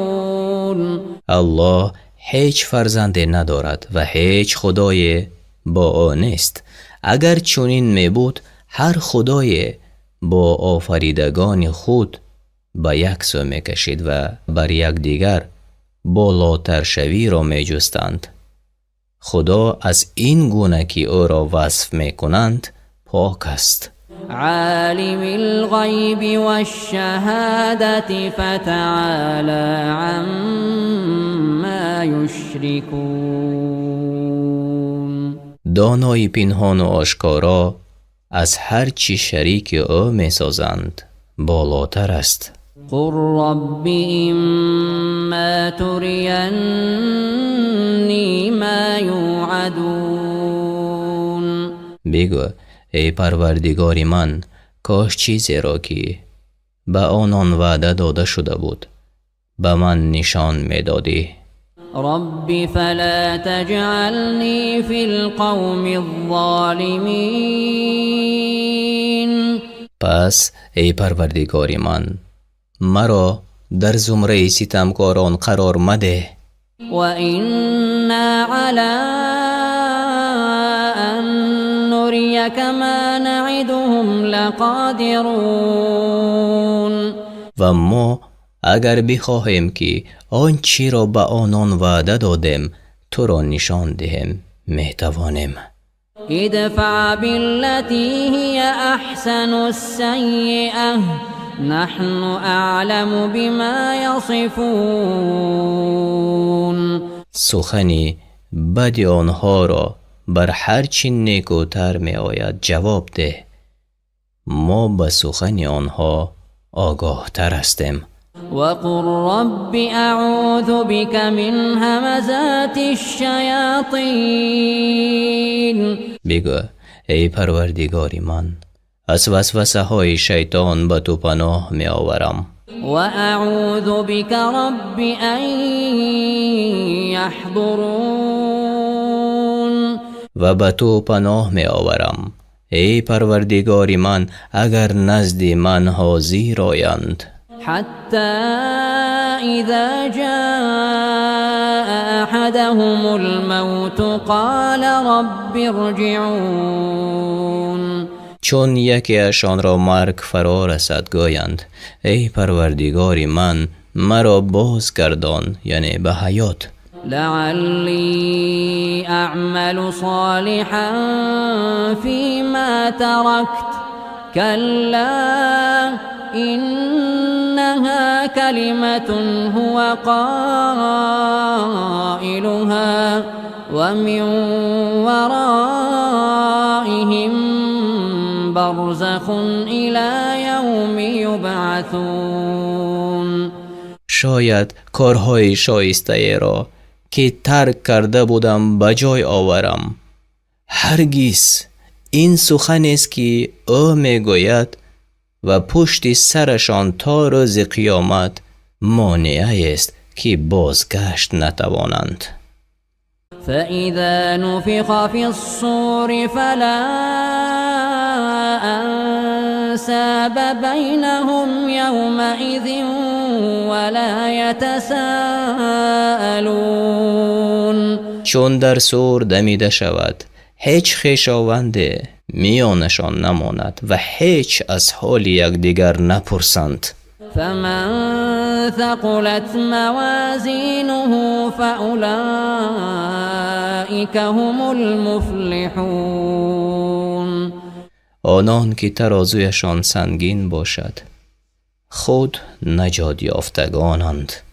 ومن خفت موازینه فأولئك الذين خسروا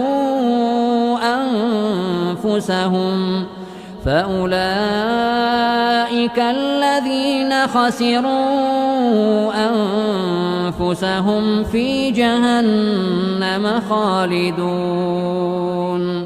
و آنان که ترازویشان سبک باشد به خود زیان رسانندگانند و در جهنم جاوید مانندگانند.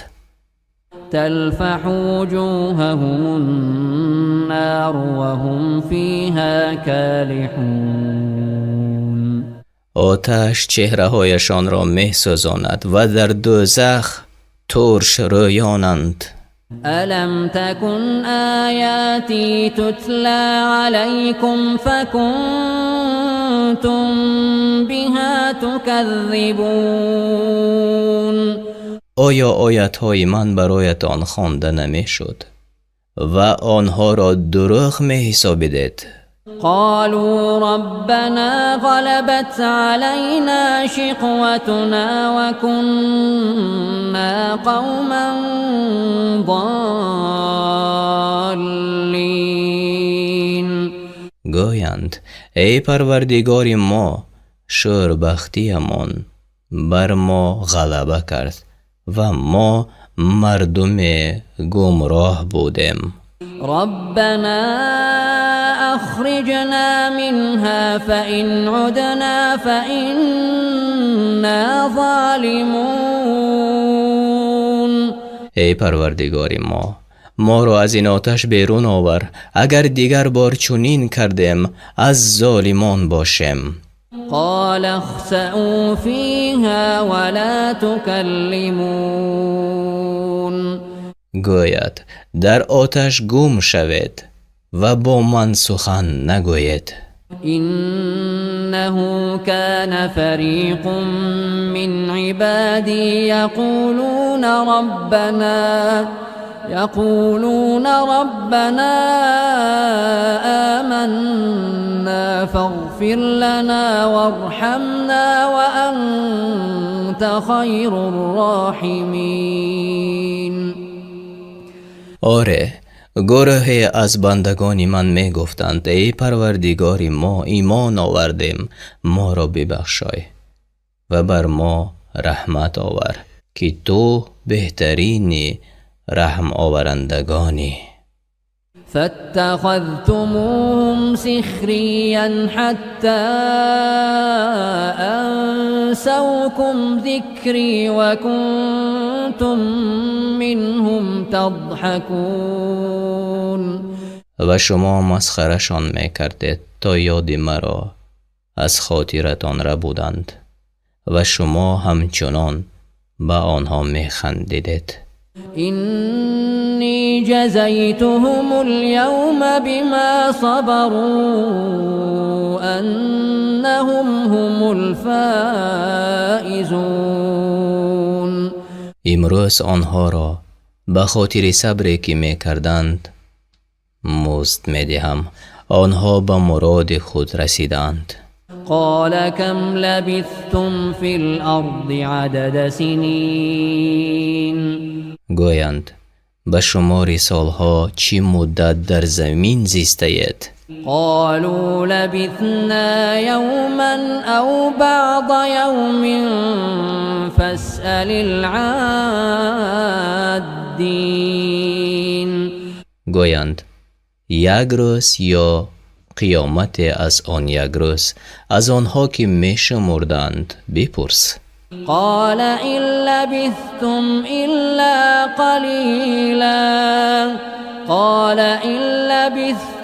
إلا قليلا لو أنكم كنتم تعلمون. گوید اگر آگاهی داشتید می دانستید که جز اندک نزیستید. أفحسبتم أنما خلقناكم عبثا وأنكم إلينا لا ترجعون. آیا پین دارید که شما را بیهوده آفریده ایم و شما به نزد ما بازگردانیده نمی شوید؟ فتعالى الله الملك الحق لا إله إلا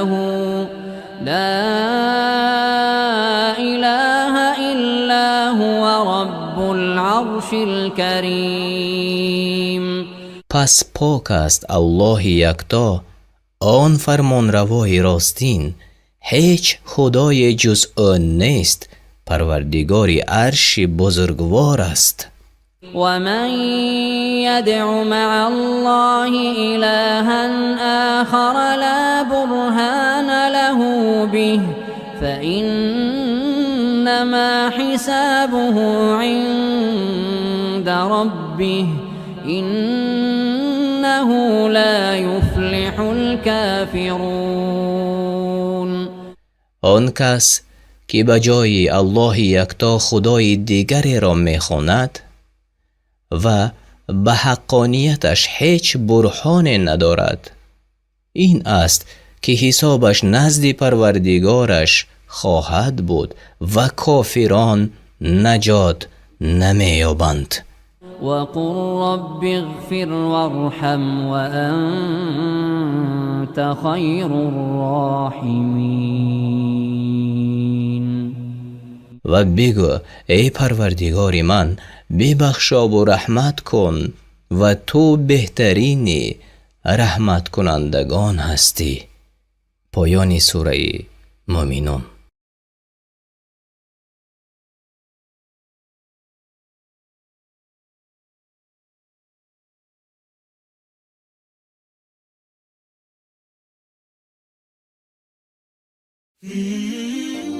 به شبکه تلگرامی ما داخل شوید و شما از اولین ها شده MP3 ترجمه معنای قرآن را دسترس میکنید و همچنین در ویکتورین آزمون های ما نیز اشتراک میکنید.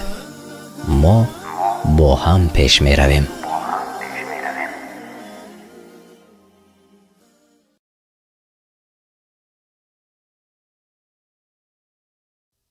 سوره نور یعنی روشنایی.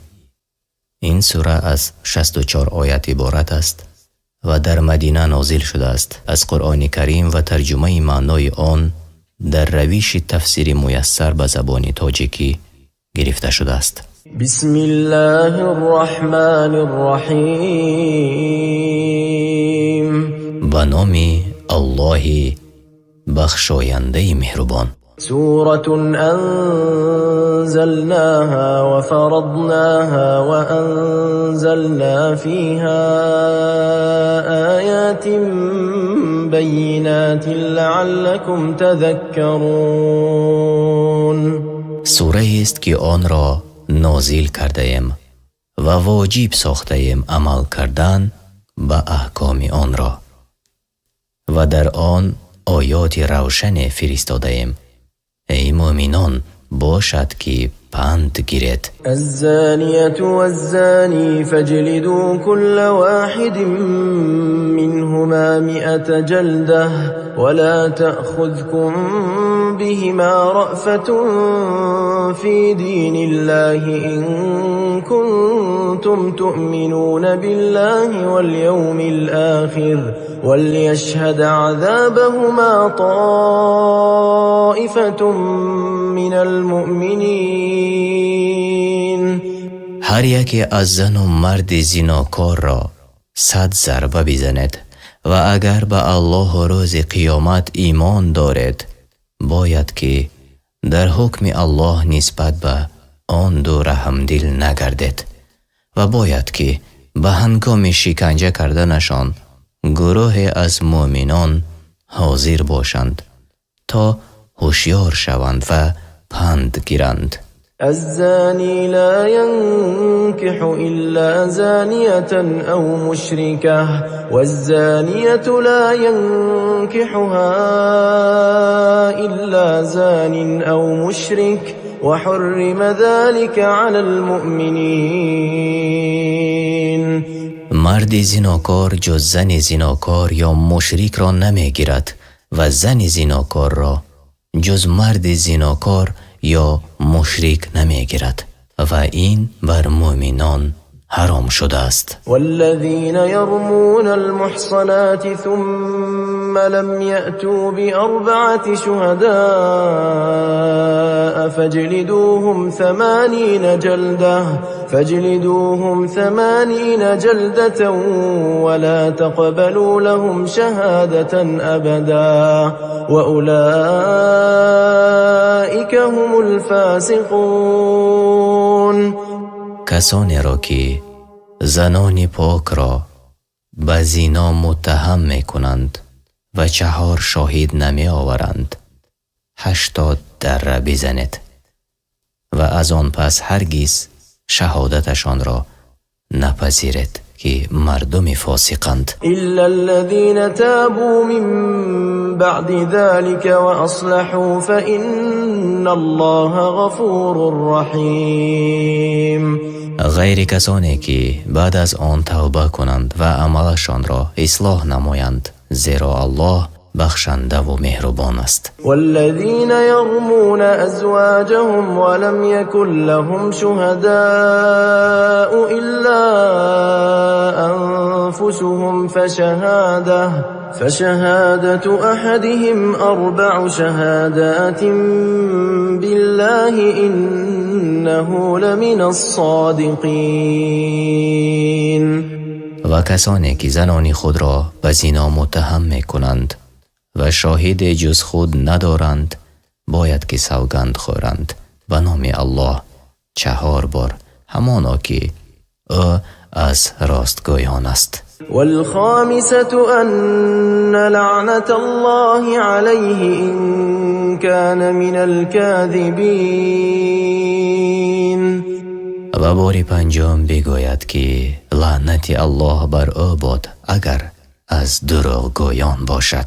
ويدرأ عنها العذاب أن تشهد 4 شهادات بالله إنه لمن الكاذبين.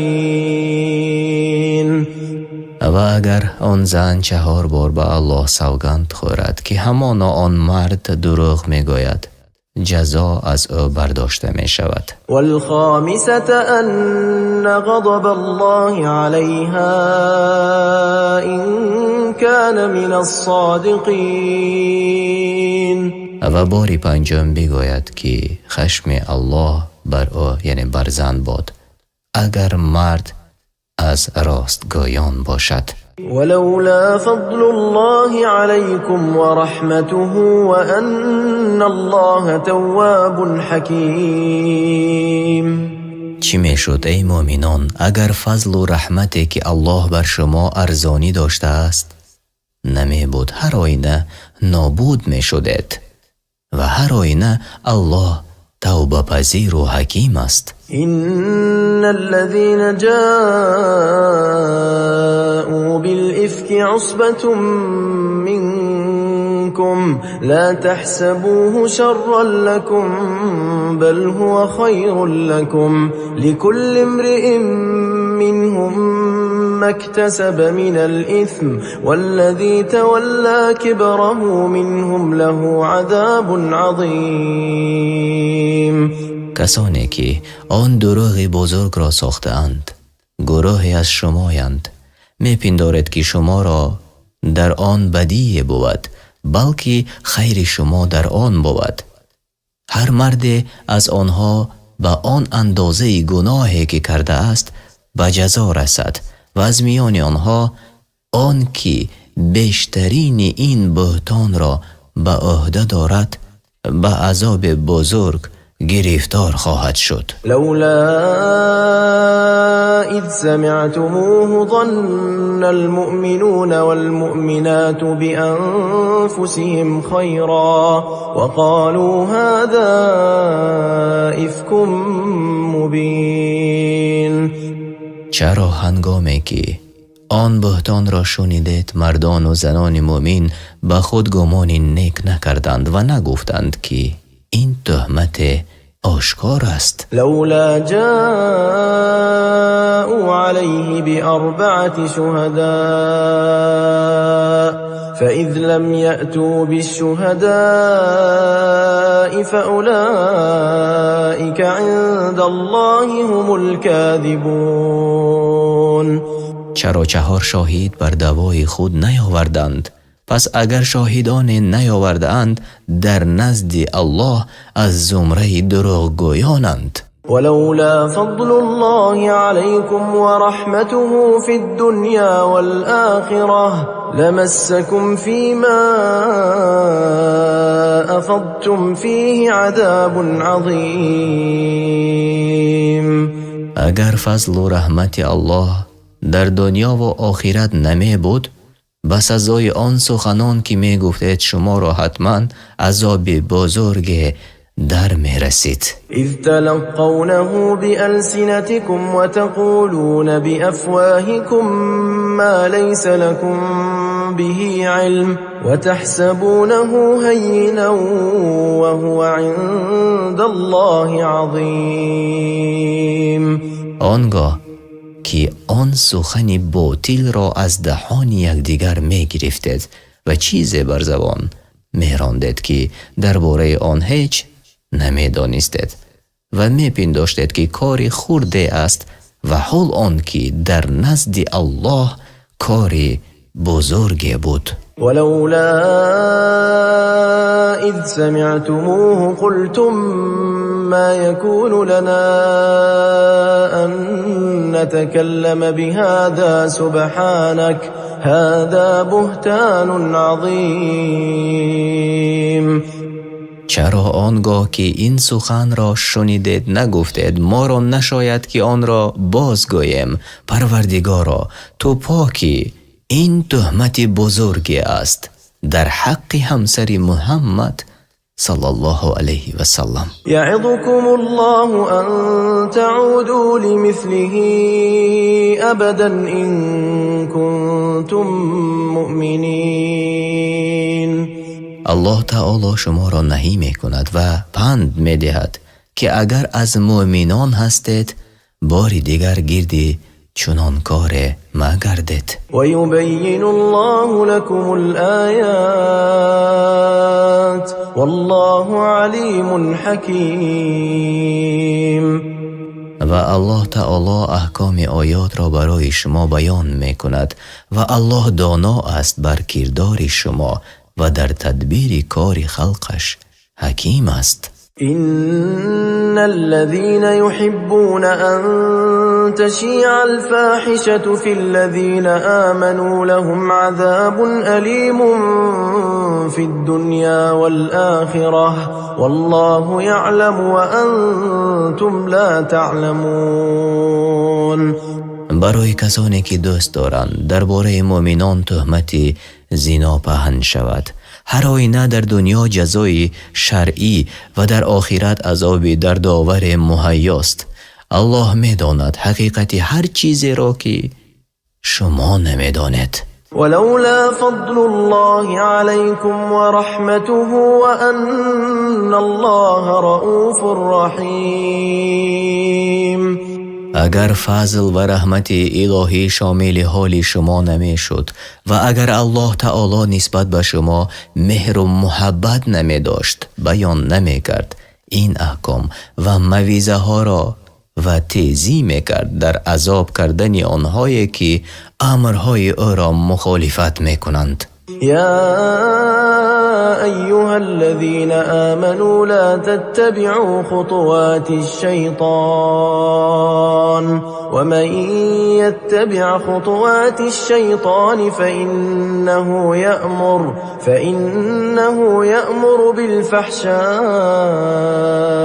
والمنكر ولولا فضل الله عليكم ورحمته ما زكى منكم من أحد أبدا ولكن الله يزكي من يشاء والله سمیع علیم. ای کسانی که ایمان آورده اید، پای به جای پای شیطان مگذارید و هر کی پای به جای پای شیطان گذارد بداند که او به فحشا و منکر یعنی کارهای بد فرمان می دهد و اگر فضل و رحمتی که الله بر شما ارزانی داشته است نمی بود هیچ یک از شما از گناه پاک نمی شد. لیکن هر آینه الله هر کس را که بخواهد پاکیزه می سازد و الله شنوای و داناست. ولا يأتل أولو الفضل منكم والسعة أن يؤتوا أولي القربى والمساكين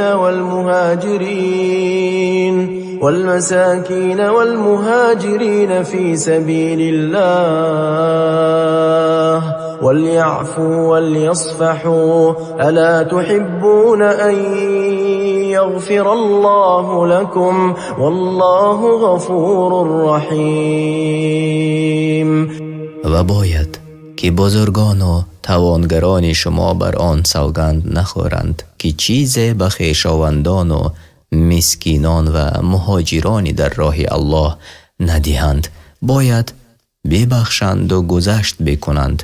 آیا نمی خواهید که شما را الله بیامرزد یعنی ببخشد و الله هست آمرزنده مهربان. إن الذين يرمون المحصنات الغافلات المؤمنات لعنوا في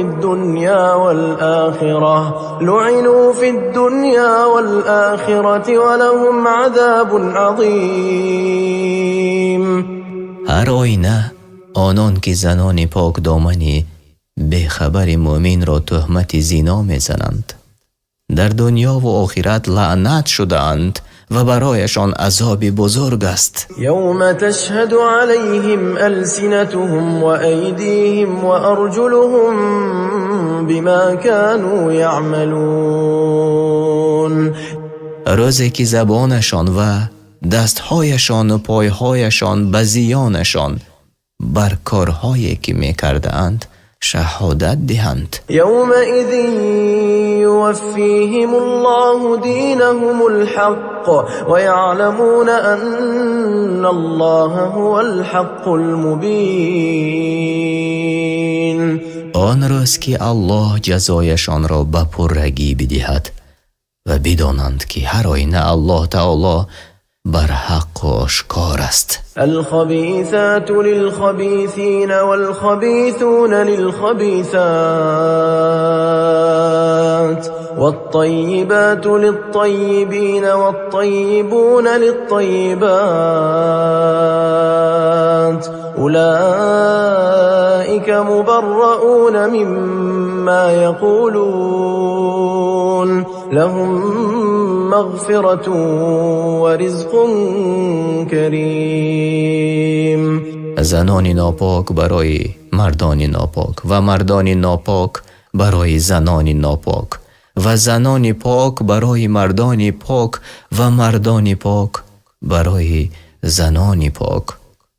آنها از آنچه درباره‌شان میگویند پاکند. آمرزش و رزق نیکو در جنت برای آنهاست. یا ایها الذین آمنوا لا تدخلوا بیوتا غیر بیوتکم حتى تستأنسوا وتسلموا على أهلها ذلكم خير لكم لعلكم تذكرون. ای کسانی که ایمان آورده اید به خانه غیر از خانه خود به آن که اجازت طلبیده و بر ساکنانش سلام کرده باشد داخل نشوید. این برای شما بهتر است باشد که پند گیرید. فإن لم تجدوا فيها أحدا فلا تدخلوها حتى يؤذن لكم وإن قيل لكم ارجعوا فارجعوا هو أزكى لكم والله بما تعملون عليم.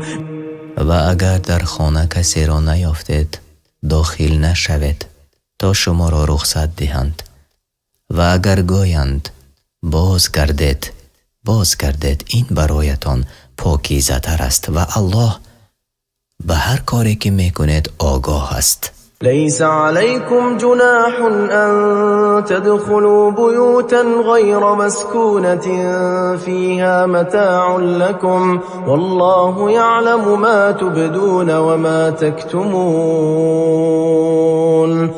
بر شما گناهی نیست اگر به خانه هایی که مسکن کسی نیست و در آنجا منفعت باشد داخل شوید، یعنی به مانند خانه هایی که برای مسافران در راه ها ساخته شده است یا خانه های وقف.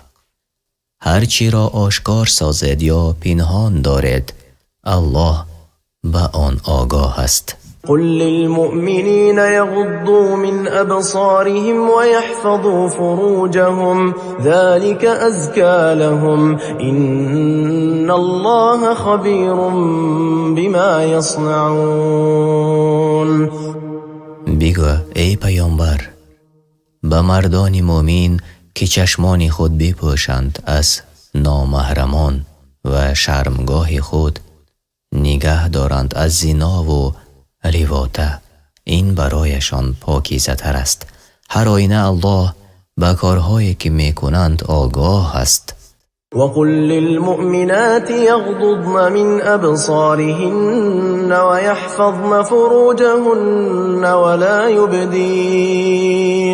ولا يبدين زينتهن إلا ما ظهر منها وليضربن بخمرهن على جيوبهن ولا يبدين زينتهن إلا لبعولتهن أو آبائهن أو آباء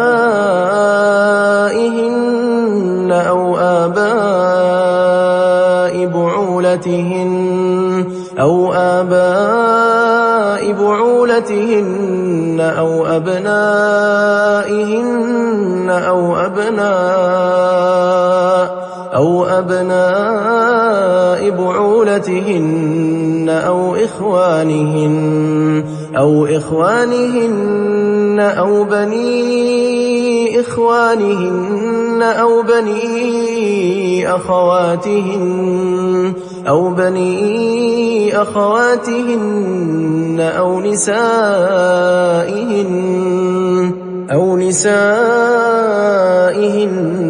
أو ما ملكت أيمانهن أو التابعين غير أولي الإربة من الرجال أو الطفل الذين لم يظهروا على عورات النساء ولا يضربن بأرجلهن ليعلم ما يخفين من زينتهن وتوبوا إلى الله جميعا أيها المؤمنون لعلكم تفلحون.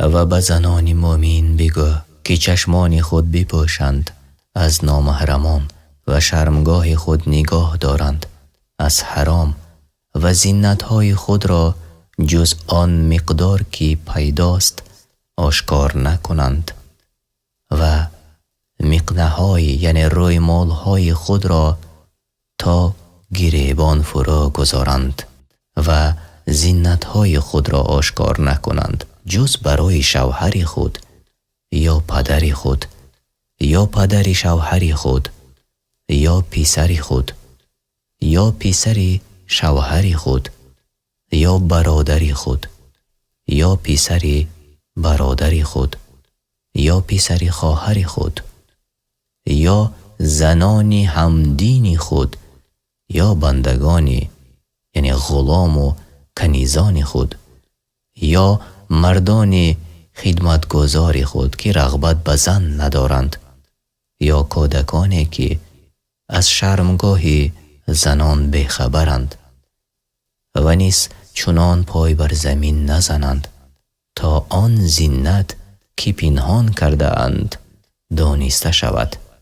ای مؤمنان، همگان به درگاه الله توبه کنید باشد که رستگار گردید. وأنكحوا الأيام منكم والصالحين من عبادكم وإمائكم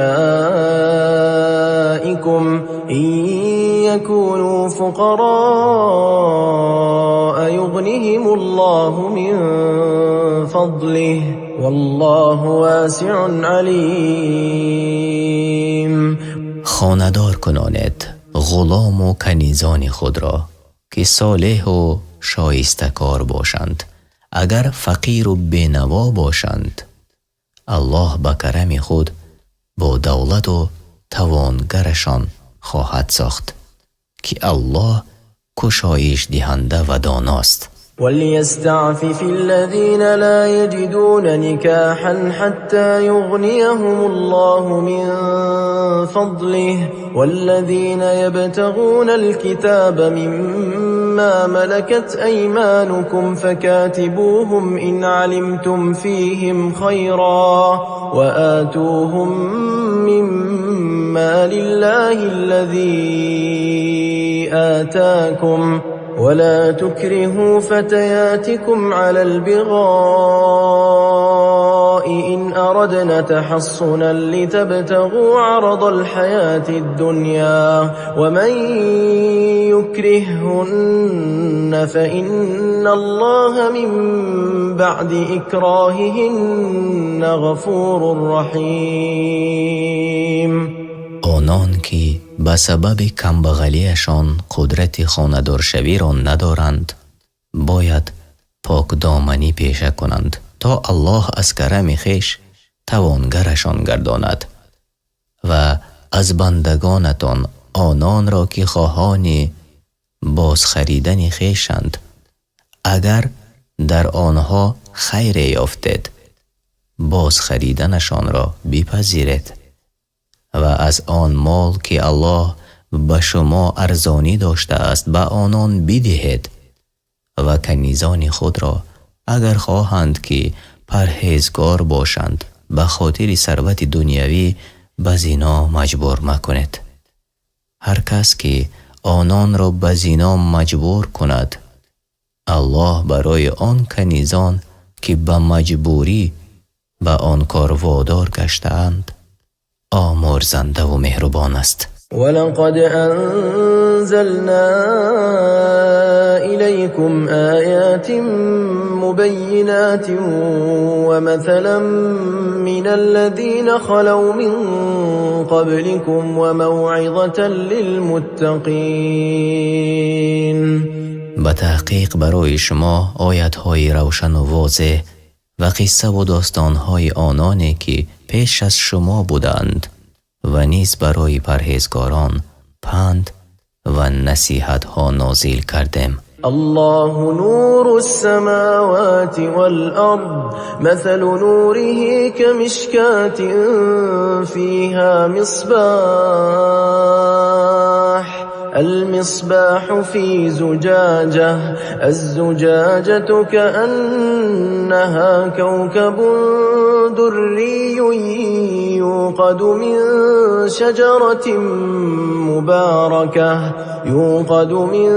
شجرة مباركة زيتونة لا شرقية ولا غربية يكاد زيتها يضيء ولو لم تمسسه نار نور على نور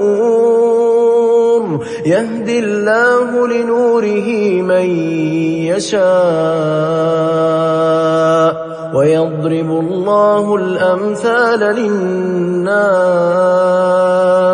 والله بكل شيء عليم. الله نور آسمان ها و زمین است. مثل نور او قرآن در دل مؤمن چون چراغدان است که در آن چراغ باشد. آن چراغ درون شیشه و آن شیشه چون ستاره درخشنده از روغن درختی پربرکت زیتون که نه شرقی است یعنی آفتاب به آن در آخر روز برسد و نه غربی است، یعنی آفتاب به آن در اول روز می رسد، بلکه در میانه زمین است. روغنش از شفافیش روشنی بخشد، هرچند آتش به آن نرسیده باشد. نور بالای نور است. الله هر کس را که بخواهد با آن نور یعنی قرآن هدایت می نماید و برای مردم مثال ها می آورد و الله تعالی بر همه چیز داناست. في بيوت أذن الله أن ترفع ويذكر فيها اسمه يسبح له فيها بالغدو والآصال.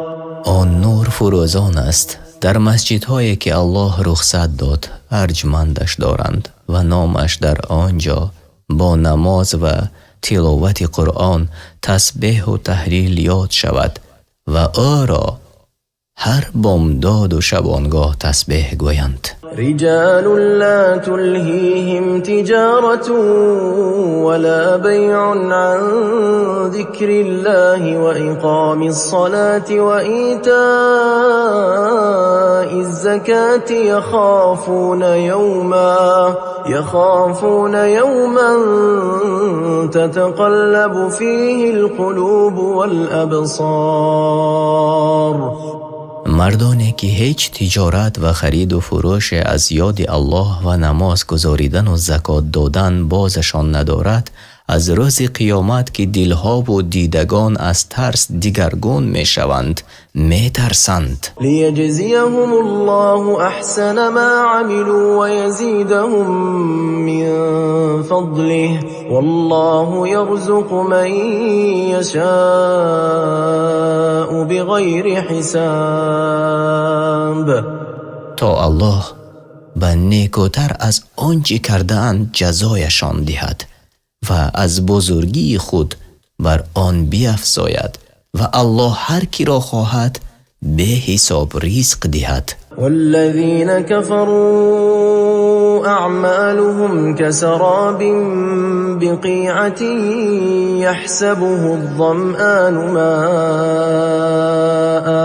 حتى إذا جاءه لم يجده شيئا ووجد الله عنده فوفاه حسابه والله سریع الحساب.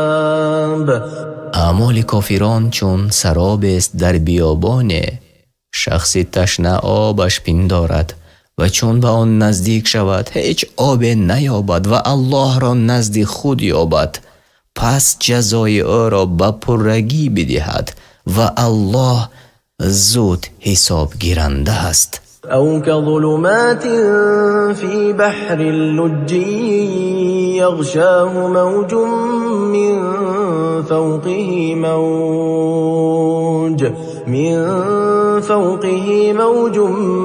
من فوقه سحاب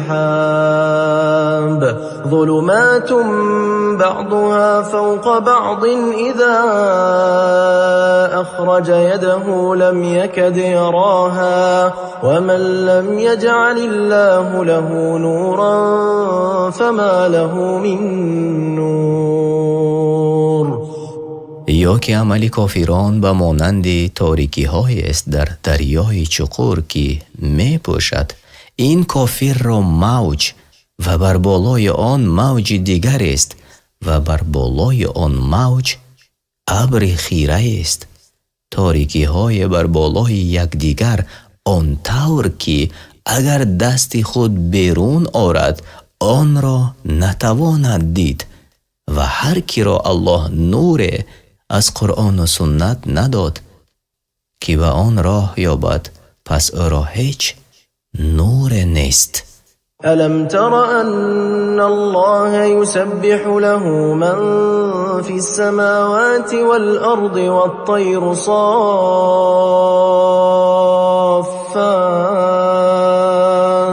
كل قد علم صلاته وتسبيحه والله عليم بما يفعلون.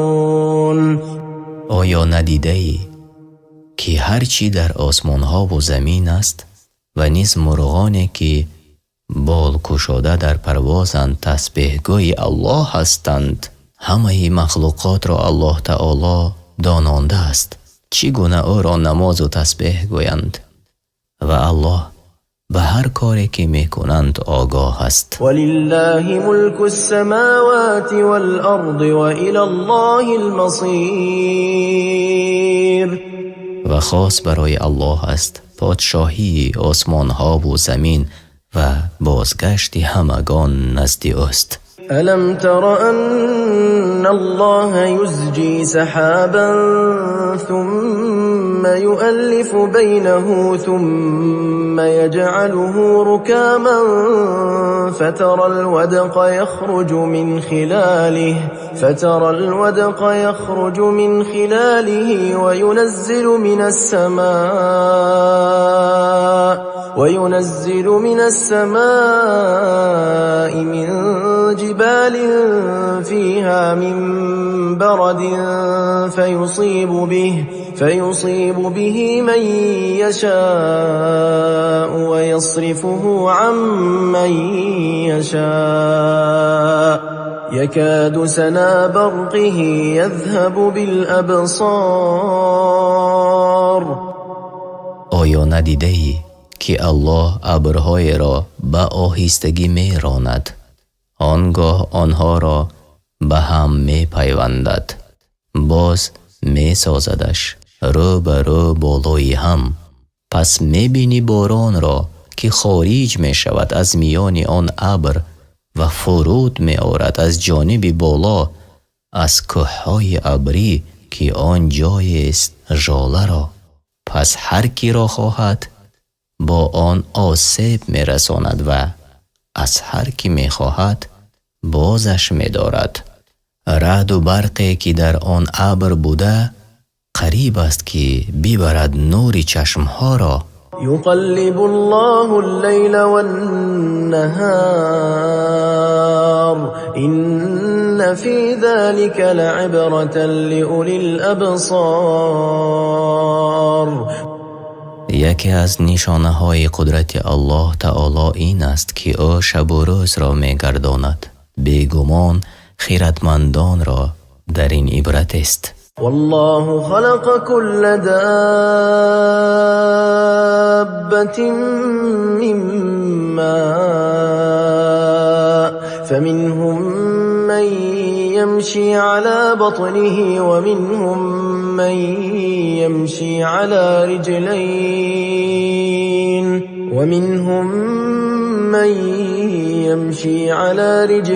ومنهم من يمشي على أربع يخلق الله ما يشاء إن الله على كل شيء قدير. و الله هر جانوری را از آب بیافرید. بعضی از آنها بر شکم می روند یعنی مار و بعضی بر دو پا می روند یعنی انسان و بعضی بر چهار پا می روند یعنی چهار پایان. الله هر چی بخواهد می آفریند. هر آینه الله بر هر کار تواناست. لقد أنزلنا آيات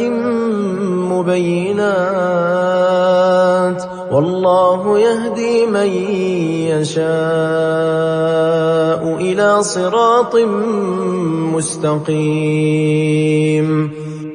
به تحقیق در قرآن آیت‌های روشن و واضح نازل کرده ایم و الله هر کس را که بخواهد به راه راست یعنی اسلام هدایت می کند. ويقولون آمنا بالله وبالرسول وأطعنا ثم يتولى فريق منهم من بعد ذلك وما أولئك بالمؤمنين.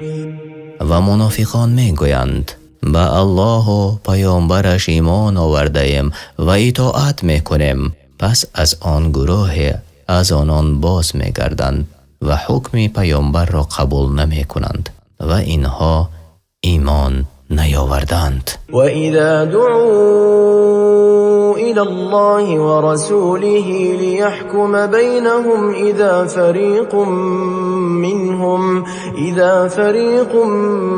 منهم معرضون.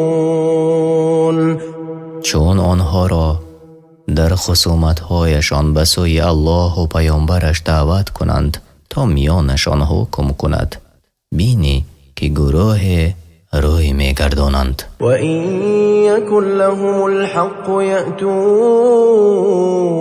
إليه مذعنين.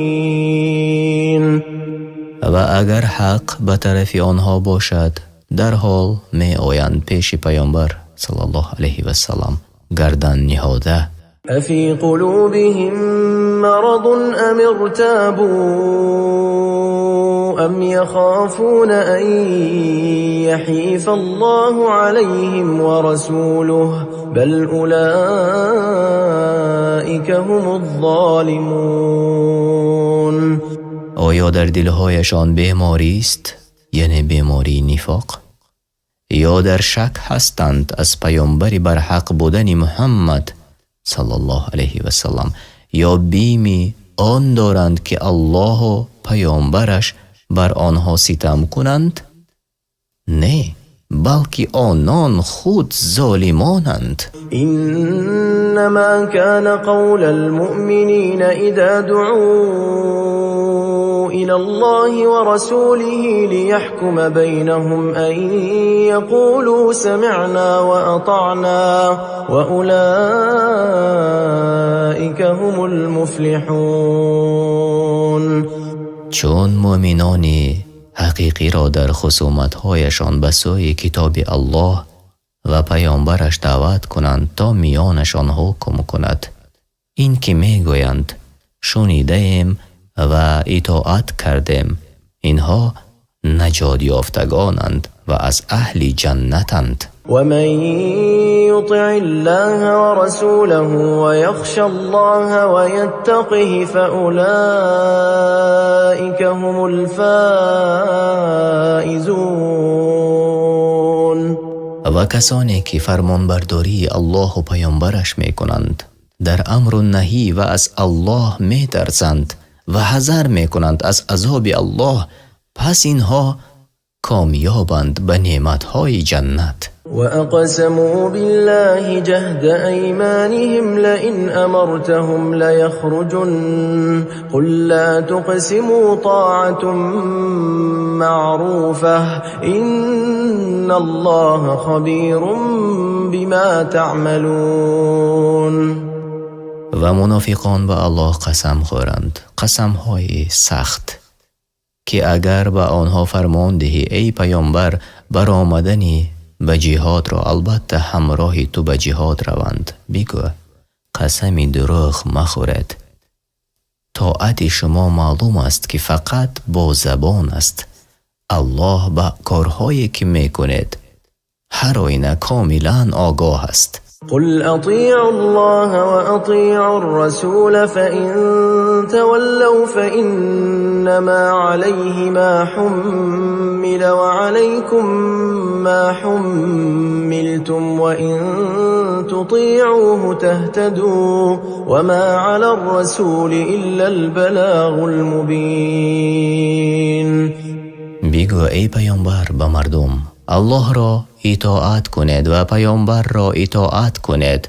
پس اگر روی گردانیدید، هر آینه بر پیامبر انجام آن چیز واجب است که بر دوش وی نهاده شده است، یعنی تبلیغ رسالت، و بر شما هم انجام چیز واجب است که بر دوش شما نهاده شده است، یعنی اطاعت صادقانه و عبادت مخلصانه.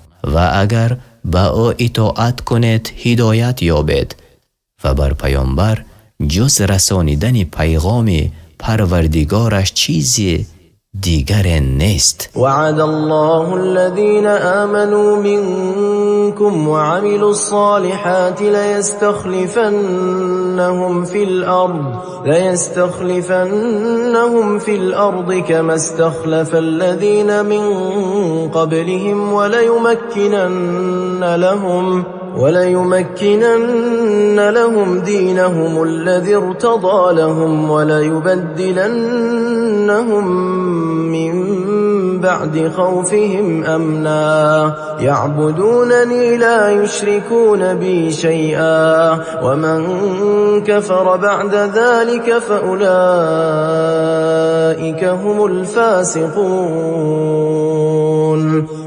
الله با کسانی از شما که ایمان آوردند و کارهای شایسته کردند وعده داد که البته در روی زمین خلیفه اشان سازد، چون مردمی را که پیش از آنها بودند خلیفه اشان ساخت و دینشان را که خود برایشان پسندیده است که اسلام است استوار سازد و وحشتشان را به ایمنی بدل کند هر وقتی که مرا می پرستند و هیچ چیزی را با من شریک نمی کنند و آنها که بعد از این ناشکری ورزیدند پس آنان فاسقانند، یعنی خارج از طاعت اللهند. وأقيموا الصلاة وآتوا الزكاة وأطيعوا الرسول لعلكم ترحمون. و نماز بگذارید و زکات بدهید و به پیامبر اطاعت کنید شاید که بر شما رحم کرده شود. لا تحسبن الذين كفروا معجزين في الأرض ومأواهم النار ولبئس المصير. هرگز مپندار که کافران می توانند در این سرزمین به جای بگریزند از عذاب الله. جایگاهشان جهنم است و چی بد سرانجام است. يا أيها الذين آمنوا ليستأذنكم الذين ملكت أيمانكم والذين لم يبلغوا الحلم منكم 3 مرات من قبل صلاة الفجر وحين تضعون ثيابكم من الظهيرة ومن بعد صلاة العشاء 3 عورات لكم ليس عليكم ولا عليهم جناح بعدهن طوافون عليكم بعضكم على بعض كذلك يبين الله لكم الآيات والله عليم حكيم. ای کسانی که ایمان آورده اید باید غلامان شما و آن فرزندانی که هنوز به بلاغت نرسیدند در 3 وقت از شما برای وارد شدن به خانه رخصت طلبند پیش از نماز صبح و هنگام ظهر که لباس از تن بیرون میکند و بعد از نماز خفتن. این 3 وقت خلوت شماست. در غیر این 3 وقت نیست وبال نه بر شما و نه بر آنهایی که نزد شما داخل می شوند. نپرسیده چون که بعضی شما بر بعض دیگر آمد و رفت کنندگانید. الله آیات را اینچنین برای شما بیان می کند و الله دانا و حکیم است. وَإِذَا بَلَغَ الْأَطْفَالُ مِنْكُمُ الْحُلُمَ فَلْيَسْتَأْذِنُوا كَمَا اسْتَأْذَنَ الَّذِينَ مِنْ قَبْلِهِمْ كَذَلِكَ يُبَيِّنُ اللَّهُ لَكُمْ آيَاتِهِ وَاللَّهُ عَلِيمٌ حَكِيمٌ.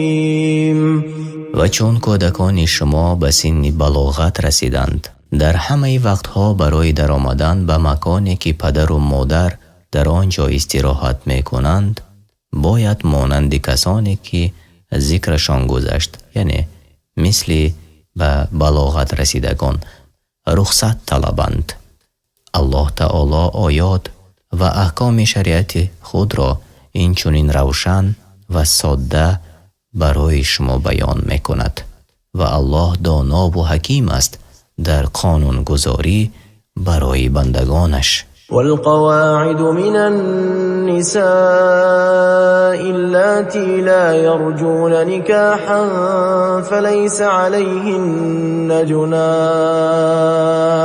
فليس عليهن جناح أن يضعن ثيابهن غير متبرجات بزينة وأن يستعففن خير لهن والله سمیع علیم. زنان کلانسال که دیگر امید نکاح ندارند به سبب کلانسالی و به شهوتی گناه نیست بر اینها این که فرو نهند روی مال و روکشک خود را، ولی ظاهر نکنند موضع آرایش خود را و اگر پرهیزکاری کنند یعنی به نگرفتن روی مال و روکشک از سر خود، این برایشان بهتر است و الله تعالی شنوا و داناست. ليس على الأعمى حرج ولا على الأعرج حرج ولا على المريض حرج ولا على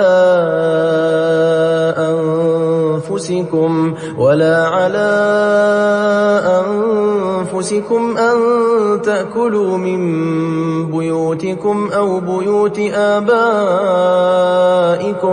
أو بيوت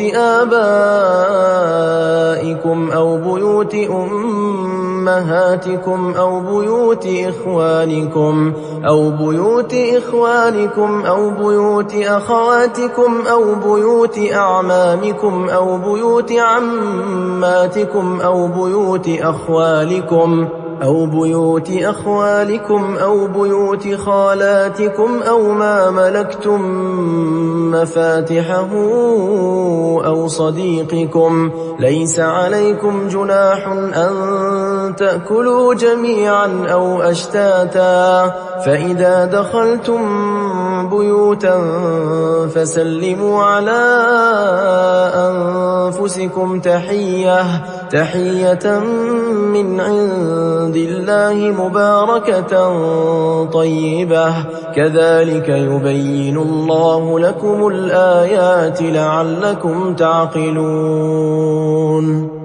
بر نابینا خرج یعنی گناه نیست و بر لنگ گناه نیست و بر بیمار گناه نیست برای نرفتن به جهاد و بر شما گناه نیست اگر از خانه خود یا خانه پدرتان یا خانه مادرتان یا خانه برادرتان یا خانه خواهرتان یا خانه عمکتان یا خانه عمه‌تان یا خانه تقایتان یا خانه خالتان یا خانه که کلیدهای آن نزد شماست یعنی نگهبان و وکیل آن خانه شماید یا خانه دوستتان چیز بخورید و گناه مرتکب نشودید اگر با هم بخورید یا جدا جدا و چون به خانه داخل شوید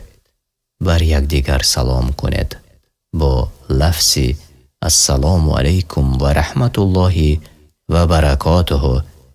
این تحیت است مبارک و پاکیزه از جانب الله تعالی. همچنین الله تعالی آیاتهای خود را برای شما بیان میکند باشد که عاقلانه بیندیشید. إنما المؤمنون الذين آمنوا بالله ورسوله وإذا كانوا معه على أمر جامع لم يذهبوا حتى يستأذنوه إن الذين يستأذنونك أولئك الذين يؤمنون بالله ورسوله فإذا استأذنوك لبعض شأنهم فأذن لمن شئت منهم واستغفر لهم الله إن الله غفور رحيم. همانا مؤمنان کسانی هستند که به الله و پیامبرش ایمان آوردند و چون با پیامبر در کار یک جایه باشند تا از او رخصت نطلبیدند نباید بروند. آنان که از تو ای پیامبر رخصت می طلبند هر آینه کسانی هستند که به الله و پیامبرش ایمان آوردند. پس هنگامی که از تو برای بعضی از کارهایشان رخصت خواستند بر هر یک از آنان که خواهی رخصت بده و برایشان از الله آمرزش یعنی بخشش بخواه که همانا الله تعالی بخشاینده و مهربان است. لا تجعلوا دعاء الرسول بينكم كدعاء بعضكم بعضا قد يعلم الله الذين يتسللون منكم لواذا فليحذر الذين يخالفون عن أمره أن تصيبهم فتنة أو يصيبهم عذاب أليم. ای مؤمنان، آنچنان که یکدیگر را ندا میکنید پیامبر را ندا نکنید، یعنی ای محمد نگوید، بلکه با احترام و عزت به این لفظ ای پیامبر الله یا رسول الله بگوید. البته الله میداند آنهایی را که پنهانی بیرون میشوند از نزد پیامبر صلی الله علیه و سلم باید که بترسند. آنهایی که خلاف حکم پیامبر کار میکنند از این که برسد به آنها به سبب خلافکاریشان بلا و مصیبت یا برسد به آنها عذاب دردناک. الا ان لله ما في السماوات والارض قد يعلم ما أنتم عليه ويوم يرجعون إليه فينبئهم بما عملوا والله بكل شيء عليم. آگاه باشد هر آینه از آن الله است، هرچی در آسمان ها و زمین است میداند که شما بر چی کارید و آن روز که به سوی او بازگردانیده شوند آنان را از کارهایی که کردند آگاه می سازد و جزا می دهد و الله به هر چیز داناست. تماشابینان عزیز، شما سوره النور را شنیدید. این سوره از 64 آیت عبارت است و در مدینه نازل شده است. ترجمه که شما شنیدید از قرآن کریم و ترجمه معنای آن در روش تفسیر میسر به زبان تاجیکی گرفته شده است. سوره شعرا در مکه نازل شده است و از 227 آیت عبارت است. قرآن کریم و ترجمه معنای آن در روش تفسیر میسر به زبان تاجیکی. بسم الله الرحمن الرحیم. به نام الله بخشاینده و مهربان. طاسیم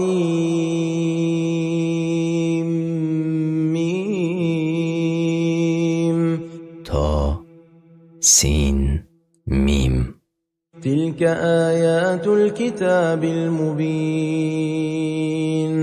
این آیات کتاب روشن است. لعلك باخع نفسك ألا يكونوا مؤمنين. شاید از این که آنها ایمان نمی آورند خود را هلاک سازی، یعنی نباید خود را هلاک سازی، زیرا هدایت آنها از طرف الله است و وظیفه تو تنها رسانیدن پیام پروردگارت است. تفسیر سعدی. إن نشأ ننزل عليهم من السماء آية فظلت أعناقهم لها خاضعين. اگر بخواهیم از آسمان برایشان آیت یعنی معجزه نازل میکنیم که گردنهایشان در برابر آن تسلیم گردد، لیکن این را نمی خواهیم، زیرا ایمان سودمند اختیاراً به غیب باور کردن است. و ما یأتیهم من ذکر من الرحمن محدث إلا كانوا عنه معرضین. برایشان هیچ سخن تازه از الله مهربان نازل نمی شود مگر آن که از آن با دل و جسمشان روی میگردانند و آن را قبول نمی کنند. فقد كذبوا فسيأتيهم أنباء ما كانوا به يستهزئون. پس همان قرآن را دروغ برآوردند. بزودی خبری آن چیزهایی که مسخره اش می کردند به آنها حتما برسد. أولم يروا إلى الأرض كم أنبتنا فيها من كل زوج كريم. آیا به زمین ننگریستند که چقدر از هر گونه گیاهان نیکو و فایده‌آور در آن رویانیده ایم که هیچ کس برایانیدن آن توانایی ندارد بجز پروردگاری جهانیان. إن في ذلك لآية وما كان أكثرهم مؤمنين. در این نشانه ها عبرت است ولی اکثر آنها مؤمن نبودند. وإن ربك لهو العزيز الرحيم. براستی پروردگاری تو پیروزمند است که قدرت و توانایی بر همه دارد و مهربان است که رحمتش همه چیز را فرا گرفته است. وَإِذْ نَادَى رَبُّكَ مُوسَىٰ أَنِ ائْتِ الْقَوْمَ الظَّالِمِينَ. و به یاد آر ای رسول برای قومت که پروردگارت موسی را ندا داد که ای موسی به سوی آن مردم ستمکار برو. قوم فرعون الا یتقون. قوم فرعون و برایشان بگو آیا نمیخواهند پرهیزگار شوند؟ یعنی از عذاب الله نمی ترسد و از کفر و گمراهیتان دست نمی کشد. قال رب اینی اخاف ان یکذبون. موسی گفت ای پروردگار من می ترسم که دروغگویم خوانند. ويضيق صدري ولا ينطلق لساني فأرسل إلى هارون. و دل من تنگ گردد و زبانم گشاده نشود پس برادرم هارون را نیز پیغمبری ده تا مرا یاری کند. ولهم علی ذنب فأخاف ان یقتلون. و آنها بر گردن من گناه یعنی دعوا دارند پس می ترسم که مرا بکشند. قال كلا فاذهبا بآياتنا إنا معكم مستمعون. الله تعالی گفت هرگز تو را نتوانند کشت پس آیات مرا که دلالت بر حقیقت پیامبری شما می کند هر دو نزد آنها بروید. ما نیز به علم و حفظ و نصرت خود با شما هستیم و می شنویم. فأتیا فرعون فقولا إنا رسول رب العالمین. پس نزد فرعون روید و بگویید ما رسولی یعنی فرستاده پروردگاری جهانیان هستیم. ان ارسل معنا بنی اسرائیل. که بنی اسرائیل را با ما بفرستی تا پروردگارشان را پرستش نمایند. قال الم نربك فينا وليدا ولبثت فينا من عمرك سنين. فرعون به موسی منت کرده گفت آیا به هنگام کودکی نزد خود پروریشت ندادیم و تو چند سال از عمرت را در میان ما نگذرانیدی؟ وفعلت فعلتك التي فعلت وأنت من الكافرين. و آن کاری کرده‌ات را کردی پس تو از ناسپاسانی. قال فعلتها إذا وأنا من الضالين.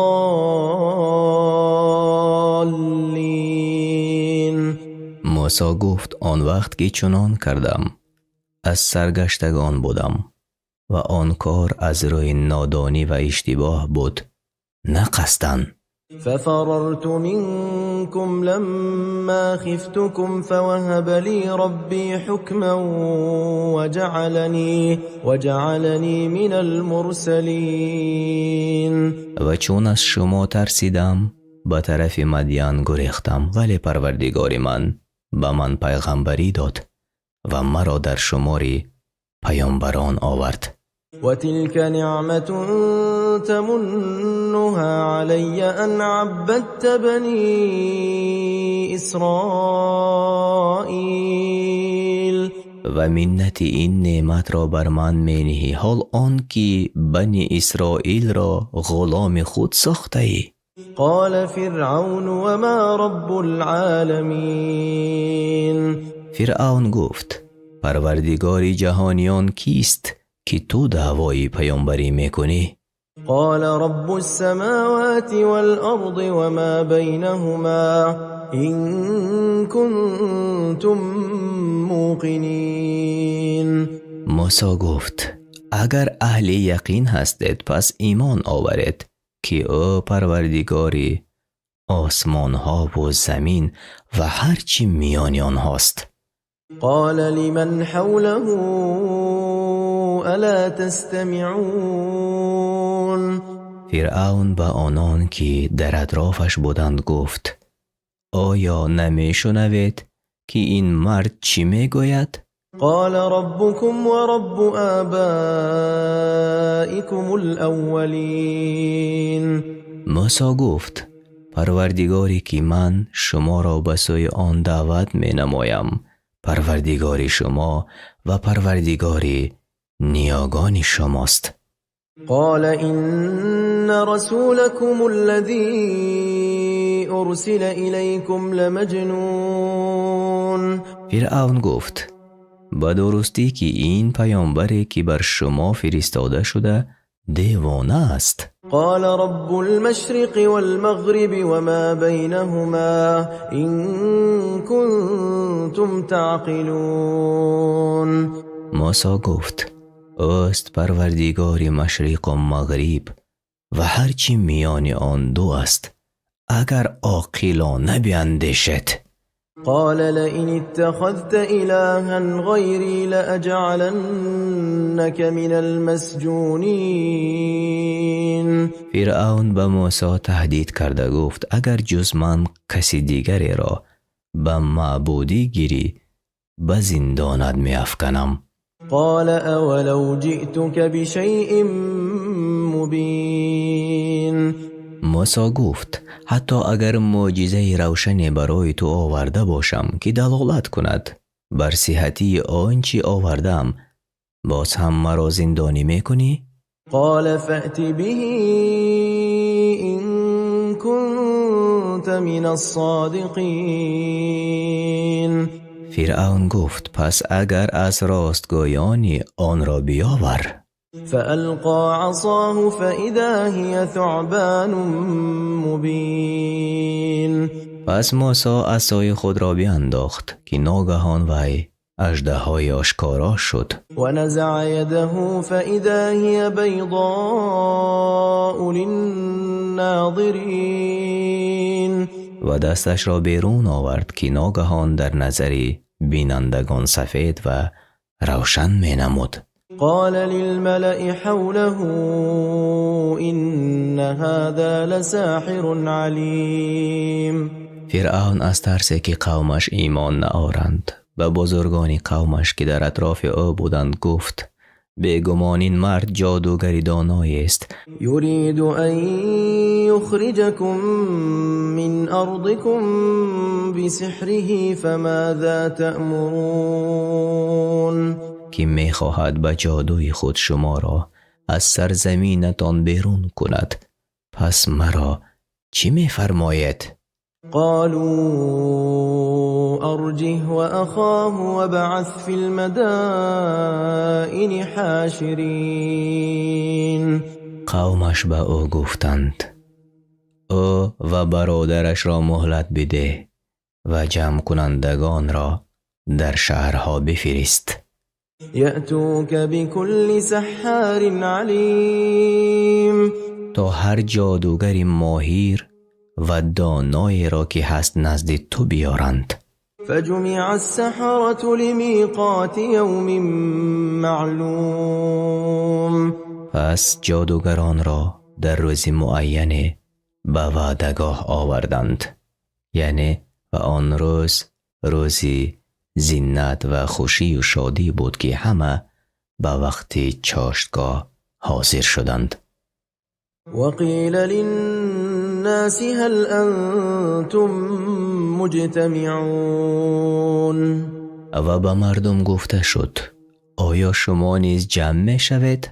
لعلنا نتبع السحرة إن كانوا هم الغالبين اگر جادوگران غالب شوند بود که پیروی آنها کنیم و در دینمان استوار استیم.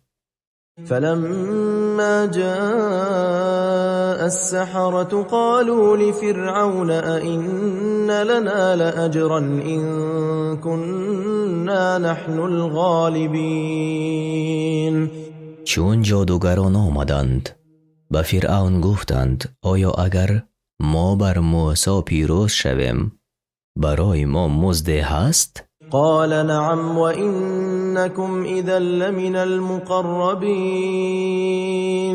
فرعون گفت آره به درستی که شما همه از نزدیکان من خواهد بود.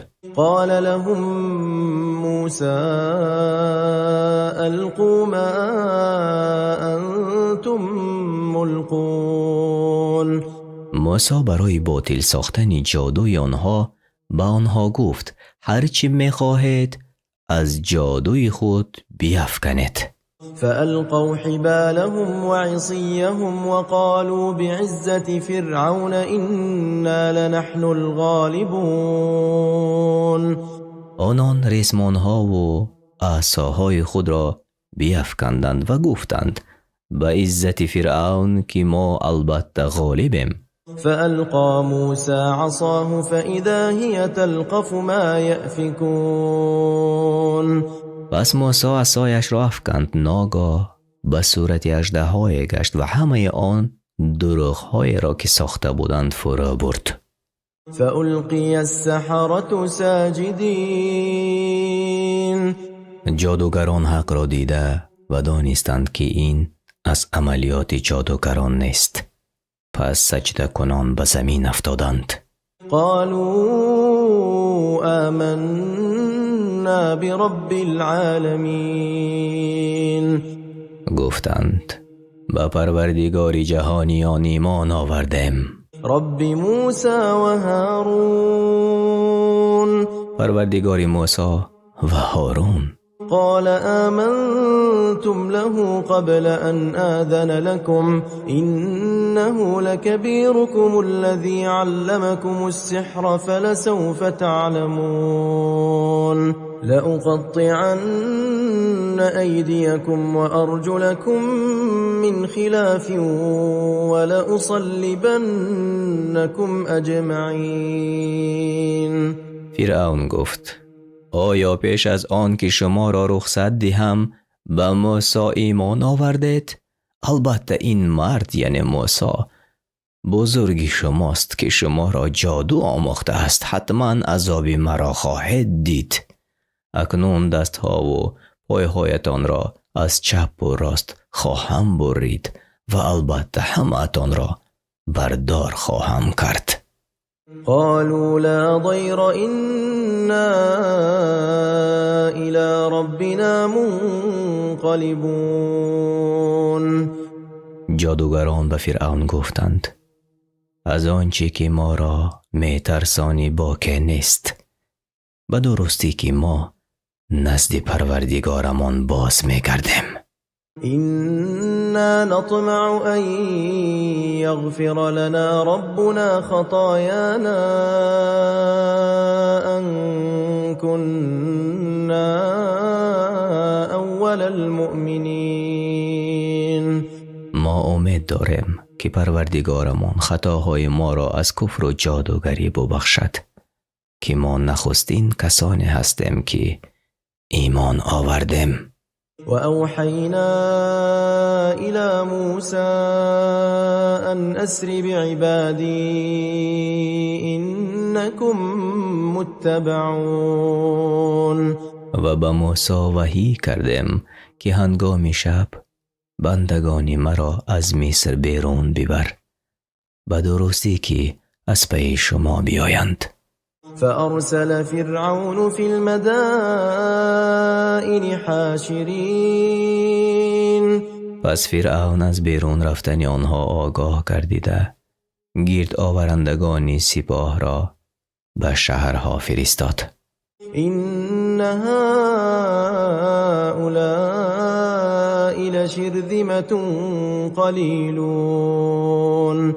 و گفت هر آینه که اینها بنی اسرائیل گروه اندک و ناچیز هستند. و انهم لنا لغائظون. و اینها ما را به تحقیق به خشم آوردند. و انا لجمیع حاذرون. هر آینه همه ما باید از آنها برحذر باشیم زیرا دشمن ما هستند. فأخرجناهم من جنات وعیون. پس آنها را یعنی فرعون و قومش را از باغ‌ها و چشمسارهای مصر بیرون کردیم. و کنوز و مقام کریم.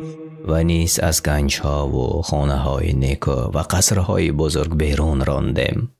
كذلك وأورثناها بني إسرائيل. آره این چنین کردیم و بنی اسرائیل را وارث آنها ساختیم. فأتبعوهم مشرقین. فرعونیان به هنگام برآمدن آفتاب از پی آنها رفتند. فلما تراءى الجمعان قال أصحاب موسى إنا لمدركون. چون آن دو گروه یکدیگر را دیدند یاران موسی گفتند هر آینه ما در چنگال فرعونیان گرفتار شدیم. قال كلا إن معي ربي سيهدين. موسی برایشان گفت هرگز چنین نیست. آنچه که شما میگویید پروردگار من هر آینه با من است و مرا راهنمایی خواهد کرد. فأوحينا إلى موسى أن اضرب بعصاك البحر فانفلق فكان كل فرق كالطود العظيم. پس به موسی وحی کردیم که عصایت را به بحر بزن. بحر از هم بشکافت و به عدد قبیله های بنی اسرائیل 12 راه در آن باز شد و هر بخش مانندی کوه بزرگی بود. و ازلفنا ثم الاخرین. و آن گروه دیگر یعنی فرعون و قومش را نیز به بحر رسانیدیم. و انجینا موسی و من معه اجمعین. موسی و همه همراهانش را نجات دادیم. ثم اغرقنا الاخرین. سپس آن دیگر را یعنی فرعون و قومش را غرق ساختیم. إن في ذلك لآية وما كان أكثرهم مؤمنين. البته در این حادثه های غرق شدن فرعون و قومش عبرت است ولی اکثرشان از پیروان فرعون ایمان نآوردند. و إن ربك لهو العزیز الرحیم. هر آینه پروردگاری تو پیروزمند و بخشنده است یعنی و عزتش کافران را هلاک ساخت و به رحمتش موسی و همراهانش را نجات داد. واتل عليهم نبأ إبراهيم و ای رسول داستان ابراهیم را برایشان یعنی برای کافران تلاوت کن. إذ قال لأبيه وقومه ما تعبدون آنگاه که به پدر و قوم خود گفت چی چیز را می پرستید؟ قالوا نعبد أصناما فنظل لها عاكفين گفتند بوتان را می پرستیم پس همیشه بر عبادتشان قایم هستیم. قال هل يسمعونكم إذ تدعون ابراهیم گفت آیا وقت آنها را به کمک می‌خوانید صدایتان را میشنوند؟ أو ينفعونكم أو يضرون یا برای شما فایده میدهند اگر پرستش آنها کردید یا زیان میرسانند اگر ترک پرستش آنها کردید؟ قالوا بل وجدنا آباءنا كذلك يفعلون گفتند نه بلکه پدرانمان را دیده ایم که چنین میکردند. قال أفرأيتم ما كنتم تعبدون ابراهیم گفت آیا میدانید که چی میپرستیده اید؟ أنتم وآباؤكم الأقدمون شما و نیاگانتان فإنهم عدو لي إلا رب العالمين پس به درستی که همه آنها دشمنان منند ولی پروردگار جهانیان دوست من است. الذي خلقني فهو يهدين همان کسی که مرا بیافرید سپس او راهنماییم میکند. والذي هو يطعمني ويسقين و همان کسی که به من طعام میدهد و مرا سیراب میسازد. وإذا مرضت فهو يشفين و چون بیمار شوم پس او مرا شفا میدهد. والذي يميتني ثم يحيين و کسی که مرا میمیراند سپس زنده میکند. والذي أطمع أن يغفر لي خطيئتي يوم الدين و کسی که امید می‌دارم که در روز قیامت خطایم را ببخشاید. رب هب لي حكما وألحقني بالصالحين ای پروردگار من مرا حکمت بخش و مرا به زمره شایستگان در جنت بپیوند. واجعل لي لسان صدق في الآخرين و تا روز قیامت برای من در میان آیندگان آوازه نیک و ذکر خیر قرار بده. واجعلني من ورثة جنة النعيم و مرا از وارثان بهشتی پر نعمت قرار ده. واغفر لأبي إنه كان من الضالين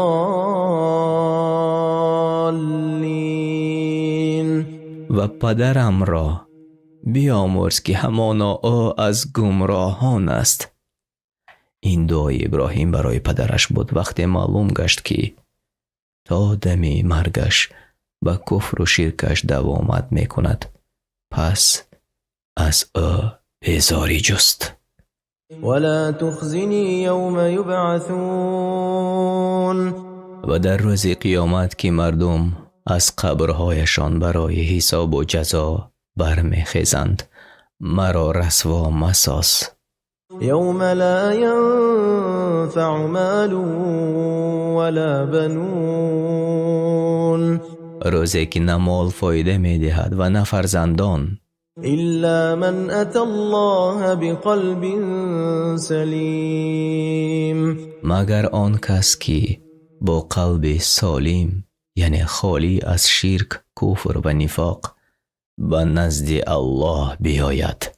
و ازلفت الجنة للمتقین، و بهشت ها را برای پرهیزگاران نزدیک آرند. و برزت الجحیم للغاوین، و جهنم را در نظر کافران آشکار کنند. و قیل لهم این ما کنتم تعبدون، به آنها سرزنش کرده گویند چیزهایی که غیر الله می پرستیدید کجایند؟ من دون الله هل ينصرونكم او ينتصرون، معبودهای غیر از الله یاریتان می کنند در برابر عذاب الله یا خود یاری می جویند. فكبكبوا فيها هم والغاوون، پس آنها یعنی بتها و کافران را سرنگون در جهنم اندازند. و جنود ابلیس اجمعون، و نیز انداخته شود همه لشکر ابلیس را که برای مردم عمل بد را زینت می دادند. قالوا وهم فيها يختصمون، آنان در دوزخ با کسانی که آنها را به ضلالت برده بودند و کشمکش می پردازند و می گویند تالله إن كنا لفي ضلال مبين، به الله سوگند که ما در گمراهی آشکار بودیم. اذ نسویکم برب العالمین، آنگاه که شما را با پروردگار جهانیان برابر می دانستیم. و ما اضلنا الا المجرمون، و بجز این بدکاران کسی ما را گمراه نکرد.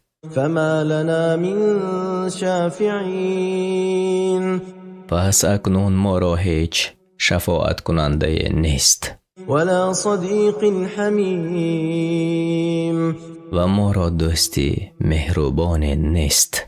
فلو ان لنا كرة فنكون من المؤمنین، کاش باری دیگر به دنیا بازگردیم تا از مؤمنان گردیم. إن في ذلك لآية وما كان أكثرهم مؤمنين، به تحقیق در این قصه ابراهیم عبرت است و اکثر آنها با شنیدن این قصه هم ایمان نیاوردند.